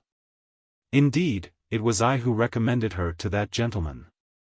I have never heard from her since she left me. But you have communicated with her? Robert asked, eagerly. No, indeed. Mr. Audley was silent for a few moments, the shadow of gloomy thoughts gathering darkly on his face. May I ask if you sent a telegraphic dispatch to Miss Graham early in last September, stating that you were dangerously ill, and that you wished to see her? Mrs. Vincent smiled at her visitor's question. I had no occasion to send such a message, she said. I have never been seriously ill in my life. Robert Audley paused before he asked any further questions, and scrawled a few penciled words in his notebook. If I ask you a few straightforward questions about Miss Lucy Graham, madam, he said. Will you do me the favor to answer them without asking my motive in making such inquiries? Most certainly, replied Mrs. Vincent. I know nothing to Miss Graham's disadvantage, and have no justification for making a mystery of the little I do know. Then will you tell me at what date the young lady first came to you? Mrs. Vincent smiled and shook her head. She had a pretty smile, the frank smile of a woman who had been admired, and who has too long felt the certainty of being able to please, to be utterly subjugated by any worldly misfortune. It's not the least use to ask me, Mr. Audley, she said. I'm the most careless creature in the world. I never did, and never could remember dates. Though I do all in my power to impress upon my girls how important it is for their future welfare that they should know when William the Conqueror began to reign, and all that kind of thing. But I haven't the remotest idea when Miss Graham came to me, although I know it was ages ago, for it was the very summer I had my peach-colored silk. But we must consult Tonks. Tonks is sure to be right. Robert Audley wondered who or what Tonks could be, a diary, perhaps, or a memorandum book, some obscure rival of Letsam. Mrs. Vincent rung the bell, which was answered by the maidservant who had admitted Robert. Ask Miss Tonks to come to me, she said. I want to see her particularly. In less than 5 minutes Miss Tonks made her appearance. She was wintry and rather frostbitten in aspect, and seemed to bring cold air in the scanty folds of her sombre merino dress. She was no age in particular, and looked as if she had never been younger, and would never grow older, but would remain forever working backward and forward in her narrow groove. Like some self-feeding machine for the instruction of young ladies.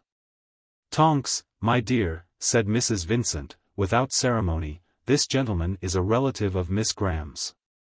Do you remember how long it is since she came to us at Crescent Villas? She came in August, 1854, answered Miss Tonks. I think it was the 18th of August, but I'm not quite sure that it wasn't the 17th. I know it was on a Tuesday. Thank you, Tonks. You are a most invaluable darling, exclaimed Mrs. Vincent, with her sweetest smile. It was, perhaps, because of the invaluable nature of Miss Tonks' services that she had received no remuneration whatever from her employer for the last 3 or 4 years. Mrs. Vincent might have hesitated to pay from very contempt for the pitiful nature of the stipend as compared with the merits of the teacher. Is there anything else that Tonks or I can tell you, Mr. Audley? Asked the schoolmistress. Tonks has a far better memory than I have. Can you tell me where Miss Graham came from when she entered your household? Robert inquired. Not very precisely, answered Mrs. Vincent. I have a vague notion that Miss Graham said something about coming from the seaside, but she didn't say where, or if she did I have forgotten it. Tonks, did Miss Graham tell you where she came from? Oh, no, replied Miss Tonks, shaking her grim little head significantly.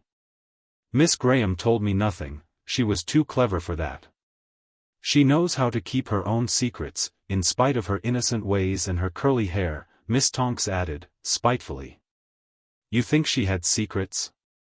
Robert asked, rather eagerly. I know she had, replied Miss Tonks, with frosty decision, all manner of secrets. I wouldn't have engaged such a person as junior teacher in a respectable school, without so much as one word of recommendation from any living creature.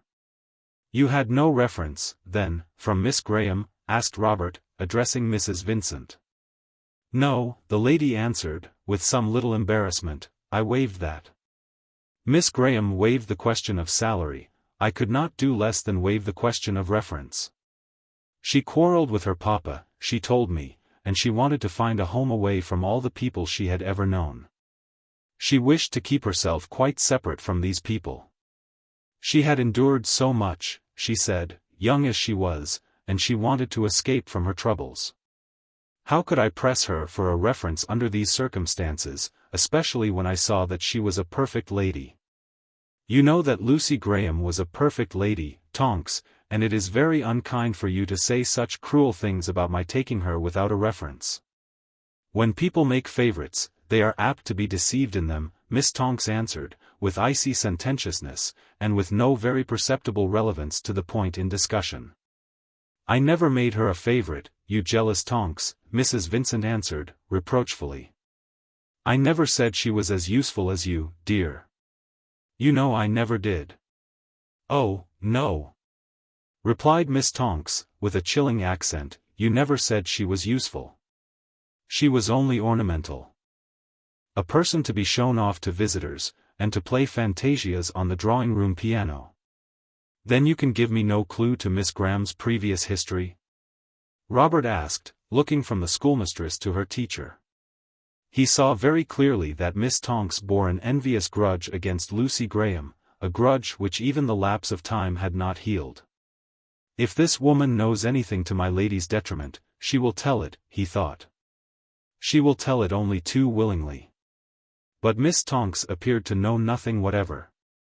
Except that Miss Graham had sometimes declared herself an ill-used creature, deceived by the baseness of mankind, and the victim of unmerited sufferings, in the way of poverty and deprivation.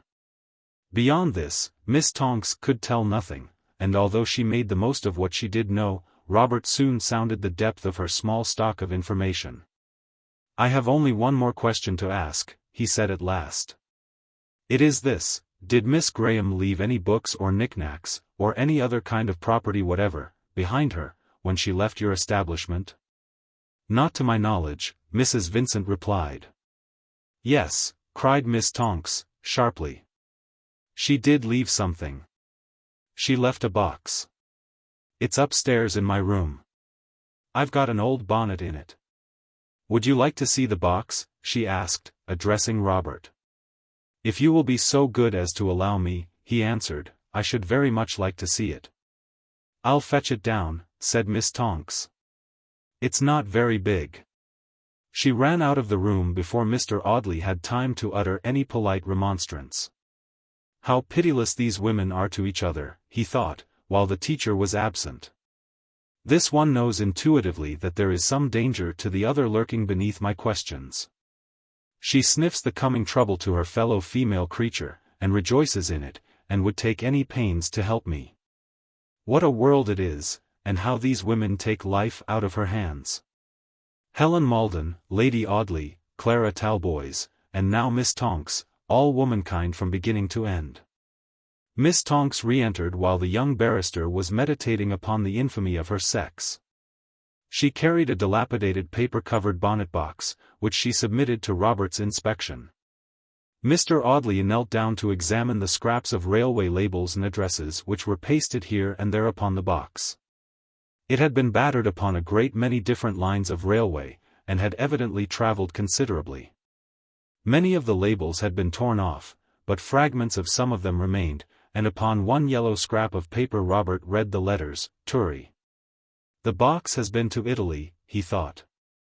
Those are the first 4 letters of the word Turin, and the label is a foreign one. The only direction which had not been either defaced or torn away was the last, which bore the name of Miss Graham, passenger to London. Looking very closely at this label, Mr. Audley discovered that it had been pasted over another. Will you be so good as to let me have a little water and a piece of sponge, he said. I want to get off this upper label. Believe me that I am justified in what I am doing." Miss Tonks ran out of the room and returned immediately with a basin of water and a sponge. "Shall I take off the label?" she asked. "No, thank you," Robert answered, coldly. "I can do it very well myself." He damped the upper label several times before he could loosen the edges of the paper. But after 2 or 3 careful attempts the moistened surface peeled off, without injury to the underneath address. Miss Tonks could not contrive to read this address across Robert's shoulder, though she exhibited considerable dexterity in her endeavors to accomplish that object. Mr. Audley repeated his operations upon the lower label, which he removed from the box, and placed very carefully between 2 blank leaves of his pocketbook. "I need intrude upon you no longer, ladies," he said, when he had done this. "I am extremely obliged to you for having afforded me all the information in your power. I wish you good morning." Mrs. Vincent smiled and bowed, murmuring some complacent conventionality about the delight she had felt in Mr. Audley's visit. Miss Tonks, more observant, stared at the white change, which had come over the young man's face since he had removed the upper label from the box. Robert walked slowly away from Acacia Cottage. "If that which I have found today is no evidence for a jury," he thought, "it is surely enough to convince my uncle that he has married a designing and infamous woman." Chapter 27. Beginning at the other end. Robert Audley walked slowly through the leafless grove, under the bare and shadowless trees in the grey February atmosphere. Thinking as he went of the discovery he had just made. "I have that in my pocketbook," he pondered, "which forms the connecting link between the woman whose death George Talboys read of in the Times newspaper and the woman who rules in my uncle's house." The history of Lucy Graham ends abruptly on the threshold of Mrs. Vincent's school. She entered that establishment in August, 1854. The schoolmistress and her assistant can tell me this, but they cannot tell me whence she came. They cannot give me one clue to the secrets of her life from the day of her birth until the day she entered that house. I can go no further in this backward investigation of my lady's antecedents. What am I to do, then, if I mean to keep my promise to Clara Talboys? He walked on for a few paces revolving this question in his mind, with a darker shadow than the shadows of the gathering winter twilight on his face, and a heavy oppression of mingled sorrow and dread weighing down his heart. My duty is clear enough, he thought, not the less clear because it leads me step by step, carrying ruin and desolation with me, to the home I love. I must begin at the other end, and discover the history of Helen Talboys from the hour of George's departure until the day of the funeral in the churchyard at Ventnor. Mr. Audley hailed a passing hansom, and drove back to his chambers. He reached Fig Tree Court in time to write a few lines to Miss Talboys, and to post his letter at St. Martin's le Grand off before 6 o'clock. It will save me a day, he thought, as he drove to the General Post Office with this brief epistle. He had written to Clara Talboys to inquire the name of the little seaport town in which George had met Captain Maldon and his daughter. For in spite of the intimacy between the 2 young men, Robert Audley knew very few particulars of his friend's brief married life. From the hour in which George Talboys had read the announcement of his wife's death in the columns of the Times, he had avoided all mention of the tender history which had been so cruelly broken. The familiar record which had been so darkly blotted out.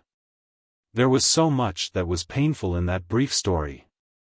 There was such bitter self-reproach involved in the recollection of that desertion which must have seemed so cruel to her who waited and watched at home. Robert Audley comprehended this, and he did not wonder at his friend's silence.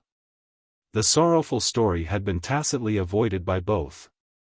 And Robert was as ignorant of the unhappy history of this one year in his schoolfellow's life as if they had never lived together in friendly companionship in those snug Temple chambers.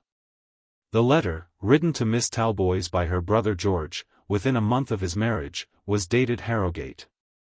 It was at Harrogate, therefore, Robert concluded, the young couple spent their honeymoon. Robert Audley had requested Clara Talboys to telegraph an answer to his question, in order to avoid the loss of a day in the accomplishment of the investigation he had promised to perform. The telegraphic answer reached Fig Tree Court before 12 o'clock the next day. The name of the seaport town was Wildernsea, Yorkshire. Within an hour of the receipt of this message, Mr. Audley arrived at the King's Cross station, and took his ticket for Wildernsea by an express train that started at 2:15. The shrieking engine bore him on the dreary northward journey, whirling him over desert wastes of flat meadowland and bare cornfields, faintly tinted with fresh sprouting green. This northern road was strange and unfamiliar to the young barrister, and the wide expanse of the wintry landscape chilled him by its aspect of bare loneliness. The knowledge of the purpose of his journey blighted every object upon which his absent glances fixed themselves for a moment, only to wander wearily away. Only to turn inward upon that far darker picture always presenting itself to his anxious mind. It was dark when the train reached the Hull terminus, but Mr. Audley's journey was not ended. Amidst a crowd of porters and scattered heaps of that incongruous and heterogeneous luggage with which travelers encumber themselves, he was led, bewildered and half asleep, to another train which was to convey him along the branch line that swept past Wildernsea, and skirted the border of the German Ocean. Half an hour after leaving Hull, Robert felt the briny freshness of the sea upon the breeze that blew in at the open window of the carriage. And an hour afterward the train stopped at a melancholy station, built amid a sandy desert, and inhabited by 2 or 3 gloomy officials, one of whom rung a terrific peal upon a harshly clanging bell as the train approached. Mr. Audley was the only passenger who alighted at the dismal station. The train swept on to the gayer scenes before the barrister had time to collect his senses, or to pick up the portmanteau which had been discovered with some difficulty amid a black cavern of baggage only illuminated by one lantern. I wonder whether settlers in the backwoods of America feel as solitary and strange as I feel tonight, he thought, as he stared hopelessly about him in the darkness. He called to one of the officials, and pointed to his portmanteau. "Will you carry that to the nearest hotel for me?" he asked, "that is to say, if I can get a good bed there." The man laughed as he shouldered the portmanteau. "You can get 30 beds, I dare say, sir, if you wanted 'em," he said. "We ain't over busy at Wildernsea at this time o' year. This way, sir." The porter opened a wooden door in the station wall, and Robert Audley found himself upon a wide bowling green of smooth grass, which surrounded a huge, square building that loomed darkly on him through the winter's night, its black solidity only relieved by 2 lighted windows, far apart from each other, and glimmering redly like beacons on the darkness. "This is the Victoria Hotel, sir," said the porter. "You wouldn't believe the crowds of company we have down here in the summer." In the face of the bare grassplat, the tenantless wooden alcoves, and the dark windows of the hotel, it was indeed rather difficult to imagine that the place was ever gay with merry people taking pleasure in the bright summer weather. But Robert Audley declared himself willing to believe anything the porter pleased to tell him, and followed his guide meekly to a little door at the side of the big hotel, which led into a comfortable bar, where the humbler classes of summer visitors were accommodated with such refreshments as they pleased to pay for, without running the gauntlet of the prim white waistcoat waiters on guard at the principal entrance. But there were very few attendants retained at the hotel in the bleak February season, and it was the landlord himself who ushered Robert into a dreary wilderness of polished mahogany tables and horsehair cushioned chairs, which he called the coffee room. Mr. Audley seated himself close to the wide steel fender, and stretched his cramped legs upon the hearth rug, while the landlord drove the poker into the vast pile of coal, and sent a ruddy blaze roaring upward through the chimney. "If you would prefer a private room, sir," the man began. "No, thank you," said Robert, indifferently, "this room seems quite private enough just now. If you will order me a mutton chop and a pint of sherry, I shall be obliged." "Certainly, sir. And I shall be still more obliged if you will favor me with a few minutes' conversation before you do so." "With very great pleasure, sir," the landlord answered, good-naturedly. "We see so very little company at this season of the year, that we are only too glad to oblige those gentlemen who do visit us. Any information which I can afford you respecting the neighborhood of Wildernsea and its attractions," added the landlord, unconsciously quoting a small handbook of the watering place which he sold in the bar, "I shall be most happy to. But I don't want to know anything about the neighborhood of Wildernsea," interrupted Robert, with a feeble protest against the landlord's volubility. "I want to ask you a few questions about some people who once lived here." The landlord bowed and smiled, with an air which implied his readiness to recite the biographies of all the inhabitants of the little seaport, if required by Mr. Audley to do so. "How many years have you lived here?" Robert asked, taking his memorandum book from his pocket. "Will it annoy you if I make notes of your replies to my questions?" "Not at all, sir," replied the landlord, with a pompous enjoyment of the air of solemnity and importance which pervaded this business. "Any information which I can afford that is likely to be of ultimate value." "Yes, thank you," Robert murmured, interrupting the flow of words. "You have lived here?" "6 years, sir." "Since the year 53? "Since November, in the year 52, sir. I was in business at Hull prior to that time. This house was only completed in the October before I entered it." "Do you remember a lieutenant in the Navy, on half-pay, I believe, at that time, called Maldon?" "Captain Maldon, sir." "Yes, commonly called Captain Maldon. I see you do remember him." "Yes, sir. Captain Maldon was one of our best customers. He used to spend his evenings in this very room, though the walls were damp at that time, and we weren't able to paper the place for nearly a 12-month afterward. His daughter married a young officer that came here with his regiment, at Christmas time in 52. They were married here, sir, and they traveled on the continent for 6 months, and came back here again. But the gentleman ran away to Australia, and left the lady, a week or 2 after her baby was born. The business made quite a sensation in Wildernsea, sir, and Mrs., I forgot the name." "Mrs. Talboys," suggested Robert. "To be sure, sir, Mrs. Talboys. Mrs. Talboys was very much pitied by the Wildernsea folks, sir, I was going to say, for she was very pretty, and had such nice winning ways that she was a favorite with everybody who knew her." "Can you tell me how long Mr. Maldon and his daughter remained at Wildernsea after Mr. Talboys left them?" Robert asked. "Well, no, sir," answered the landlord, after a few moments' deliberation. "I can't say exactly how long it was.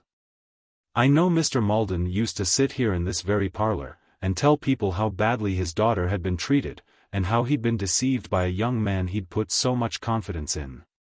But I can't say how long it was before he left Wildernsea." "But Mrs. Barkham could tell you, sir," added the landlord, briskly.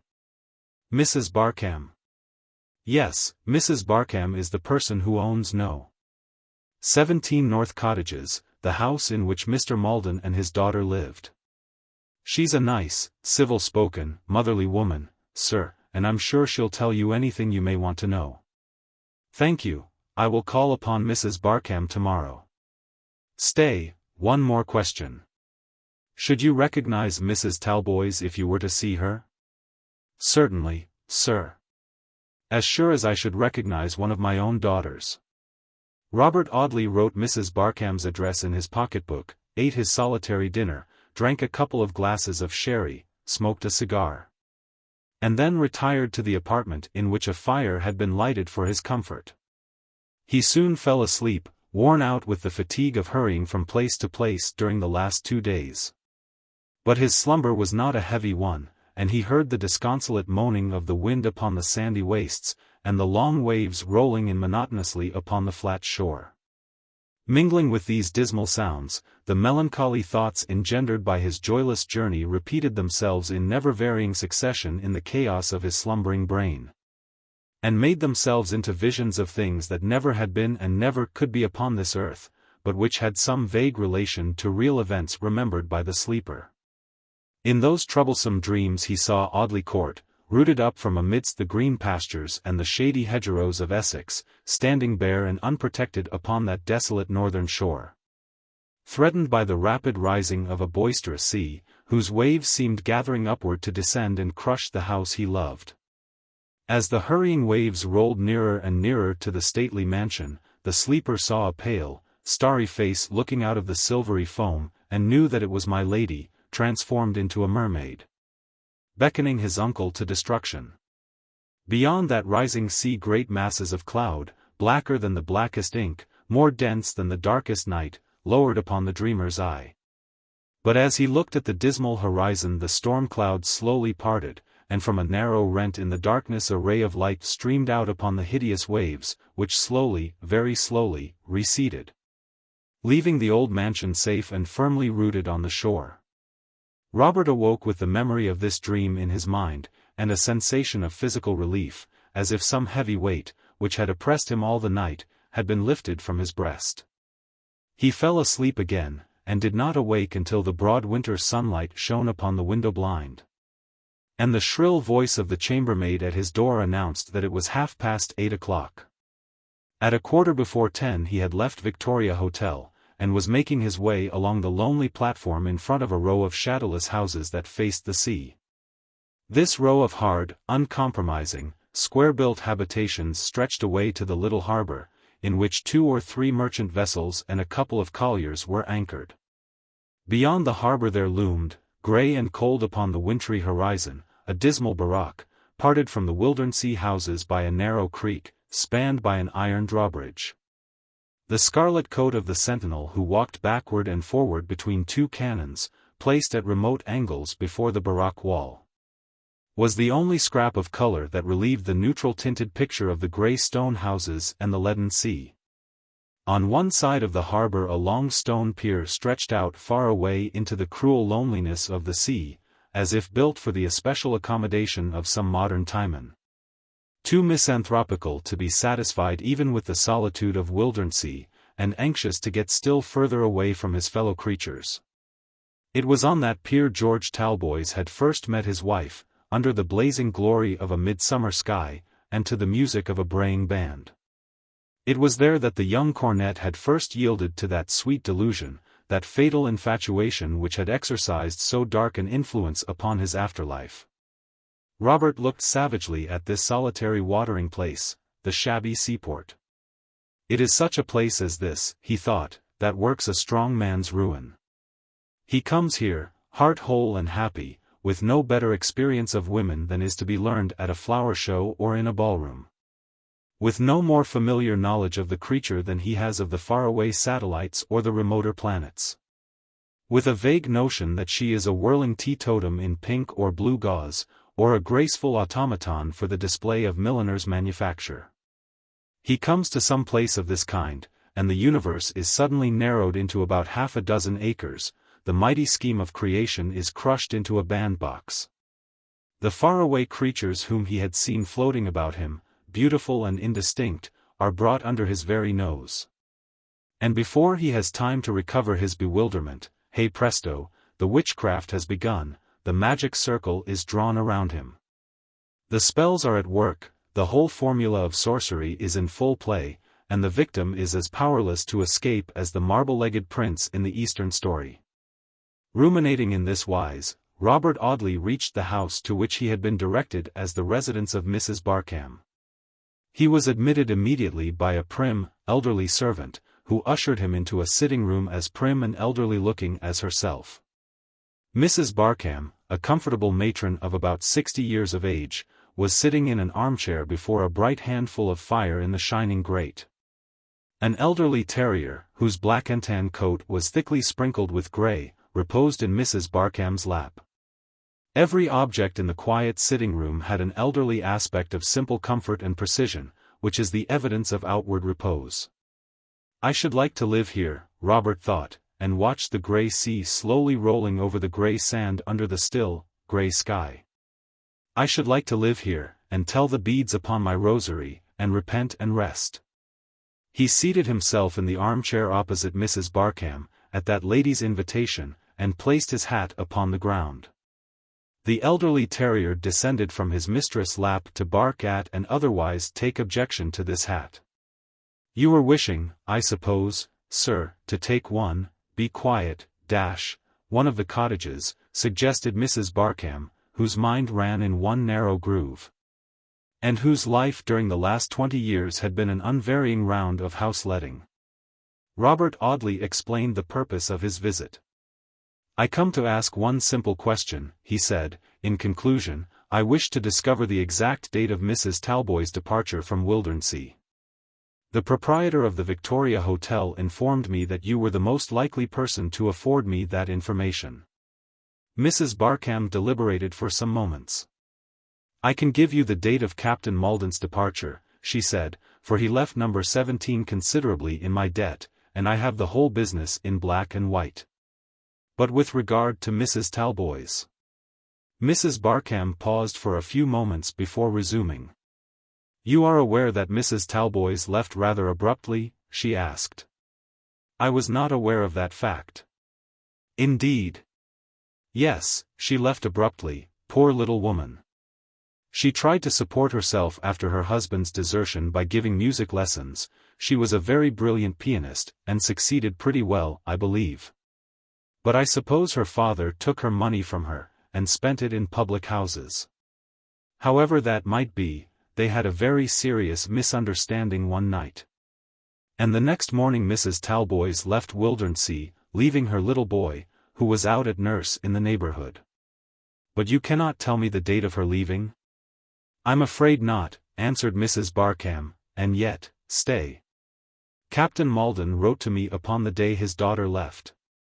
He was in very great distress, poor old gentleman, and he always came to me in his troubles. If I could find that letter, it might be dated, you know, mightn't it, now?" Mr. Audley said that it was only probable the letter was dated. Mrs. Barkham retired to a table in the window on which stood an old-fashioned mahogany desk, lined with green baize, and suffering from a plethora of documents, which oozed out of it in every direction. Letters, receipts, bills, inventories and tax papers were mingled in hopeless confusion, and among these Mrs. Barkham set to work to search for Captain Maldon's letter. Mr. Audley waited very patiently, watching the grey clouds sailing across the grey sky, the grey vessels gliding past upon the grey sea. After about 10 minutes' search, and a great deal of rustling, crackling, folding and unfolding of the papers, Mrs. Barkham uttered an exclamation of triumph. "I've got the letter," she said. "And there's a note inside it from Mrs. Talboys." Robert Audley's pale face flushed a vivid crimson as he stretched out his hand to receive the papers. "The persons who stole Helen Maldon's love letters from George's trunk in my chambers might have saved themselves the trouble," he thought.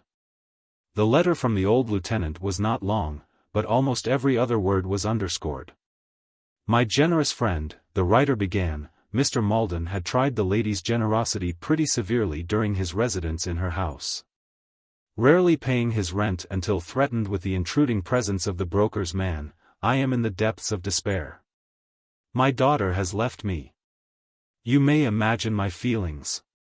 We had a few words last night upon the subject of money matters, which subject has always been a disagreeable one between us, and on rising this morning I found I was deserted. The enclosed from Helen was waiting for me on the parlor table. Yours in distraction and despair, Henry Maldon. North Cottages, August 16, 1854. The note from Mrs. Talboys was still more brief. It began abruptly thus. "I am weary of my life here, and wish, if I can, to find a new one. I go out into the world, dissevered from every link which binds me to the hateful past, to seek another home and another fortune. Forgive me if I have been fretful, capricious, changeable. You should forgive me, for you know why I have been so. You know the secret which is the key to my life. Helen Talboys." These lines were written in a hand that Robert Audley knew only too well. He sat for a long time pondering silently over the letter written by Helen Talboys. What was the meaning of those two last sentences? You should forgive me, for you know why I have been so. You know the secret which is the key to my life. He wearied his brain in endeavoring to find a clue to the signification of these two sentences. He could remember nothing, nor could he imagine anything that would throw a light upon their meaning. The date of Helen's departure, according to Mr. Maldon's letter, was the 16th of August 1854. Miss Tonks had declared that Lucy Graham entered the school at Crescent Villas upon the 17th or 18th of August in the same year. Between the departure of Helen Talboys from the Yorkshire watering place and the arrival of Lucy Graham at the Brompton school, not more than 48 hours could have elapsed. This made a very small link in the chain of circumstantial evidence, perhaps, but it was a link, nevertheless, and it fitted neatly into its place. Did Mr. Maldon hear from his daughter after she had left Wildernsea? Robert asked. Well, I believe he did hear from her, Mrs. Barkham answered. But I didn't see much of the old gentleman after that August. I was obliged to sell him up in November, poor fellow, for he owed me 15 months' rent. And it was only by selling his poor little bits of furniture that I could get him out of my place. We parted very good friends, in spite of my sending in the brokers. And the old gentleman went to London with the child, who was scarcely a 12-month-old. Mrs. Barkham had nothing more to tell, and Robert had no further questions to ask. He requested permission to retain the 2 letters written by the lieutenant and his daughter, and left the house with them in his pocketbook. He walked straight back to the hotel, where he called for a timetable. An express for London left Wildernsea at 1:15. Robert sent his portmanteau to the station, paid his bill, and walked up and down the stone terrace fronting the sea, waiting for the starting of the train. I have traced the histories of Lucy Graham and Helen Talboys to a vanishing point, he thought. My next business is to discover the history of the woman who lies buried in Ventnor churchyard. Chapter 28.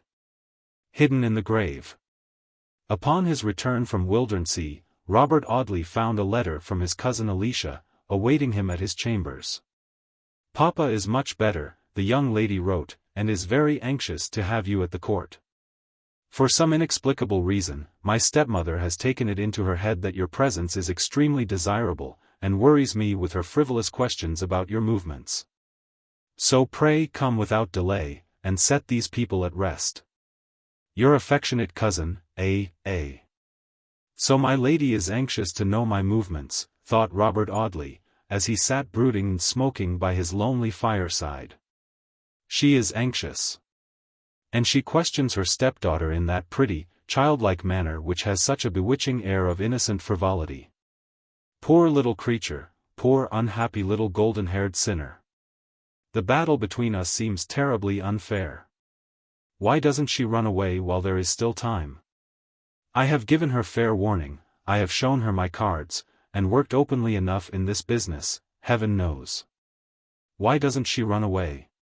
He repeated this question again and again as he filled and emptied his meerschaum, surrounding himself with the blue vapor from his pipe until he looked like some modern magician seated in his laboratory.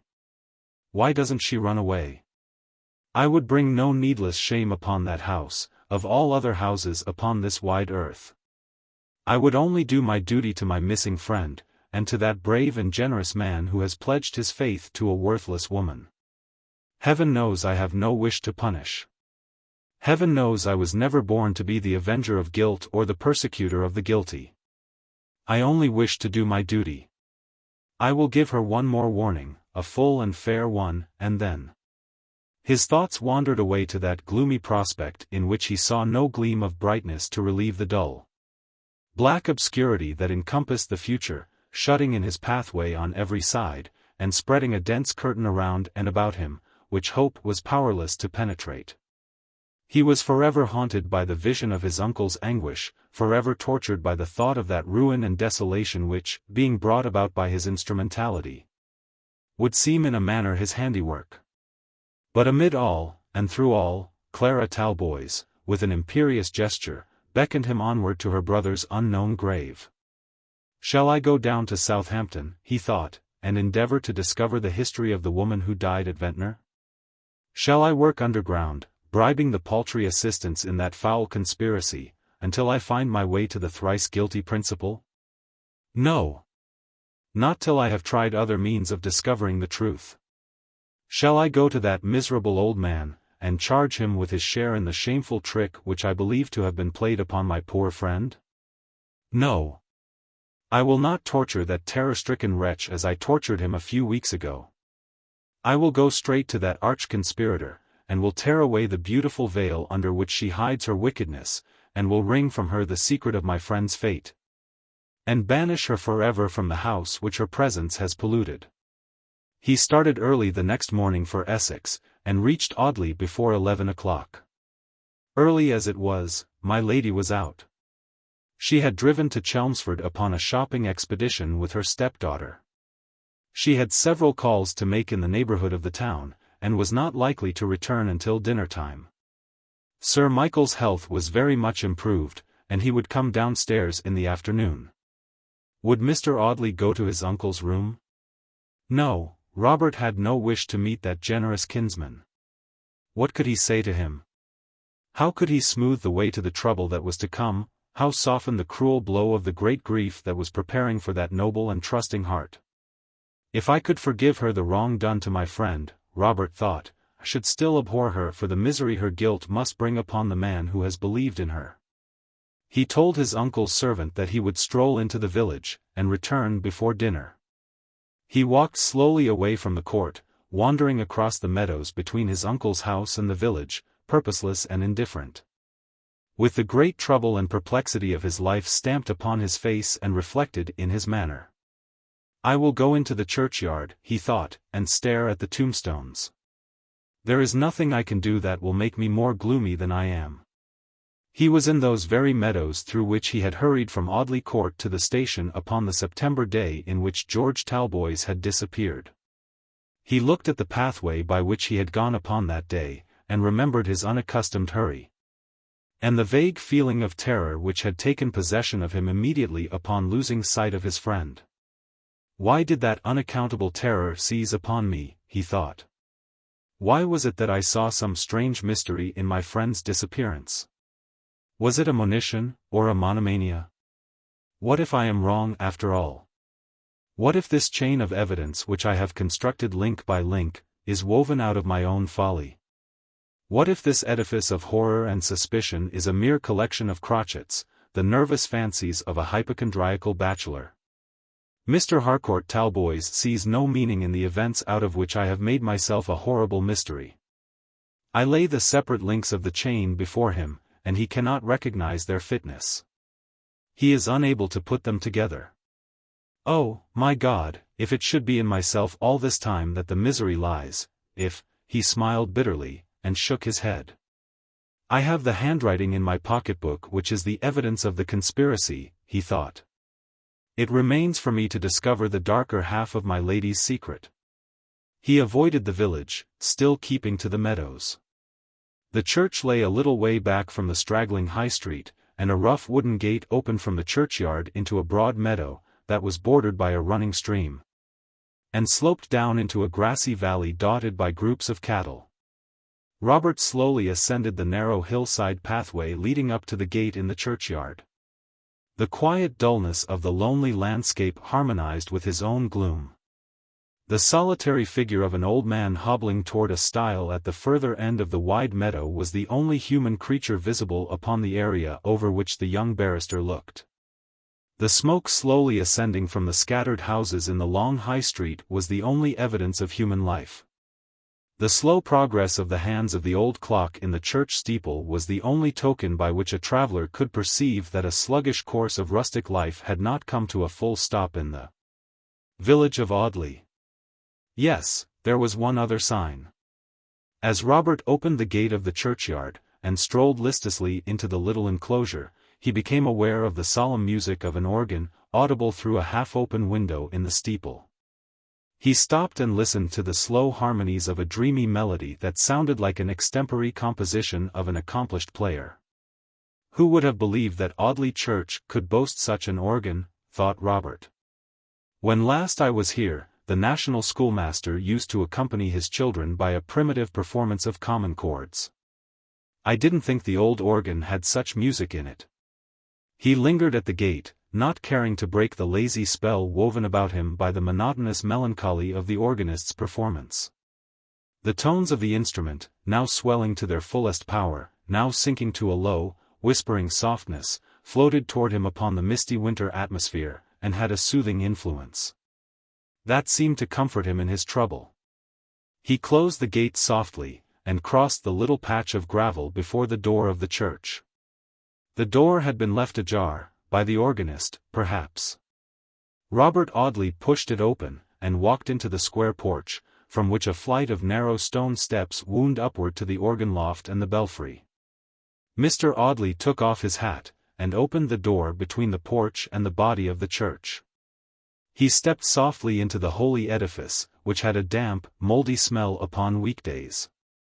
He walked down the narrow aisle to the altar rails, and from that point of observation took a survey of the church. The little gallery was exactly opposite to him, but the scanty green curtains before the organ were closely drawn, and he could not get a glimpse of the player.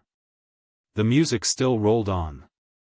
The organist had wandered into a melody of Mendelssohn's, a strain whose dreamy sadness went straight to Robert's heart. He loitered in the nooks and corners of the church, examining the dilapidated memorials of the well-nigh forgotten dead, and listening to the music. If my poor friend, George Talboys, had died in my arms, and I had buried him in this quiet church, in one corner of the vaults over which I tread today, how much anguish of mind, vacillation and torment I might have escaped, thought Robert Audley, as he read the faded inscriptions upon tablets of discolored marble. I should have known his fate, I should have known his fate. Ah, how much there would have been in that! It is this miserable uncertainty, this horrible suspicion which has poisoned my very life. He looked at his watch. 1:30, he muttered. I shall have to wait 4 or 5 dreary hours before my lady comes home from her morning calls, her pretty visits of ceremony or friendliness. Good heaven! What an actress this woman is! What an arch trickster, what an all-accomplished deceiver! But she shall play her pretty comedy no longer under my uncle's roof. I have diplomatized long enough. She has refused to accept an indirect warning. Tonight I will speak plainly. The music of the organ ceased, and Robert heard the closing of the instrument. I'll have a look at this new organist, he thought, who can afford to bury his talents at Audley, and play Mendelssohn's finest fugues for a stipend of £16 a year. He lingered in the porch, waiting for the organist to descend the awkward little staircase. In the weary trouble of his mind, and with the prospect of getting through the 5 hours in the best way he could, Mr. Audley was glad to cultivate any diversion of thought, however idle. He therefore freely indulged his curiosity about the new organist. The first person who appeared upon the steep stone steps was a boy in corduroy trousers and a dark linen smock-frock, who shambled down the stairs with a good deal of unnecessary clatter of his hobnailed shoes, and who was red in the face from the exertion of blowing the bellows of the old organ. Close behind this boy came a young lady, very plainly dressed in a black silk gown and a large grey shawl, who started and turned pale at sight of Mr. Audley. This young lady was Clara Talboys. Of all people in the world she was the last whom Robert either expected or wished to see. She had told him that she was going to pay a visit to some friends who lived in Essex. But the county is a wide one, and the village of Audley one of the most obscure and least frequented spots in the whole of its extent. That the sister of his lost friend should be here where she could watch his every action, and from those actions deduce the secret workings of his mind, tracing his doubts home to their object, made a complication of his difficulties that he could never have anticipated. It brought him back to that consciousness of his own helplessness, in which he had exclaimed, "A hand that is stronger than my own is beckoning me onward on the dark road that leads to my lost friend's unknown grave." Clara Talboys was the first to speak. "You are surprised to see me here, Mr. Audley," she said. "Very much surprised. I told you that I was coming to Essex. I left home day before yesterday. I was leaving home when I received your telegraphic message. The friend with whom I am staying is Mrs. Martin, the wife of the new rector of Mount Stanning. I came down this morning to see the village and church, and as Mrs. Martin had to pay a visit to the school with the curate and his wife, I stopped here and amused myself by trying the old organ. I was not aware till I came here that there was a village called Audley. The place takes its name from your family, I suppose?" "I believe so," Robert answered, wondering at the lady's calmness, in contradistinction to his own embarrassment. "I have a vague recollection of hearing the story of some ancestor who was called Audley of Audley in the reign of Edward IV. The tomb inside the rails near the altar belongs to one of the Knights of Audley, but I have never taken the trouble to remember his achievements. Are you going to wait here for your friends, Miss Talboys?" "Yes, they are to return here for me after they have finished their rounds." "And you go back to Mount Stanning with them this afternoon?" "Yes." Robert stood with his hat in his hand, looking absently out at the tombstones and the low wall of the churchyard. Clara Talboys watched his pale face, haggard under the deepening shadow that had rested upon it so long. "You have been ill since I saw you last, Mr. Audley," she said, in a low voice, that had the same melodious sadness as the notes of the old organ under her touch. "No, I have not been ill. I have been only harassed, wearied by 100 doubts and perplexities." He was thinking as he spoke to her. How much does she guess? How much does she suspect? He had told the story of George's disappearance and of his own suspicions, suppressing only the names of those concerned in the mystery. But what if this girl should fathom this slender disguise, and discover for herself that which he had chosen to withhold? Her grave eyes were fixed upon his face, and he knew that she was trying to read the innermost secrets of his mind. "What am I in her hands?" he thought. "What am I in the hands of this woman, who has my lost friend's face and the manner of Pallas Athene? She reads my pitiful, vacillating soul, and plucks the thoughts out of my heart with the magic of her solemn brown eyes. How unequal the fight must be between us, and how can I ever hope to conquer against the strength of her beauty and her wisdom?" Mr. Audley was clearing his throat preparatory to bidding his beautiful companion good morning, and making his escape from the thraldom of her presence into the lonely meadow outside the churchyard, when Clara Talboys arrested him by speaking upon that very subject which he was most anxious to avoid. "You promised to write to me, Mr. Audley," she said, "if you made any discovery which carried you nearer to the mystery of my brother's disappearance. You have not written to me, and I imagine, therefore, that you have discovered nothing." Robert Audley was silent for some moments. How could he answer this direct question? "The chain of circumstantial evidence which unites the mystery of your brother's fate with the person whom I suspect," he said, after a pause, "is formed of very slight links. I think that I have added another link to that chain since I saw you in Dorsetshire." "And you refuse to tell me what it is that you have discovered?" "Only until I have discovered more. I thought from your message that you were going to Wildernsea." "I have been there." "Indeed. It was there that you made some discovery, then?" "It was," answered Robert. "You must remember, Miss Talboys, that the sole ground upon which my suspicions rest is the identity of two individuals who have no apparent connection, the identity of a person who is supposed to be dead with one who is living. The conspiracy of which I believe your brother to have been the victim hinges upon this. If his wife, Helen Talboys, died when the papers recorded her death, if the woman who lies buried in Ventnor churchyard was indeed the woman whose name is inscribed on the headstone of the grave, I have no case. I have no clue to the mystery of your brother's fate. I am about to put this to the test. I believe that I am now in a position to play a bold game, and I believe that I shall soon arrive at the truth." He spoke in a low voice, and with a solemn emphasis that betrayed the intensity of his feeling. Miss Talboys stretched out her ungloved hand, and laid it in his own. The cold touch of that slender hand sent a shivering thrill through his frame. "You will not suffer my brother's fate to remain a mystery, Mr. Audley," she said, quietly. "I know that you will do your duty to your friend."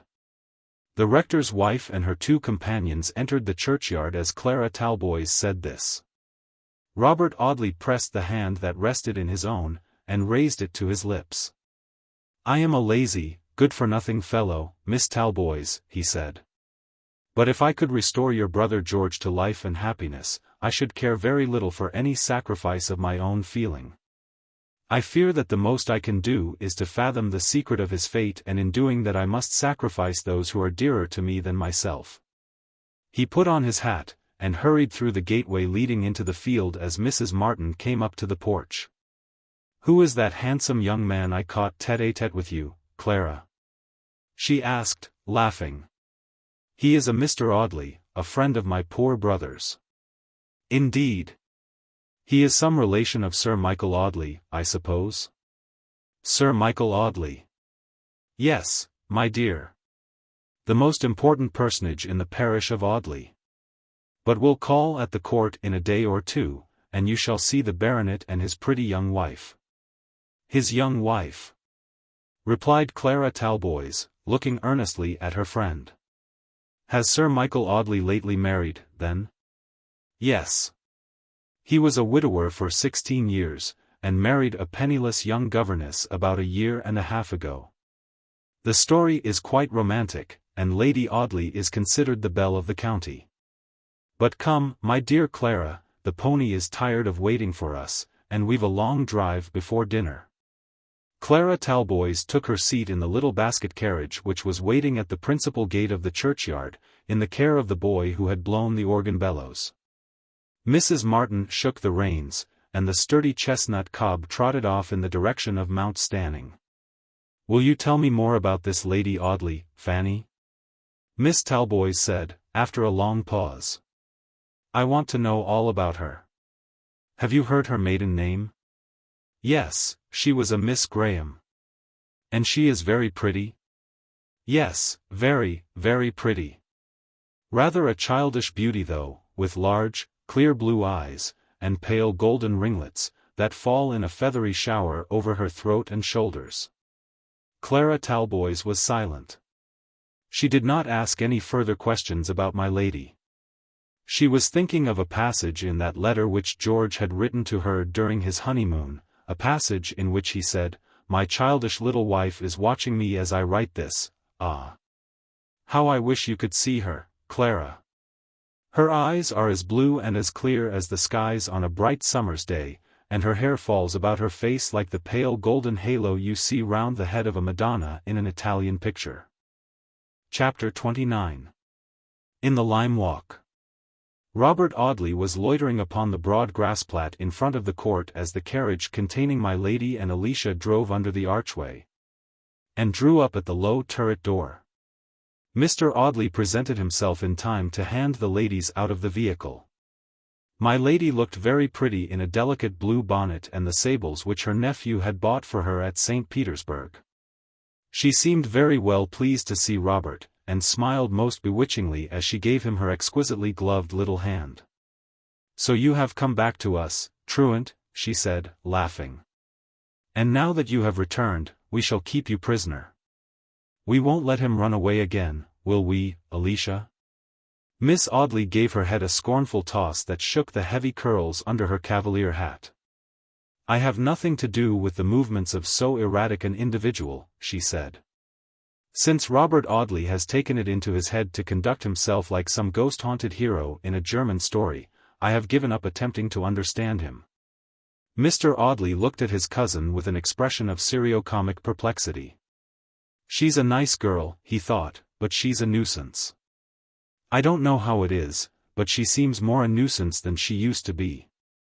He pulled his mustaches reflectively as he considered this question. His mind wandered away for a few moments from the great trouble of his life to dwell upon this minor perplexity. "She's a dear girl," he thought, "a generous-hearted, bouncing, noble English lassie." And yet, he lost himself in a quagmire of doubt and difficulty. There was some hitch in his mind which he could not understand. Some change in himself, beyond the change made in him by his anxiety about George Talboys, which mystified and bewildered him. "And pray where have you been wandering during the last day or two, Mr. Audley?" asked my lady, as she lingered with her stepdaughter upon the threshold of the turret door, waiting until Robert should be pleased to stand aside and allow them to pass. The young man started as she asked this question and looked up at her suddenly. Something in the aspect of her bright young beauty, something in the childish innocence of her expression, seemed to smite him to the heart, and his face grew ghastly pale as he looked at her. "I have been, in Yorkshire," he said, "at the little watering place where my poor friend George Talboys lived at the time of his marriage." The white change in my lady's face was the only sign of her having heard these words. She smiled, a faint, sickly smile, and tried to pass her husband's nephew. "I must dress for dinner," she said. "I am going to a dinner party, Mr. Audley, please let me go in." "I must ask you to spare me half an hour, Lady Audley," Robert answered, in a low voice. "I came down to Essex on purpose to speak to you." "What about?" asked my lady.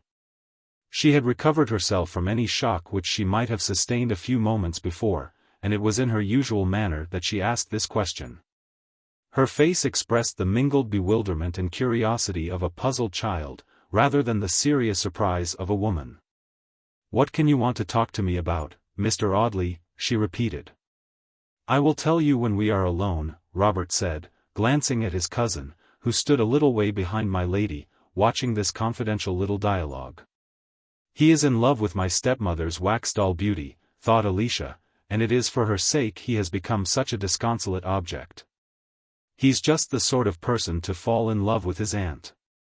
Miss Audley walked away to the grass-plat, turning her back upon Robert and my lady.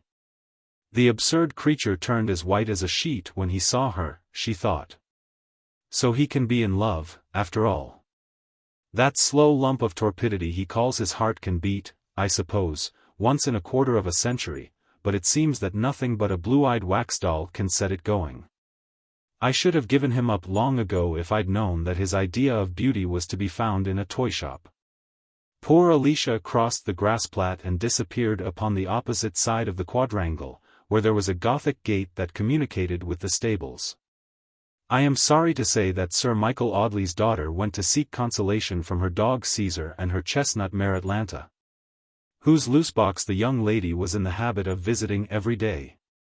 "Will you come into the lime walk, Lady Audley?" said Robert, as his cousin left the garden. "I wish to talk to you without fear of interruption or observation. I think we could choose no safer place than that. Will you come there with me?" "If you please," answered my lady. Mr. Audley could see that she was trembling, and that she glanced from side to side as if looking for some outlet by which she might escape him. "You are shivering, Lady Audley," he said. "Yes, I am very cold. I would rather speak to you some other day, please. Let it be tomorrow, if you will. I have to dress for dinner, and I want to see Sir Michael. I have not seen him since 10 o'clock this morning. Please let it be tomorrow." There was a painful piteousness in her tone. Heaven knows how painful to Robert's heart. Heaven knows what horrible images arose in his mind as he looked down at that fair young face and thought of the task that lay before him. "I must speak to you, Lady Audley," he said. "If I am cruel, it is you who have made me cruel. You might have escaped this ordeal. You might have avoided me. I gave you fair warning. But you have chosen to defy me, and it is your own folly which is to blame if I no longer spare you. Come with me. I tell you again I must speak to you." There was a cold determination in his tone which silenced my lady's objections. She followed him submissively to the little iron gate which communicated with the long garden behind the house, the garden in which a little rustic wooden bridge led across the quiet fish pond into the lime walk. The early winter twilight was closing in, and the intricate tracery of the leafless branches that overarched the lonely pathway looked black against the cold gray of the evening sky. The lime walk seemed like some cloister in this uncertain light. "Why do you bring me to this horrible place to frighten me out of my poor wits?" cried my lady, peevishly. "You ought to know how nervous I am." "You are nervous, my lady?" "Yes, dreadfully nervous. I am worth a fortune to poor Mr. Dawson.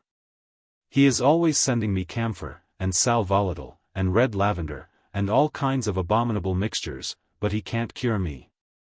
Do you remember what Macbeth tells his physician, my lady? asked Robert, gravely. Mr. Dawson may be very much more clever than the Scottish leech, but I doubt if even he can minister to the mind that is diseased. Who said that my mind was diseased? Exclaimed Lady Audley. I say so, my lady, answered Robert. You tell me that you are nervous, and that all the medicines your doctor can prescribe are only so much physic that might as well be thrown to the dogs. Let me be the physician to strike to the root of your malady, Lady Audley. Heaven knows that I wish to be merciful, that I would spare you as far as it is in my power to spare you in doing justice to others, but justice must be done. Shall I tell you why you are nervous in this house, my lady? If you can, she answered, with a little laugh.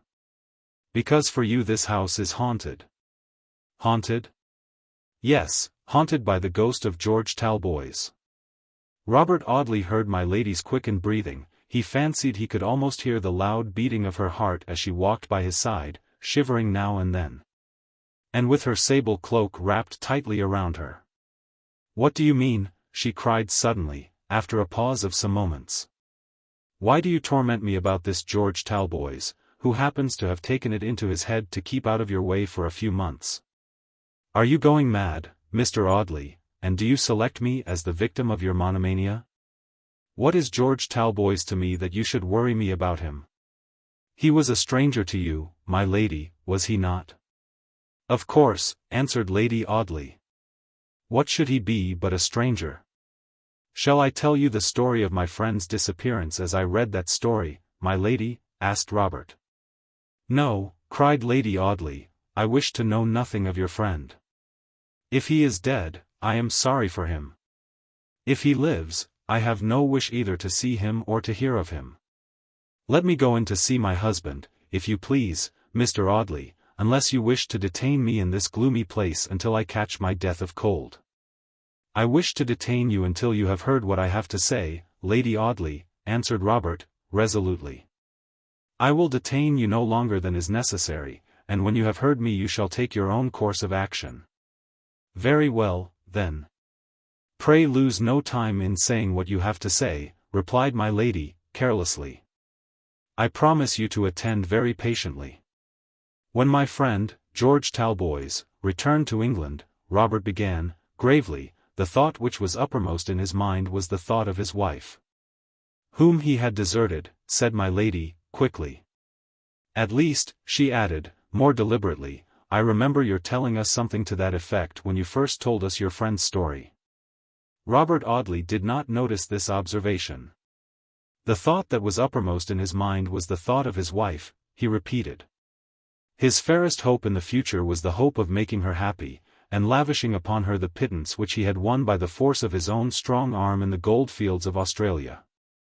I saw him within a few hours of his reaching England, and I was a witness to the joyful pride with which he looked forward to his reunion with his wife. I was also a witness to the blow which struck him to the very heart, which changed him from the man he had been to a creature as unlike that former self as one human being can be unlike another. The blow which made that cruel change was the announcement of his wife's death in the Times newspaper. I now believe that that announcement was a black and bitter lie. Indeed, said my lady. And what reason could anyone have for announcing the death of Mrs. Talboys, if Mrs. Talboys had been alive? The lady herself might have had a reason, Robert answered, quietly. What reason? How if she had taken advantage of George's absence to win a richer husband? How if she had married again, and wished to throw my poor friend off the scent by this false announcement? Lady Audley shrugged her shoulders. Your suppositions are rather ridiculous, Mr. Audley, she said. It is to be hoped that you have some reasonable grounds for them. I have examined a file of each of the newspapers published in Chelmsford and Colchester, continued Robert, without replying to my lady's last observation. And I find in one of the Colchester papers, dated July 2, 1857, a brief paragraph among numerous miscellaneous scraps of information copied from other newspapers. To the effect that a Mr. George Talboys, an English gentleman, had arrived at Sydney from the gold fields, carrying with him nuggets and gold dust to the amount of £20,000. and that he had realized his property and sailed for Liverpool in the fast-sailing clipper Argus. This is a very small fact, of course, Lady Audley, but it is enough to prove that any person residing in Essex in the July of the year 57 was likely to become aware of George Talboys' return from Australia. Do you follow me? Not very clearly, said my lady. What have the Essex papers to do with the death of Mrs. Talboys? We will come to that by and by, Lady Audley. I say that I believe the announcement in the Times to have been a false announcement, and a part of the conspiracy which was carried out by Helen Talboys and Lieutenant Malden against my poor friend. A conspiracy? Yes, a conspiracy concocted by an artful woman, who had speculated upon the chances of her husband's death, and had secured a splendid position at the risk of committing a crime. A bold woman, my lady, who thought to play her comedy out to the end without fear of detection. A wicked woman, who did not care what misery she might inflict upon the honest heart of the man she betrayed. But a foolish woman, who looked at life as a game of chance, in which the best player was likely to hold the winning cards, forgetting that there is a providence above the pitiful speculators, and that wicked secrets are never permitted to remain long hidden. If this woman of whom I speak had never been guilty of any blacker sin than the publication of that lying announcement in the Times newspaper, I should still hold her as the most detestable and despicable of her sex, the most pitiless and calculating of human creatures. That cruel lie was a base and cowardly blow in the dark, it was the treacherous dagger thrust of an infamous assassin. But how do you know that the announcement was a false one? Asked my lady. You told us that you had been to Ventnor with Mr. Talboys to see his wife's grave. Who was it who died at Ventnor if it was not Mrs. Talboys? Ah, Lady Audley, said Robert, that is a question which only 2 or 3 people can answer, and one or other of those persons shall answer it to me before long. I tell you, my lady, that I am determined to unravel the mystery of George Talboys' death. Do you think I am to be put off by feminine prevarication, by womanly trickery? No. Link by link I have put together the chain of evidence, which wants but a link here and there to be complete in its terrible strength. Do you think I will suffer myself to be baffled? Do you think I shall fail to discover those missing links? No, Lady Audley, I shall not fail, for I know where to look for them. There is a fair-haired woman at Southampton, a woman called Plowson, who has some share in the secrets of the father of my friend's wife. I have an idea that she can help me to discover the history of the woman who lies buried in Ventnor churchyard, and I will spare no trouble in making that discovery, unless... Unless what? Asked my lady, eagerly. Unless the woman I wish to save from degradation and punishment accepts the mercy I offer her, and takes warning while there is still time. My lady shrugged her graceful shoulders, and flashed bright defiance out of her blue eyes. She would be a very foolish woman if she suffered herself to be influenced by any such absurdity, she said. You are hypochondriacal, Mr. Audley, and you must take camphor, or red lavender, or sal volatile. What can be more ridiculous than this idea which you have taken into your head? You lose your friend George Talboys in rather a mysterious manner, that is to say, that gentleman chooses to leave England without giving you due notice. What of that? You confess that he became an altered man after his wife's death. He grew eccentric and misanthropical, he affected an utter indifference as to what became of him. What more likely, then, than that he grew tired of the monotony of civilized life, and ran away to those savage goldfields to find a distraction for his grief? It is rather a romantic story, but by no means an uncommon one. But you are not satisfied with this simple interpretation of your friend's disappearance. And you build up some absurd theory of a conspiracy which has no existence except in your own overheated brain. Helen Talboys is dead. The Times newspaper declares she is dead. Her own father tells you that she is dead. The headstone of the grave in Ventnor churchyard bears record of her death. By what right, cried my lady, her voice rising to that shrill and piercing tone peculiar to her when affected by any intense agitation, by what right, Mr. Audley, do you come to me? And torment me about George Talboys. By what right do you dare to say that his wife is still alive? By the right of circumstantial evidence, Lady Audley, answered Robert, by the right of that circumstantial evidence which will sometimes fix the guilt of a man's murder upon that person who, on the first hearing of the case, seems of all other men the most unlikely to be guilty. What circumstantial evidence? The evidence of time and place. The evidence of handwriting. When Helen Talboys left her father's at Wildernsea, she left a letter behind her, a letter in which she declared that she was weary of her old life, and that she wished to seek a new home and a new fortune. That letter is in my possession. Indeed. Shall I tell you whose handwriting resembles that of Helen Talboys so closely, that the most dexterous expert could perceive no distinction between the two?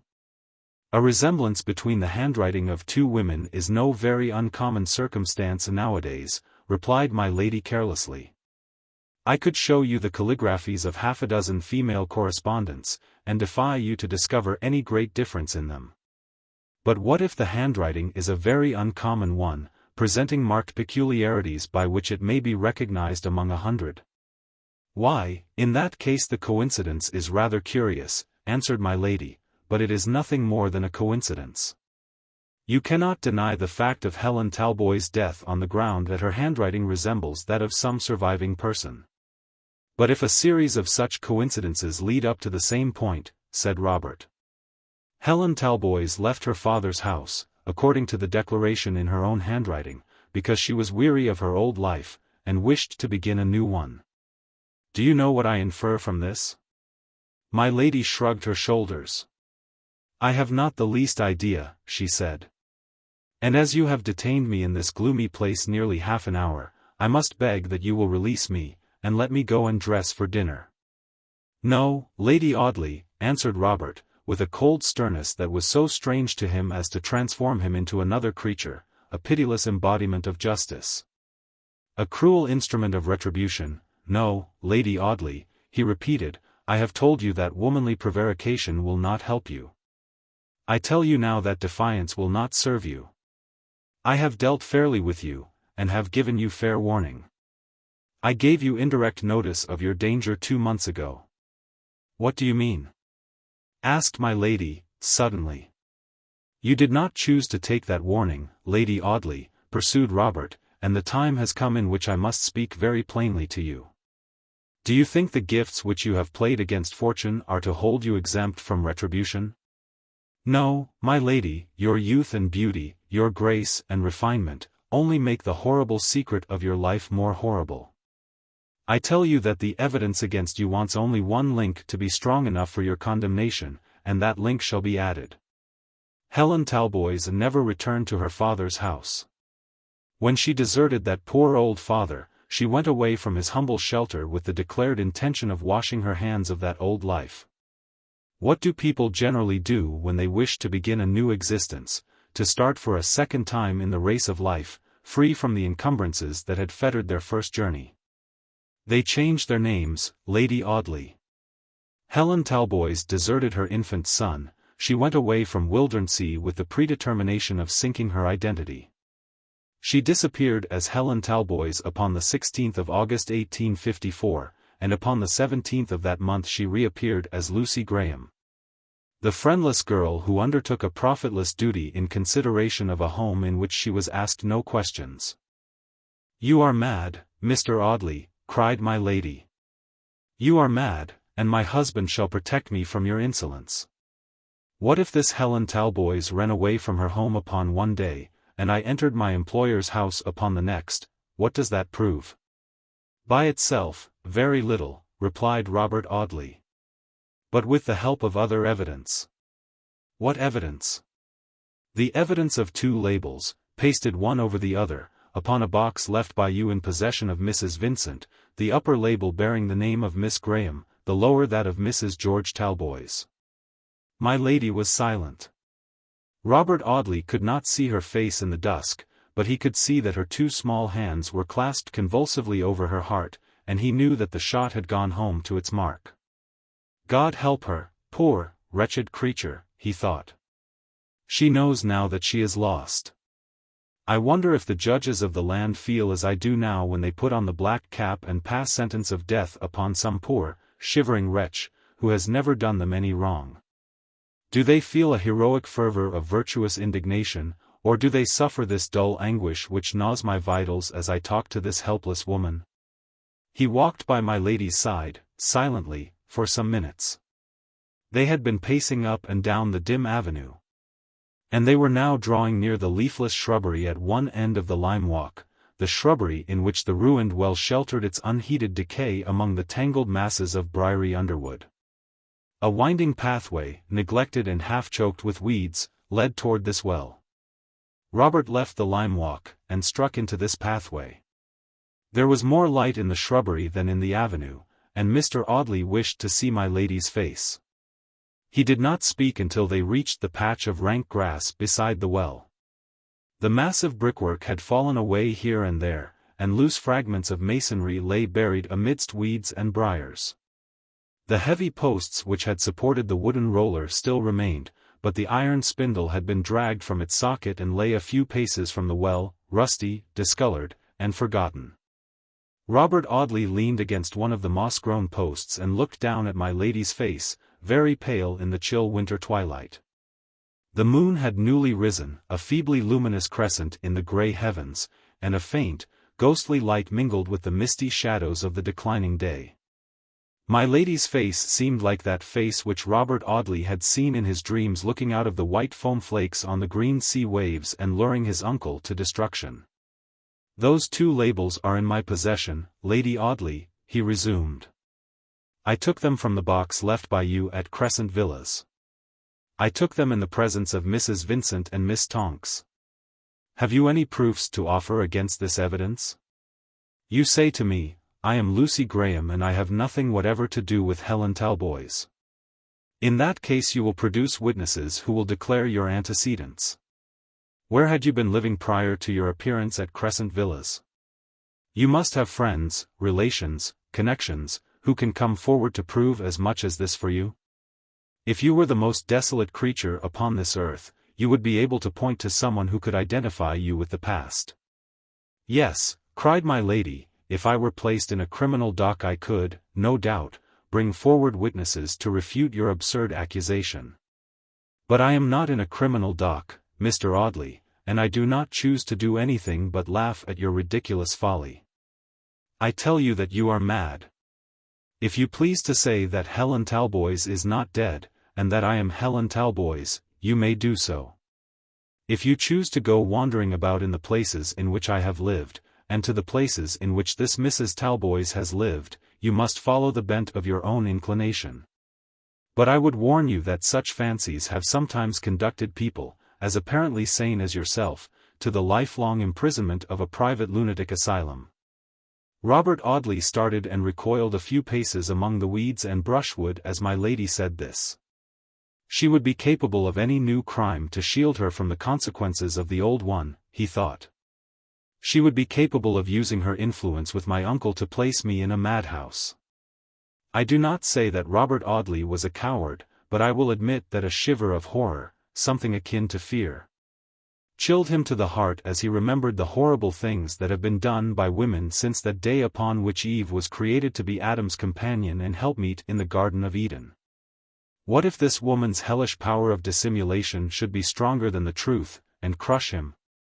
She had not spared George Talboys when he stood in her way and menaced her with a certain peril. Would she spare him who threatened her with a far greater danger? Are women merciful, or loving, or kind in proportion to their beauty and grace? Was there not a certain Monsieur Mazars de Latude, who had the bad fortune to offend the all-accomplished Madame de Pompadour, who expiated his youthful indiscretion by a lifelong imprisonment?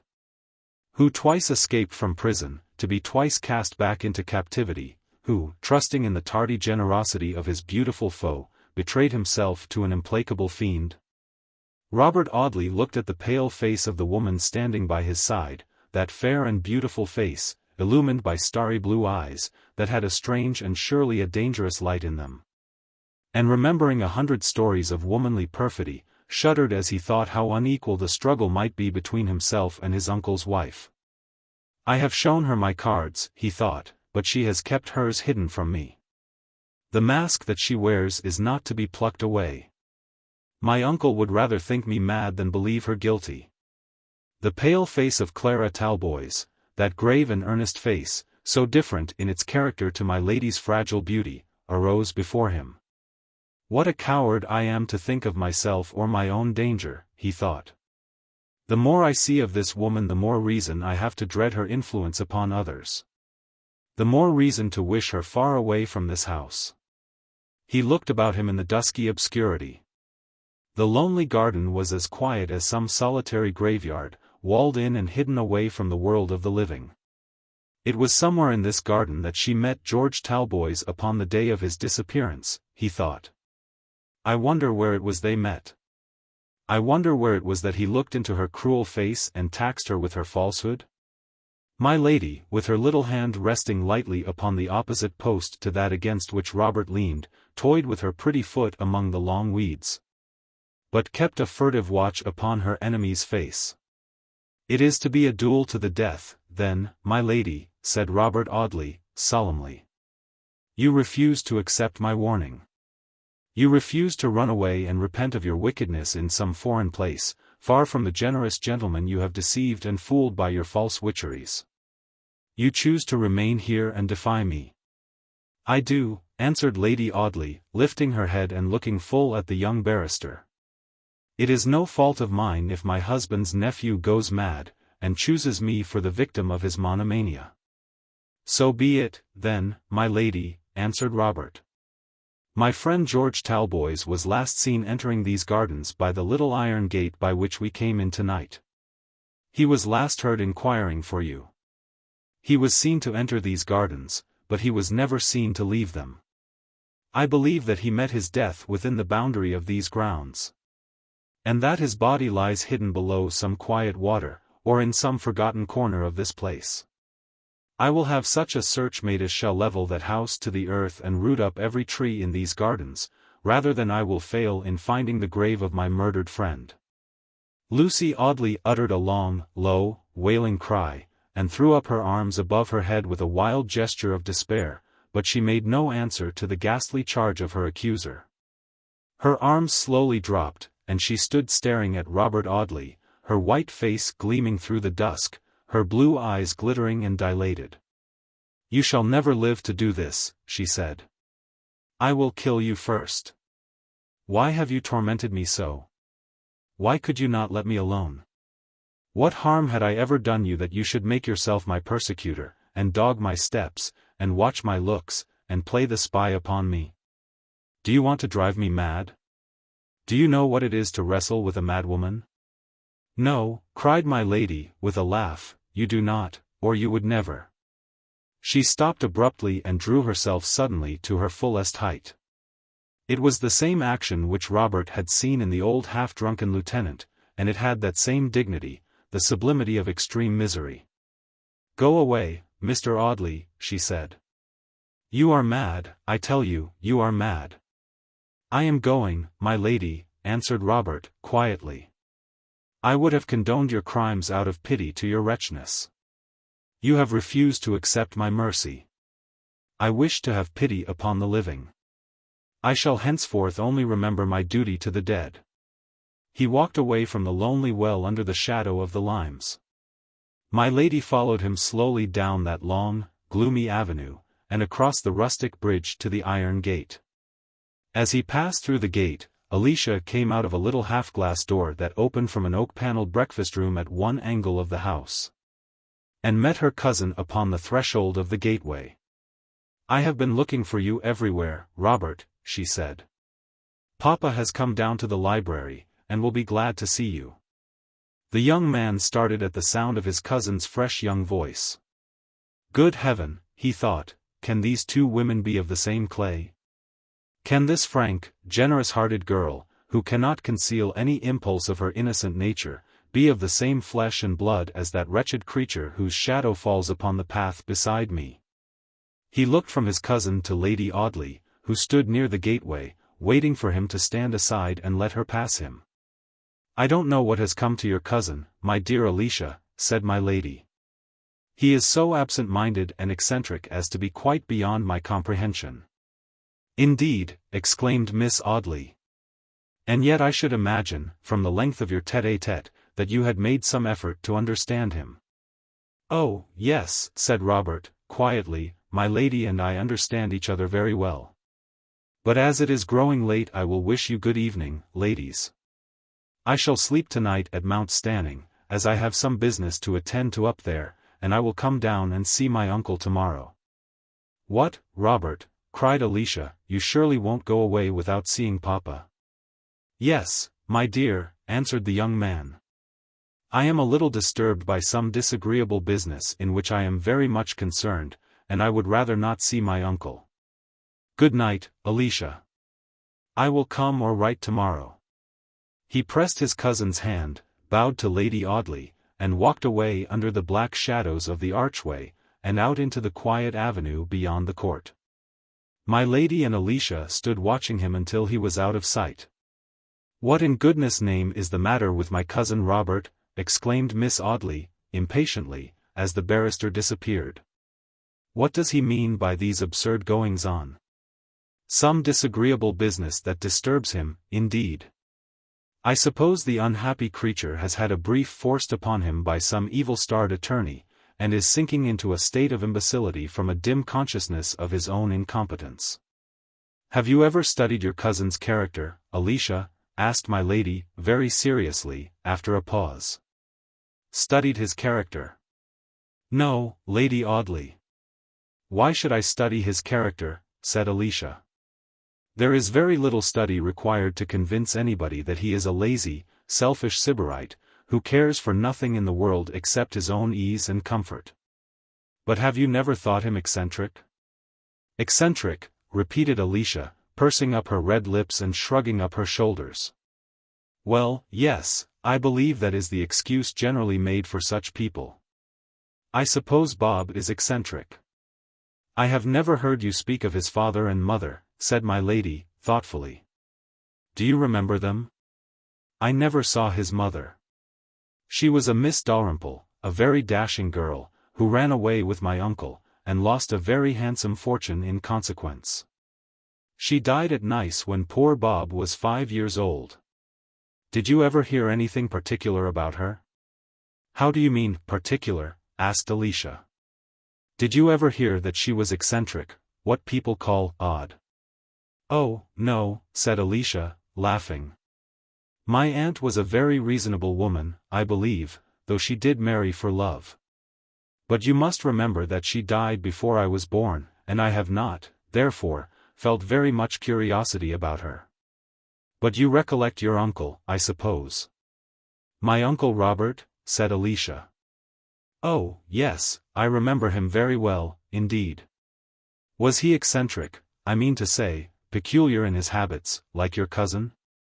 "Yes, I believe Robert inherits all his absurdities from his father. My uncle expressed the same indifference for his fellow creatures as my cousin, but as he was a good husband, an affectionate father, and a kind master, nobody ever challenged his opinions." "But he was eccentric?" "Yes, I suppose he was generally thought a little eccentric." "Ah," said my lady, gravely, "I thought as much. Do you know, Alicia, that madness is more often transmitted from father to daughter, and from mother to daughter than from mother to son? Your cousin, Robert Audley, is a very handsome young man, and I believe, a very good-hearted young man, but he must be watched, Alicia, for he is mad." "Mad!" cried Miss Audley, indignantly. "You are dreaming, my lady, or, you are trying to frighten me," added the young lady, with considerable alarm. "I only wish to put you on your guard, Alicia," answered my lady. "Mr. Audley may be as you say, merely eccentric, but he has talked to me this evening in a manner that has filled me with absolute terror, and I believe that he is going mad. I shall speak very seriously to Sir Michael this very night." "Speak to Papa," exclaimed Alicia, "you surely won't distress Papa by suggesting such a possibility." "I shall only put him on his guard, my dear Alicia." "But he'll never believe you," said Miss Audley, "he will laugh at such an idea." "No, Alicia. "He will believe anything that I tell him," answered my lady, with a quiet smile. Chapter 30. Preparing the ground. Lady Audley went from the garden to the library, a pleasant, oak-panelled, homely apartment in which Sir Michael liked to sit reading or writing, or arranging the business of his estate with his steward, a stalwart countryman, half agriculturalist, half lawyer, who rented a small farm a few miles from the court. The baronet was seated in a capacious easy-chair near the hearth. The bright blaze of the fire rose and fell, flashing now upon the polished carvings of the black oak bookcase, now upon the gold and scarlet bindings of the books. Sometimes glimmering upon the Athenian helmet of a marble palace, sometimes lighting up the forehead of Sir Robert Peel.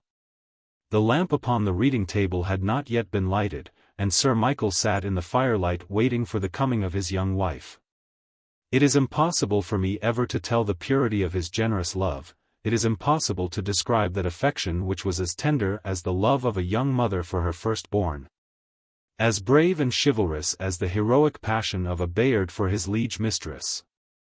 The door opened while he was thinking of this fondly loved wife, and looking up, the baronet saw the slender form standing in the doorway. "Why, my darling!" he exclaimed, as my lady closed the door behind her, and came toward his chair. "I have been thinking of you and waiting for you for an hour. Where have you been, and what have you been doing?" My lady, standing in the shadow rather than the light, paused a few moments before replying to this question. "I have been to Chelmsford," she said, "shopping." "Anne." She hesitated, twisting her bonnet strings in her thin white fingers with an air of pretty embarrassment. "And what, my dear?" asked the baronet. "What have you been doing since you came from Chelmsford? I heard a carriage stop at the door an hour ago." "It was yours, was it not?" "Yes, I came home an hour ago," answered my lady, with the same air of embarrassment. "And what have you been doing since you came home?" Sir Michael Audley asked this question with a slightly reproachful accent. His young wife's presence made the sunshine of his life. And though he could not bear to chain her to his side, it grieved him to think that she could willingly remain unnecessarily absent from him, frittering away her time in some childish talk or frivolous occupation. "What have you been doing since you came home, my dear?" he repeated. "What has kept you so long away from me?" "I have been talking to Mr. Robert Audley."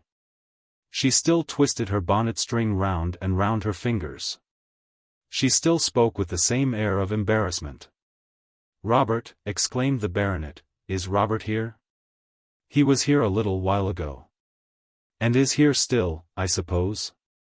"No, he has gone away." "Gone away," cried Sir Michael. "What do you mean, my darling?" "I mean that your nephew came to the court this afternoon. Alicia and I found him idling about the gardens. He stayed here till about a quarter of an hour ago talking to me, and then he hurried off without a word of explanation, except, indeed, some ridiculous excuse about business at Mount Stanning." "Business at Mount Stanning? Why, what business can he possibly have in that out-of-the-way place?" "He has gone to sleep at Mount Stanning, then, I suppose?" "Yes. I think he said something to that effect." "Upon my word," exclaimed the baronet, "I think that boy is half mad." My lady's face was so much in shadow, that Sir Michael Audley was unaware of the bright change that came over its sickly pallor as he made this very commonplace observation. A triumphant smile illuminated Lucy Audley's countenance, a smile that plainly said, it is coming, I can twist him which way I like. I can put black before him, and if I say it is white, he will believe me." But Sir Michael Audley, in declaring that his nephew's wits were disordered, merely uttered that commonplace ejaculation which is well known to have very little meaning. The baronet had, it is true, no very great estimate of Robert's faculty for the business of this everyday life. He was in the habit of looking upon his nephew as a good-natured nonentity, a man whose heart had been amply stocked by liberal nature with all the best things the generous goddess had to bestow, but whose brain had been somewhat overlooked in the distribution of intellectual gifts. Sir Michael Audley made that mistake which is very commonly made by easy-going, well-to-do observers, who have no occasion to look below the surface. He mistook laziness for incapacity. He thought because his nephew was idle, he must necessarily be stupid. He concluded that if Robert did not distinguish himself, it was because he could not. He forgot the mute inglorious Miltons, who die voiceless and inarticulate for want of that dogged perseverance, that blind courage, which the poet must possess before he can find a publisher. He forgot the Cromwells, who see the noble vessels of the state floundering upon a sea of confusion, and going down in a tempest of noisy bewilderment, and who yet are powerless to get at the helm. Forbidden even to send out a lifeboat to the sinking ship. Surely it is a mistake to judge of what a man can do by that which he has done. The world's Valhalla is a close borough, and perhaps the greatest men may be those who perish silently far away from the sacred portal. Perhaps the purest and brightest spirits are those who shrink from the turmoil of the racecourse, the tumult and confusion of the struggle. The game of life is something like the game of écarté, and it may be that the very best cards are sometimes left in the pack. My lady threw off her bonnet, and seated herself upon a velvet-covered footstool at Sir Michael's feet. There was nothing studied or affected in this girlish action. It was so natural to Lucy Audley to be childish, that no one would have wished to see her otherwise. It would have seemed as foolish to expect dignified reserve or womanly gravity from this amber-haired siren, as to wish for rich basses amid the clear treble of a skylark's song. She sat with her pale face turned away from the firelight, and with her hands locked together upon the arm of her husband's easy chair. They were very restless, these slender white hands. My lady twisted the jeweled fingers in and out of each other as she talked to her husband. "I wanted to come to you, you know, dear," said she, "I wanted to come to you directly I got home, but Mr. Audley insisted upon my stopping to talk to him." "But what about, my love?" asked the baronet. "What could Robert have to say to you?" My lady did not answer this question. Her fair head dropped upon her husband's knee, her rippling, yellow curls fell over her face. Sir Michael lifted that beautiful head with his strong hands, and raised my lady's face. The firelight shining on that pale face lit up the large, soft blue eyes and showed them drowned in tears. "Lucy, Lucy," cried the baronet, "what is the meaning of this? My love, my love. What has happened to distress you in this manner?" Lady Audley tried to speak, but the words died inarticulately upon her trembling lips. A choking sensation in her throat seemed to strangle those false and plausible words, her only armor against her enemies. She could not speak. The agony she had endured silently in the dismal lime walk had grown too strong for her, and she broke into a tempest of hysterical sobbing. It was no simulated grief that shook her slender frame and tore at her like some ravenous beast that would have rent her piecemeal with its horrible strength. It was a storm of real anguish and terror, of remorse and misery. It was the one wild outcry, in which the woman's feebler nature got the better of the siren's art. It was not thus that she had meant to fight her terrible duel with Robert Audley. Those were not the weapons which she had intended to use. But perhaps no artifice which she could have devised would have served her so well as this one outburst of natural grief. It shook her husband to the very soul. It bewildered and terrified him. It reduced the strong intellect of the man to helpless confusion and perplexity. It struck at the one weak point in a good man's nature. It appealed straight to Sir Michael Audley's affection for his wife. Ah, Heaven help a strong man's tender weakness for the woman he loves. Heaven pity him when the guilty creature has deceived him and comes with her tears and lamentations to throw herself at his feet in self-abandonment and remorse. Torturing him with the sight of her agony, rending his heart with her sobs, lacerating his breast with her groans, multiplying her sufferings into a great anguish for him to bear. Multiplying them by 20-fold, multiplying them in a ratio of a brave man's capacity for endurance. Heaven forgive him, if maddened by that cruel agony, the balance wavers for a moment, and he is ready to forgive anything. Ready to take this wretched one to the shelter of his breast, and to pardon that which the stern voice of manly honor urges must not be pardoned. Pity him, pity him. The wife's worst remorse when she stands without the threshold of the home she may never enter more is not equal to the agony of the husband who closes the portal on that familiar and entreating face. The anguish of the mother who may never look again upon her children is less than the torment of the father who has to say to those little ones, "My darlings, you are henceforth motherless." Sir Michael Audley rose from his chair, trembling with indignation, and ready to do immediate battle with the person who had caused his wife's grief. "Lucy," he said, "Lucy, I insist upon your telling me what and who has distressed you. I insist upon it. Whoever has annoyed you shall answer to me for your grief. Come, my love, tell me directly what it is." He seated himself and bent over the drooping figure at his feet, calming his own agitation in his desire to soothe his wife's distress. "Tell me what it is, my dear," he whispered, tenderly. The sharp paroxysm had passed away, and my lady looked up. A glittering light shone through the tears in her eyes, and the lines about her pretty rosy mouth, those hard and cruel lines which Robert Audley had observed in the pre-Raphaelite portrait, were plainly visible in the firelight. "I am very silly," she said, "but really he has made me quite hysterical." Who has made you hysterical?" "Your nephew, Mr. Robert Audley." "Robert," cried the baronet. "Lucy, what do you mean?" "I told you that Mr. Audley insisted upon my going into the lime walk, dear," said my lady. "He wanted to talk to me, he said, and I went, and he said such horrible things that—" "What horrible things, Lucy?" Lady Audley shuddered, and clung with convulsive fingers to the strong hand that had rested caressingly upon her shoulder. "What did he say, Lucy?" "Oh, my dear love, how can I tell you?" cried my lady. "I know that I shall distress you, or you will laugh at me, and then—" "Laugh at you? No, Lucy." Lady Audley was silent for a moment. She sat looking straight before her into the fire, with her fingers still locked about her husband's hand. "My dear," she said, slowly, hesitating now and then between her words, as if she almost shrunk from uttering them. "Have you ever, I am so afraid of vexing you, have you ever thought Mr. Audley a little what, my darling?" "A little out of his mind," faltered Lady Audley. "Out of his mind," cried Sir Michael. "My dear girl, what are you thinking of? You said just now, dear, that you thought he was half mad." "Did I, my love?" said the baronet, laughing. "I don't remember saying it, and it was a mere fecund de parler, that meant nothing whatever.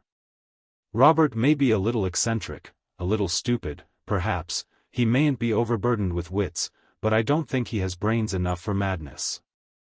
I believe it's generally your great intellects that get out of order. But madness is sometimes hereditary," said my lady.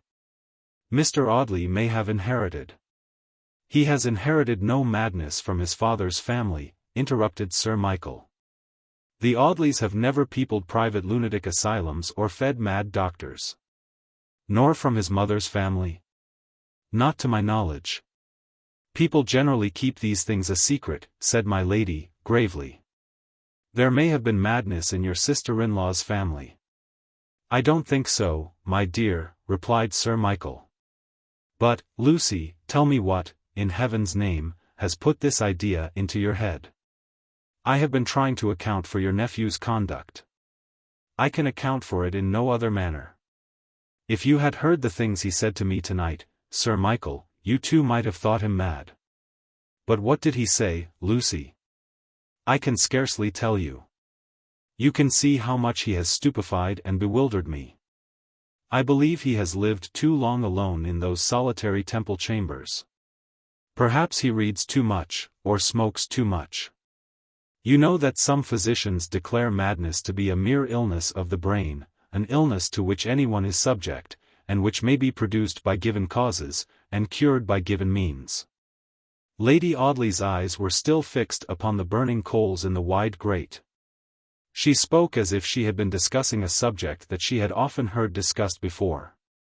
She spoke as if her mind had almost wandered away from the thought of her husband's nephew to the wider question of madness in the abstract. Why should he not be mad? Resumed my lady. People are insane for years and years before their insanity is found out. They know that they are mad, but they know how to keep their secret, and, perhaps, they may sometimes keep it till they die. Sometimes a paroxysm seizes them, and in an evil hour they betray themselves. They commit a crime, perhaps. The horrible temptation of opportunity assails them. The knife is in their hand, and the unconscious victim by their side.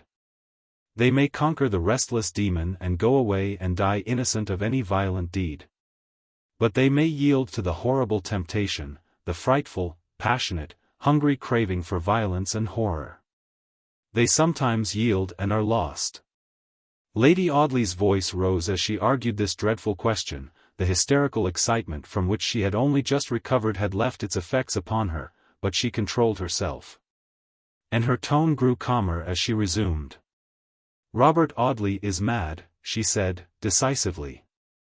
What is one of the strongest diagnostics of madness? What is the first appalling sign of mental aberration? The mind becomes stationary, the brain stagnates. The even current of reflection is interrupted, the thinking power of the brain resolves itself into a monotone. As the waters of a tideless pool putrefy by reason of their stagnation, the mind becomes turbid and corrupt through lack of action. And the perpetual reflection upon one subject resolves itself into monomania. Robert Audley is a monomaniac. The disappearance of his friend, George Talboys, grieved and bewildered him. He dwelt upon this one idea until he lost the power of thinking of anything else. The one idea looked at perpetually became distorted to his mental vision. Repeat the commonest word in the English language 20 times. And before the 20th repetition you will have begun to wonder whether the word which you repeat is really the word you mean to utter. Robert Audley has thought of his friend's disappearance until the one idea has done its fatal and unhealthy work. He looks at a common event with a vision that is diseased, and he distorts it into a gloomy horror engendered of his own monomania. If you do not want to make me as mad as he is, you must never let me see him again. He declared tonight that George Talboys was murdered in this place, and that he will root up every tree in the garden, and pull down every brick in the house in search for. My lady paused. The words died away upon her lips. She had exhausted herself by the strange energy with which she had spoken. She had been transformed from a frivolous, childish beauty into a woman, strong to argue her own cause and plead her own defense. Pull down this house, cried the baronet. George Talboys murdered at Audley Court. Did Robert say this, Lucy? He said something of that kind, something that frightened me very much. Then he must be mad, said Sir Michael, gravely. I'm bewildered by what you tell me. Did he really say this, Lucy, or did you misunderstand him? I don't think I did, faltered my lady. You saw how frightened I was when I first came in. I should not have been so much agitated if he hadn't said something horrible. Lady Audley had availed herself of the very strongest arguments by which she could help her cause.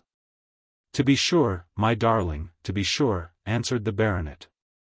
What could have put such a horrible fancy into the unhappy boy's head? This Mr. Talboys, a perfect stranger to all of us, murdered at Audley Court. I'll go to Mount Stanning tonight, and see Robert. I have known him ever since he was a baby, and I cannot be deceived in him. If there is really anything wrong, he will not be able to conceal it from me. My lady shrugged her shoulders. That is rather an open question, she said. It is generally a stranger who is the first to observe any psychological peculiarity. The big words sounded strange from my lady's rosy lips. But her newly adopted wisdom had a certain quaint prettiness about it, which charmed and bewildered her husband. But you must not go to Mount Stanning, my dear darling, she said, tenderly. Remember that you are under strict orders to stay indoors until the weather is milder, and the sun shines upon this cruel ice-bound country. Sir Michael Audley sank back in his capacious chair with a sigh of resignation.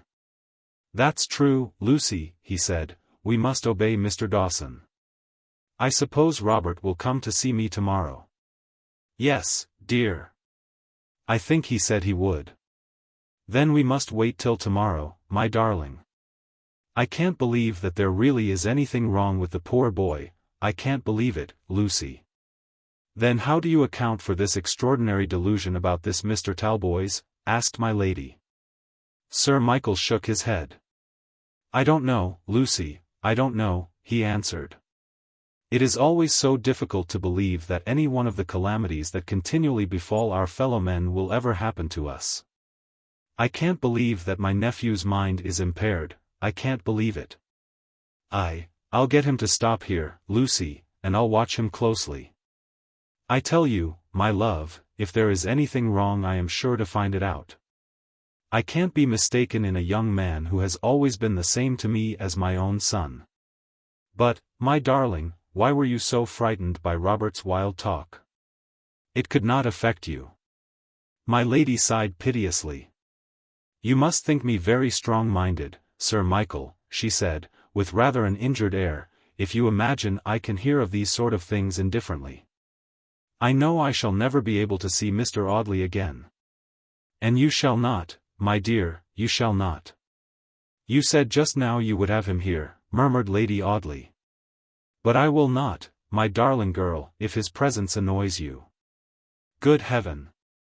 Lucy, can you imagine for a moment that I have any higher wish than to promote your happiness? I will consult some London physician about Robert, and let him discover if there is really anything the matter with my poor brother's only son. You shall not be annoyed, Lucy. You must think me very unkind, dear, said my lady, and I know I ought not to be annoyed by the poor fellow, but he really seems to have taken some absurd notion into his head about me. About you, Lucy, cried Sir Michael. Yes, dear. He seems to connect me in some vague manner, which I cannot quite understand, with the disappearance of this Mr. Talboys. Impossible, Lucy. You must have misunderstood him. I don't think so. Then he must be mad, said the baronet, he must be mad. I will wait till he goes back to town, and then send someone to his chambers to talk to him. Good heaven! What a mysterious business this is.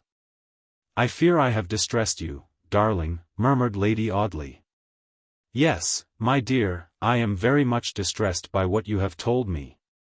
But you were quite right to talk to me frankly about this dreadful business. I must think it over, dearest, and try and decide what is best to be done. My lady rose from the low ottoman on which she had been seated. The fire had burned down, and there was only a faint glow of red light in the room. Lucy Audley bent over her husband's chair, and put her lips to his broad forehead. How good you have always been to me, dear, she whispered softly. You would never let anyone influence you against me, would you, dear? Influence me against you, repeated the baronet. No, my love. Because you know, dear, pursued my lady, there are wicked people as well as mad people in the world, and there may be some persons to whose interest it would be to injure me. They had better not try it, then, my dear, answered Sir Michael, they would find themselves in rather a dangerous position if they did. Lady Audley laughed aloud, with a gay, triumphant, silvery peal of laughter that vibrated through the quiet room. My own dear darling, she said, I know you love me. And now I must run away, dear, for it's past 7 o'clock. I was engaged to dine at Mrs. Montford's, but I must send a groom with a message of apology, for Mr. Audley has made me quite unfit for company. I shall stay at home and nurse you, dear. You'll go to bed very early, won't you, and take great care of yourself? Yes, dear. My lady tripped out of the room to give her orders about the message that was to be carried to the house at which she was to have dined.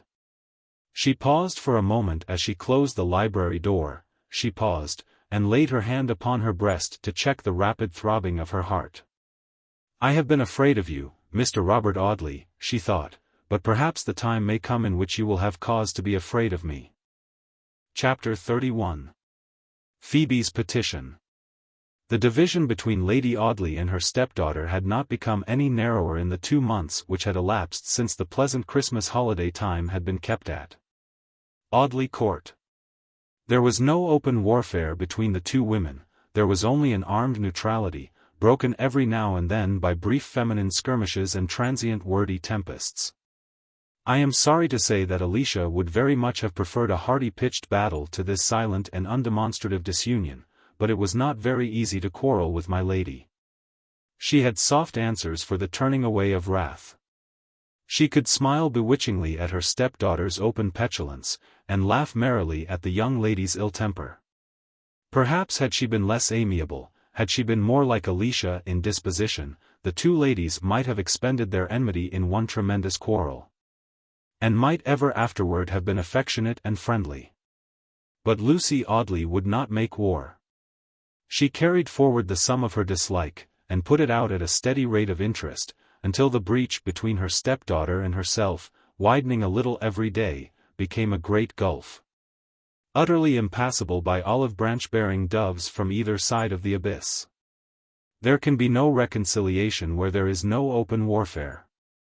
There must be a battle, a brave, boisterous battle, with pennants waving and cannon roaring, before there can be peaceful treaties and enthusiastic shaking of hands. Perhaps the union between France and England owes its greatest force to the recollection of Crécy and Waterloo, Navarino and Trafalgar. We have hated each other and licked each other and had it out, as the common phrase goes, and we can afford now to fall into each other's arms and vow eternal friendship and everlasting brotherhood.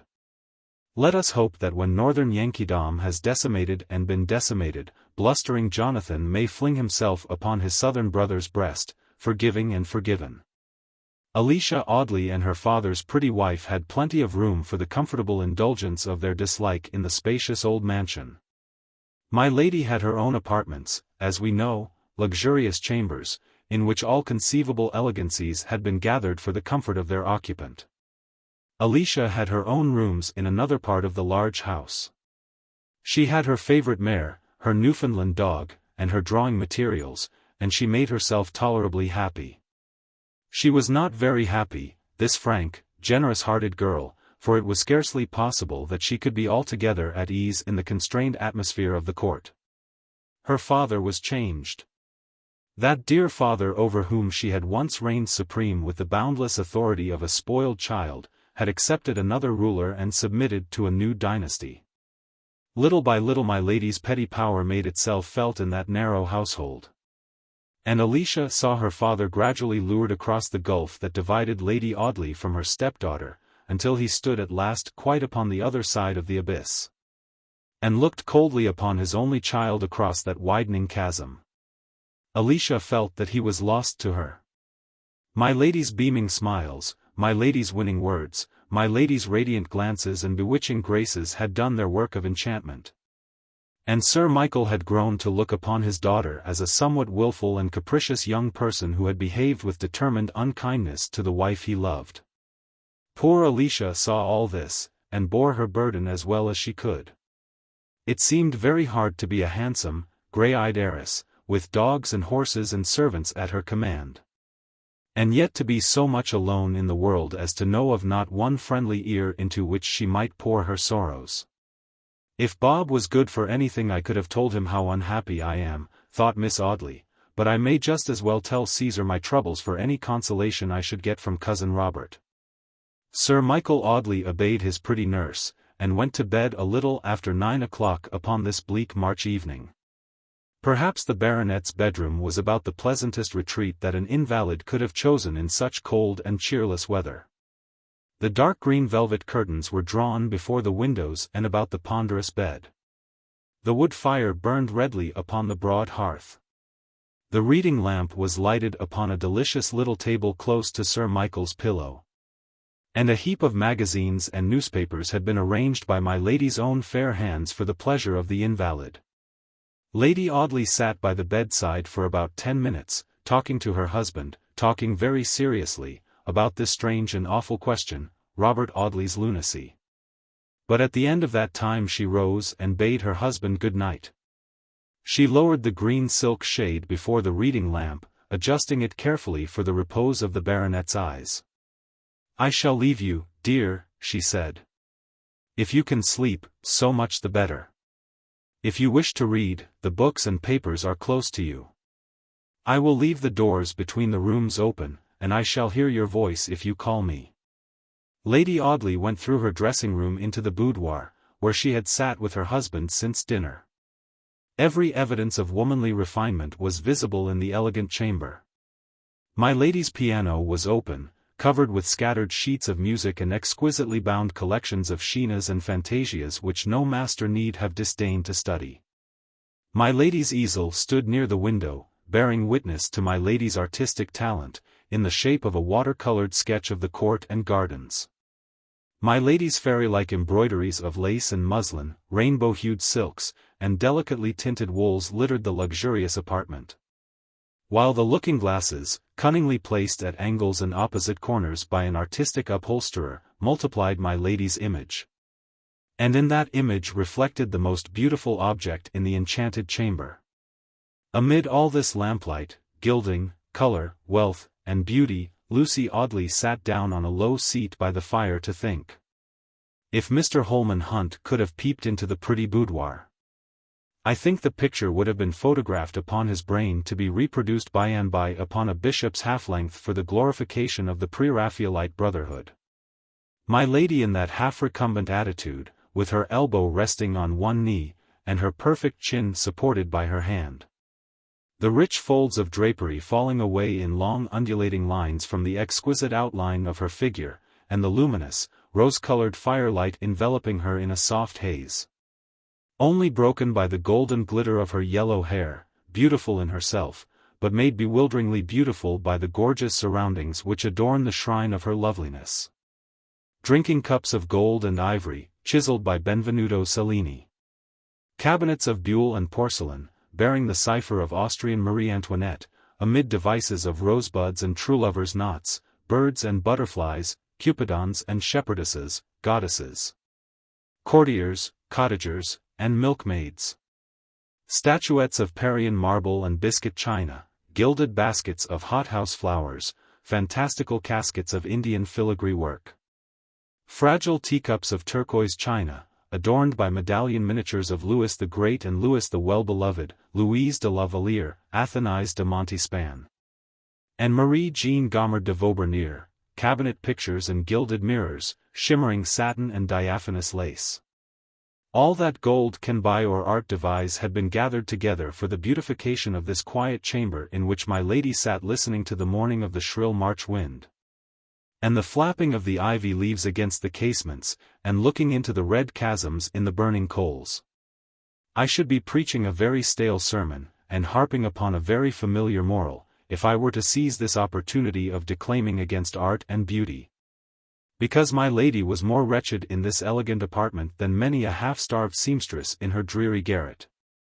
She was wretched by reason of a wound which lay too deep for the possibility of any solace from such plasters as wealth and luxury. But her wretchedness was of an abnormal nature, and I can see no occasion for seizing upon the fact of her misery as an argument in favor of poverty and discomfort as opposed to opulence. The Benvenuto Cellini carvings and the Sèvres porcelain could not give her happiness, because she had passed out of their region. She was no longer innocent. And the pleasure we take in art and loveliness being an innocent pleasure, had passed beyond her reach. 6 or 7 years before, she would have been happy in the possession of this little Aladdin's palace. But she had wandered out of the circle of careless, pleasure-seeking creatures, she had strayed far away into a desolate labyrinth of guilt and treachery, terror and crime. And all the treasures that had been collected for her could have given her no pleasure but one. The pleasure of flinging them into a heap beneath her feet and trampling upon them and destroying them in her cruel despair. There were some things that would have inspired her with an awful joy, a horrible rejoicing. If Robert Audley, her pitiless enemy, her unrelenting pursuer, had lain dead in the adjoining chamber, she would have exulted over his bier. What pleasures could have remained for Lucretia Borgia and Catherine de' Medici, when the dreadful boundary line between innocence and guilt was passed, and the lost creatures stood upon the lonely outer side? Only horrible, vengeful joys, and treacherous delights were left for these miserable women. With what disdainful bitterness they must have watched the frivolous vanities, the petty deceptions, the paltry sins of ordinary offenders. Perhaps they took a horrible pride in the enormity of their wickedness, in this divinity of hell, which made them greatest among sinful creatures. My lady, brooding by the fire in her lonely chamber, with her large, clear blue eyes fixed upon the yawning gulfs of lurid crimson in the burning coals, may have thought of many things very far away from the terribly silent struggle in which she was engaged. She may have thought of long ago years of childish innocence, childish follies and selfishness, of frivolous, feminine sins that had weighed very lightly upon her conscience. Perhaps in that retrospective reverie she recalled that early time in which she had first looked in the glass and discovered that she was beautiful. That fatal early time in which she had first begun to look upon her loveliness as a right divine, a boundless possession which was to be a set-off against all girlish shortcomings, a counterbalance of every youthful sin. Did she remember the day in which that fairy dower of beauty had first taught her to be selfish and cruel, indifferent to the joys and sorrows of others, cold-hearted and capricious, greedy of admiration, exacting and tyrannical with that petty woman's tyranny which is the worst of despotism? Did she trace every sin of her life back to its true source? And did she discover that poisoned fountain in her own exaggerated estimate of the value of a pretty face? Surely, if her thoughts wandered so far along the backward current of her life, she must have repented in bitterness and despair of that first day in which the master passions of her life had become her rulers, and the three demons of vanity, selfishness, and ambition had joined hands and said, "This woman is our slave, let us see what she will become under our guidance." How small those first youthful errors seemed as my lady looked back upon them in that long reverie by the lonely hearth. What small vanities, what petty cruelties! A triumph over a schoolfellow, a flirtation with the lover of a friend, an assertion of the right divine invested in blue eyes and shimmering golden-tinted hair. But how terribly that narrow pathway had widened out into the broad high road of sin, and how swift the footsteps had become upon the now familiar way. My lady twisted her fingers in her loose amber curls, and made as if she would have torn them from her head. But even in that moment of mute despair the unyielding dominion of beauty asserted itself, and she released the poor tangled glitter of ringlets, leaving them to make a halo round her head in the dim firelight. I was not wicked when I was young, she thought, as she stared gloomingly at the fire, I was only thoughtless. I never did any harm, at least, willfully. Have I ever been really wicked, I wonder? She mused. My worst wickednesses have been the result of wild impulses, and not of deeply laid plots. I am not like the women I have read of, who have lain night after night in the horrible darkness and stillness, planning out treacherous deeds, and arranging every circumstance of an appointed crime. I wonder whether they suffered, those women, whether they ever suffered as. Her thoughts wandered away into a weary maze of confusion. Suddenly she drew herself up with a proud, defiant gesture, and her eyes glittered with a light that was not entirely reflected from the fire. "You are mad, Mr. Robert Audley," she said, "you are mad, and your fancies are a madman's fancies. I know what madness is. I know its signs and tokens, and I say that you are mad." She put her hand to her head, as if thinking of something which confused and bewildered her, and which she found it difficult to contemplate with calmness. "Dare I defy him?" she muttered. "Dare I? Dare I? Will he stop, now that he has once gone so far? Will he stop for fear of me? Will he stop for fear of me, when the thought of what his uncle must suffer has not stopped him? Will anything stop him, but death?" She pronounced the last words in an awful whisper. And with her head bent forward, her eyes dilated, and her lips still parted as they had been parted in her utterance of that final word, death, she sat blankly staring at the fire. "I can't plot horrible things," she muttered, presently, "my brain isn't strong enough, or I'm not wicked enough, or brave enough. If I met Robert Audley in those lonely gardens, as I—" The current of her thoughts was interrupted by a cautious knocking at her door. She rose suddenly, startled by any sound in the stillness of her room. She rose, and threw herself into a low chair near the fire. She flung her beautiful head back upon the soft cushions, and took a book from the table near her. Insignificant as this action was, it spoke very plainly. It spoke very plainly of ever-recurring fears, of fatal necessities for concealment, of a mind that in its silent agonies was ever alive to the importance of outward effect. It told more plainly than anything else could have told how complete an actress my lady had been made by the awful necessity of her life. The modest rap at the door was repeated. "Come in," cried Lady Audley, in her liveliest tone. The door was opened with that respectful noiselessness peculiar to a well-bred servant, and a young woman, plainly dressed, and carrying some of the cold March winds in the folds of her garments, crossed the threshold of the apartment and lingered near the door, waiting permission to approach the inner regions of my lady's retreat. It was Phoebe Marks, the pale-faced wife of the Mount Stanning innkeeper.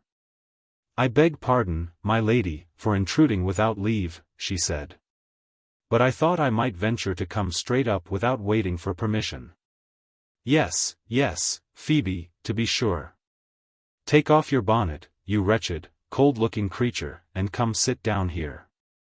Lady Audley pointed to the low ottoman upon which she had herself been seated a few minutes before. The lady's maid had often sat upon it listening to her mistress prattle in the old days, when she had been my lady's chief companion and confidant. "Sit down here, Phoebe," Lady Audley repeated. "Sit down here and talk to me. I'm very glad you came here tonight. I was horribly lonely in this dreary place." My lady shivered and looked round at the bright collection of bric-a-brac, as if the Sèvres and bronze, the buhl and ormolu, had been the mouldering adornments of some ruined castle. The dreary wretchedness of her thoughts had communicated itself to every object about her. And all outer things took their color from that weary inner life which held its slow course of secret anguish in her breast. She had spoken the entire truth in saying that she was glad of her lady's maid's visit. Her frivolous nature clung to this weak shelter in the hour of her fear and suffering. There were sympathies between her and this girl, who was like herself, inwardly as well as outwardly, like herself, selfish, and cold, and cruel, eager for her own advancement, and greedy of opulence and elegance. Angry with the lot that had been cast her, and weary of dull dependence. My lady hated Alicia for her frank, passionate, generous, daring nature. She hated her stepdaughter, and clung to this pale-faced, pale-haired girl, whom she thought neither better nor worse than herself. Phoebe Marks obeyed her late mistress' commands, and took off her bonnet before seating herself on the ottoman at Lady Audley's feet. Her smooth bands of light hair were unruffled by the March winds. Her trimly made drab dress and linen collar were as neatly arranged as they could have been had she only that moment completed her toilet. "Sir Michael is better, I hope, my lady," she said. "Yes, Phoebe, much better. He is asleep." "You may close that door," added Lady Audley, with a motion of her head toward the door of communication between the rooms, which had been left open. Mrs. Marks obeyed submissively, and then returned to her seat. "I am very, very unhappy, Phoebe," my lady said, fretfully, wretchedly miserable. "About the secret?" asked Mrs. Marks, in a half-whisper. My lady did not notice that question. She resumed in the same complaining tone. She was glad to be able to complain even to this lady's maid. She had brooded over her fears, and had suffered in secret so long, that it was an inexpressible relief to her to bemoan her fate aloud. "I am cruelly persecuted and harassed, Phoebe Marks," she said. "I am pursued and tormented by a man whom I never injured, whom I have never wished to injure. I am never suffered to rest by this relentless tormentor, and—" She paused, staring at the fire again, as she had done in her loneliness. Lost again in the dark intricacies of thoughts which wandered hither and thither in a dreadful chaos of terrified bewilderments, she could not come to any fixed conclusion. Phoebe Marks watched my lady's face, looking upward at her late mistress with pale, anxious eyes, that only relaxed their watchfulness when Lady Audley's glance met that of her companion. "I think I know whom you mean, my lady," said the innkeeper's wife, after a pause. "I think I know who it is who is so cruel to you." "Oh, of course," answered my lady, bitterly. "My secrets are everybody's secrets. You know all about it, no doubt. The person is a gentleman, is he not, my lady?" "Yes. A gentleman who came to the castle in 2 months ago, when I warned you." "Yes, yes," answered my lady, impatiently. "I thought so. The same gentleman is at our place tonight, my lady." Lady Audley started up from her chair, started up as if she would have done something desperate in her despairing fury, but she sank back again with a weary, querulous sigh. What warfare could such a feeble creature wage against her fate?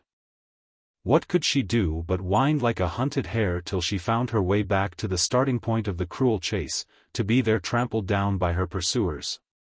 "At the Castle Inn?" she cried. "I might have known as much. He has gone there to wring my secrets from your husband." "Fool!" she exclaimed, suddenly turning upon Phoebe Marks in a transport of anger. "Do you want to destroy me that you have left those 2 men together?" Mrs. Marks clasped her hands piteously. "I didn't come away of my own free will, my lady," she said. "No one could have been more unwilling to leave the house than I was this night. I was sent here." "Who sent you here?" "Luke, my lady. You can't tell how hard he can be upon me if I go against him." "Why did he send you?"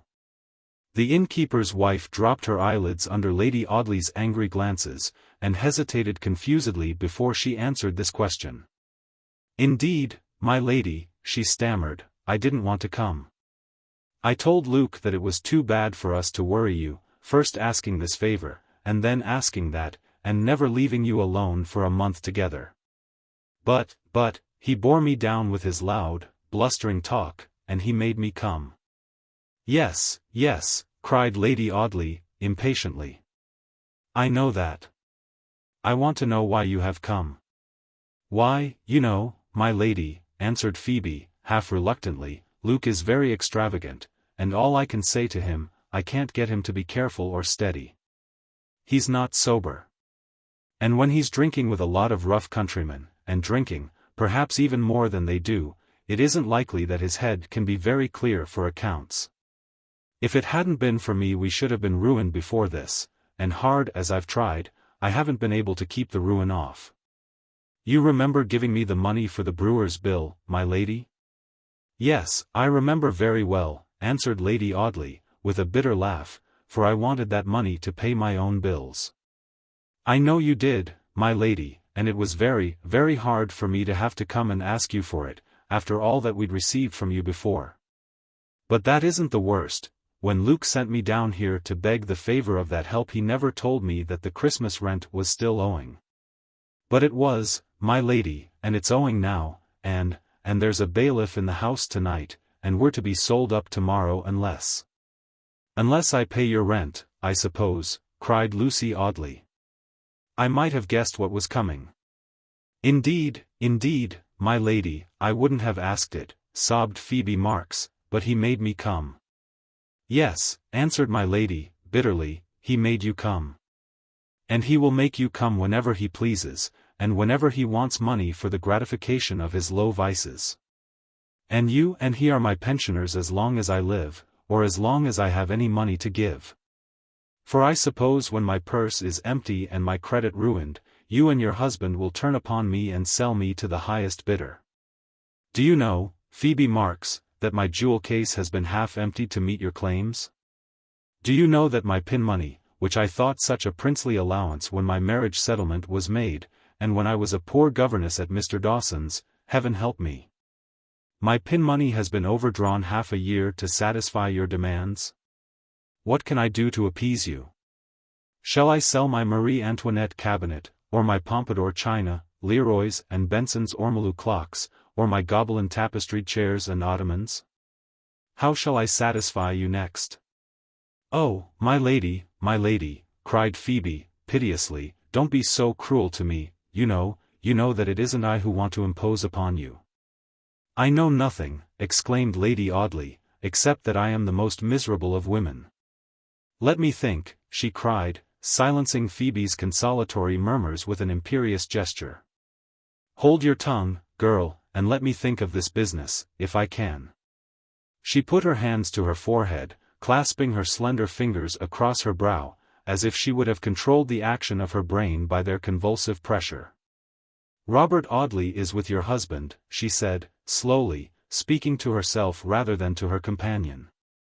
"These two men are together, and there are bailiffs in the house, and your brutal husband is no doubt brutally drunk by this time, and brutally obstinate and ferocious in his drunkenness.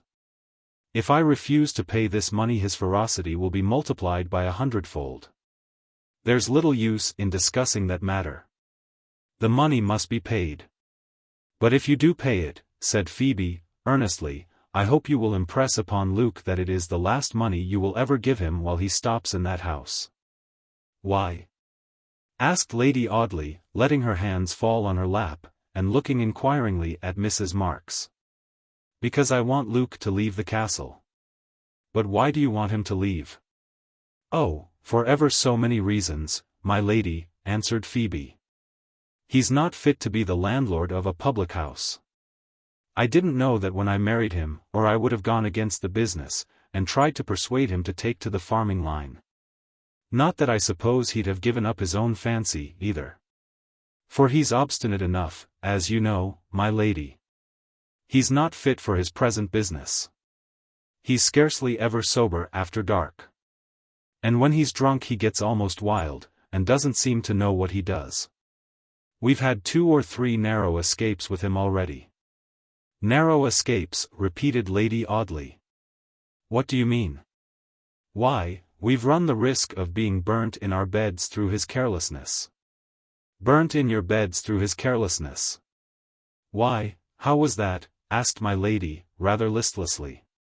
She was too selfish, and too deeply absorbed in her own troubles to take much interest in any danger which had befallen her sometime lady's maid. "You know what a queer old place the castle is, my lady, all tumble-down woodwork, and rotten rafters, and such like. The Chelmsford Insurance Company won't insure it.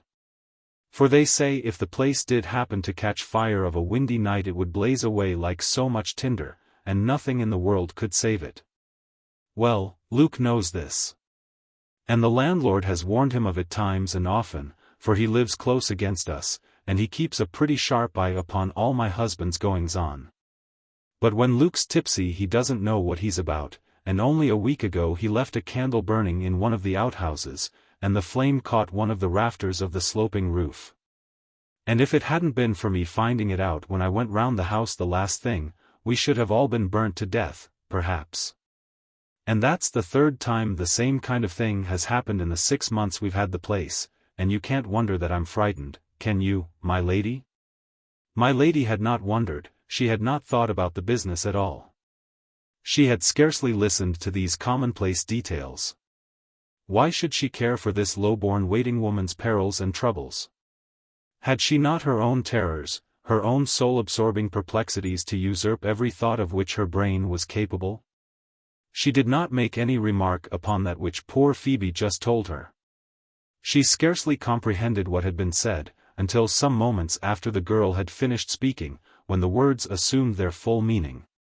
As some words do after they have been heard without being heeded.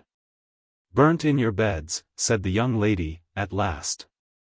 "It would have been a good thing for me if that precious creature, your husband, had been burnt in his bed before tonight." A vivid picture had flashed upon her as she spoke. The picture of that frail wooden tenement, the Castle Inn, reduced to a roofless chaos of lath and plaster, vomiting flames from its black mouth, and spitting blazing sparks upward toward the cold night sky. She gave a weary sigh as she dismissed this image from her restless brain.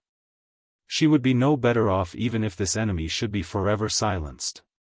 She had another and far more dangerous foe, a foe who was not to be bribed or bought off, though she had been as rich as an empress.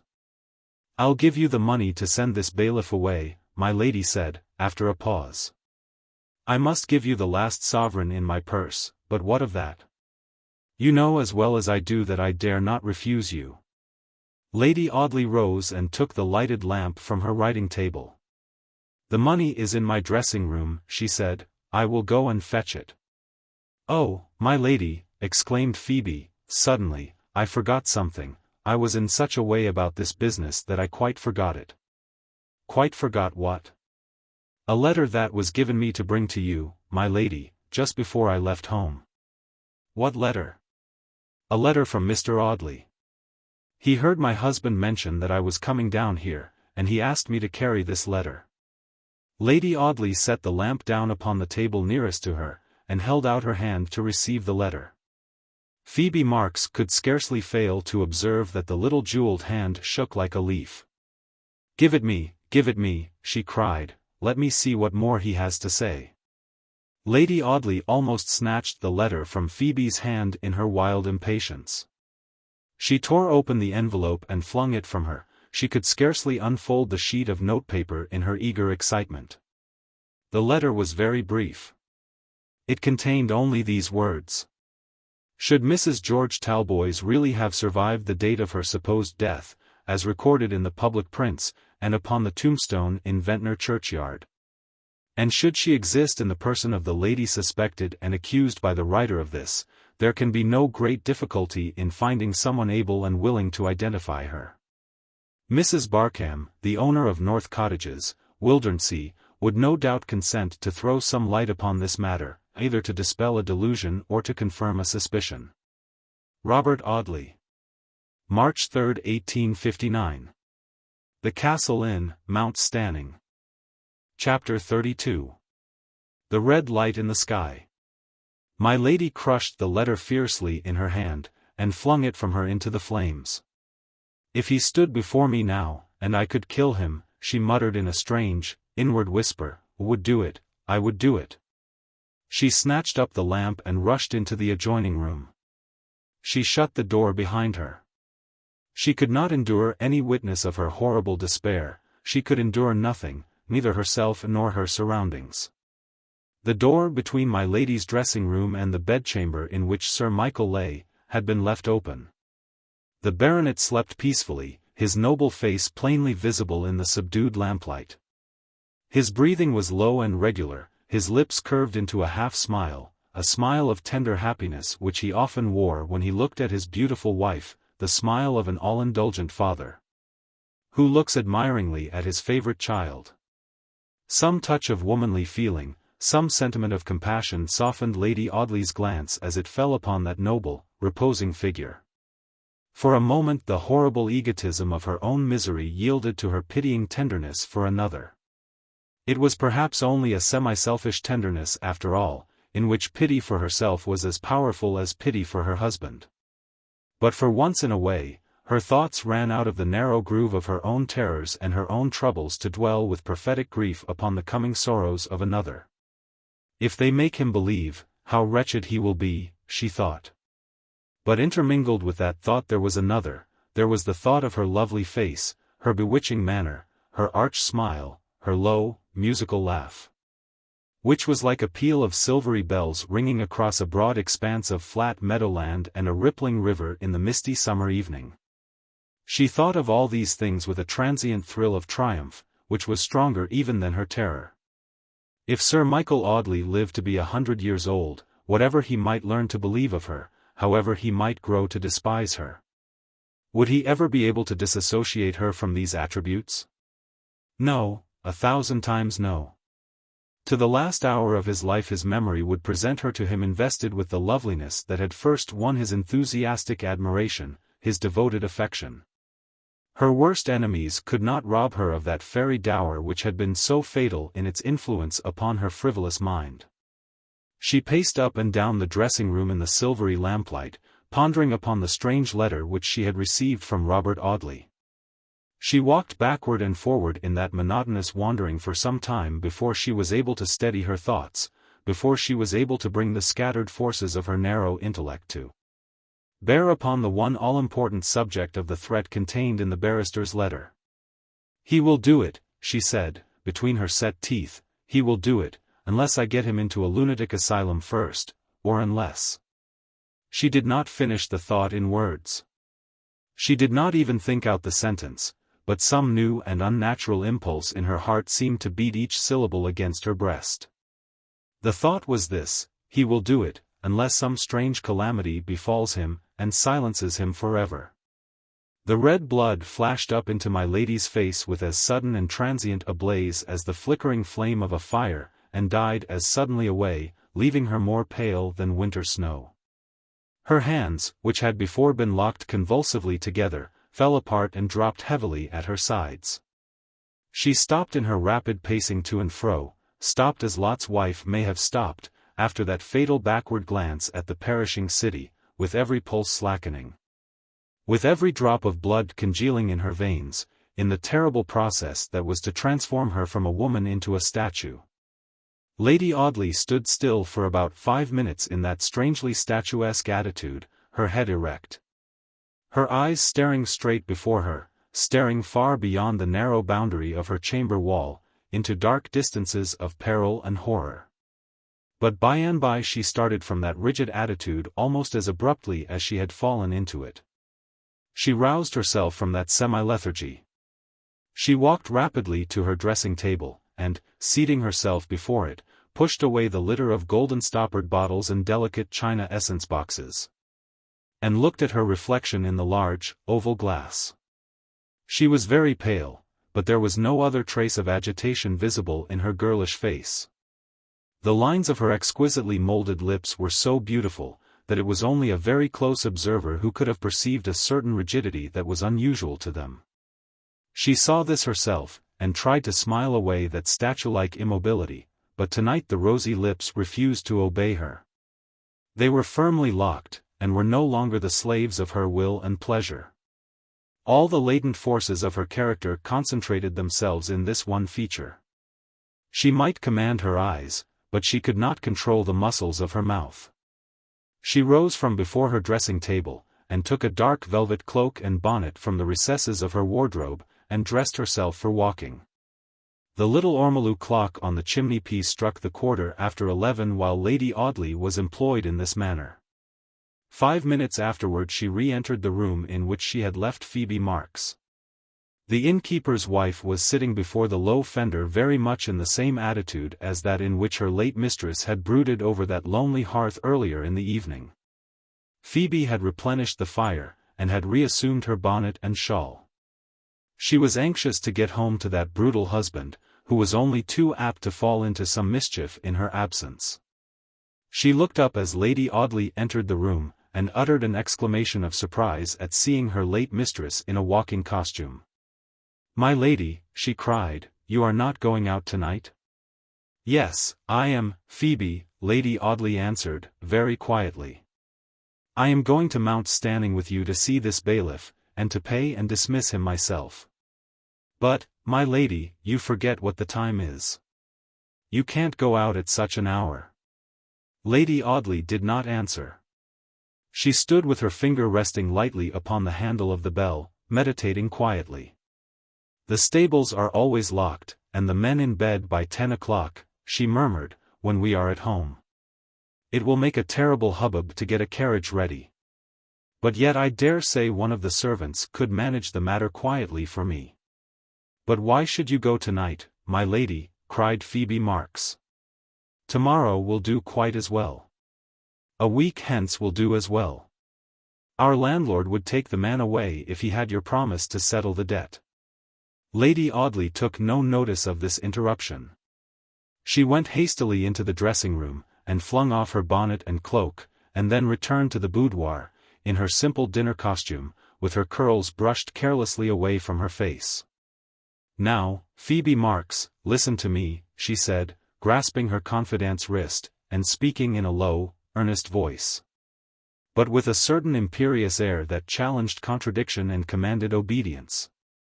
"Listen to me, Phoebe," she repeated. "I am going to the castle inn tonight. Whether it is early or late is of very little consequence to me. I have set my mind upon going, and I shall go. You have asked me why, and I have told you. I am going in order that I may pay this debt myself, and that I may see for myself that the money I give is applied to the purpose for which I give it.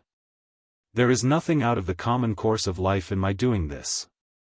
I am going to do what other women in my position very often do. I am going to assist a favorite servant. But it's getting on for 12 o'clock, my lady, pleaded Phoebe. Lady Audley frowned impatiently at this interruption. If my going to your house to pay this man should be known, she continued, still retaining her hold of Phoebe's wrist, I am ready to answer for my conduct. But I would rather that the business should be kept quiet. I think that I can leave this house without being seen by any living creature, if you will do as I tell you. I will do anything you wish, my lady, answered Phoebe, submissively. Then you will wish me good night presently, when my maid comes into the room, and you will suffer her to show you out of the house.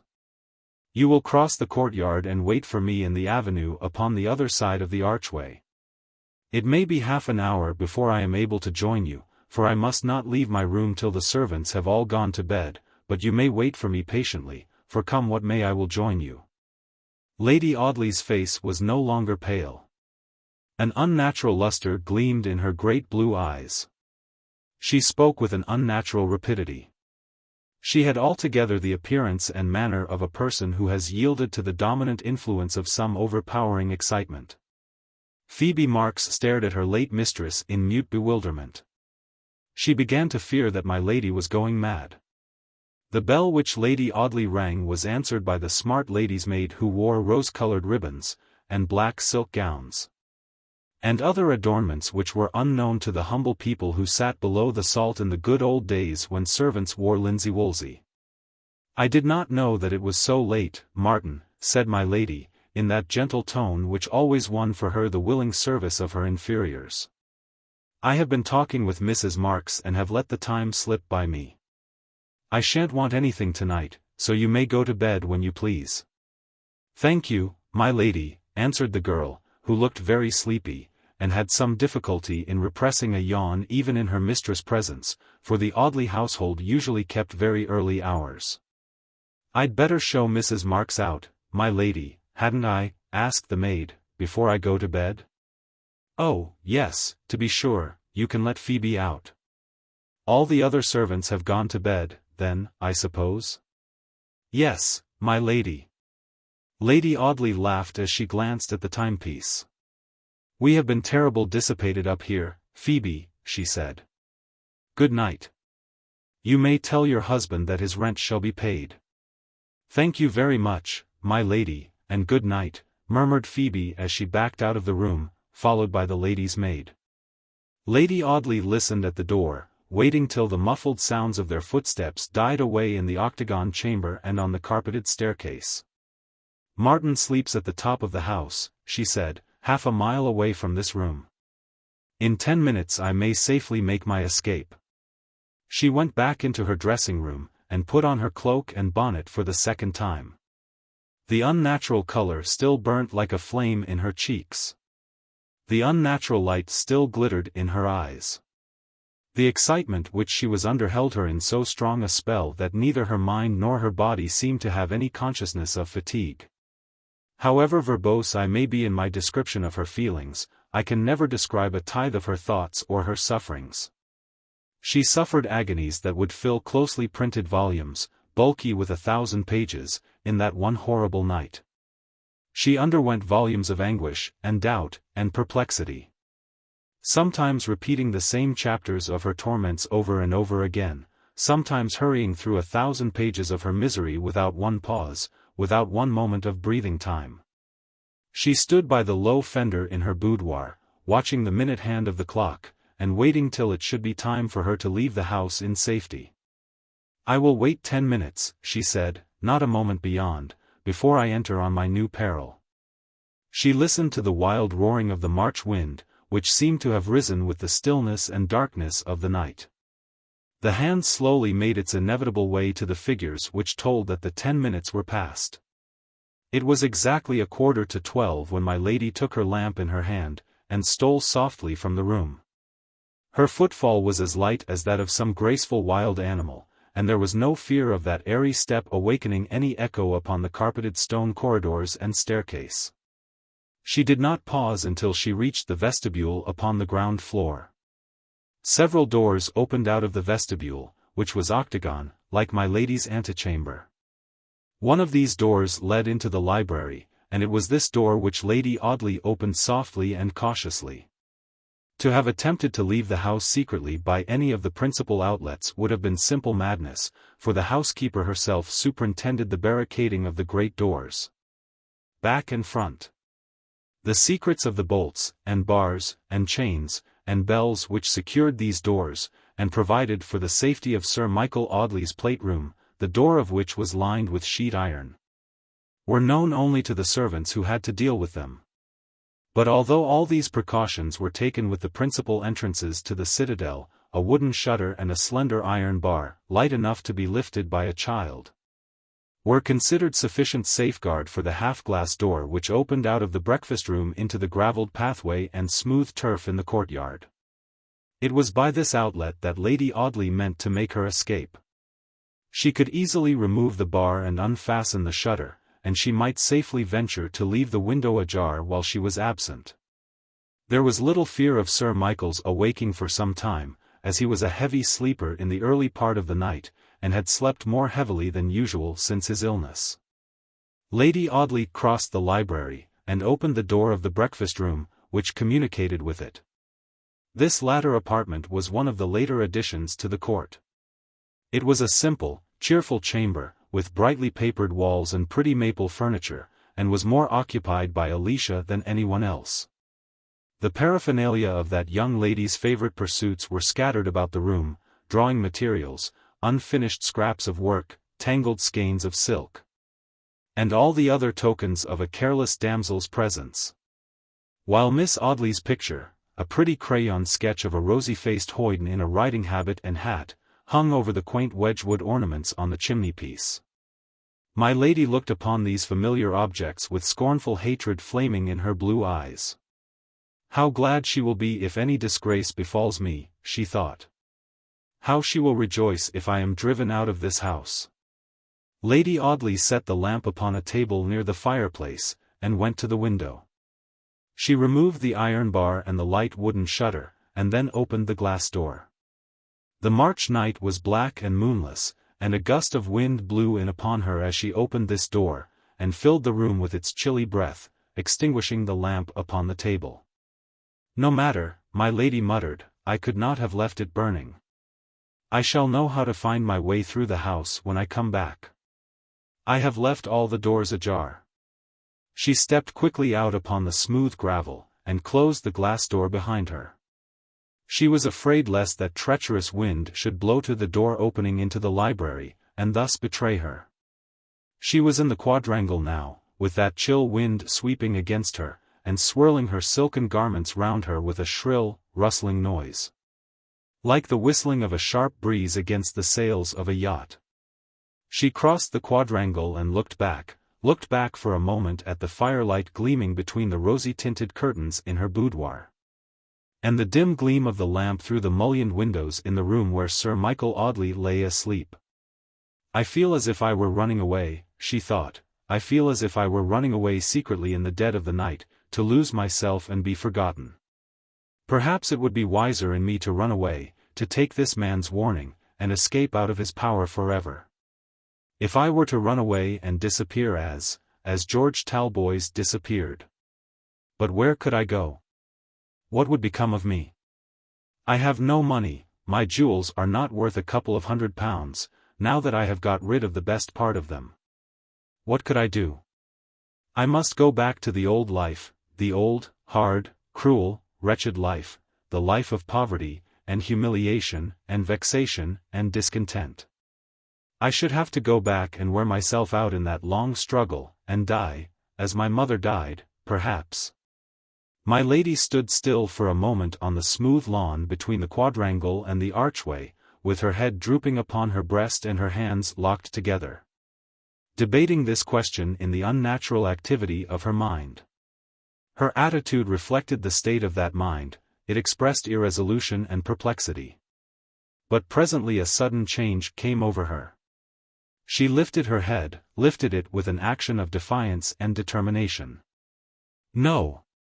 Mr. Robert Audley, she said, aloud, in a low, clear voice, I will not go back, I will not go back. If the struggle between us is to be a duel to the death, you shall not find me drop my weapon.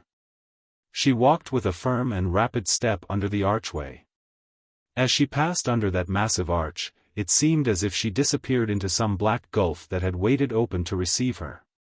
The stupid clock struck 12, and the whole archway seemed to vibrate under its heavy strokes, as Lady Audley emerged upon the other side and joined Phoebe Marks, who had waited for her late mistress very near the gateway of the court. Now, Phoebe, she said, it is 3 miles from here to Mount Stanning, isn't it? Yes, my lady. Then we can walk the distance in an hour and a half. Lady Audley had not stopped to say this. She was walking quickly along the avenue with her humble companion by her side. Fragile and delicate as she was in appearance, she was a very good walker. She had been in the habit of taking long country rambles with Mr. Dawson's children in her old days of dependence, and she thought very little of a distance of 3 miles. Your beautiful husband will sit up for you, I suppose, Phoebe, she said, as they struck across an open field that was used as a shortcut from Audley Court to the high road. Oh, yes, my lady. He's sure to sit up. He'll be drinking with the man, I dare say. The man? What man? The man that's in possession, my lady. Ah, to be sure, said Lady Audley, indifferently. It was strange that Phoebe's domestic troubles should seem so very far away from her thoughts at the time she was taking such an extraordinary step toward setting things right at the Castle Inn. The two women crossed the field and turned into the high road. The way to Mount Stanning was all uphill, and the long road looked black and dreary in the dark night. But my lady walked on with a desperate courage, which was no common constituent in her selfish sensuous nature, but a strange faculty born out of her great despair. She did not speak again to her companion until they were close upon the glimmering lights at the top of the hill. One of these village lights, glaring redly through a crimson curtain, marked out the particular window behind which it was likely that Luke Marks sat nodding drowsily over his liquor, and waiting for the coming of his wife. He has not gone to bed, Phoebe, said my lady, eagerly. But there is no other light burning at the inn. I suppose Mr. Audley is in bed and asleep. Yes, my lady, I suppose so. You are sure he was going to stay at the castle tonight? Oh, yes, my lady. I helped the girl to get his room ready before I came away. The wind, boisterous everywhere, was even shriller and more pitiless in the neighborhood of that bleak hilltop upon which the Castle Inn reared its rickety walls. The cruel blasts raved wildly round that frail erection. They disported themselves with the shattered pigeon house, the broken weathercock, the loose tiles, and unshapely chimneys. They rattled at the window panes, and whistled in the crevices. They mocked the feeble building from foundation to roof, and battered, and banged, and tormented it in their fierce gambols, until it trembled and rocked with the force of their rough play. Mr. Luke Marks had not troubled himself to secure the door of his dwelling-house before sitting down to booze with the man who held provisional possession of his goods and chattels. The landlord of the Castle Inn was a lazy, sensual brute, who had no thought higher than a selfish concern for his own enjoyments, and a virulent hatred for anybody who stood in the way of his gratification. Phoebe pushed open the door with her hand, and went into the house, followed by my lady. The gas was flaring in the bar, and smoking the low plastered ceiling. The door of the bar parlour was half open, and Lady Audley heard the brutal laughter of Mr. Marks as she crossed the threshold of the inn. I'll tell him you're here, my lady, whispered Phoebe to her late mistress. I know he'll be tipsy. You won't be offended, my lady, if he should say anything rude? You know it wasn't my wish that you should come. Yes, answered Lady Audley, impatiently, I know that. What should I care for his rudeness? Let him say what he likes. Phoebe Marks pushed open the parlour door, leaving my lady in the bar close behind her. Luke sat with his clumsy legs stretched out upon the hearth. He held a glass of gin and water in one hand and the poker in the other. He had just thrust the poker into a heap of black coals, and was scattering them to make a blaze, when his wife appeared upon the threshold of the room. He snatched the poker from between the bars, and made a half-drunken, half-threatening motion with it as he saw her. "So you've condescended to come home at last, ma'am," he said. "I thought you was never coming no more." He spoke in a thick and drunken voice, and was by no means too intelligible. He was steeped to the very lips in alcohol. His eyes were dim and watery. His hands were unsteady, his voice was choked and muffled with drink. A brute, even when most sober. A brute, even on his best behavior, he was 10 times more brutal in his drunkenness, when the few restraints which held his ignorant, everyday brutality in check were flung aside in the indolent recklessness of intoxication. I've been longer than I intended to be, Luke," Phoebe answered, in her most conciliatory manner, "but I've seen my lady, and she's been very kind, and she'll settle this business for us." "She's been very kind, has she?" muttered Mr. Marks, with a drunken laugh. "Thank her for nothing. I know the value of her kindness. She'd be uncommon kind, I dessay, if she weren't obligated to be it." The man in possession, who had fallen into a maudlin and semi-unconscious state of intoxication upon about a third of the liquor that Mr. Marks had consumed, only stared in feeble wonderment at his host and hostess. He sat near the table. Indeed, he had hooked himself onto it with his elbows, as a safeguard against sliding under it. And he was making imbecile attempts to light his pipe at the flame of a guttering tallow candle near him. "My lady has promised to settle the business for us, Luke," Phoebe repeated, without noticing Luke's remarks. She knew her husband's dogged nature well enough by this time to know that it was worse than useless to try to stop him from doing or saying anything which his own stubborn will led him to do or say. "My lady will settle it," she said, "and she's come down here to see about it tonight," she added. The poker dropped from the landlord's hand, and fell clattering among the cinders on the hearth. "My Lady Audley come here tonight," he said. "Yes, Luke." My lady appeared upon the threshold of the door as Phoebe spoke. "Yes, Luke Marks," she said, "I have come to pay this man, and to send him about his business." Lady Audley said these words in a strange, semi-mechanical manner. Very much as if she had learned the sentence by rote, and were repeating it without knowing what she said. Mr. Marks gave a discontented growl, and set his empty glass down upon the table with an impatient gesture. "You might have given the money to Phoebe," he said, "as well as have brought it yourself. We don't want no fine ladies up here, pryin' and pokin' their precious noses into everythink." "Luke, Luke," remonstrated Phoebe, "when my lady has been so kind." "Oh, damn her kindness!" cried Mr. Marks. "It ain't her kindness as we want, gal, it's her money. She won't get no snivellin' gratitude from me. Whatever she does for us she does because she is obliged. And if she wasn't obliged she wouldn't do it." Heaven knows how much more Luke Marks might have said, had not my lady turned upon him suddenly and awed him into silence by the unearthly glitter of her beauty. Her hair had been blown away from her face, and being of a light, feathery quality, had spread itself into a tangled mass that surrounded her forehead like a yellow flame. There was another flame in her eyes, a greenish light, such as might flash from the changing-hued orbs of an angry mermaid. "Stop," she cried. "I didn't come up here in the dead of night to listen to your insolence. How much is this debt?" £9. Lady Audley produced her purse, a toy of ivory, silver, and turquoise. She took from it a note and 4 sovereigns. She laid these upon the table.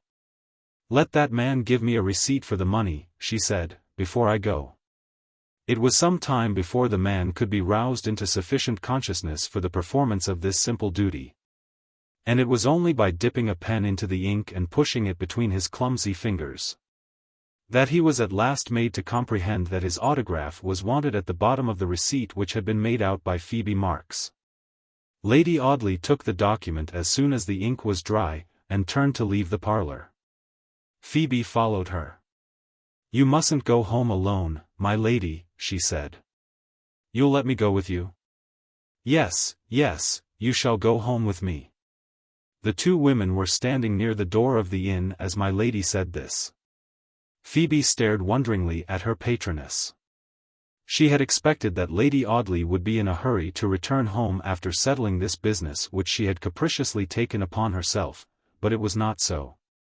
My lady stood leaning against the inn door and staring into vacancy, and again Mrs. Marks began to fear that trouble had driven her late mistress mad.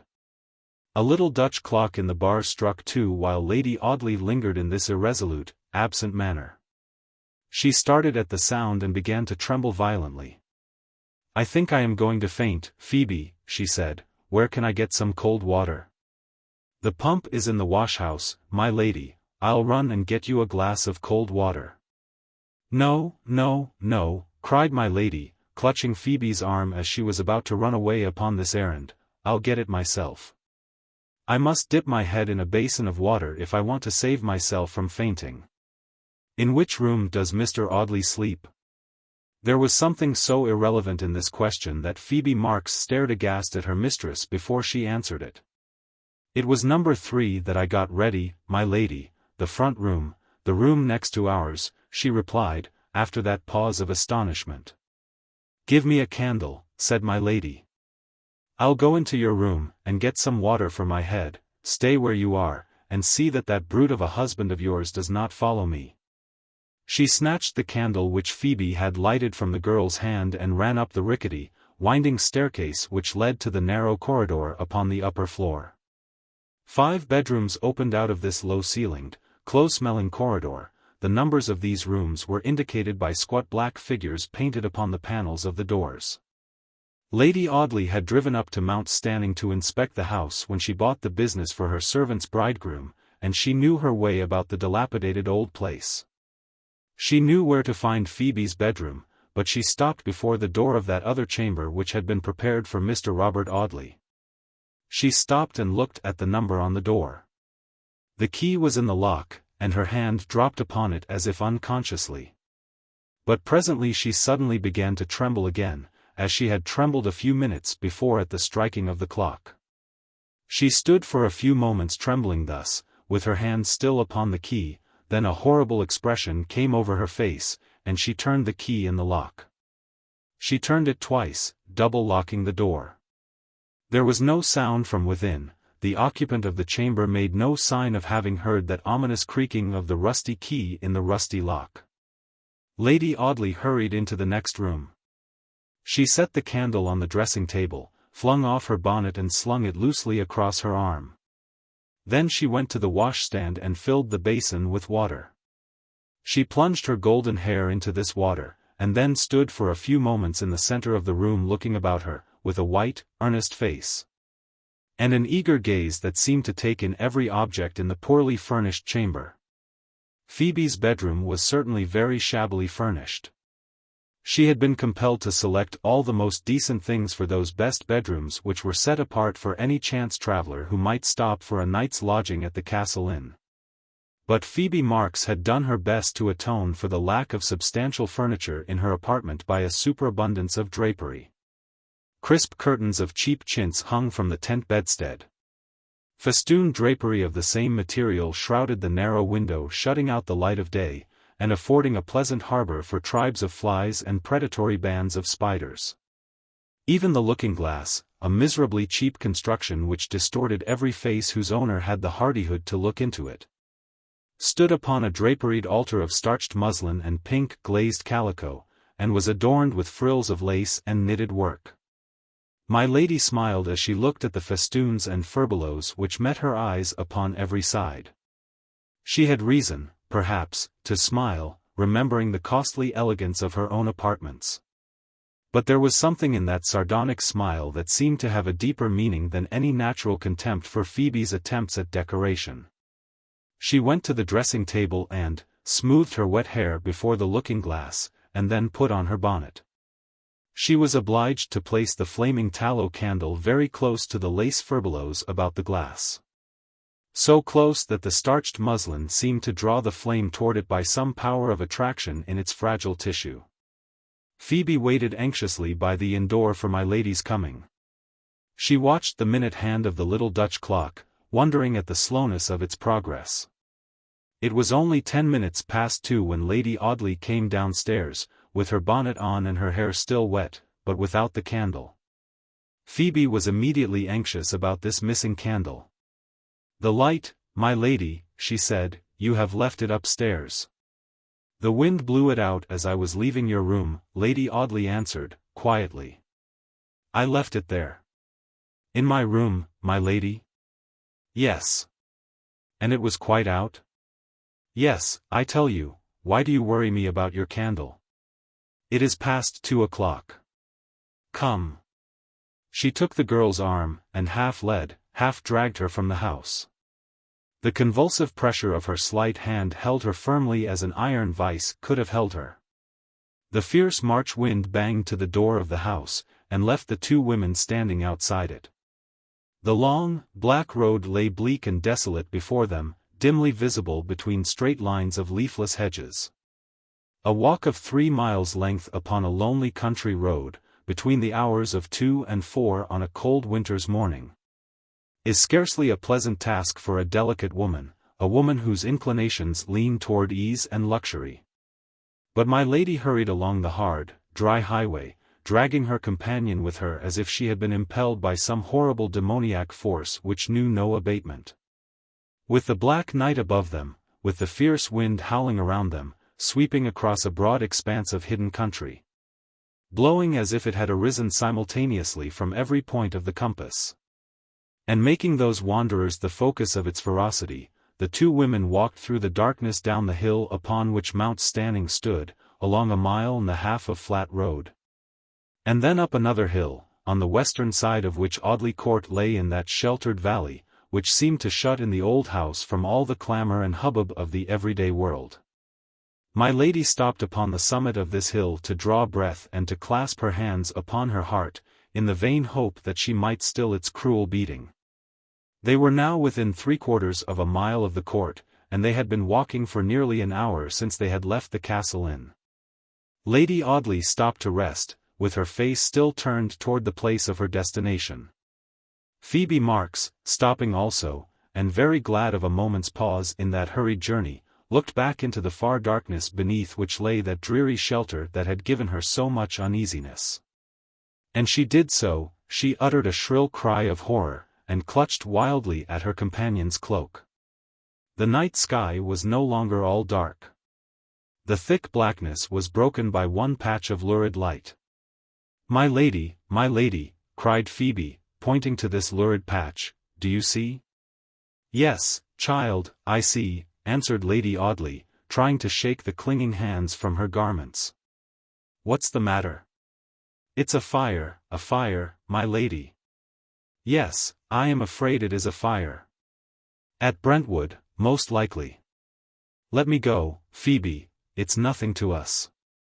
Yes, my lady, it's nearer than Brentwood, much nearer. It's at Mount Standing."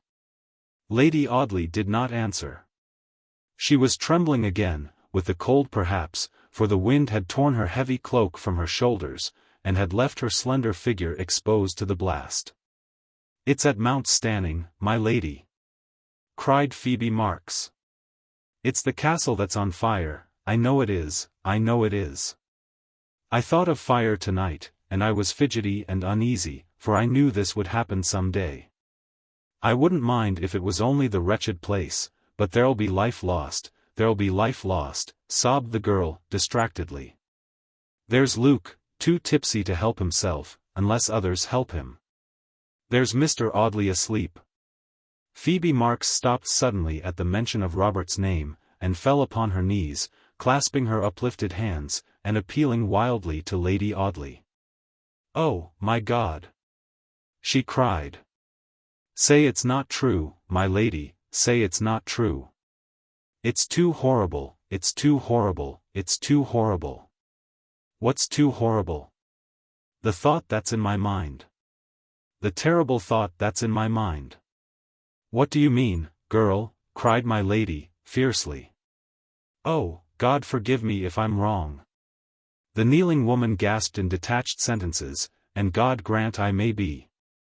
"Why did you go up to the castle, my lady?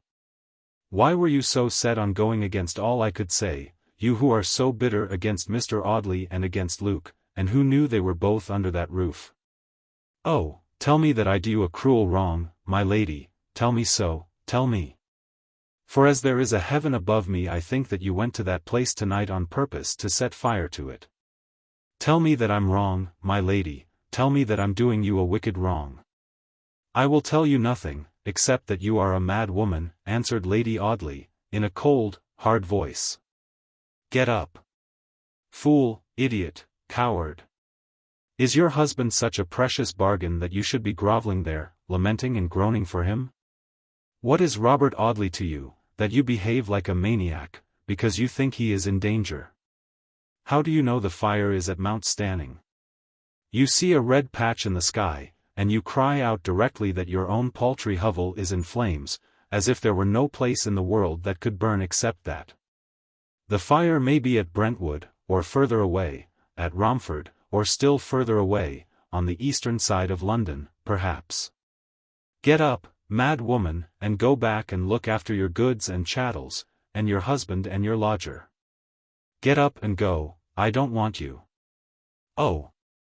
My lady, forgive me," sobbed Phoebe. "There's nothing you can say to me that's hard enough for having done you such a wrong, even in my thoughts. I don't mind your cruel words, I don't mind anything if I'm wrong." "Go back and see for yourself," answered Lady Audley, sternly. "I tell you again, I don't want you."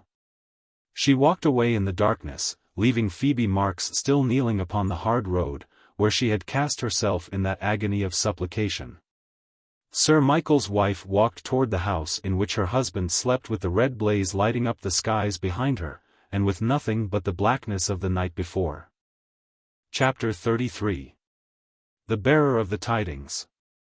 It was very late the next morning when Lady Audley emerged from her dressing room, exquisitely dressed in a morning costume of delicate muslin, delicate laces, and embroideries, but with a very pale face, and with half-circles of purple shadow under her eyes. She accounted for this pale face and these hollow eyes by declaring that she had sat up reading until a very late hour on the previous night. Sir Michael and his young wife breakfasted in the library at a comfortable round table, wheeled close to the blazing fire.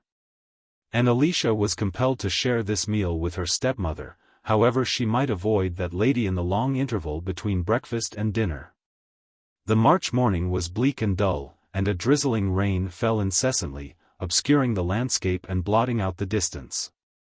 There were very few letters by the morning post. The daily newspapers did not arrive until noon, and such aids to conversation being missing, there was very little talk at the breakfast table.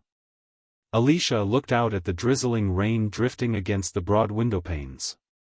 "No riding today," she said. "And no chance of any callers to enliven us, unless that ridiculous Bob comes crawling through the wet from Mount Stanning.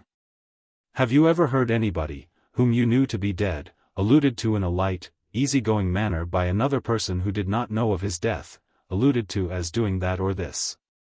As performing some trivial everyday operation, when you know that he has vanished away from the face of this earth, and separated himself forever from all living creatures and their commonplace pursuits in the awful solemnity of death? Such a chance allusion, insignificant though it may be, is apt to send a strange thrill of pain through the mind. The ignorant remark jars discordantly upon the hypersensitive brain. The king of terrors is desecrated by that unwitting disrespect. Heaven knows what hidden reason my lady may have had for experiencing some such revulsion of feeling on the sudden mention of Mr. Audley's name.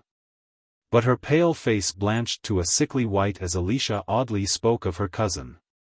"Yes, he will come down here in the wet, perhaps," the young lady continued, "with his hat sleek and shining as if it had been brushed with a pat of fresh butter, and with white vapors steaming out of his clothes, and making him look like an awkward genie just let out of his bottle. He will come down here and print impressions of his muddy boots all over the carpet, and he'll sit on your Gobelin tapestry, my lady, in his wet overcoat. And he'll abuse you if you remonstrate, and will ask why people have chairs that are not to be sat upon, and why you don't live in Fig Tree Court. Anne. Sir Michael Audley watched his daughter with a thoughtful countenance as she talked of her cousin. She very often talked of him, ridiculing him and inveighing against him in no very measured terms. But perhaps the baronet thought of a certain Signora Beatrice who very cruelly entreated a gentleman called Benedick, but who was, it may be, heartily in love with him at the same time. "What do you think Major Melville told me when he called here yesterday, Alicia?" Sir Michael asked, presently. "I haven't the remotest idea," replied Alicia, rather disdainfully. "Perhaps he told you that we should have another war before long, by Ged, sir. Or perhaps he told you that we should have a new ministry, by Ged, sir, for that those fellows are getting themselves into a mess, sir. Or that those other fellows were reforming this, and cutting down that, and altering the other in the army, until, by Ged, sir, we shall have no army at all, by and by, nothing but a pack of boys, sir, crammed up to the eyes with a lot of senseless schoolmasters' rubbish, and dressed in shell jackets and calico helmets. Yes, sir, they're fighting in calico helmets at this very day, sir." "You're an impertinent minx, miss," answered the baronet. "Major Melville told me nothing of the kind. But he told me that a very devoted admirer of you, a certain Sir Harry Towers, has forsaken his place in Hertfordshire, and his hunting stable, and has gone on the continent for a 12-month's tour." Miss Audley flushed up suddenly at the mention of her old adorer, but recovered herself very quickly. "He has gone on the continent, has he?" she said indifferently. "He told me that he meant to do so, if he didn't have everything his own way. Poor fellow! He's a dear, good-hearted, stupid creature, and 20 times better than that peripatetic, patent refrigerator, Mr. Robert Audley." "I wish, Alicia, you were not so fond of ridiculing Bob," Sir Michael said, gravely. "Bob is a good fellow, and I'm as fond of him as if he'd been my own son. And I've been very uncomfortable about him lately. He has changed very much within the last few days, and he has taken all sorts of absurd ideas into his head, and my lady has alarmed me about him. She thinks—" Lady Audley interrupted her husband with a grave shake of her head. "It is better not to say too much about it as yet a while," she said. "Alicia knows what I think." "Yes," replied Miss Audley, "my lady thinks that Bob is going mad, but I know better than that. He's not at all the sort of person to go mad. How should such a sluggish ditch-pond of an intellect as his ever work itself into a tempest? He may move about for the rest of his life, perhaps, in a tranquil state of semi-idiocy, imperfectly comprehending who he is, and where he's going, and what he's doing, but he'll never go mad." Sir Michael did not reply to this. He had been very much disturbed by his conversation with my lady on the previous evening, and had silently debated the painful question in his mind ever since. His wife, the woman he best loved and most believed in, had told him, with all appearance of regret and agitation, her conviction of his nephew's insanity. He tried in vain to arrive at the conclusion he wished most ardently to attain. He tried in vain to think that my lady was misled by her own fancies, and had no foundation for what she said. But then, again, it suddenly flashed upon him, that to think this was to arrive at a worse conclusion, it was to transfer the horrible suspicion from his nephew to his wife. She appeared to be possessed with an actual conviction of Robert's insanity. To imagine her wrong was to imagine some weakness in her own mind. The longer he thought of the subject the more it harassed and perplexed him. It was most certain that the young man had always been eccentric. He was sensible, he was tolerably clever, he was honorable and gentlemanlike in feeling, though perhaps a little careless in the performance of certain minor social duties. But there were some slight differences, not easily to be defined, that separated him from other men of his age and position. Then, again, it was equally true that he had very much changed within the period that had succeeded the disappearance of George Talboys. He had grown moody and thoughtful, melancholy and absent-minded. He had held himself aloof from society, had sat for hours without speaking, had talked at other points by fits and starts, and had excited himself unusually in the discussion of subjects which apparently lay far out of the region of his own life and interests. Then there was even another region which seemed to strengthen my lady's case against this unhappy young man. He had been brought up in the frequent society of his cousin, Alicia, his pretty, genial cousin, to whom interest, and one would have thought affection, naturally pointed as his most fitting bride. More than this, the girl had shown him, in the innocent guilelessness of a transparent nature, that on her side at least, affection was not wanting. And yet, in spite of all this, he had held himself aloof, and had allowed others to propose for her hand, and to be rejected by her, and had still made no sign. Now love is so very subtle an essence, such an indefinable metaphysical marvel, that its due force, though very cruelly felt by the sufferer himself, is never clearly understood by those who look on at its torments and wonder why he takes the common fever so badly. Sir Michael argued that because Alicia was a pretty girl and an amiable girl, it was therefore extraordinary and unnatural in Robert Audley not to have duly fallen in love with her. This baronet, who close upon his 60th birthday, had for the first time encountered that one woman who out of all the women in the world had power to quicken the pulses of his heart, wondered why Robert failed to take the fever from the first breath of contagion that blew toward him. He forgot that there are men who go their ways unscathed amidst legions of lovely and generous women, to succumb at last before some harsh-featured virago. Who knows the secret of that only philtre which can intoxicate and bewitch him? He had forgot that there are certain Jacks who go through life without meeting the Jill appointed for them by Nemesis, and die old bachelors, perhaps, with poor Jill pining an old maid upon the other side of the party wall. He forgot that love, which is a madness, and a scourge, and a fever, and a delusion, and a snare, is also a mystery, and very imperfectly understood by everyone except the individual sufferer who writhes under its tortures. Jones, who is wildly enamored of Miss Brown, and who lies awake at night until he loathes his comfortable pillow and tumbles his sheets into 2 twisted rags of linen in his agonies, as if he were a prisoner and wanted to wind them into impromptu ropes. This same Jones who thinks Russell Square a magic place because his divinity inhabits it, who thinks the trees in that enclosure and the sky above it greener and bluer than other trees or sky, and who feels a pang, yes, an actual pang, of mingled hope, and joy, and expectation, and terror, when he emerges from Guildford Street, descending from the heights of Islington, into those sacred precincts. This very Jones is hard and callous toward the torments of Smith, who adores Miss Robinson, and cannot imagine what the infatuated fellow can see in the girl. So it was with Sir Michael Audley. He looked at his nephew as a sample of a very large class of young men, and his daughter as a sample of an equally extensive class of feminine goods, and could not see why the 2 samples should not make a very respectable match. He ignored all those infinitesimal differences in nature which make the wholesome food of one man the deadly poison of another. How difficult it is to believe sometimes that a man doesn't like such and such a favorite dish. If at a dinner party, a meek-looking guest refuses early salmon and cucumbers, or green peas in February, we set him down as a poor relation whose instincts warn him off those expensive plates.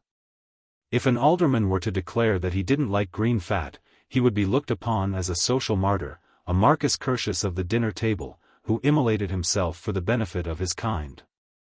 His fellow aldermen would believe in anything rather than an heretical distaste for the city ambrosia of the soup tureen. But there are people who dislike salmon, and whitebait, and spring ducklings, and all manner of old established delicacies, and there are other people who affect eccentric and despicable dishes, generally stigmatized as nasty. Alas, my pretty Alicia, your cousin did not love you. He admired your rosy English face, and had a tender affection for you which might perhaps have expanded by and by into something warm enough for matrimony. That everyday jog-trot species of union which demands no very passionate devotion, but for a sudden check which it had received in Dorsetshire. Yes, Robert Audley's growing affection for his cousin, a plant of very slow growth, I am fain to confess, had been suddenly dwarfed and stunted upon that bitter February day on which he had stood beneath the pine trees talking to Clara Talboys. Since that day the young man had experienced an unpleasant sensation in thinking of poor Alicia. He looked at her as being in some vague manner an encumbrance upon the freedom of his thoughts. He had a haunting fear that he was in some tacit way pledged to her, that she had a species of claim upon him, which forbade to him the right of thinking of another woman. I believe it was the image of Miss Audley presented to him in this light that goaded the young barrister into those outbursts of splenetic rage against the female sex which he was liable to at certain times. He was strictly honourable, so honourable that he would rather have immolated himself upon the altar of truth and Alicia than have done her the remotest wrong, though by so doing he might have secured his own comfort and happiness. If the poor little girl loves me, he thought, and if she thinks that I love her, and has been led to think so by any word or act of mine, I'm in duty bound to let her think so to the end of time, and to fulfill any tacit promise which I may have unconsciously made.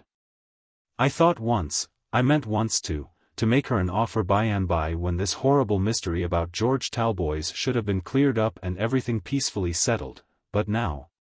His thoughts would ordinarily wander away at this point of his reflections, carrying him where he never had intended to go, carrying him back under the pine trees in Dorsetshire, and setting him once more face to face with the sister of his missing friend.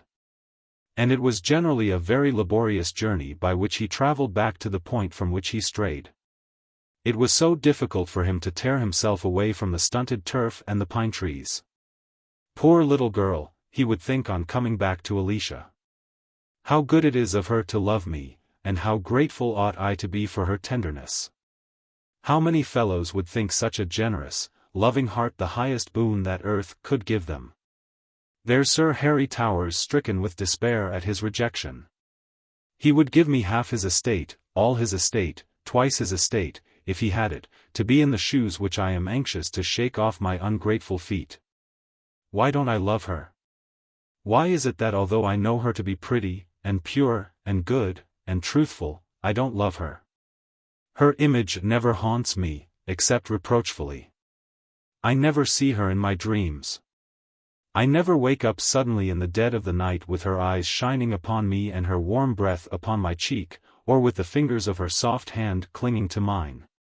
No, I'm not in love with her, I can't fall in love with her.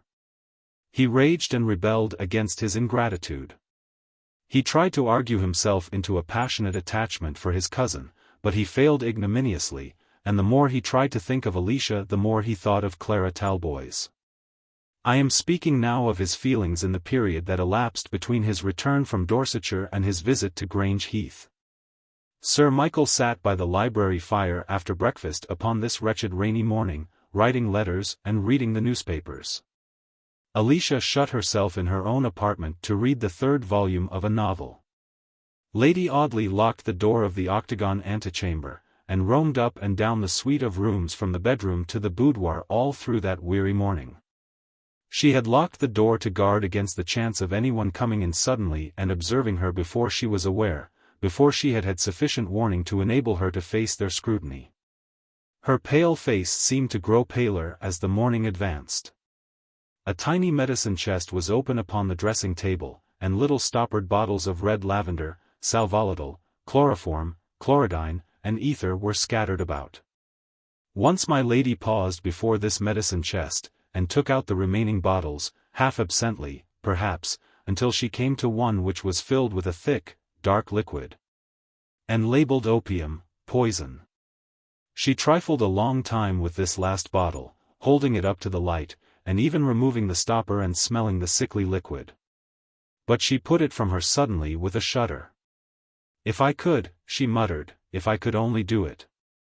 And yet why should I now? She clenched her small hands as she uttered the last words, and walked to the window of the dressing-room, which looked straight toward that ivied archway under which anyone must come who came from Mount Stanning to the court.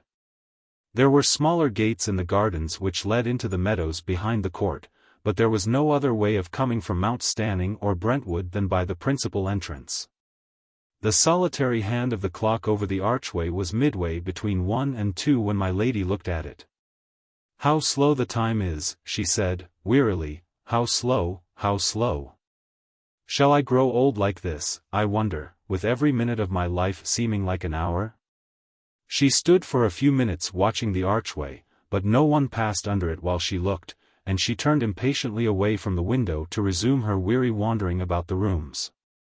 Whatever fire that had been which had reflected itself vividly in the black sky, no tidings of it had as yet come to Audley Court. The day was miserably wet and windy, altogether the very last day upon which even the most confirmed idler and gossip would care to venture out. It was not a market day, and there were therefore very few passengers upon the road between Brentwood and Chelmsford, so that as yet no news of the fire, which had occurred in the dead of the wintry night, had reached the village of Audley, or travelled from the village to the court. The girl with the rose-coloured ribbons came to the door of the anteroom to summon her mistress to luncheon, but Lady Audley only opened the door a little way, and intimated her intention of taking no luncheon. "My head aches terribly, Martin," she said. "I shall go and lie down till dinner-time. You may come at 5 to dress me." Lady Audley said this with the predetermination of dressing at 4, and thus dispensing with the services of her attendant. Among all privileged spies, a lady's maid has the highest privileges. It is she who bathes Lady Teresa's eyes with eau de cologne after her ladyship's quarrel with the colonel. It is she who administers sal volatile to Miss Fanny when Count Beaudesert, of the Blues, has jilted her. She has 100 methods for the finding out of her mistress' secrets. She knows by the manner in which her victim jerks her head from under the hairbrush, or chafes at the gentlest administration of the comb, what hidden tortures are racking her breast, what secret perplexities are bewildering her brain. That well-bred attendant knows how to interpret the most obscure diagnosis of all mental diseases that can afflict her mistress. She knows when the ivory complexion is bought and paid for, when the pearly teeth are foreign substances fashioned by the dentist, when the glossy plates are the relics of the dead, rather than the property of the living. And she knows other and more sacred secrets than these. She knows when the sweet smile is more false than Madame Levison's enamel, and far less enduring, when the words that issue from between gates of borrowed pearl are more disguised and painted than the lips which help to shape them, when the lovely fairy of the ballroom re-enters the dressing-room after the night's long revelry, and throws aside her voluminous burnous and her faded bouquet, and drops her mask, and like another Cinderella loses the glass slipper, by whose glitter she has been distinguished, and falls back into her rags and dirt, the lady's maid is by to see the transformation. The valet who took wages from the prophet of Chorazin must have seen his master sometimes unveiled, and must have laughed in his sleeve at the folly of the monster's worshippers. Lady Audley had made no confidant of her new maid, and on this day of all others she wished to be alone. She did lie down. She cast herself wearily upon the luxurious sofa in the dressing-room, and buried her face in the down pillows and tried to sleep. Sleep! She had almost forgotten what it was, that tender restorer of tired nature. It seemed so long now since she had slept. It was only about 48 hours perhaps, but it appeared an intolerable time. Her fatigue of the night before, and her unnatural excitement, had worn her out at last. She did fall asleep. She fell into a heavy slumber that was almost like stupor. She had taken a few drops out of the opium bottle in a glass of water before lying down. The clock over the mantelpiece chimed the 4:15 as she woke suddenly and started up, with the cold perspiration breaking out in icy drops upon her forehead. She had dreamt that every member of the household was clamoring at the door, eager to tell her of a dreadful fire that had happened in the night. There was no sound but the flapping of the ivy leaves against the glass, the occasional falling of a cinder, and the steady ticking of the clock. Perhaps I shall be always dreaming these sort of dreams, my lady thought, until the terror of them kills me. The rain had ceased, and the cold spring sunshine was glittering upon the windows. Lady Audley dressed herself rapidly but carefully. I do not say that even in her supremest hour of misery she still retained her pride in her beauty. It was not so. She looked upon that beauty as a weapon, and she felt that she had now double need to be well armed. She dressed herself in her most gorgeous silk, a voluminous robe of silvery, shimmering blue, that made her look as if she had been arrayed in moonbeams. She shook out her hair into feathery showers of glittering gold, and, with a cloak of white cashmere about her shoulders, went downstairs into the vestibule. She opened the door of the library and looked in. Sir Michael Audley was asleep in his easy-chair. As my lady softly closed this door, Alicia descended the stairs from her own room. The turret door was open, and the sun was shining upon the wet grassplat in the quadrangle. The firm gravel walks were already very nearly dry, for the rain had ceased for upward of 2 hours. "Will you take a walk with me in the quadrangle?" Lady Audley asked as her stepdaughter approached. The armed neutrality between the two women admitted of any chance civility such as this. "Yes, if you please, my lady," Alicia answered, rather listlessly. "I have been yawning over a stupid novel all the morning, and shall be very glad of a little fresh air." Heaven help the novelist whose fiction Miss Audley had been perusing, if he had no better critics than that young lady. She had read page after page without knowing what she had been reading, and had flung aside the volume half a dozen times to go to the window and watch for that visitor whom she had so confidently expected. Lady Audley led the way through the low doorway and on to the smooth gravel drive, by which carriages approached the house. She was still very pale, but the brightness of her dress and of her feathery golden ringlets distracted an observer's eyes from her pallid face. All mental distress is, with some show of reason, associated in our minds with loose, disordered garments and disheveled hair, and an appearance in every way the reverse of my lady's. Why had she come out into the chill sunshine of that March afternoon to wander up and down that monotonous pathway with the stepdaughter she hated? She came because she was under the dominion of a horrible restlessness, which would not suffer her to remain within the house waiting for certain tidings which she knew must too surely come. At first she had wished to ward them off, at first she had wished that strange convulsions of nature might arise to hinder their coming, that abnormal winter lightnings might wither and destroy the messenger who carried them, that the ground might tremble and yawn beneath his hastening feet, and that impassable gulfs might separate the spot from which the tidings were to come and the place to which they were to be carried. She wished that the earth might stand still, and the paralyzed elements cease from their natural functions, that the progress of time might stop, that the day of judgment might come, and that she might thus be brought before an unearthly tribunal, and so escape the intervening shame and misery of any earthly judgment. In the wild chaos of her brain, every one of these thoughts had held its place, and in her short slumber on the sofa in her dressing-room she had dreamed all these things and 100 other things, all bearing upon the same subject. She had dreamed that a brook, a tiny streamlet when she first saw it, flowed across the road between Mount Stanning and Audley, and gradually swelled into a river, and from a river became an ocean, till the village on the hill receded far away out of sight and only a great waste of waters rolled where it once had been. She dreamt that she saw the messenger, now one person, now another, but never any probable person, hindered by 100 hindrances, now startling and terrible, now ridiculous and trivial, but never either natural or probable.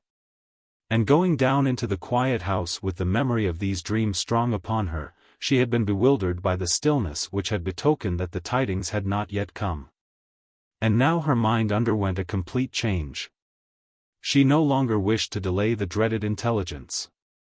She wished the agony, whatever it was to be, over and done with, the pain suffered, and the release attained. It seemed to her as if the intolerable day would never come to an end, as if her mad wishes had been granted, and the progress of time had actually stopped. "What a long day it has been!" exclaimed Alicia, as if taking up the burden of my lady's thoughts, "nothing but drizzle and mist and wind. And now that it's too late for anybody to go out, it must needs be fine," the young lady added, with an evident sense of injury. Lady Audley did not answer. She was looking at the stupid one-handed clock, and waiting for the news which must come sooner or later, which could not surely fail to come very speedily. "They have been afraid to come and tell him," she thought, they have been afraid to break the news to Sir Michael. Who will come to tell it, at last, I wonder? The rector of Mount Stanning, perhaps, or the doctor, some important person at least. If she could have gone out into the leafless avenues, or onto the high road beyond them. If she could have gone so far as that hill upon which she had so lately parted with Phoebe, she would have gladly done so. She would rather have suffered anything than that slow suspense, that corroding anxiety, that metaphysical dry rot in which heart and mind seemed to decay under an insufferable torture. She tried to talk, and by a painful effort contrived now and then to utter some commonplace remark. Under any ordinary circumstances her companion would have noticed her embarrassment, but Miss Audley, happening to be very much absorbed by her own vexations, was quite as well inclined to be silent as my lady herself. The monotonous walk up and down the gravelled pathway suited Alicia's humour. I think that she even took a malicious pleasure in the idea that she was very likely catching cold, and that her cousin Robert was answerable for her danger. If she could have brought upon herself inflammation of the lungs, or ruptured blood vessels, by that exposure to the chill March atmosphere, I think she would have felt a gloomy satisfaction in her sufferings. Perhaps Robert might care for me, if I had inflammation of the lungs, she thought. He couldn't insult me by calling me a bouncer then. Bouncers don't have inflammation of the lungs. I believe she drew a picture of herself in the last stage of consumption, propped up by pillows in a great easy chair, looking out of a window in the afternoon sunshine, with medicine bottles, a bunch of grapes and a Bible upon a table by her side, and with Robert, all contrition and tenderness, summoned to receive her farewell blessing. She preached a whole chapter to him in that parting benediction, talking a great deal longer than was in keeping with her prostrate state, and very much enjoying her dismal castle in the air. Employed in this sentimental manner, Miss Audley took very little notice of her stepmother. And the one hand of the blundering clock had slipped to 6 by the time Robert had been blessed and dismissed. "Good gracious me," she cried, suddenly, 6 o'clock, and I'm not dressed. The half-hour bell rung in a cupola upon the roof while Alicia was speaking. "I must go in, my lady," she said. "Won't you come?" "Presently," answered Lady Audley. "I'm dressed, you see." Alicia ran off, but Sir Michael's wife still lingered in the quadrangle, still waited for those tidings which were so long coming. It was nearly dark. The blue mists of evening had slowly risen from the ground. The flat meadows were filled with a grey vapour, and a stranger might have fancied Audley Court a castle on the margin of a sea. Under the archway the shadows of fast-coming night lurked darkly, like traitors waiting for an opportunity to glide stealthily into the quadrangle.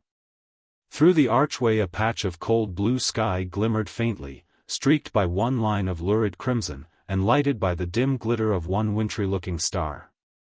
Not a creature was stirring in the quadrangle but the restless woman who paced up and down the straight pathways, listening for a footstep whose coming was to strike terror to her soul. She heard it at last, a footstep in the avenue upon the other side of the archway. But was it the footstep? Her sense of hearing, made unnaturally acute by excitement, told her that it was a man's footstep, told even more, that it was the tread of a gentleman, no slouching, lumbering pedestrian in hobnailed boots, but a gentleman who walked firmly and well. Every sound fell like a lump of ice upon my lady's heart. She could not wait, she could not contain herself, she lost all self-control, all power of endurance, all capability of self-restraint, and she rushed toward the archway. She paused beneath its shadow, for the stranger was close upon her. She saw him, oh, God! She saw him in that dim evening light. Her brain reeled, her heart stopped beating.